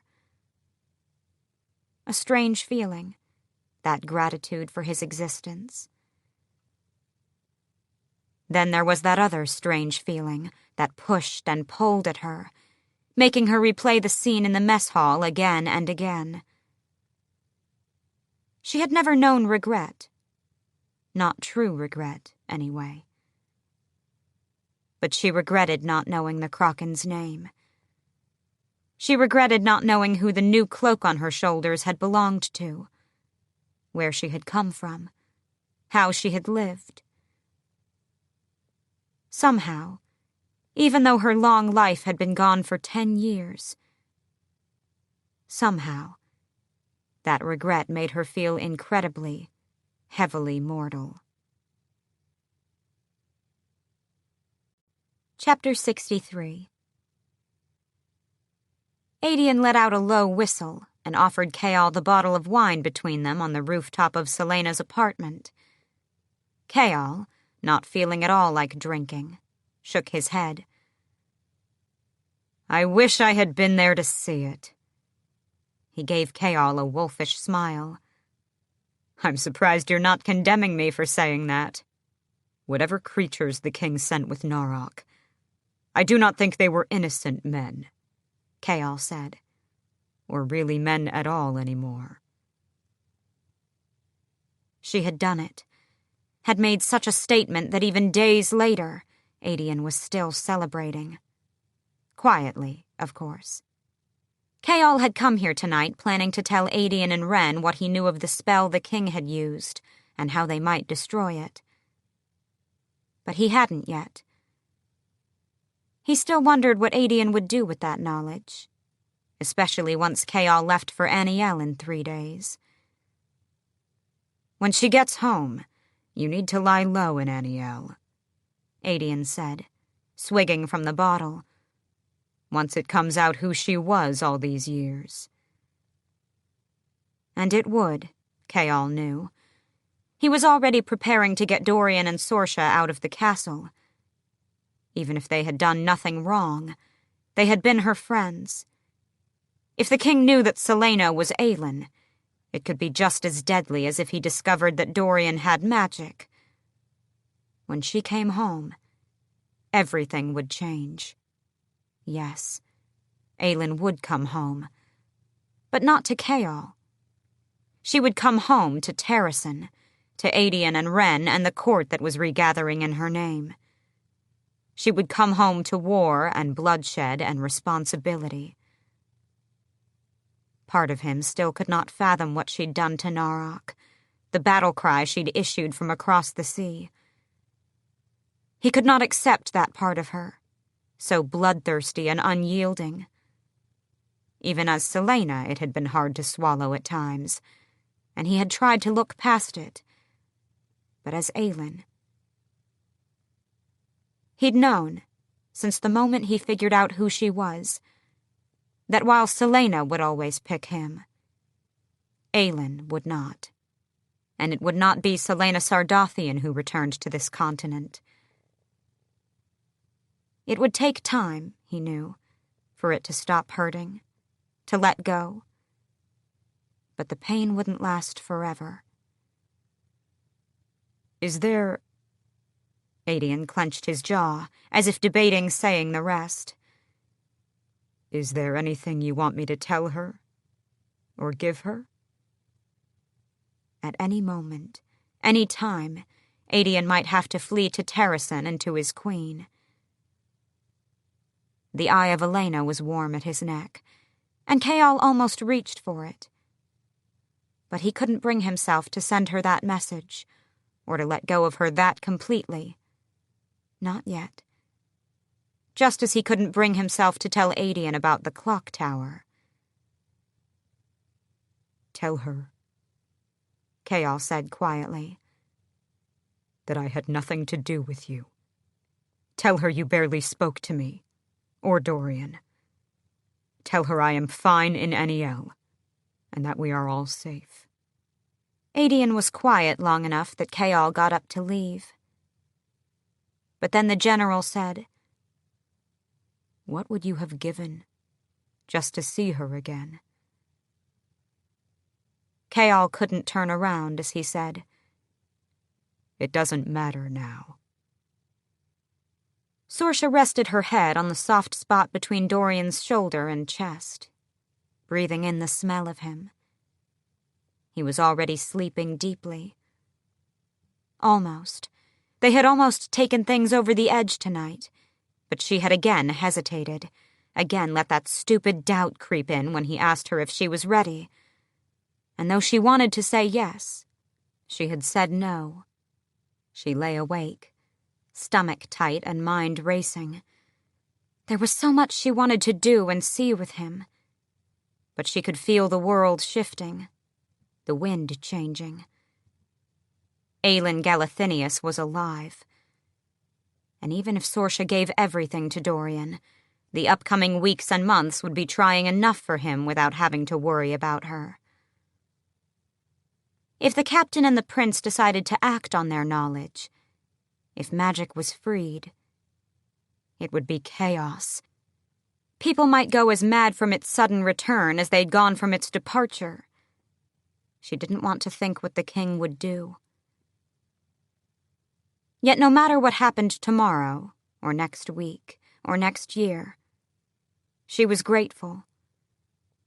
Grateful to the gods, to fate, to herself for being brave enough to kiss him that night. Grateful for this little bit of time she'd been given with him. She still thought about what the captain had said all those weeks ago. About being queen. But Dorian needed a true queen if he was to survive this. Someday, perhaps, she'd have to face the choice of letting him go for the greater good. She was still quiet and small. If she could hardly stand up to Amethy, how could she ever be expected to fight for her country? No, she could not be queen, for there were limits to her bravery and to what she could offer. But for now, she could be selfish for a little longer. For 2 days, Chaol continued to plan an escape for Dorian and Sorsha, Adian working with him. They hadn't objected when he'd explained, and there had even been a hint of relief in the prince's eyes. They would all go tomorrow, when Chaol left for Aniel. It was the perfect excuse to get them out of the castle. They wanted to accompany their friend for a day or two before bidding him farewell. He knew Dorian would try to return to Rifthold, that he'd have to fight him on it. But at least they could both agree that Sorsha was to get out. Some of Adian's own belongings were already at the apartment, where Wren continued to gather resources for them all. Just in case. Chaol had turned in his formal suggestions for his replacement to the king, and the announcement would be made tomorrow morning. After all these years, all that planning and hoping and working, he was leaving. He hadn't been able to bring himself to leave his sword to his replacement, as he should have done. Tomorrow. He only had to get through tomorrow. But there was no way Chaol could prepare for the summons he received from the King of Otterlin to meet him in his private council chamber. When he arrived, Adian was already inside, surrounded by 15 guards Chaol did not recognize, all wearing those tunics with the royal wyvern embroidered with black thread. The King of Otterlin was grinning. Dorian heard within minutes that Aedion and Chaol had been summoned to his father's private council room. As soon as he heard, he ran. Not for Chaol, but to Sorsha. He almost collapsed with relief when he found her in her workroom. But he willed strength to his knees as he crossed the room in a few strides and grabbed her hand. "We're getting out. Now. You are getting out of this castle right now, Sorsha." She pulled back. "What happened? Tell me, what—" "We're going now," he panted. "Oh, I don't think so," someone purred from the open doorway. He turned to find Amethy, the old healer, standing there, arms crossed and smiling faintly. Dorian could do nothing, as half a dozen unfamiliar guards appeared behind her, and she said, "The king wants to see you both in his chambers. Immediately." Chapter 64. In the council room high in the glass castle, Aedion had already marked the exits and considered what furniture he could use as a defense or as a weapon. They'd taken his sword when they'd come for him in his rooms, though they hadn't shackled him. A lethal mistake. The captain wasn't shackled either. In fact, the fools had left him armed. The captain was doing his best to look vaguely confused as the king watched them from his glass throne. "What an interesting night this has turned out to be. What interesting information my spies have brought me," the king said, looking from Aedion to Chaol to Dorian and his woman. "My most talented general is found to be sneaking around Rifthold in the dead of night, after spending so much of my gold on parties he does not even bother attending. And he has somehow, despite years of animosity, become close with my captain of the guard. While my son—" Aedion did not envy the smile the king gave the crown prince. "Has apparently been dabbling with the rabble. Again." To his credit, Dorian snarled and said, "Consider your words carefully, father." "Oh?" The king raised a thick, scarred brow. "I had it on good authority that you were planning to run away with this healer. Why would you ever do such a thing?" The prince's throat bobbed, but he kept his head high. "Because I can't stand the thought of her spending another minute in this festering shithole that you call a court." Aedion couldn't help but admire him for it, for yielding nothing until the king showed his hand. Smart man. Brave man. But it might not be enough to get them out of this alive. "Good," the king said. "Neither can I." He waved a hand, and before Aedion could bark a warning, the guards separated the prince and the girl. 4 held Dorian back, and 2 forced Sorsha to kneel with a kick behind the knees. She cried out as she hit the marble, but went silent. The whole room went silent, as a 3rd guard pulled a sword and placed it lightly on the back of her slender neck. "Don't you dare," Dorian growled. Aedion looked to Chaol, but the captain was frozen. These were not his guards. Their uniforms were those of the men who had hunted Ren. They had the same dead eyes, the same vileness that had made him not at all regret killing their colleagues in the alley. He'd taken down 6 that night with minimal damage. How many could he cut down now? His gaze met the captain's, and the captain flicked his eyes to the guard who held Aedion's sword. That would be one of his first moves. Get Aedion a sword so they could fight. Because they would fight. They would fight their way out of this, or to their deaths. The king said to Dorian, "I would choose your next words carefully, Prince." Chaol couldn't start the fight. Not with that sword resting on Sorcia's neck.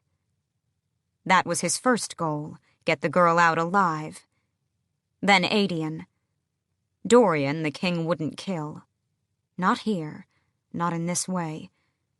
But Aedion and Sorcia had to get away, and that could not happen until the king called off the guard.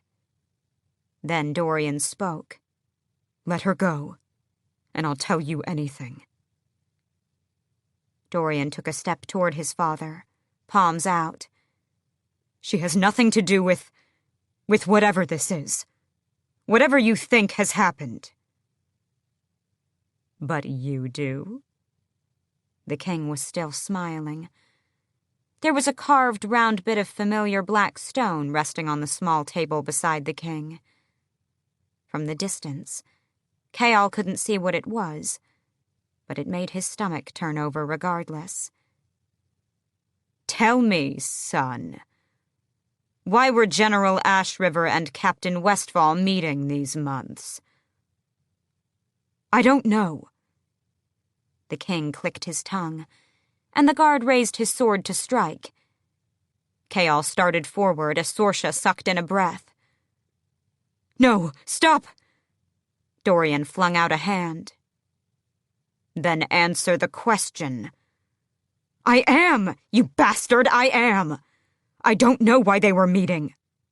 The guard's sword still remained up, ready to fall before Chaol could move an inch.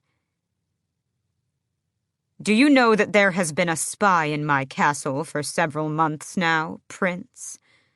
Someone feeding information to my enemies and plotting against me with a known rebel leader?" Shit. He had to mean Wren. The king knew who Wren was, had sent those men to hunt him down. "Just tell me who, Dorian, and you can do whatever you wish with your friend." The king didn't know then, if it was he or Aedion or both of them who had been meeting with Wren. He didn't know how much they'd learned about his plans, his control over magic. Aedion was somehow still keeping his mouth shut, somehow still looking ready for battle. Aedion, who had survived for so long without hope, holding together his kingdom as best he could, who would never see the queen he so fiercely loved. He deserved to meet her, and she deserved to have him serve in her court. Chaol took a breath, preparing himself for the words that would doom him. But it was Aedion who spoke. "You want a spy? You want a traitor?" the general drawled, and flung his replicated black ring on the floor. "Then here I am. You want to know why the captain and I were meeting? It was because your stupid bastard of a boy captain figured out that I'd been working with one of the rebels. He's been blackmailing information out of me for months to give to his father to offer you when the Lord of Aniel needed a favor. And you know what?" Aedion grinned at them all, the northern wolf incarnate. If the king was shocked about the ring, he didn't show it. "All you monsters can burn in hell, because my queen is coming, and she will spike you to the walls of your God's damned castle. And I can't wait to help her gut you like the pigs you are." He spat at the king's feet, right on top of the fake ring that had stopped bouncing. It was flawless, the rage and the arrogance and the triumph. But as he stared each of them down, Chaol's heart fractured. Because for a flicker, as those turquoise eyes met with his, there was none of that rage or triumph, only a message to the queen that Aedion would never see. And there were no words to convey it, the love and the hope and the pride. The sorrow at not knowing her as the woman she had become. The gift Aedion thought he was giving her in sparing Chaol's life. Chaol nodded slightly, because he understood that he could not help. Not at this point. Not until that sword was removed from Sorcia's neck. Then he could fight. and he might still get them out alive. Adian didn't struggle as the guards clapped shackles around his wrists and ankles. "I've always wondered about that ring," the king said. "Was it the distance, or some true strength of spirit that made you so unresponsive to its suggestions? But regardless, I am so glad that you confessed to treason, Adian." He spoke with slow, deliberate glee. "So glad you did it in front of all these witnesses, too. It will make your execution that much easier.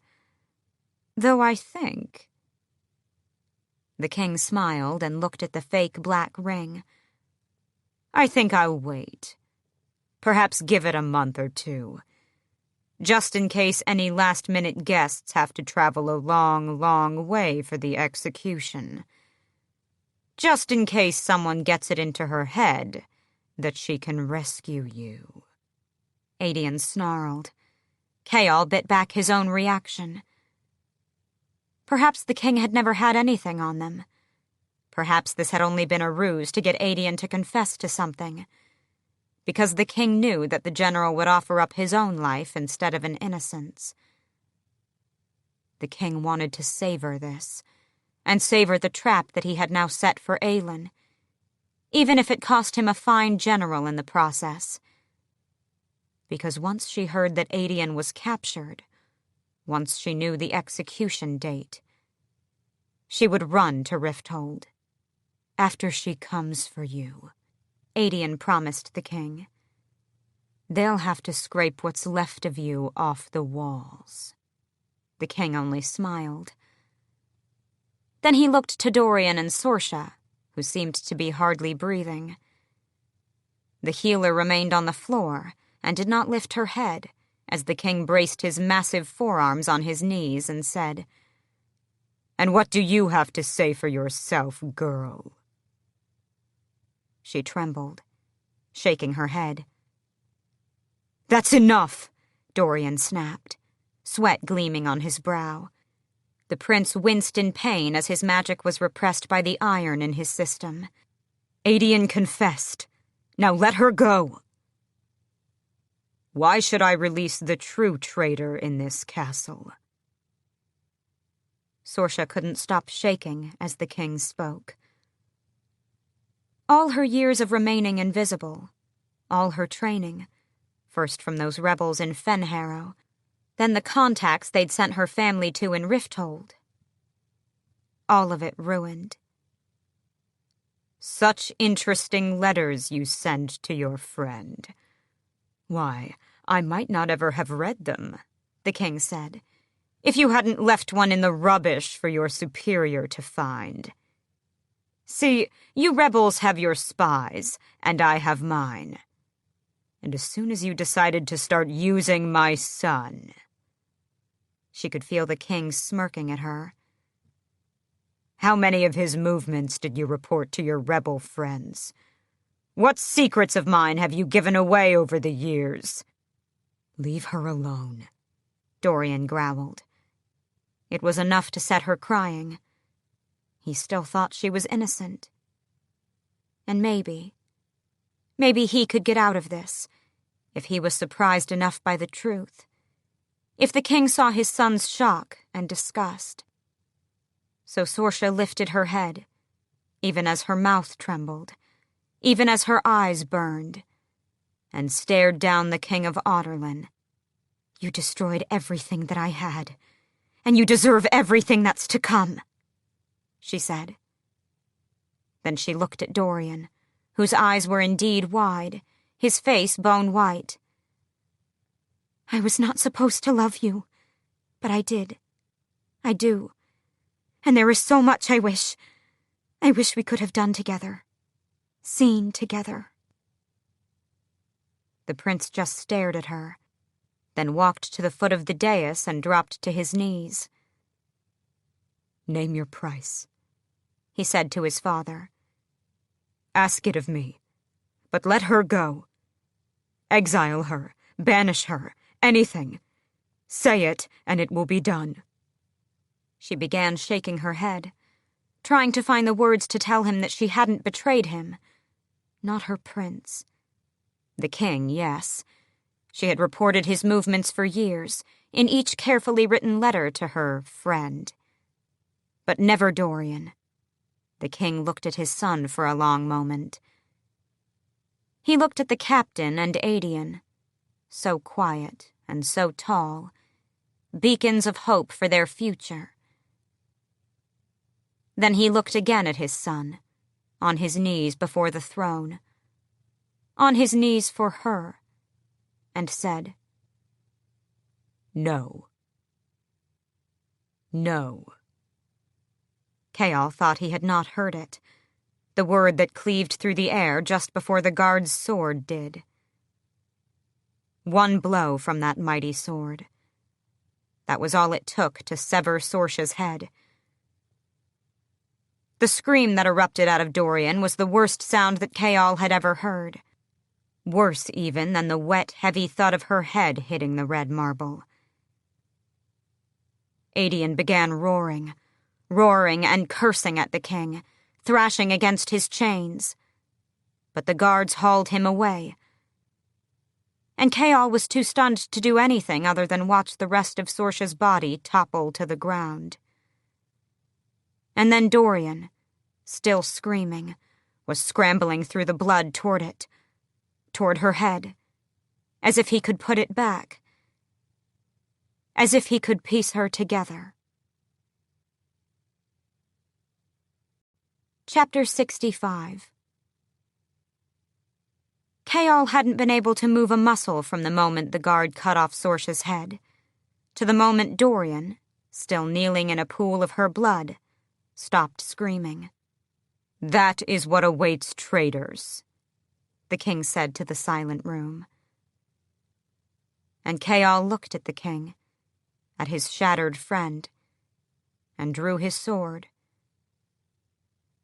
The king rolled his eyes. "Put away your sword, Captain.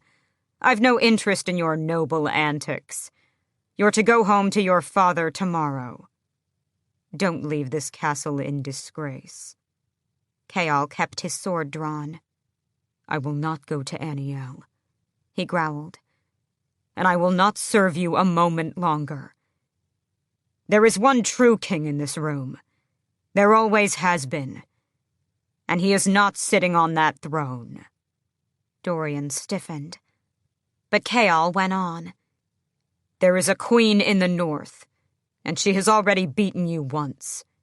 She will beat you again, and again. Because what she represents, and what your son represents, is what you fear most. Hope. You cannot steal it, no matter how many you rip from their homes and enslave. And you cannot break it, no matter how many you murder."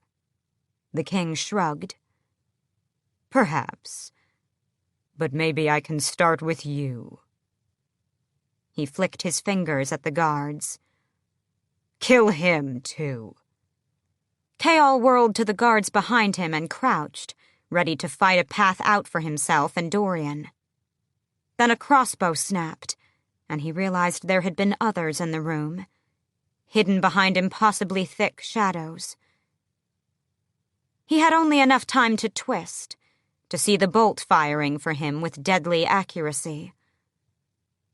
Only enough time to see Dorian's eyes widen, and the whole room plunge into ice. The arrow froze mid-flight and dropped to the floor, shattering into 100 pieces. Chaol stared at Dorian in mute horror as his friend's eyes glowed a deep, raging blue, and the prince snarled at the king. "Don't you touch him." The ice spread across the room, up the legs of the shocked guards, freezing over Sorsha's blood, and Dorian got to his feet.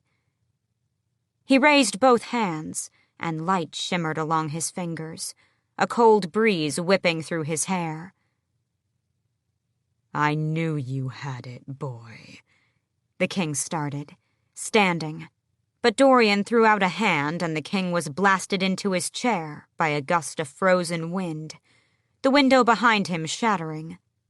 Wind roared into the room, drowning out all sound. All sound except Dorian's words as he turned to Chaol, his hands and clothes soaked with Sorsha's blood. "Run. And when you come back..." The king was getting to his feet, but another wave of Dorian's magic slammed into him, knocking him down. There were tears staining Dorian's bloody cheeks now. "When you come back," the prince said, "burn this place to the ground." A wall of crackling black hurtled toward them from behind the throne. "Go," Dorian ordered, turning toward the onslaught of his father's power. Light exploded from Dorian, blocking out the wave, and the entire castle shook. People screamed, and Chaol's knees buckled. For a moment, he debated making a stand with his friend, right there and then. But he knew that this had been the other trap. One for Aedion and Aelin, one for Sorsha. And this one to draw out Dorian's power. Dorian had known it too. Known it, and still walked into it so Chaol could escape. To find Aelin and tell her what had happened here today. Someone had to get out. Someone had to survive. He looked at his friend, perhaps for the last time, and said what he had always known from the moment they'd met, when he'd understood that the prince was his brother in soul. "I love you." Dorian merely nodded, eyes still blazing, and lifted his hands again toward his father. Brother, friend, king. As another wave of the king's power filled the room, Chaol shoved through the still frozen guards and fled. Aedion knew everything had gone to hell as the castle shuddered, but he was already on his way to the dungeons, bound from head to toe. It had been such an easy choice to make. When the captain had been about to take the fall for both of them, he'd thought only of Aelin, what it would do to her if her friend died. Even if he never got to see her, it was still better than having to face her when he explained that the captain was dead. From the sound of it, it seemed the prince was providing a distraction so the captain could flee, and because there was no way in hell the prince would let his father go unpunished for that woman's death. So Aedion Ashriver let himself be led into the darkness. He did not bother with prayers, for himself or for the captain. The gods had not helped him these past 10 years, and they would not save him now. He did not mind dying, though he still wished he'd gotten a chance to see her. Just once. Dorian slammed into the marble floor, where the puddle of Sorsha's blood had now melted. Even as his father sent a wave of blinding, burning black power crashing onto him, filling his mouth and his veins, even as he screamed, all he could see was that moment, when the sword cut through flesh and tendon and bone. He could still see her wide eyes, her hair glimmering in the light as it, too, was severed. He should have saved her. It had been so sudden. But when the arrow had fired at Chaol, that was the death he could not endure. Chaol had drawn his line, and Dorian was on his side of it. Chaol had called him his king. So revealing his power to his father did not frighten him. No. To save his friend, dying did not scare him one bit. The blast of power receded, and Dorian was left panting on the stones. He had nothing left. Chaol had gotten away. It was enough. He reached out an arm toward where Sorsha's body lay. His arm burned. Maybe it was broken. Or maybe it was his father's power still branding him. But he reached for her nonetheless. By the time his father stood over him, he'd managed to move his hand a few inches. "Do it," Dorian rasped.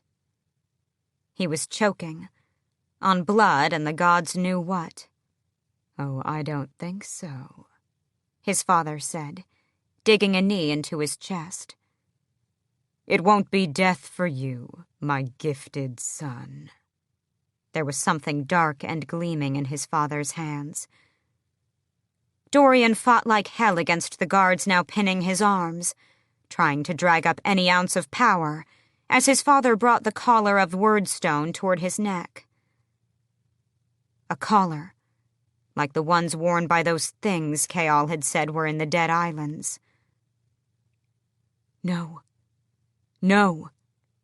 He was screaming it because he'd seen that creature in the catacombs and heard what was being done to Roland in Caltaine. He had seen what a mere ring could do. This was an entire collar, with no visible keyhole. "Hold him still," his father barked, digging his knee in deeper. The breath was sucked from his chest, and his ribs groaned in agony. But there was nothing Dorian could do to stop it. He wrenched his arm from one of the guards, wrenched it free and reached, bellowing.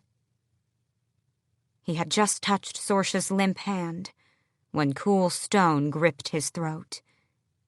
There was a faint click and hiss, and the darkness swept in to tear him apart.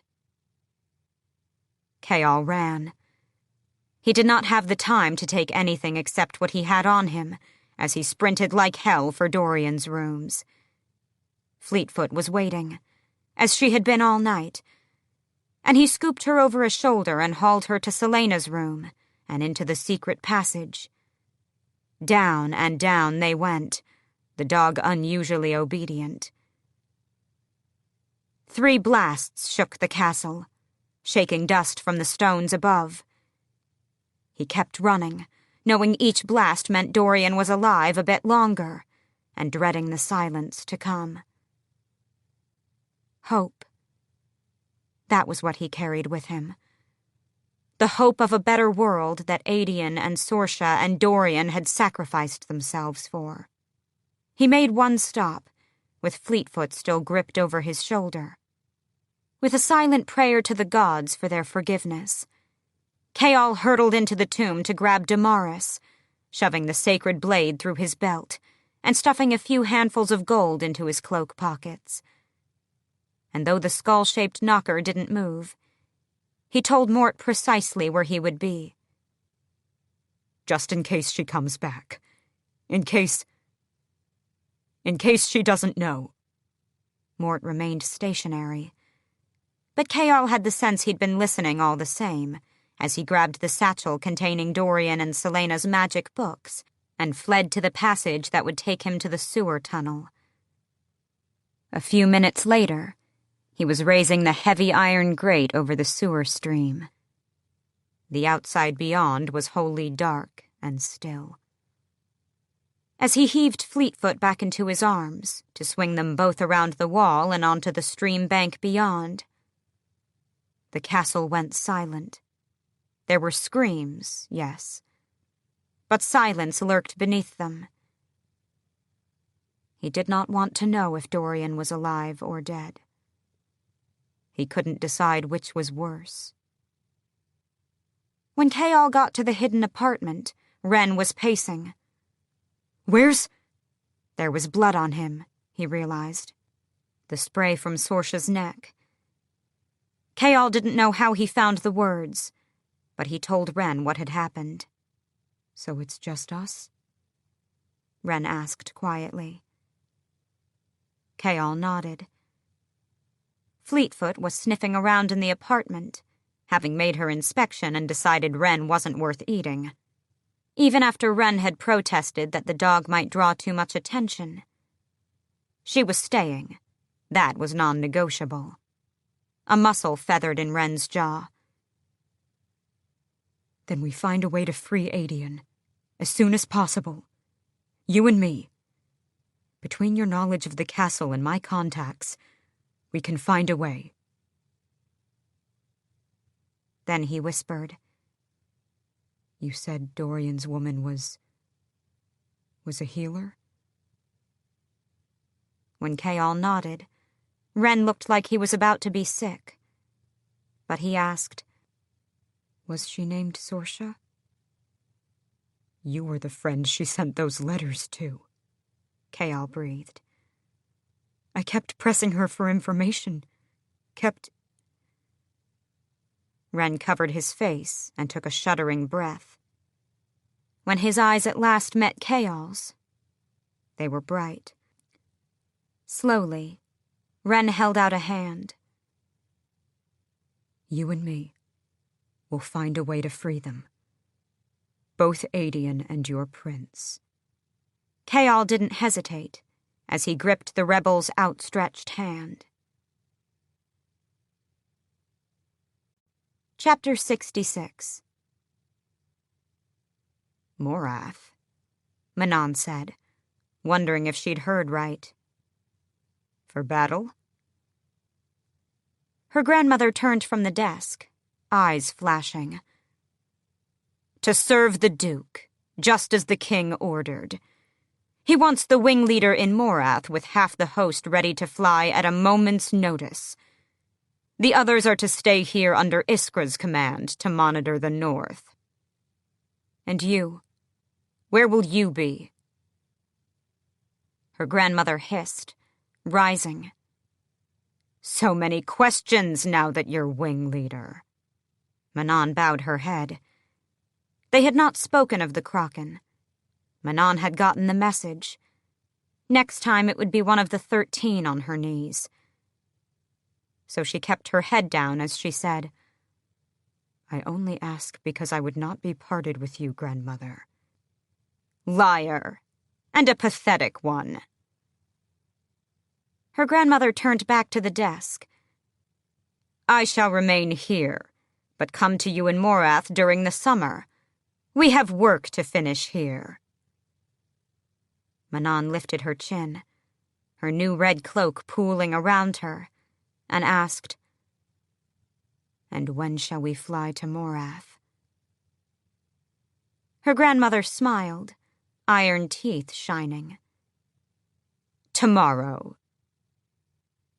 Even under the cover of darkness, the warm spring breeze was full of new grass and snow-melted rivers, only disrupted by the booming of wings as Manon led the host south along the fangs.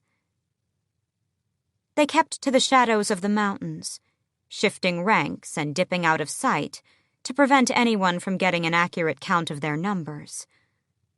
Manon sighed through her nose, and the wind ripped the sound away, just as it streamed her long red cloak behind her. Asterin and Sorrel flanked her, silent like the rest of the covens for the long hours they'd flown down the mountains. They would cross Oakwald where Morath's mountains were closest, then rise above the cover of the cloud line for the rest of the journey. Unseen and as quiet as possible, that was how the king wanted them to arrive at the Duke's mountain fortress.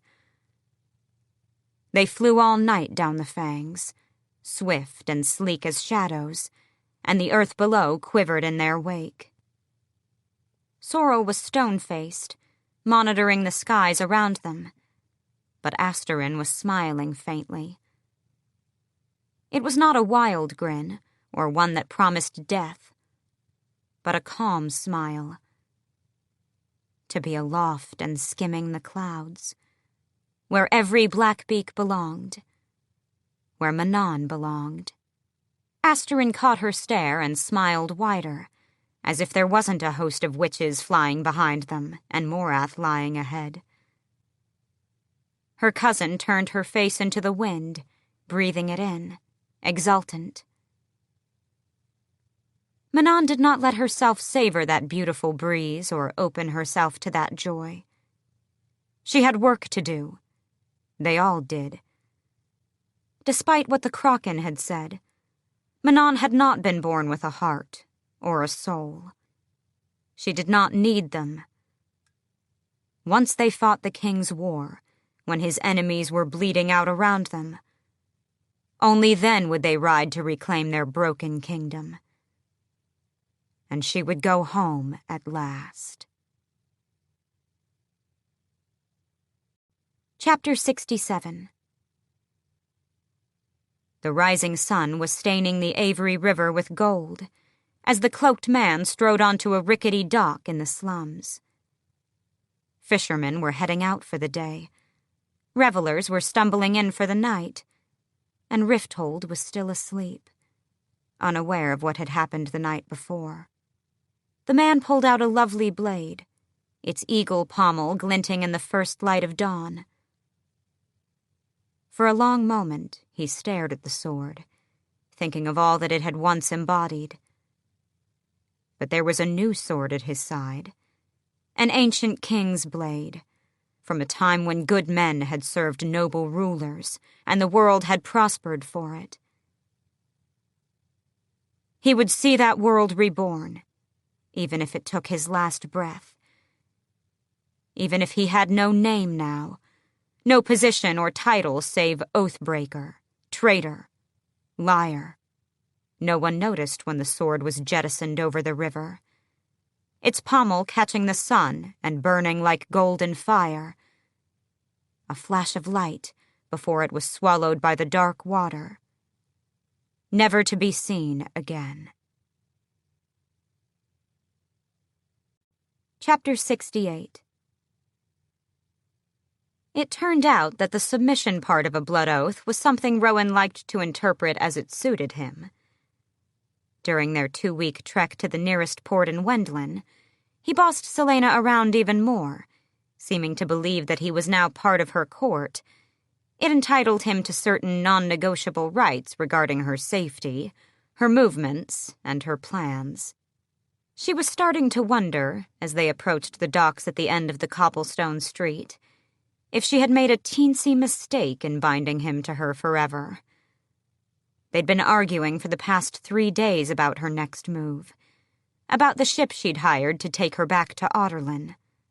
"This plan is absurd," Rowan said for the 100th time, stopping in the shadows of a tavern by the docks.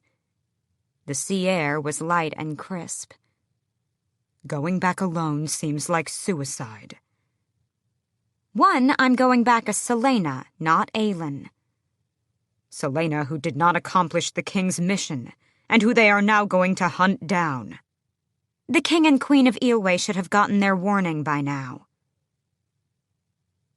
She'd sent it the first time they'd gone into town while investigating the murder of those poor people. Though letters were nearly impossible to send into the Empire, Wendlin had certain ways of getting around that. And as for Chaol, well, that was another reason why she was here, on this dock, about to get onto this ship. She had awoken this morning and slipped the amethyst ring off her finger. It had felt like a blessed release, a final shadow lifted from her heart. But there were still words left unsaid between them, and she needed to make sure he was safe, and would remain that way. "So, you're going to get the key from your old master, find the captain, and then what?" Complete submission to her indeed. "Then I go north."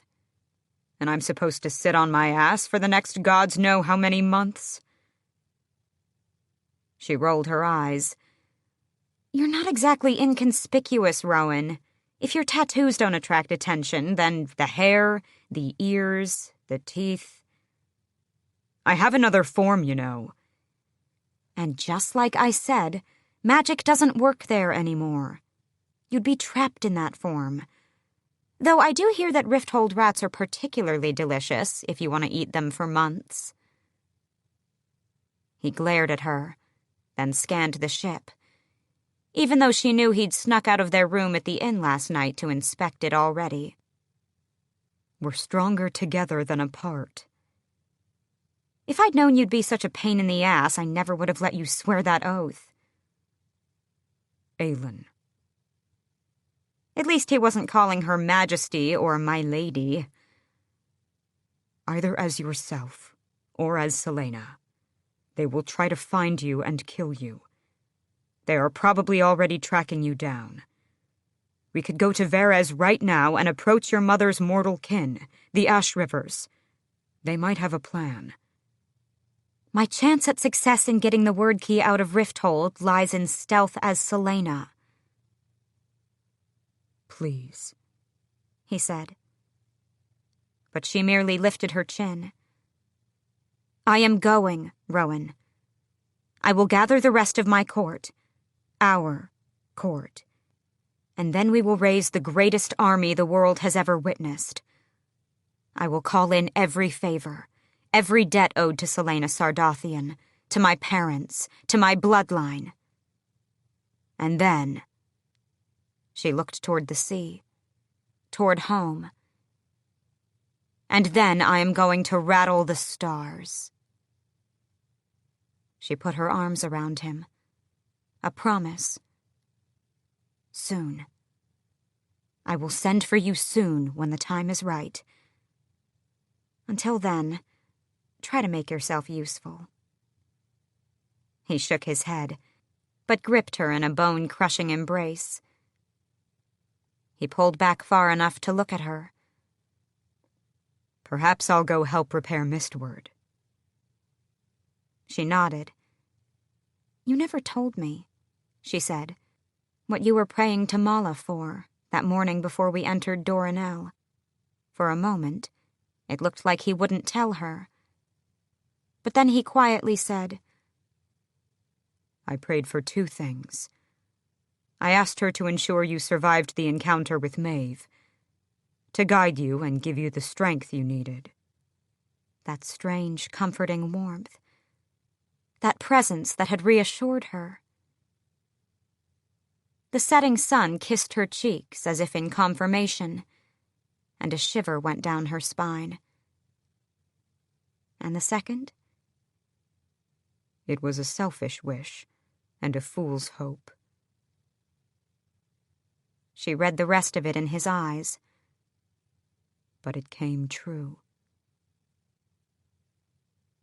Dangerous for a prince of ice and wind to pray to the Firebringer, she managed to say. Rowan shrugged, a secret smile on his face as he wiped away the tear that escaped down her cheek. For some reason, Mala likes me, and agreed that you and I make a formidable pair. But she didn't want to know. Didn't want to think about the sun goddess and her agenda as she flung herself on Rowan, breathing in his scent, memorizing the feel of him. The first member of her court. The court that would change the world. The court that would rebuild it. Together. She boarded the boat as night fell, herded into the galley with the other passengers to keep them from learning the route through the reef. With little fuss, they set sail, and when they were at last allowed out of the galley, she emerged onto the deck to find dark, open ocean around them. A white-tailed hawk still flew overhead, and it swooped low to brush its star-silvered wing against her cheek, in farewell, before it turned back with a sharp cry. In the moonless light, she traced the scar on her palm, the oath to Nehemia. She would retrieve the first word key from Arobin and track down the others, and then find a way to put the word keys back in their gate. She would free magic and destroy the king and save her people. No matter the odds, no matter how long it took, no matter how far she had to go, she lifted her face to the stars. She was Aelin Ashriver Galathinius, heir of two mighty bloodlines, protector of a once glorious people, and queen of Terrasen. She was Aelin Ashriver Galathinius, and she would not be afraid. This has been an Audible Studios production of Heir of Fire, a Throne of Glass novel, written by Sarah J. Maas, narrated by Elizabeth Evans. Producer Mike Charzak. Copyright 2014 by Sarah J. Maas. Production copyright 2014 by Audible Inc. Audible Studios is a division of Audible Inc.